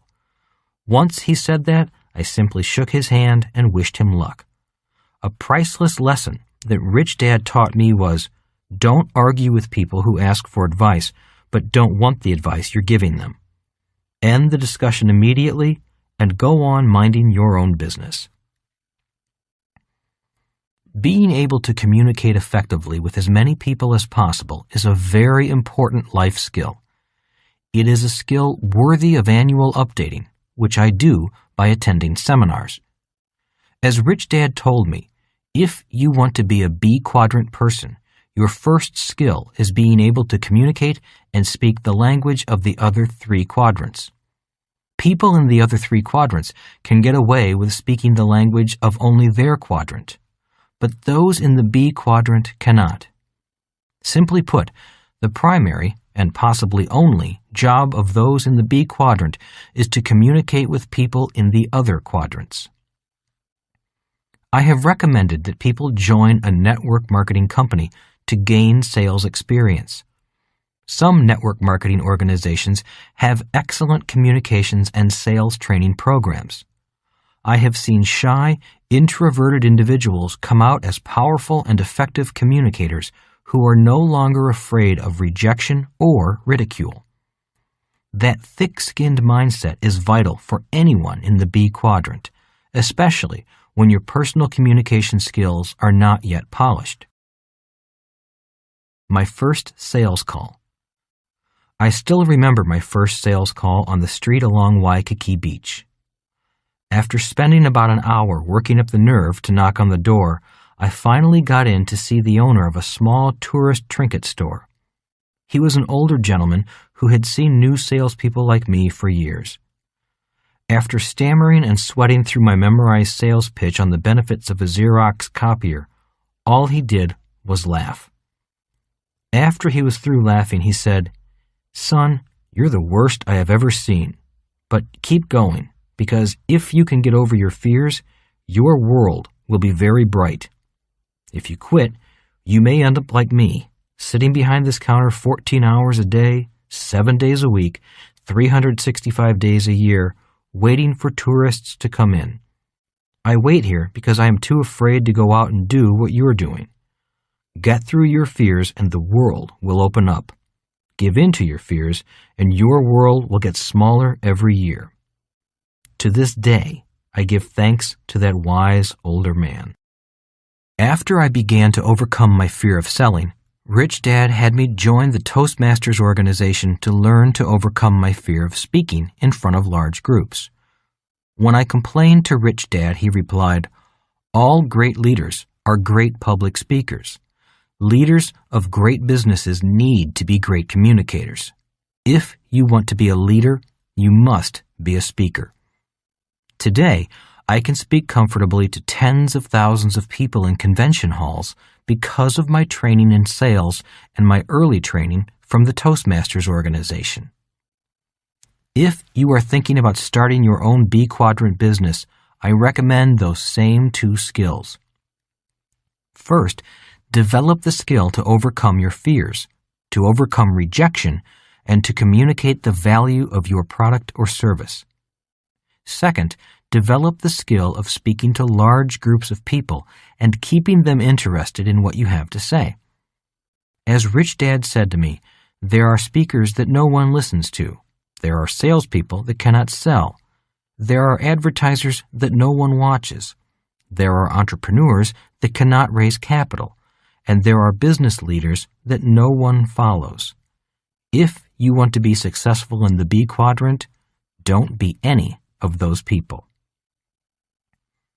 My first book, Rich Dad, Poor Dad, has had some amazing runs on bestseller lists around the world, including the New York Times, Wall Street Journal, USA Today, Straits Times, Sydney Morning Herald, and dozens of others.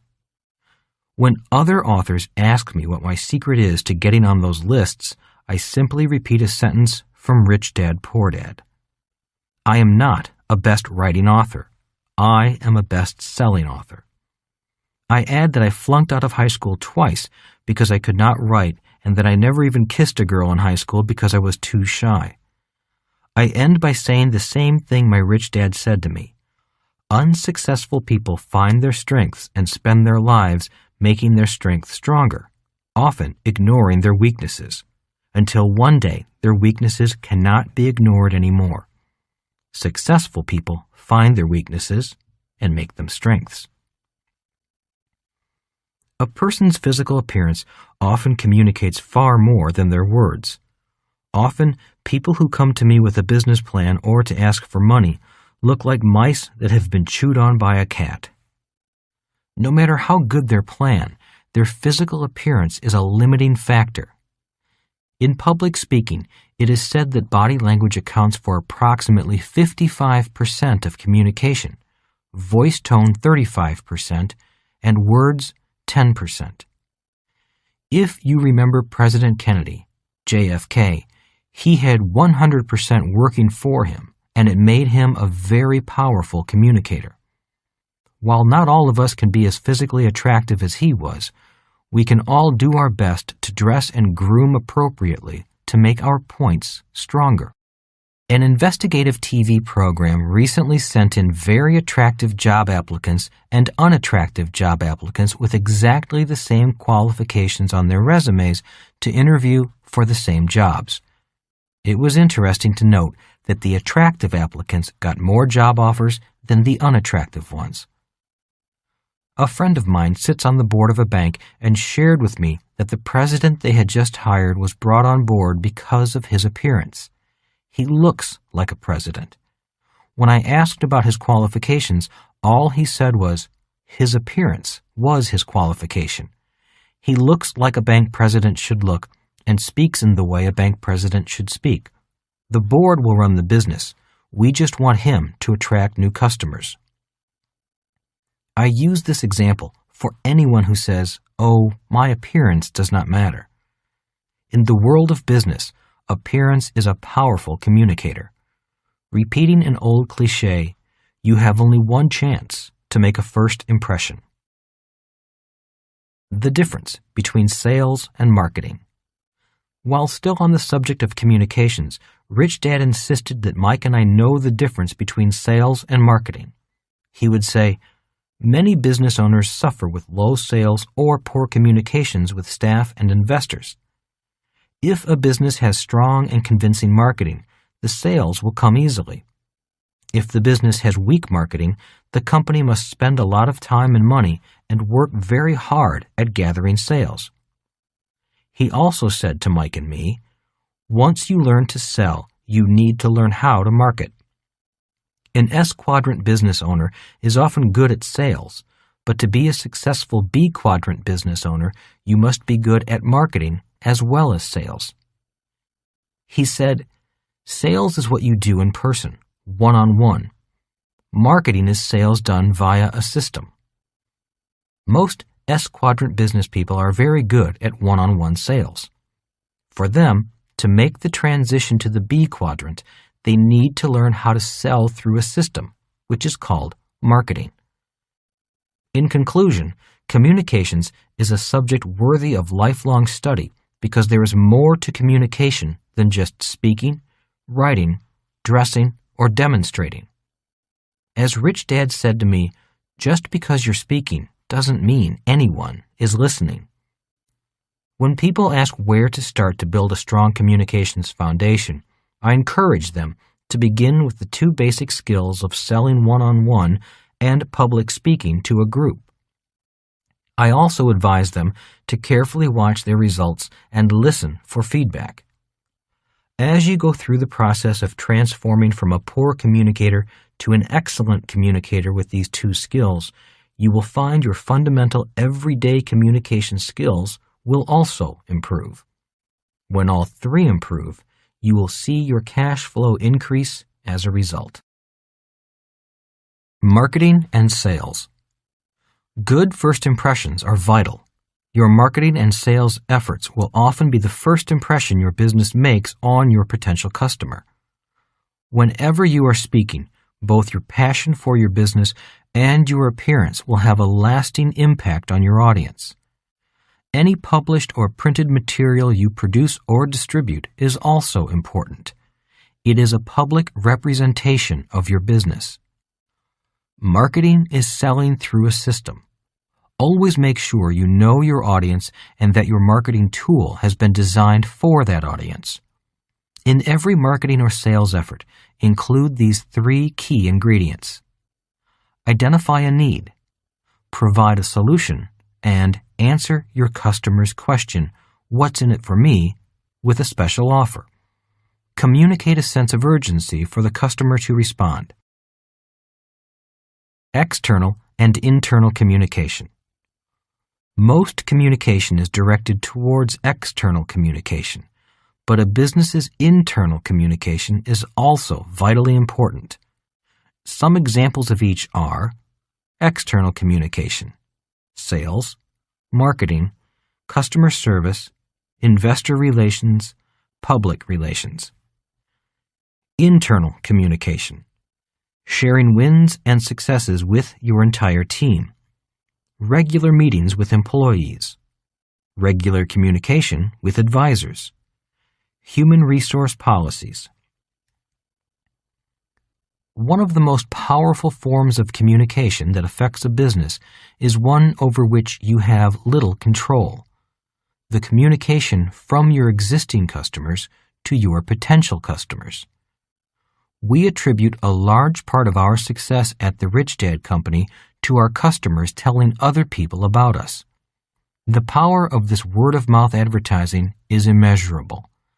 This form of advertising can drive a company to success or failure very quickly. For this reason, customer service is a vital communications function for any company. When you buy a franchise or join a network marketing company, the communication systems are often provided for you. In addition, their communication materials have already been proven successful by other franchisees or members of your organization. You therefore have a tremendous head start over people trying to develop their own materials. These people won't know if their materials are successful until they use them and measure the results. The ability to speak is vital to building a successful business. The personal development and mentoring programs offered by select franchises and network marketing organizations provide wonderful opportunities for personal growth. Chapter 34. Systems Management. The human body is a system of systems. So is a business. The human body is made up of a circulatory system, respiratory system, digestive system, and so on. If one of those systems stops, there is a good chance the body will be crippled or die.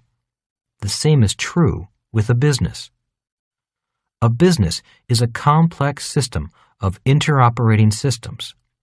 In fact, each item listed within the inner triangle of the BI triangle is a separate system that is linked to the other systems and into the overall business that the triangle represents. It is difficult to separate the systems because they are interdependent. It is also difficult to say that one is more important than another.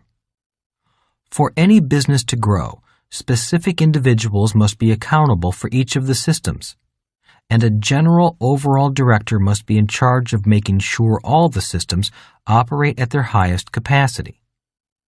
When reading a financial statement, I am like a pilot sitting in the cockpit of the plane reading the gauges from all the operating systems. If one of the systems begins to malfunction, emergency procedures must be implemented. Many small startup businesses or S-quadrant businesses fail because the operator of the system has too many systems to monitor and take care of. When one system fails, such as when cash flow dries up, all the other systems begin to fail almost simultaneously. It is like when a person gets a cold and fails to take care of it. Pneumonia soon sets in, and if it's not treated, the person's immune system begins to break down. I believe real estate is a great investment to start with because the average investor gets to tinker with all the systems. A building on a piece of land is the business, the system for which a tenant pays you rent. Real estate is fairly stable and inert, so it gives the new business person more time to correct things if something begins to go wrong. Learning to manage property for a year or two teaches you excellent business management skills. When people ask me where to find the best real estate investments, I say, just find someone who is a poor business manager and you will find a real estate bargain. But never buy a property just because it is a bargain. Some bargains are cleverly disguised nightmares. Banks like to lend money on real estate because it is generally a stable system that retains its value.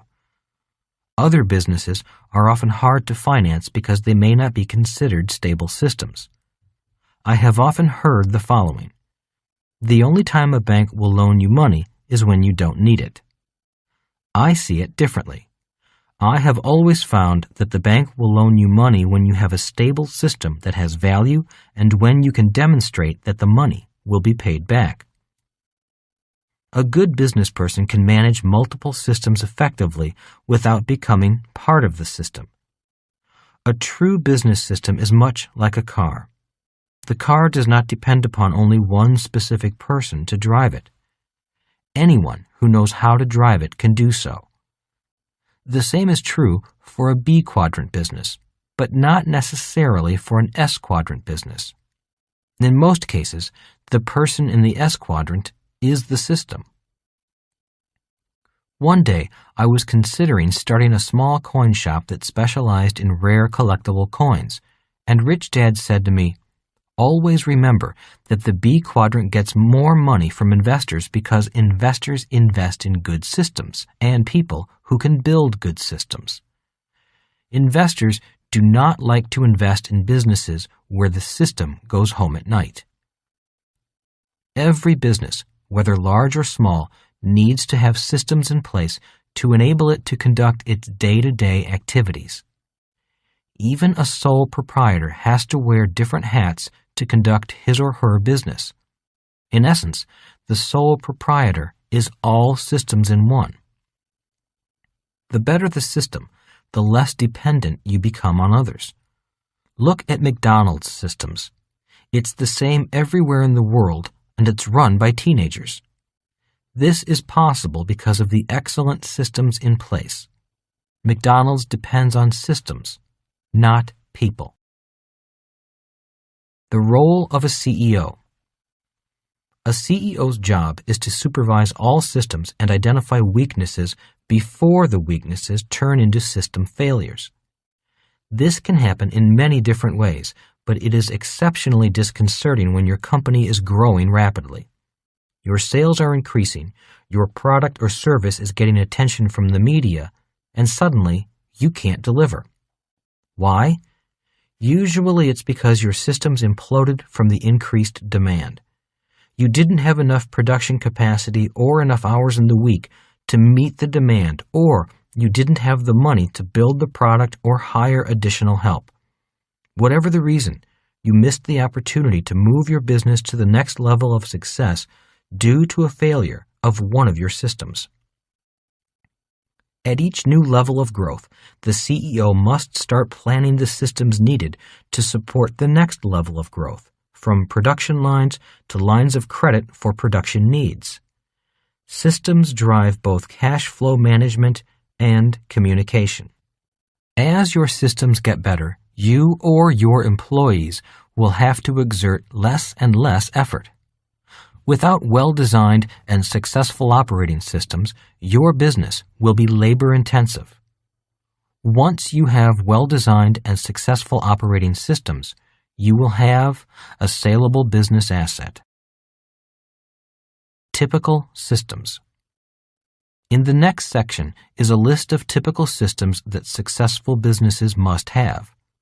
In some instances, the system required might be defined differently from the way it is listed, but it is still necessary to the business operations.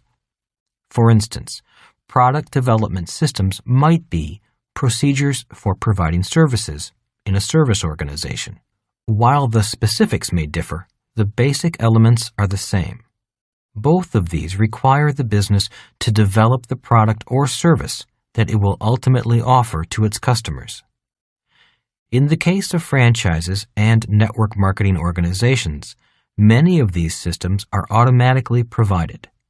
For the cost of the franchise or for the membership fee of the network marketing organization, you will be given an operations manual that describes the systems provided for your business. This is what makes these ready-made businesses so attractive to many people. If you want to build your own business, review the list of systems. Although you may be already performing many of these functions, you may not have defined them as separate systems. The more you can formalize your operations, the more efficient your business will become. Systems required by businesses for optimal efficiency. Daily office operations systems. answering the telephone and 800 line system, receiving and opening the mail, purchasing and maintaining office supplies and equipment, faxing and emailing, dealing with incoming-outgoing delivery needs, backing up and archiving data. Product development systems, developing product and protecting it legally, developing packaging and collateral material, for example, catalogs, developing manufacturing method and process, developing manufacturing costing and bidding process, manufacturing and inventory systems, selecting vendors, determining product or service warranties offered, establishing product or service pricing, retail and wholesale, establishing reorder process for inventory production, receiving and storing product as inventory, reconciling physical inventory with accounting records, order processing systems, taking and recording orders by mail, fax, phone, or online, fulfilling and packaging the orders, sending the orders, billing and accounts receivable systems, billing customers for the orders, receiving payments for the orders and crediting customers for payment, whether cash, check, or credit card, starting the collection process for delinquent receivables, customer service systems, returns procedure for inventory receiving and customer payment return, responding to customer complaints, replacing defective product or performing other warranty service, accounts payable systems, purchasing procedures and approvals required, payment process for supplies and inventory, petty cash, marketing systems, creating an overall marketing plan, designing and producing promotional materials, developing general leads and prospects, creating an advertising plan, creating a public relations plan, creating a direct mail plan, developing and maintaining a database, developing and maintaining a website, analyzing and tracking sales statistics, human resources systems, hiring procedures and employee agreements, training employees, payroll process and benefit plans, general accounting systems, managing the accounting process with daily, weekly, monthly, quarterly, and annual reports, managing cash with future borrowing needs secured and available, budgeting and forecasting, reporting payroll taxes and withholding payments, general corporate systems, negotiating, drafting, and executing contracts, developing and protecting intellectual property, managing insurance needs and coverage, reporting and paying federal and state or other jurisdictional taxes, planning for federal and state or other jurisdictional taxes, managing and storing records, maintaining investor-shareholder relations, ensuring legal security, planning and managing growth, physical space management systems, maintaining and designing telephone and electrical systems, planning permits and fees, licensing, ensuring physical security. You may want to record your operations in a Policies and Procedures manual. Such a manual can become an invaluable reference to your staff. In creating the manual, you will find ways to streamline your operations and improve your profitability. You will also be a step closer to owning a B Quadrant business. Chapter 35, Legal Management. This level of the BI triangle, legal management, was one of the most painful lessons I ever had to learn. My rich dad identified a serious flaw in my business. I had failed to secure the legal rights to the nylon and Velcro products I had designed before I started producing them. More specifically, I failed to patent some of my products. I failed to do so because I believed the $10,000 in patent attorney fees was too expensive and not important enough to spend that much money on. Another company quickly came along and copied my idea, and I could do nothing about it. Today, I am now an evangelist for the other side. Especially in the information age, your intellectual property attorney and your contract attorney are some of your most important advisors because they help you create your most important assets. These attorneys, if they are good, will protect your ideas and your agreements from intellectual bandits, people who steal your ideas and therefore your profits. The world of business is filled with stories of smart entrepreneurs with great ideas who begin selling their products or ideas before protecting them. In the world of intellectual property, once your idea is exposed, it is almost impossible to protect. Some time ago, a company came out with a spreadsheet program for small businesses. I bought this brilliant product for my company. A few years later, the company was out of business. Why? Because it had failed to patent its idea, and another company, which I will not mention, came along, took its idea, and put it out of business. Today, the company that took the idea is a prominent leader in the software business. It is said that Bill Gates became the richest man in the world with only an idea. In other words, he did not get rich by investing in real estate or factories. He simply took information, protected the information, and became the richest man in the world while still in his 30s. The irony of it all is that he didn't even create the Microsoft operating system. He bought it from other programmers, sold it to IBM, and the rest is history. Aristotle Onassis became a shipping giant with a simple legal document. It was a contract from a large manufacturing company guaranteeing him the exclusive rights to transport its cargo all over the world. All he had was this document. He owned no ships. Yet with this legal document, he was able to convince the banks to lend him the money to buy the ships. Where did he get the ships? He got them from the U.S. government after World War II. The U.S. government had a surplus of Liberty and Victory class ships used to haul war materials from America to Europe. There was one catch. In order to buy the ships, the person needed to be a U.S. citizen, and Onassis was a Greek citizen. Did that stop him? Of course it didn't.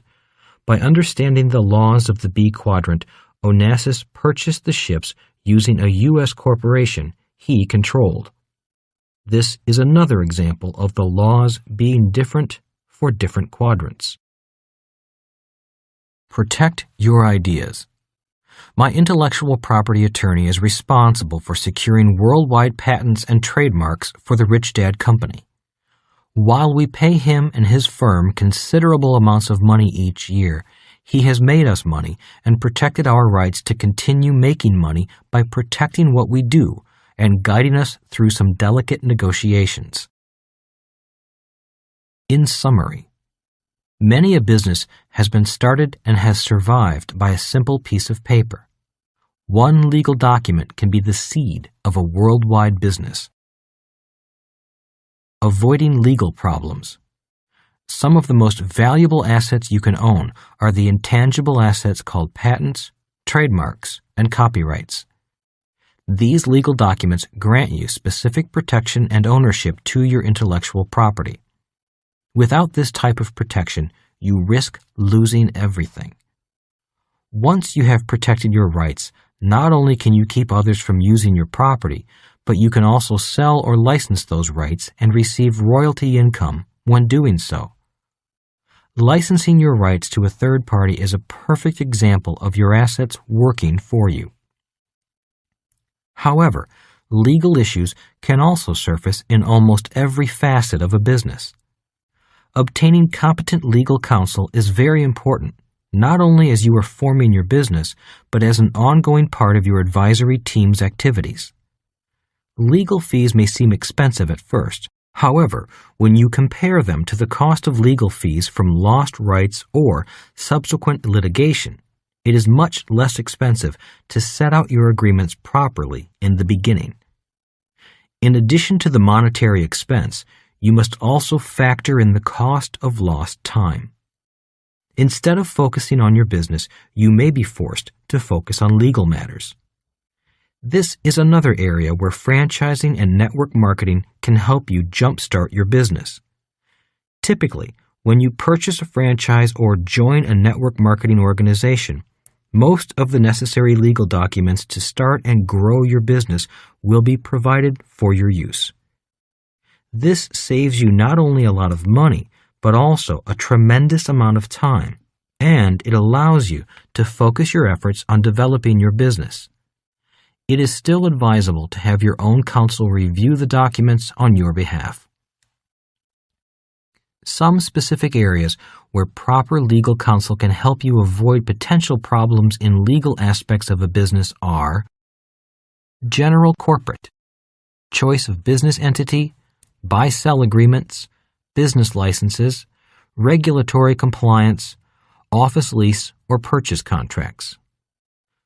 Consumer laws instruments, terms and conditions, direct mail, product liability laws, truth in advertising laws, environmental laws. Contracts, with suppliers, with wholesale customers, with employees, Uniform Commercial Code, warranties, jurisdiction. Intellectual property, work-for-hire agreements, non-disclosure agreements, copyrights, mask works, patents, trademarks, licensing of intellectual property. Labor laws, human resource issues, employee agreements, employee disputes, OSHA, workers' compensation contracts. Securities and debt instruments, equipment leasing of sales or purchase, loan documents, private placements, IPOs. Shareholder issues, corporate bylaws, board authority, stock issuance, mergers and acquisitions, spin-offs. Chapter 36. Product Management. The company's product, which the customer ultimately buys from the business, is the last important aspect of the BI triangle. It could be a tangible item, such as a hamburger, or an intangible item, such as consulting services. It is interesting to note that when evaluating a business, many average investors focus on the product rather than the rest of the business. Rich Dad thought that the product was the least important piece to inspect when evaluating a business. Many people come to me with ideas for new, innovative products. My response is that the world is full of great products. People also say to me that their new idea or product is better than an existing product. Thinking that a better product or better service is most important is usually the domain of the E and S quadrant, where being the best or highest quality is important for success. In the B and I quadrants, however, the most important part of a new business is the system behind the product or idea, or the rest of the BI triangle. I then point out that most of us can cook a better hamburger than McDonald's, but few of us can build a better business system than McDonald's. Rich Dad's Guidance. In 1974, I decided I was going to learn to build a business following the model of the BI triangle. Rich Dad warned me, learning to build a business according to this model is high risk. Many people attempt it, but few accomplish it. However, Although there is high risk at the start, if you learn how to build businesses, your earning potential is unlimited.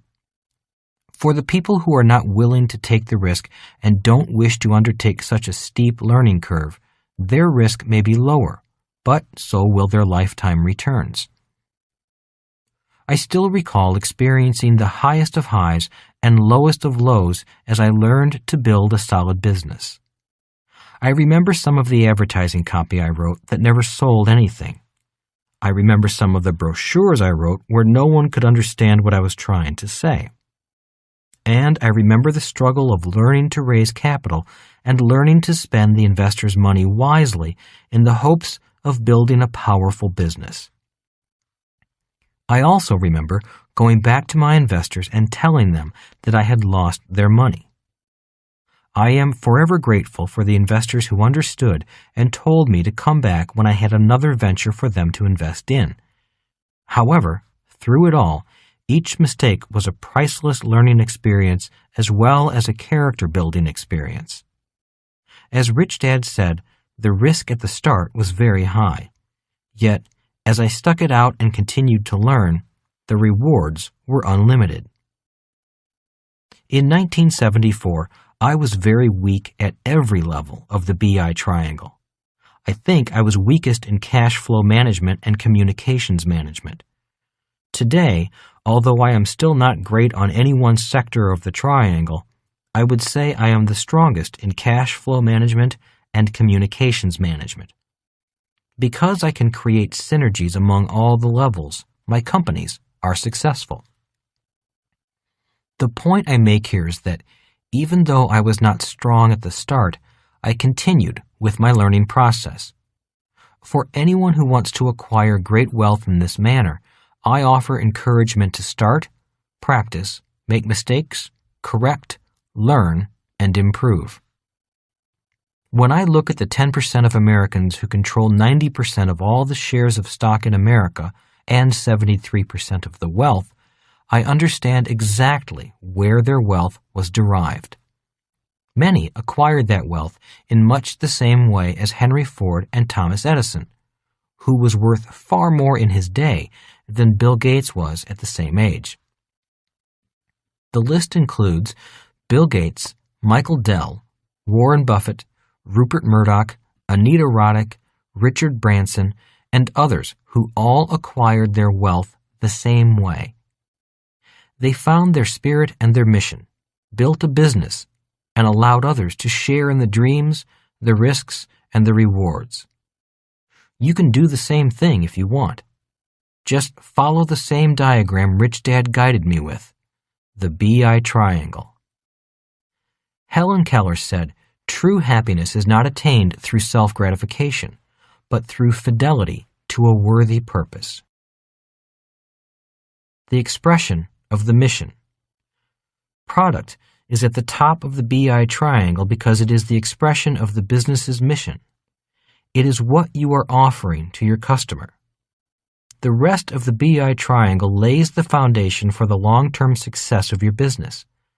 If your communication to the marketplace is strong and your systems are set up to facilitate production, order processing, and fulfillment, your chances of success and profitability are increased. If your cash is managed properly, you will be able to sell your product successfully and support a strong growth curve for your business. The BI triangle and your ideas. Rich Dad said, "It is the BI triangle that gives shape to your ideas. It is knowledge of the BI triangle that allows a person to create an asset that buys other assets." Rich Dad guided me in learning how to create and build many BI triangles. Many of these businesses failed because I was not able to put all the pieces together harmoniously. When people ask me what caused some of my businesses to fail, it was very often the failure of one or more elements of the BI triangle. Rather than become permanently discouraged as many people who fail become, Rich Dad encouraged me to keep practicing the building of these triangles. Instead of calling me a failure when my first big venture failed, Rich Dad encouraged me to continue on and learn how to build new triangles. He said, "The more you practice building these BI triangles, the easier it will be for you to create assets that buy other assets. If you diligently practice, it will become easier and easier for you to make more and more money. Once you are good at taking ideas and building a BI triangle around the idea, people will come to you and invest money with you. Then it will be true for you that it does not take money to make money. People will be giving you their money to make more money for yourself and for them. Instead of spending your life working for money, you will be getting better at creating assets that make more and more money."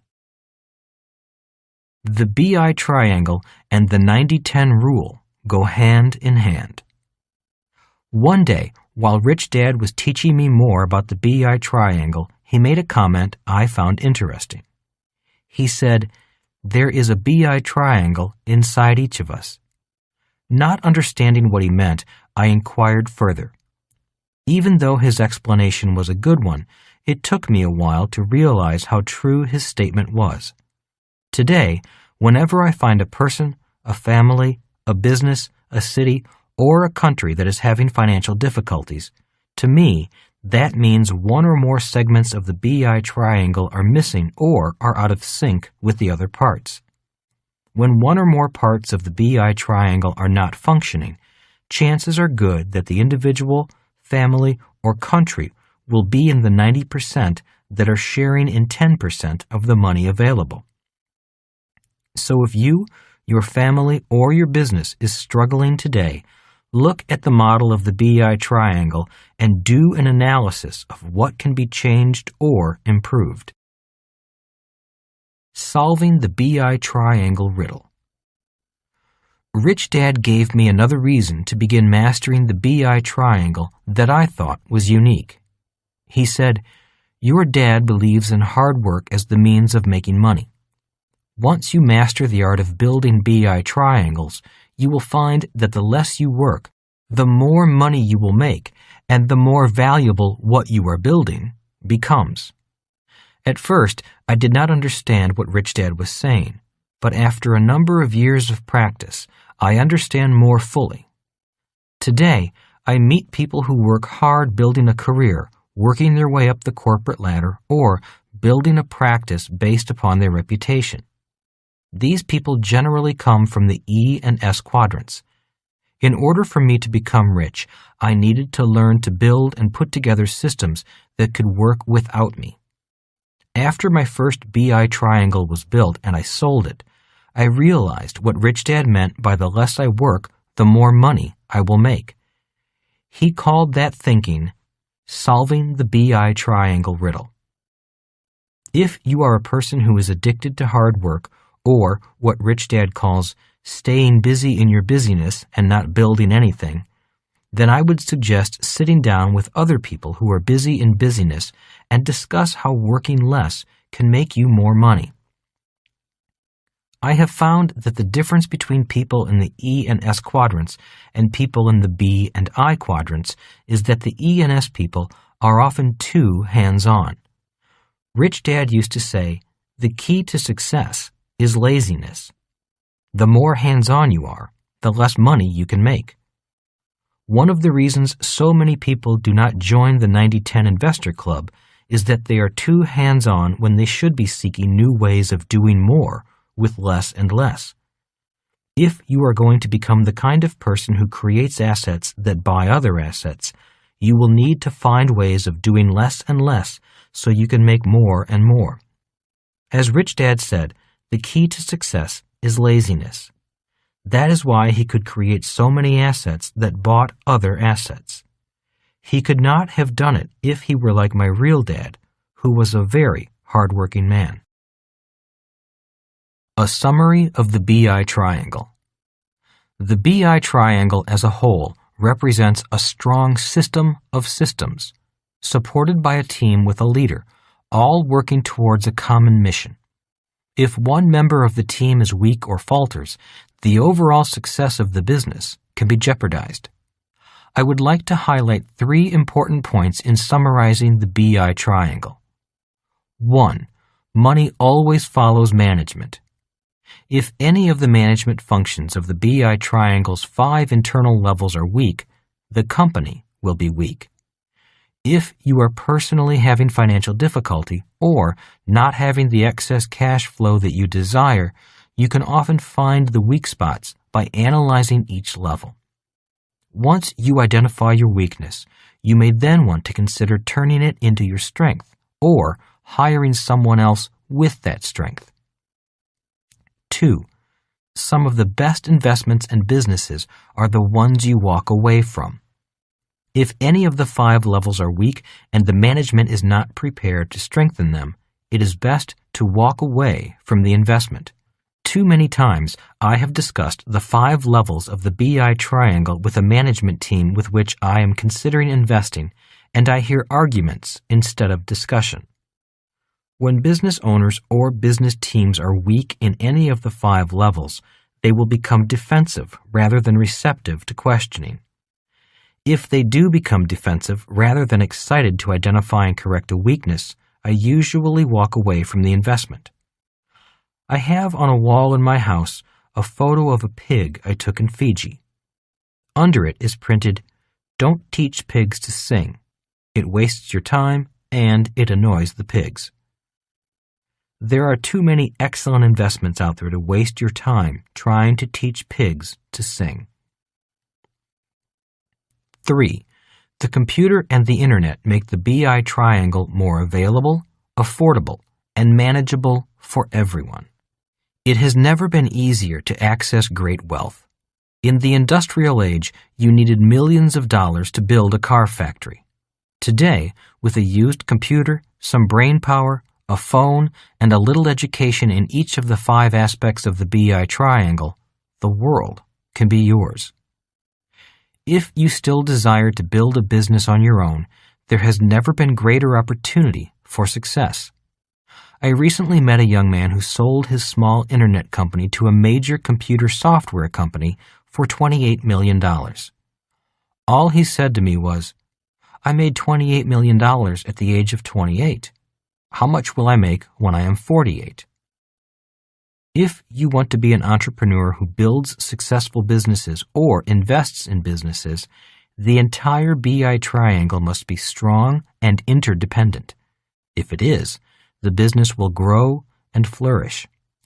The good news is that if you are a team player, you don't have to be an expert at every level of the BI triangle. Just become part of a team with a clear vision, a strong mission, and an iron stomach. From BI triangle to business tetrahedron. A business with a defined mission, a determined leader, and a qualified and unified team begins to take shape as the sections of the BI triangle come together. This is when the BI triangle becomes 3-dimensional and turns into a tetrahedron. The point of completion is the introduction of integrity. The definition of integrity is wholeness, entirety, as well as perfect condition and soundness. The more common definition of integrity is honesty or sincerity.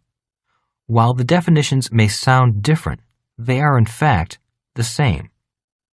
A business that is run with honesty and sincerity and is built on the principles of the BI triangle will become complete, whole, and sound.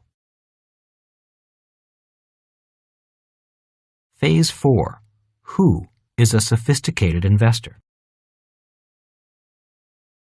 Chapter 37. How a sophisticated investor thinks.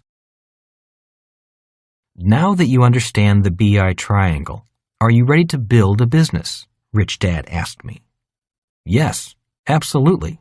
Even though it is a little intimidating, I replied. There is so much to remember. That's the point, Robert.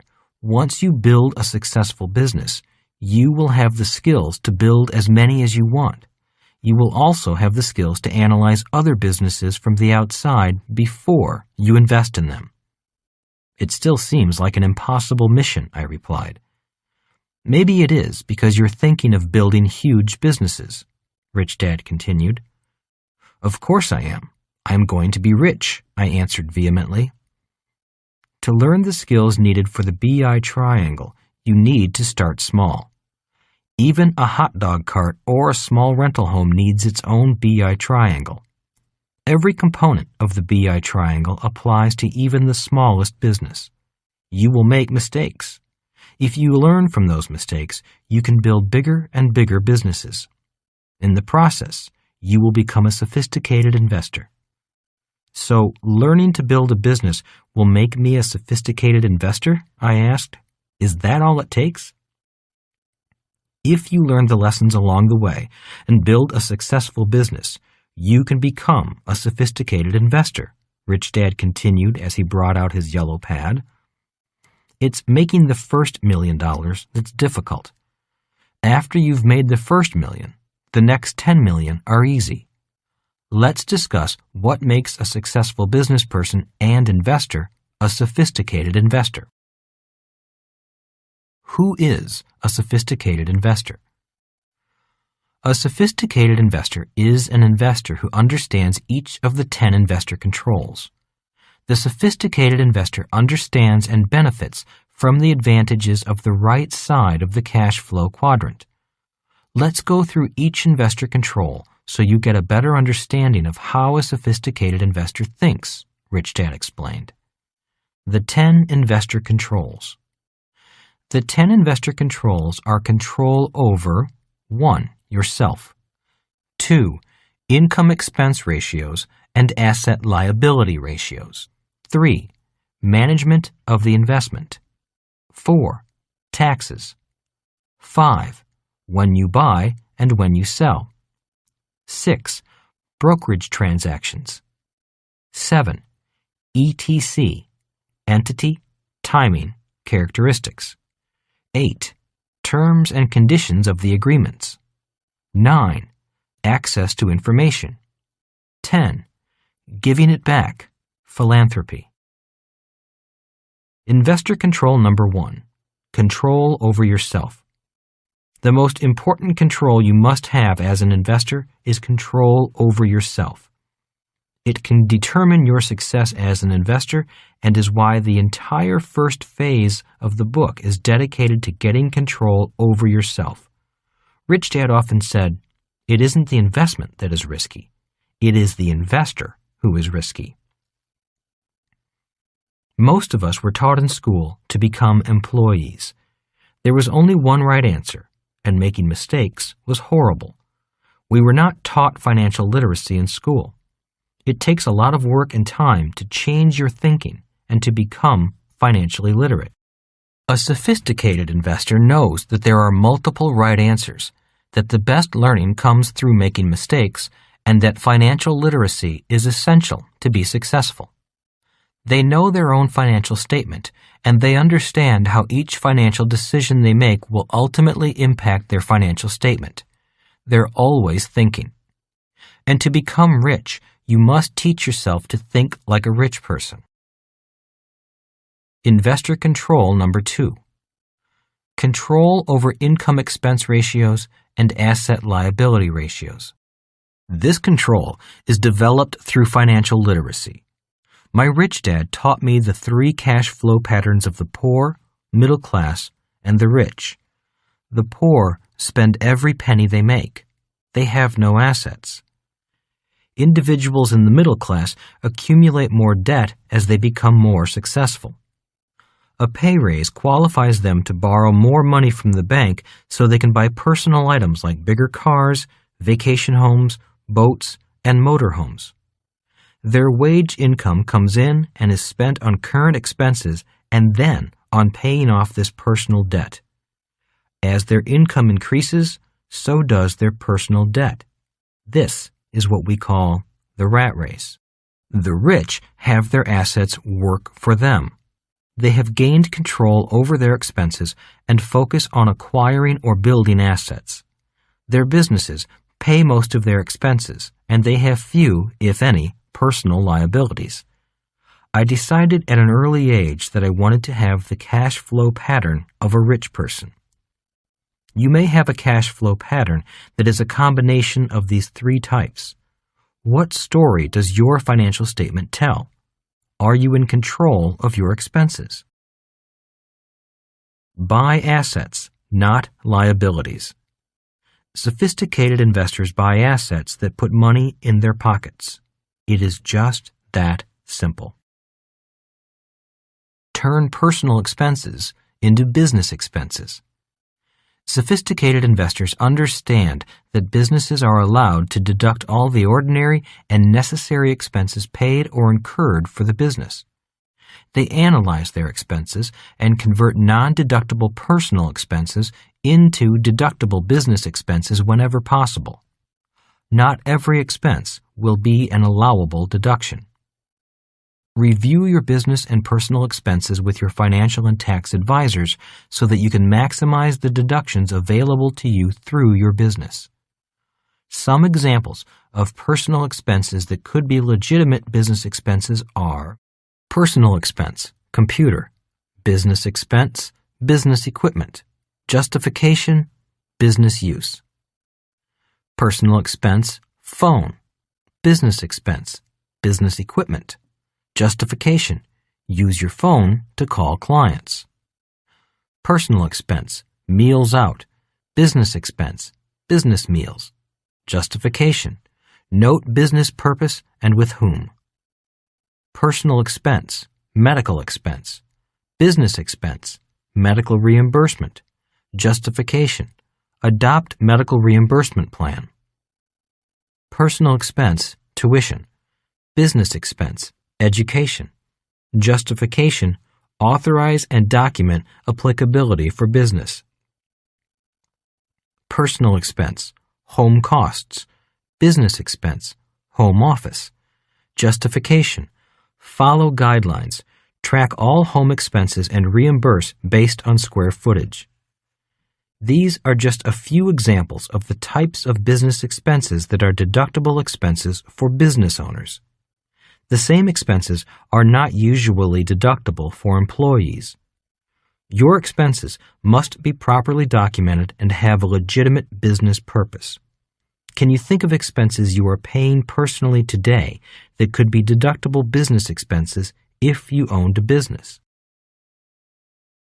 Investor control number 3. Control over the management of the investment.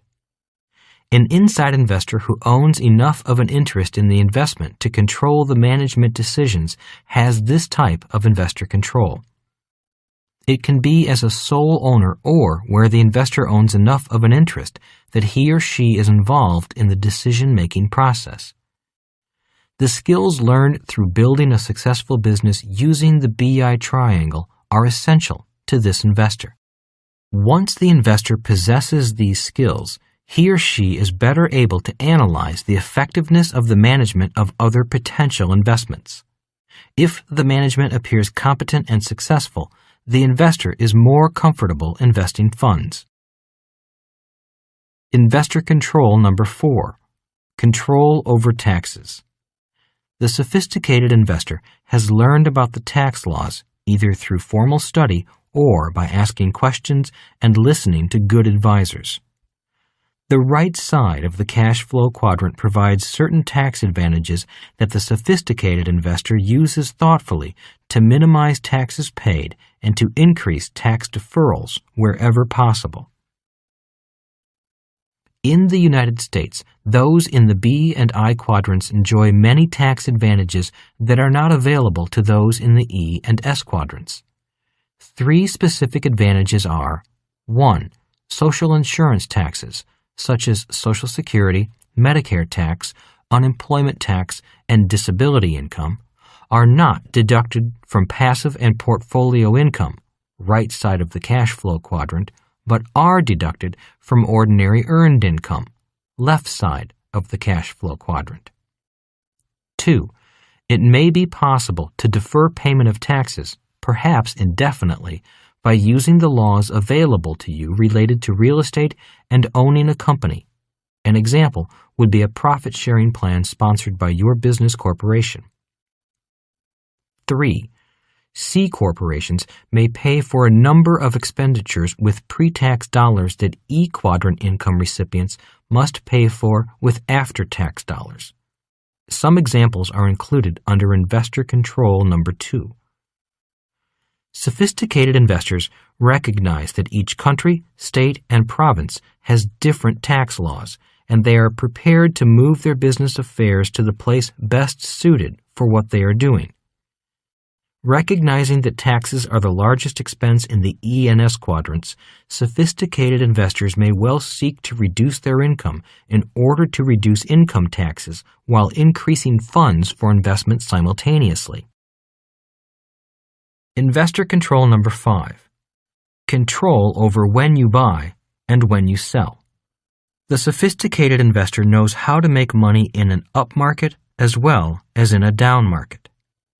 In building a business, the sophisticated investor has great patience. I sometimes refer to this patience as delayed gratification. A sophisticated investor understands that the true financial reward is after the investment or business becomes profitable and can be sold or taken public. Investor Control Number 6.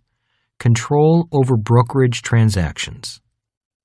Sophisticated investors operating as inside investors can direct how the investment is sold or expanded.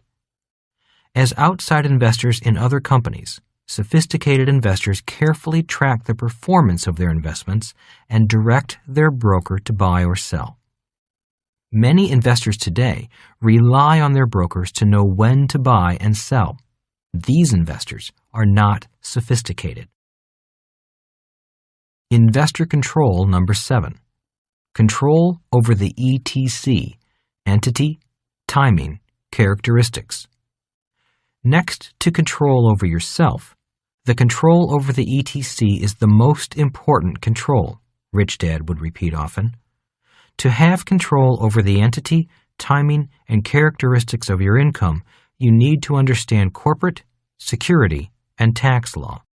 Rich Dad truly understood the benefits offered through choosing the right entity with the right year-end and converting as much ordinary earned income into passive and portfolio income as possible. This, combined with the ability to read financial statements and to think in terms of financial statements, helped Rich Dad build his financial empire more quickly. To illustrate what proper ETC planning can do, let's review the following case studies about James and Kathy. Case number 1. Sole proprietorship. James and Kathy are the absentee owners of a restaurant. The restaurant is operated as a sole proprietorship. Their net income from the restaurant is $60,000. James and Kathy have one financial statement. Case number 2. Personal plus 2 corporations. James and Kathy met with their financial and tax advisors to structure their businesses to maximize their cash flow and minimize the amount they must pay in taxes. James and Kathy now own 2 corporations.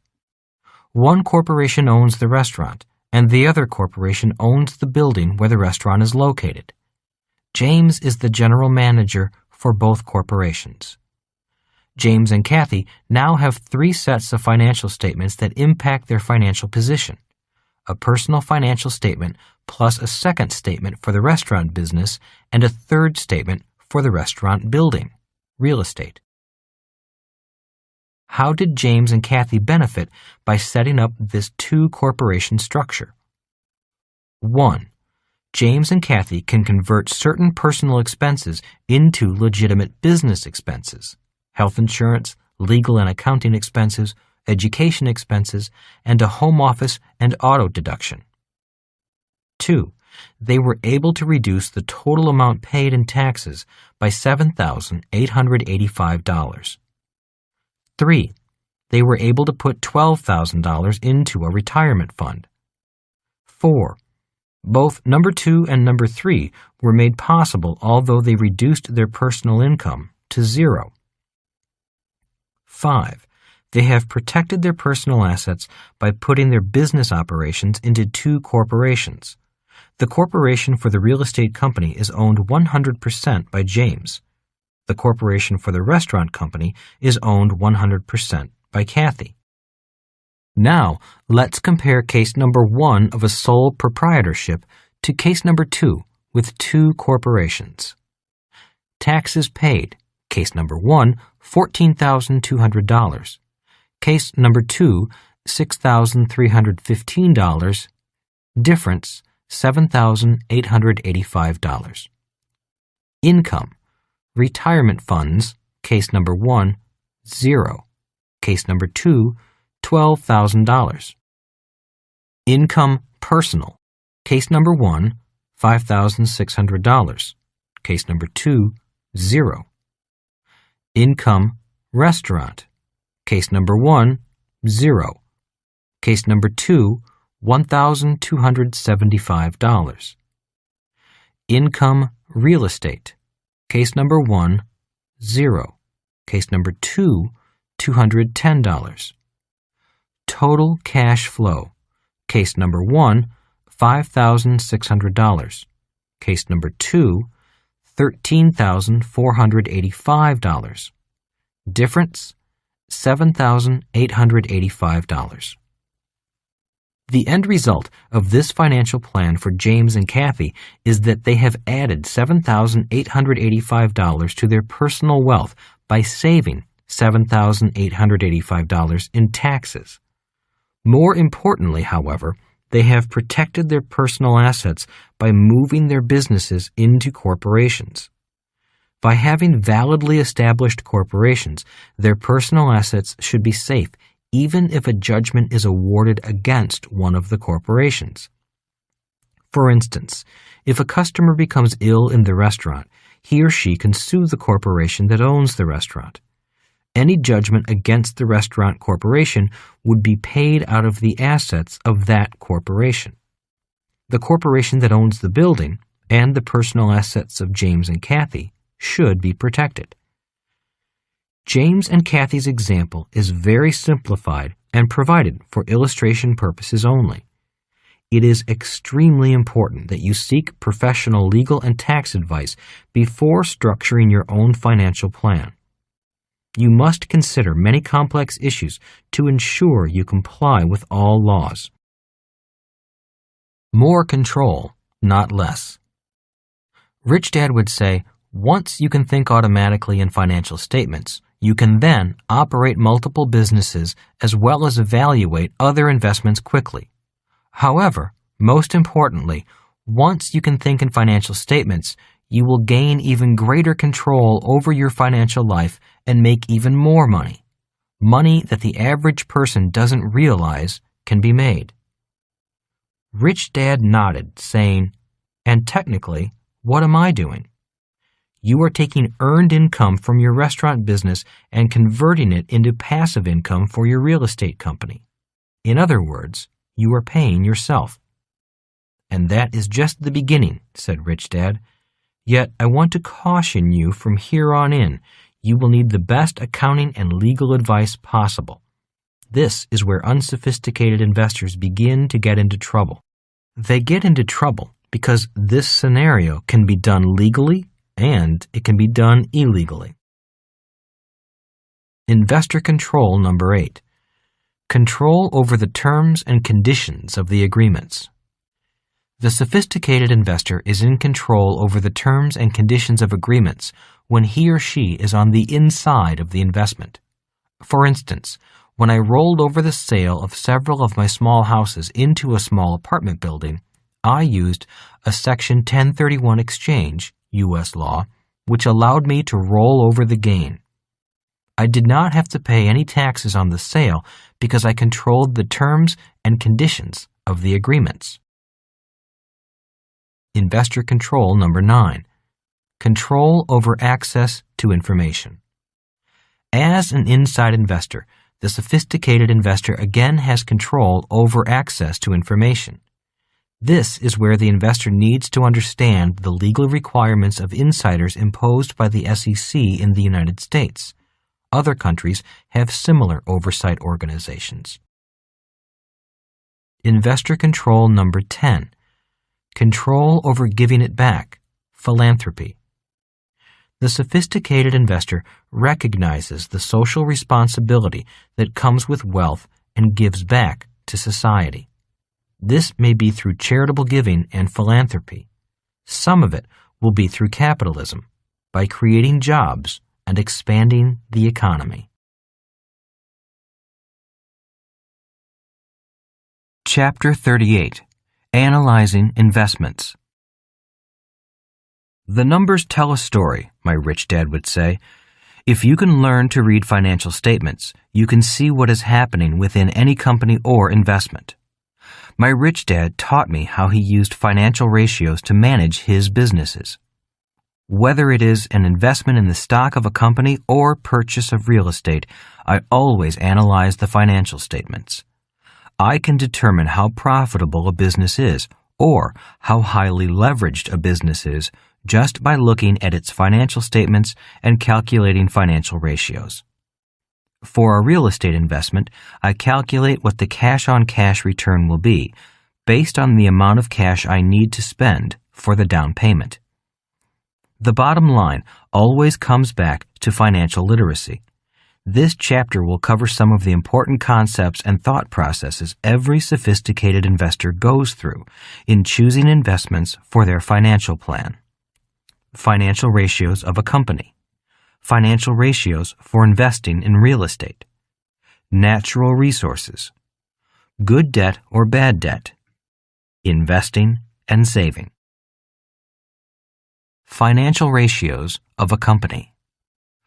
Gross margin percentage is the gross margin divided by sales, which tells you what percentage of sales is left after deducting the cost of goods sold. The gross margin is sales minus the cost of goods sold. Rich Dad would say, if the gross isn't there, there'll be no net income. How high the gross margin percentage needs to be depends on how a business is organized and the other costs it has to support. After calculating the gross margin percentage, Rich Dad's convenience stores still had to rent the building, pay the clerks, the utilities, the taxes, and government permit fees, pay for wasted or damaged goods, and a long list of other expenses. Then they had to have enough left over to give Rich Dad a good return on his original investment. For internet e-commerce sites today, these additional costs are usually much lower, so these businesses can afford to sell and make a profit with a lower gross margin percentage. The higher the gross margin, the better. Gross margin percentage equals gross margin, sales, cost of goods sold, divided by sales. Net operating margin percentage tells you the net profitability of the operations of the business before you factor in your taxes and cost of money. EBIT stands for earnings before interest and taxes, or sales minus all costs of being in that business, not including capital costs, interest, taxes, dividends. The ratio of EBIT to sales is called the net operating margin percentage. Businesses with high net operating margin percentages are typically stronger than those with low percentages. The higher the net operating margin, the better. Net operating margin percentage equals EBIT divided by sales. Operating leverage is the percentage of fixed costs in a company's cost structure. It can be calculated by dividing contribution by fixed costs. Contribution refers to the gross margin, sales less cost of goods sold, minus variable costs, all costs that are not fixed costs that fluctuate with sales. Fixed costs include all sales, general and administrative costs that are fixed and do not fluctuate based on sales volume. For instance, the labor costs related to full-time employees and most costs related to your facilities are generally considered fixed costs. Some people refer to this as overhead. A business that has an operating leverage of 1 is generating just enough revenue to pay for its fixed costs. This would mean that there is no return for the owners. The higher the operating leverage, the better. Operating leverage equals contribution divided by fixed costs. Financial leverage refers to the degree to which an investor or a business uses borrowed money. Total capital employed is the book or accounting value of all interest-bearing debt. Leave out payables for goods to be resold and liabilities due to wages, expenses, and taxes owed but not yet paid, plus all owner's equity. So, if you have $50,000 of debt and $50,000 of shareholders' equity, your financial leverage would be 2, or $100,000 divided by $50,000. Financial leverage equals total capital employed, debt plus equity, divided by shareholders' equity. Total leverage is the total risk that a company carries in its present business. Total leverage tells you the total effect a given change in the business should have on the equity owners, common shares, or general partner. Total leverage is calculated by multiplying the operating leverage by the financial leverage. If you are the business owner, and therefore on the inside, your company's total leverage is at least partly under your control. If you are looking at the stock market, total leverage will help you decide whether or not you want to invest. Well-run, conservatively managed, publicly traded American companies usually keep the total leverage figure under 5. Total leverage equals operating leverage times financial leverage.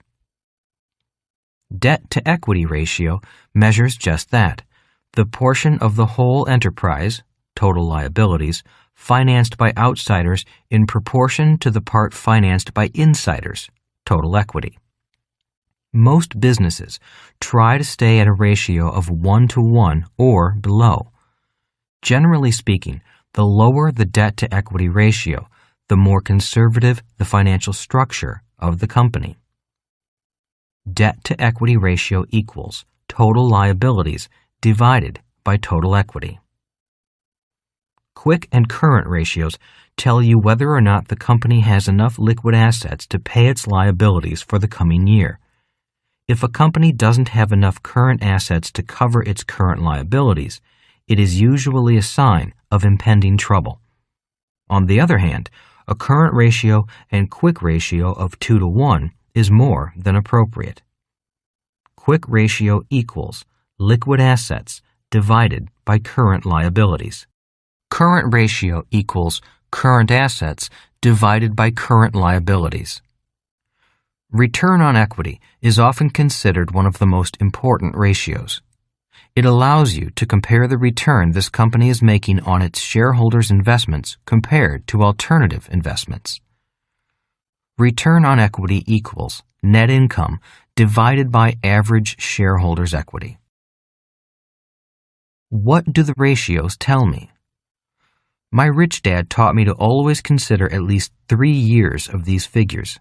The direction and trend of margin percentages, leverages, and returns on equity tell me a lot about a company and its management, and even its competitors. Many published company reports do not include these ratios and indicators.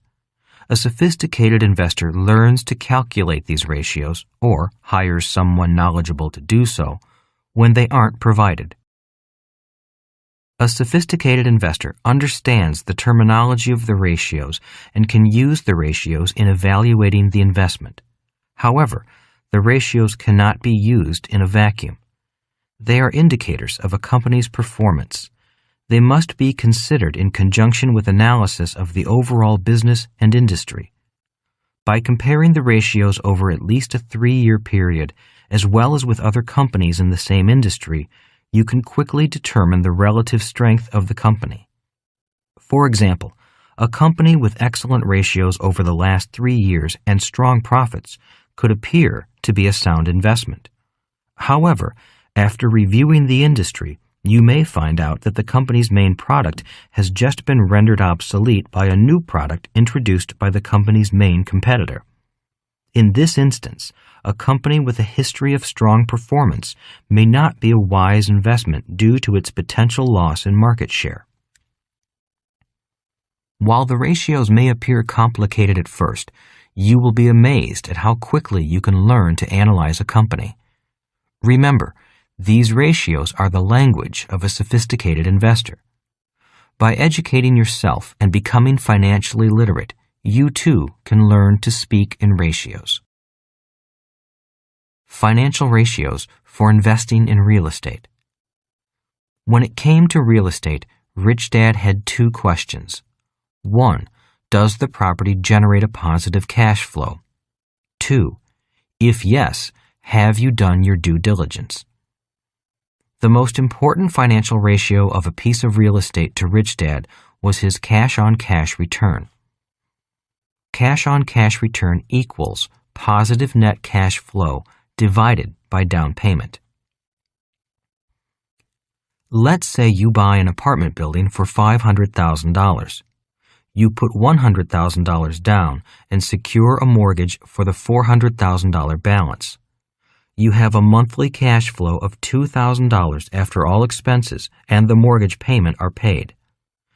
Your cash-on-cash return is 24%, or $24,000.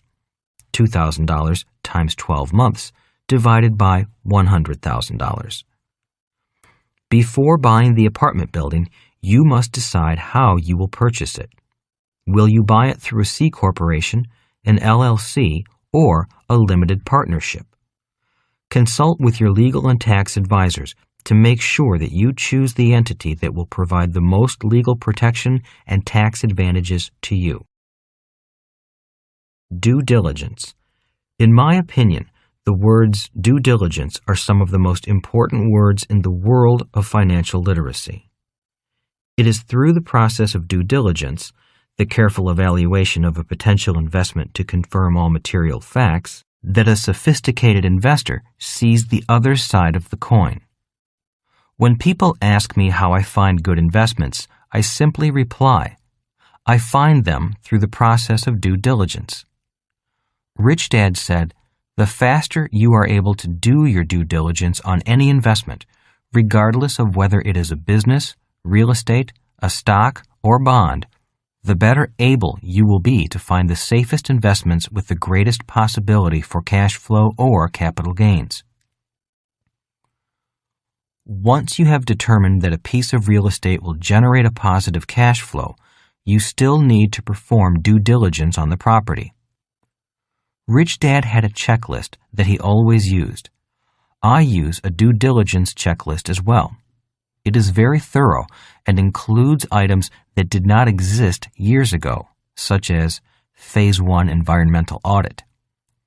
If I have questions about the property, I often bring in the experts and have my attorneys and accountants review the deal. Due diligence checklist. 1. Current rent roster with paid to dates. 2. List of security deposits. 3. Mortgage payment information. 4. Personal property list. 5. Floor plans. 6. Insurance policy, agent. 7. Maintenance, service agreement. 8. Tenant information. Leases, ledger cards, applications, smoke detector forms. 9. List of vendors and utility companies, including account numbers. 10. A statement of structural alterations made to the premises. 11. Surveys and engineering documents. 12. Commission agreements. 13. Rental or listing agreements. 14. Easement agreements. 15. Development plans, including plans and specifications and as-built architectural, structural, mechanical, electrical, and civil drawings. 16. Governmental permits or zoning restrictions affecting development of the property. 17. Management contracts. 18. tax bills and property tax statements. 19. Utility bills. 20. Cash receipts and disbursements journals pertaining to the property. 21.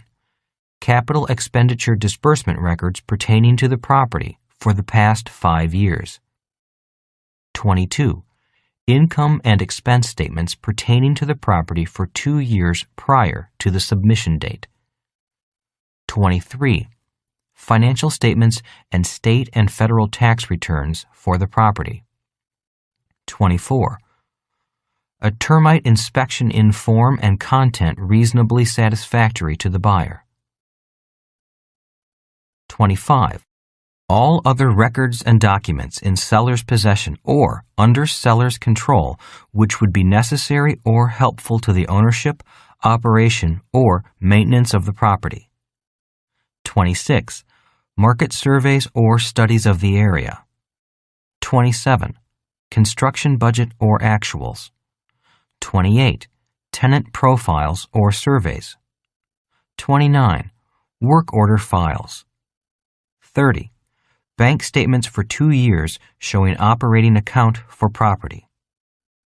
31. Certificates of occupancy. 32. Title abstract. 33. Copies of all surviving guarantees and warranties. 34. Phase 1 environmental audit, if it exists. Natural resources. Many sophisticated investors include investments in the Earth's natural resources as part of their portfolio. They invest in oil, gas, coal, and precious metals, just to name a few. My rich dad strongly believed in the power of gold. As a natural resource, gold has a limited supply. As Rich Dad told me, people throughout the centuries have cherished gold. Rich Dad also believed that owning gold attracted other wealth to you. Good debt or bad debt. A sophisticated investor recognizes good debt, good expenses, and good liabilities. I remember Rich Dad asking me, "How many rental houses can you afford to own where you lose $100 per month?" I, of course, answered, "Not too many." Then he asked me, "How many rental houses can you afford to own where you earn $100 per month?" The answer to that question is, as many as I can find. Analyze each of your expenses, liabilities, and debts. Does each particular expense, liability, or debt apply to a corresponding income or an asset?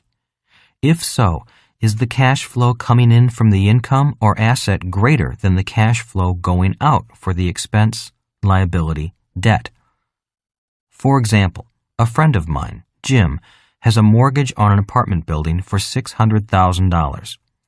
He pays out $5,500 each month in mortgage and interest payments.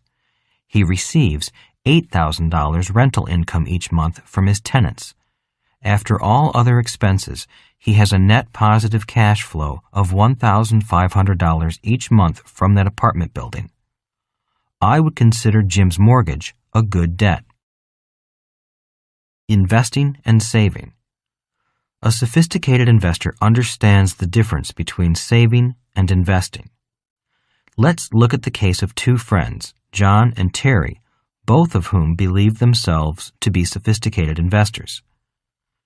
John is a highly paid professional and invests the maximum in his 401k retirement plan at work. John is 42 and has $250,000 in his 401k plan already because he has been adding to it for 11 years. There is no return or cash flow from it until he retires. Then it will be fully taxable at his ordinary earned income rates. Following are John's details, assuming an average tax rate of 35% and a commonly assumed return on investment of 8% annually, although the return can actually be substantially less. Income, $100,000 salary. Taxes, 35%. Investment, 401k retirement plan. Maximum 15% contribution, $15,000. Retirement plan return, 8%. Cash flow from investment, none. Terry is the same age as John and makes a similar salary. She has invested in a series of real estate deals over the past 11 years and just put $250,000 down on a $1 million property. Terry is earning a cash-on-cash return of 10% and expects a conservative appreciation of her property of 4% per year. When she retires, Terry expects to 1031 exchange into another property to take advantage of the high equity and cash flow. Terry has never contributed to a 401k plan. Terry's details are as follows. Income, $100,000 salary. Taxes, 35%. Investment, real estate, $1 million property. Down payment, 25% or $250,000. Real estate return, 10% cash on cash per year. Annual appreciation, 4%. Cash flow from investment, $25,000 per year. They can both retire at age 62, having each worked 31 years. At retirement, John begins drawing out 8% of his accumulated 401k plan, receiving $118,100 per year after taxes, $157,400 before taxes. He plans to withdraw none of the principal amount. After 31 years of investing $15,000 each year in his plan, he succeeded in replacing 150% of his work income. Even though Terry only put $250,000 down on the property, she benefited from the 4% appreciation on the total $1 million value of the property. During the 20 years, the rental income from the property paid off the mortgage of $750,000. So when Terry retires, she can roll over the complete equity of $1 million into a much larger property, worth $8,892,000 according to these calculations. This new property will generate a cash flow of $342,700 per year for Terry. While John's retirement will be comfortable, Terry's will be much richer. If, for some reason, John needs more income in retirement, he must start drawing out the principal from his retirement plan. Terry would only need to do another tax-free exchange into other buildings to capture the mortgage principal paid down by her tenants, leveraging that into higher income. John's example will have taught his children to go to school, get good grades, get a good job, work hard, and invest in their retirement plan regularly to be comfortable in retirement. Terry's example will have taught her children that if they learn how to invest by starting small, minding their own business, and keeping their money working hard for them, they'll be rich. It is easy to see that investing in a building generated much more cash flow and income for Terry than saving in a 401k did for John. I would categorize Terry as an investor and John as a saver. Sophisticated investors understand the difference between investing and saving and generally have both as part of their financial plan. Chapter 39. The Ultimate Investor. So the question remains, how does a person like Bill Gates become the richest business person in the world in his 30s? Or how does Warren Buffett become one of the richest investors in America? Both men came from middle-class families, so they were not handed the keys to the family vault. Yet, even without great family wealth behind them, they rocketed to the apex of wealth within a span of a few years. How? They did it the way many of the ultra-rich have done so in the past and will be doing so in the future. They became ultimate investors by creating an asset that is worth billions of dollars. Fortune magazine ran a cover story entitled Young and Rich the 40 wealthiest Americans under 40.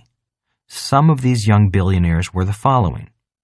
Number 1, Michael Dell, age 34, wealth $21.5 billion, business Dell Computer. Number 2, Jeff Bezos, age 35, wealth $5.7 billion, business Amazon.com. Number 3, Ted Waite, age 36, wealth $5.4 billion, business Gateway. Number 4, Pierre Omidyar, age 32, wealth $3.7 billion, business eBay. Number 5, David Filo, age 33, wealth $3.1 billion, business Yahoo. Number 6, David Yang, age 30, wealth $3.0 billion, business Yahoo. Number 7, Henry Nicholas, age 39, wealth $2.4 billion, business Broadcom.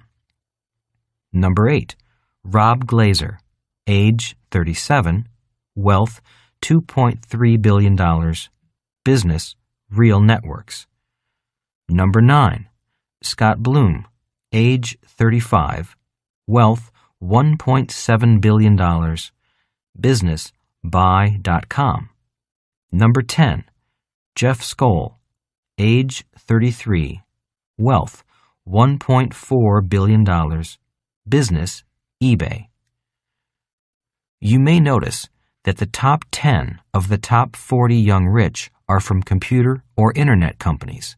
Yet there were other types of businesses listed as well.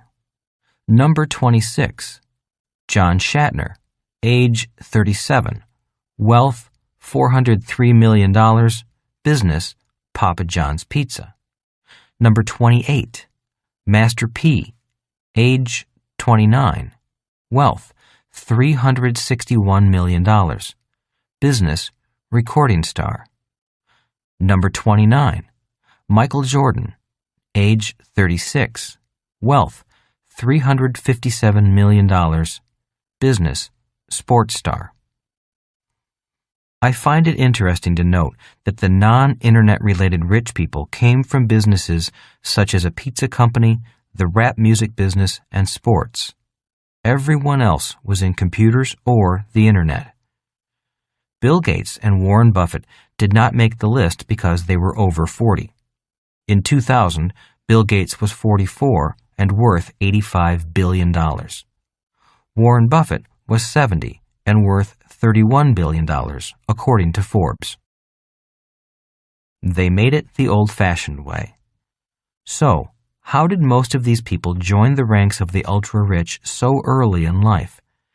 They made it the old-fashioned way, the same way that Rockefeller, Carnegie, and Ford became yesterday's ultra-rich, and the same way that tomorrow's ultra-rich will do it. They built companies and sold shares in their company to the public. They worked hard to become selling shareholders rather than buying shareholders. In other words, it could be said that by being selling shareholders, they printed their own money, legally. They created a valuable business and then sold shares of ownership in the business to others. In Rich Dad, Poor Dad, I talked about how at the age of 9, I began making my own money by melting down lead toothpaste tubes and forging lead coins in plaster of Paris molds. My poor dad told me what the word counterfeiting meant. My first business opened and closed on the same day. My rich dad, on the other hand, told me that I was very close to the ultimate formula for wealth, to print or invent your own money, legally. And that is what the ultimate investor does. In other words, why work hard for money when you can print your own? In Rich Dad, Poor Dad, Rich Dad's lesson number 5 is, the rich invent money. Rich Dad taught me to invent my own money with real estate or with small companies. That technical skill is the domain of the inside and ultimate investors. How 10% own 90% of the shares. One reason the wealthiest 10% own 90% of all the shares of stock, as reported in the Wall Street Journal, is that the wealthiest 10% include the ultimate investors, the people who created the shares of stock. Another reason is that only this 10% is eligible, per SEC rules, to invest in a company at the early stages before it becomes available to the public through an IPO. In this elite group are founders of companies, aka founding shareholders, friends of the founders, or a select list of investors. These are the people who become richer and richer while the rest of the population often struggles to make ends meet, investing the few dollars they may have left over, if they have any dollars left at all, as buying shareholders. The difference between selling and buying. The ultimate investor is someone who builds a company and sells shares in his or her company. When you read an IPO prospectus, ultimate investors are the ones listed as the selling shareholders. They are not buying shareholders. And as you can tell by the net worth of these individuals, there seems to be a tremendous difference in wealth between those who sell and those who buy shares. The last leg. By 1994, I felt I had successfully completed much of the plan Rich Dad and I had created back in 1974. I felt relatively comfortable with my abilities to manage most of the components of the BI triangle. I understood corporate law well enough to talk to an attorney or accountant. I knew the differences among the entity types, S corporation, an LLC, an LLP, a C corporation, and a limited partnership, and when to use one versus the other. I felt fairly comfortable with my ability to successfully buy and manage real estate investments. By 1994, our expenses were under control, and we converted as many as possible to pre-tax business expenses. We paid little in ordinary income tax simply because we did not have jobs or salaries. Most of our income was in the form of passive income with a little from portfolio income. We had some income from investments in other people's businesses. One day, while I was evaluating my tetrahedron, it became glaringly obvious that one leg of my tetrahedron was really weak. The leg dedicated to paper assets. In 1994, I felt good about my success. Kim and I were financially free and could afford not to work for the rest of our lives. However, it was obvious that one leg of my tetrahedron was weaker. My financial empire looked out of balance. I took a year off in the mountains between 1994 and 1995 and spent a lot of time contemplating the idea of strengthening the last leg, paper assets. I had to decide if I really wanted to do all the work needed to strengthen it. I was doing okay financially, and, in my mind, I really did not need much more in the way of paper assets to be financially secure. I was fine exactly the way I was, and I could have gotten richer and richer without paper assets. After a year of mental turmoil and vacillation, I decided that the paper asset leg of my portfolio needed to be strengthened. If I did not do so, I would be quitting on myself. That was a disturbing thought. I also had to decide if I wanted to invest from the outside, as most people did when it came to buying stocks and companies. In other words, I needed to decide if I wanted to be a buying shareholder and invest from the outside, or learn to invest from the inside. Either would be a learning experience, almost like starting over. It is relatively easy to get into the inside of a real estate deal or the acquisition of a small business. That is why I recommend to individuals who are serious about gaining experience in the 10 investor controls to start with small deals in those types of investments. However, to get to the inside of a company before it went public, through a pre-IPO, was another story. Generally, to be invited to invest in a company before it goes public is reserved for a very elite group of people, and I did not belong to that elite group. I was not rich enough, and my money was too new for me to belong to the elite group.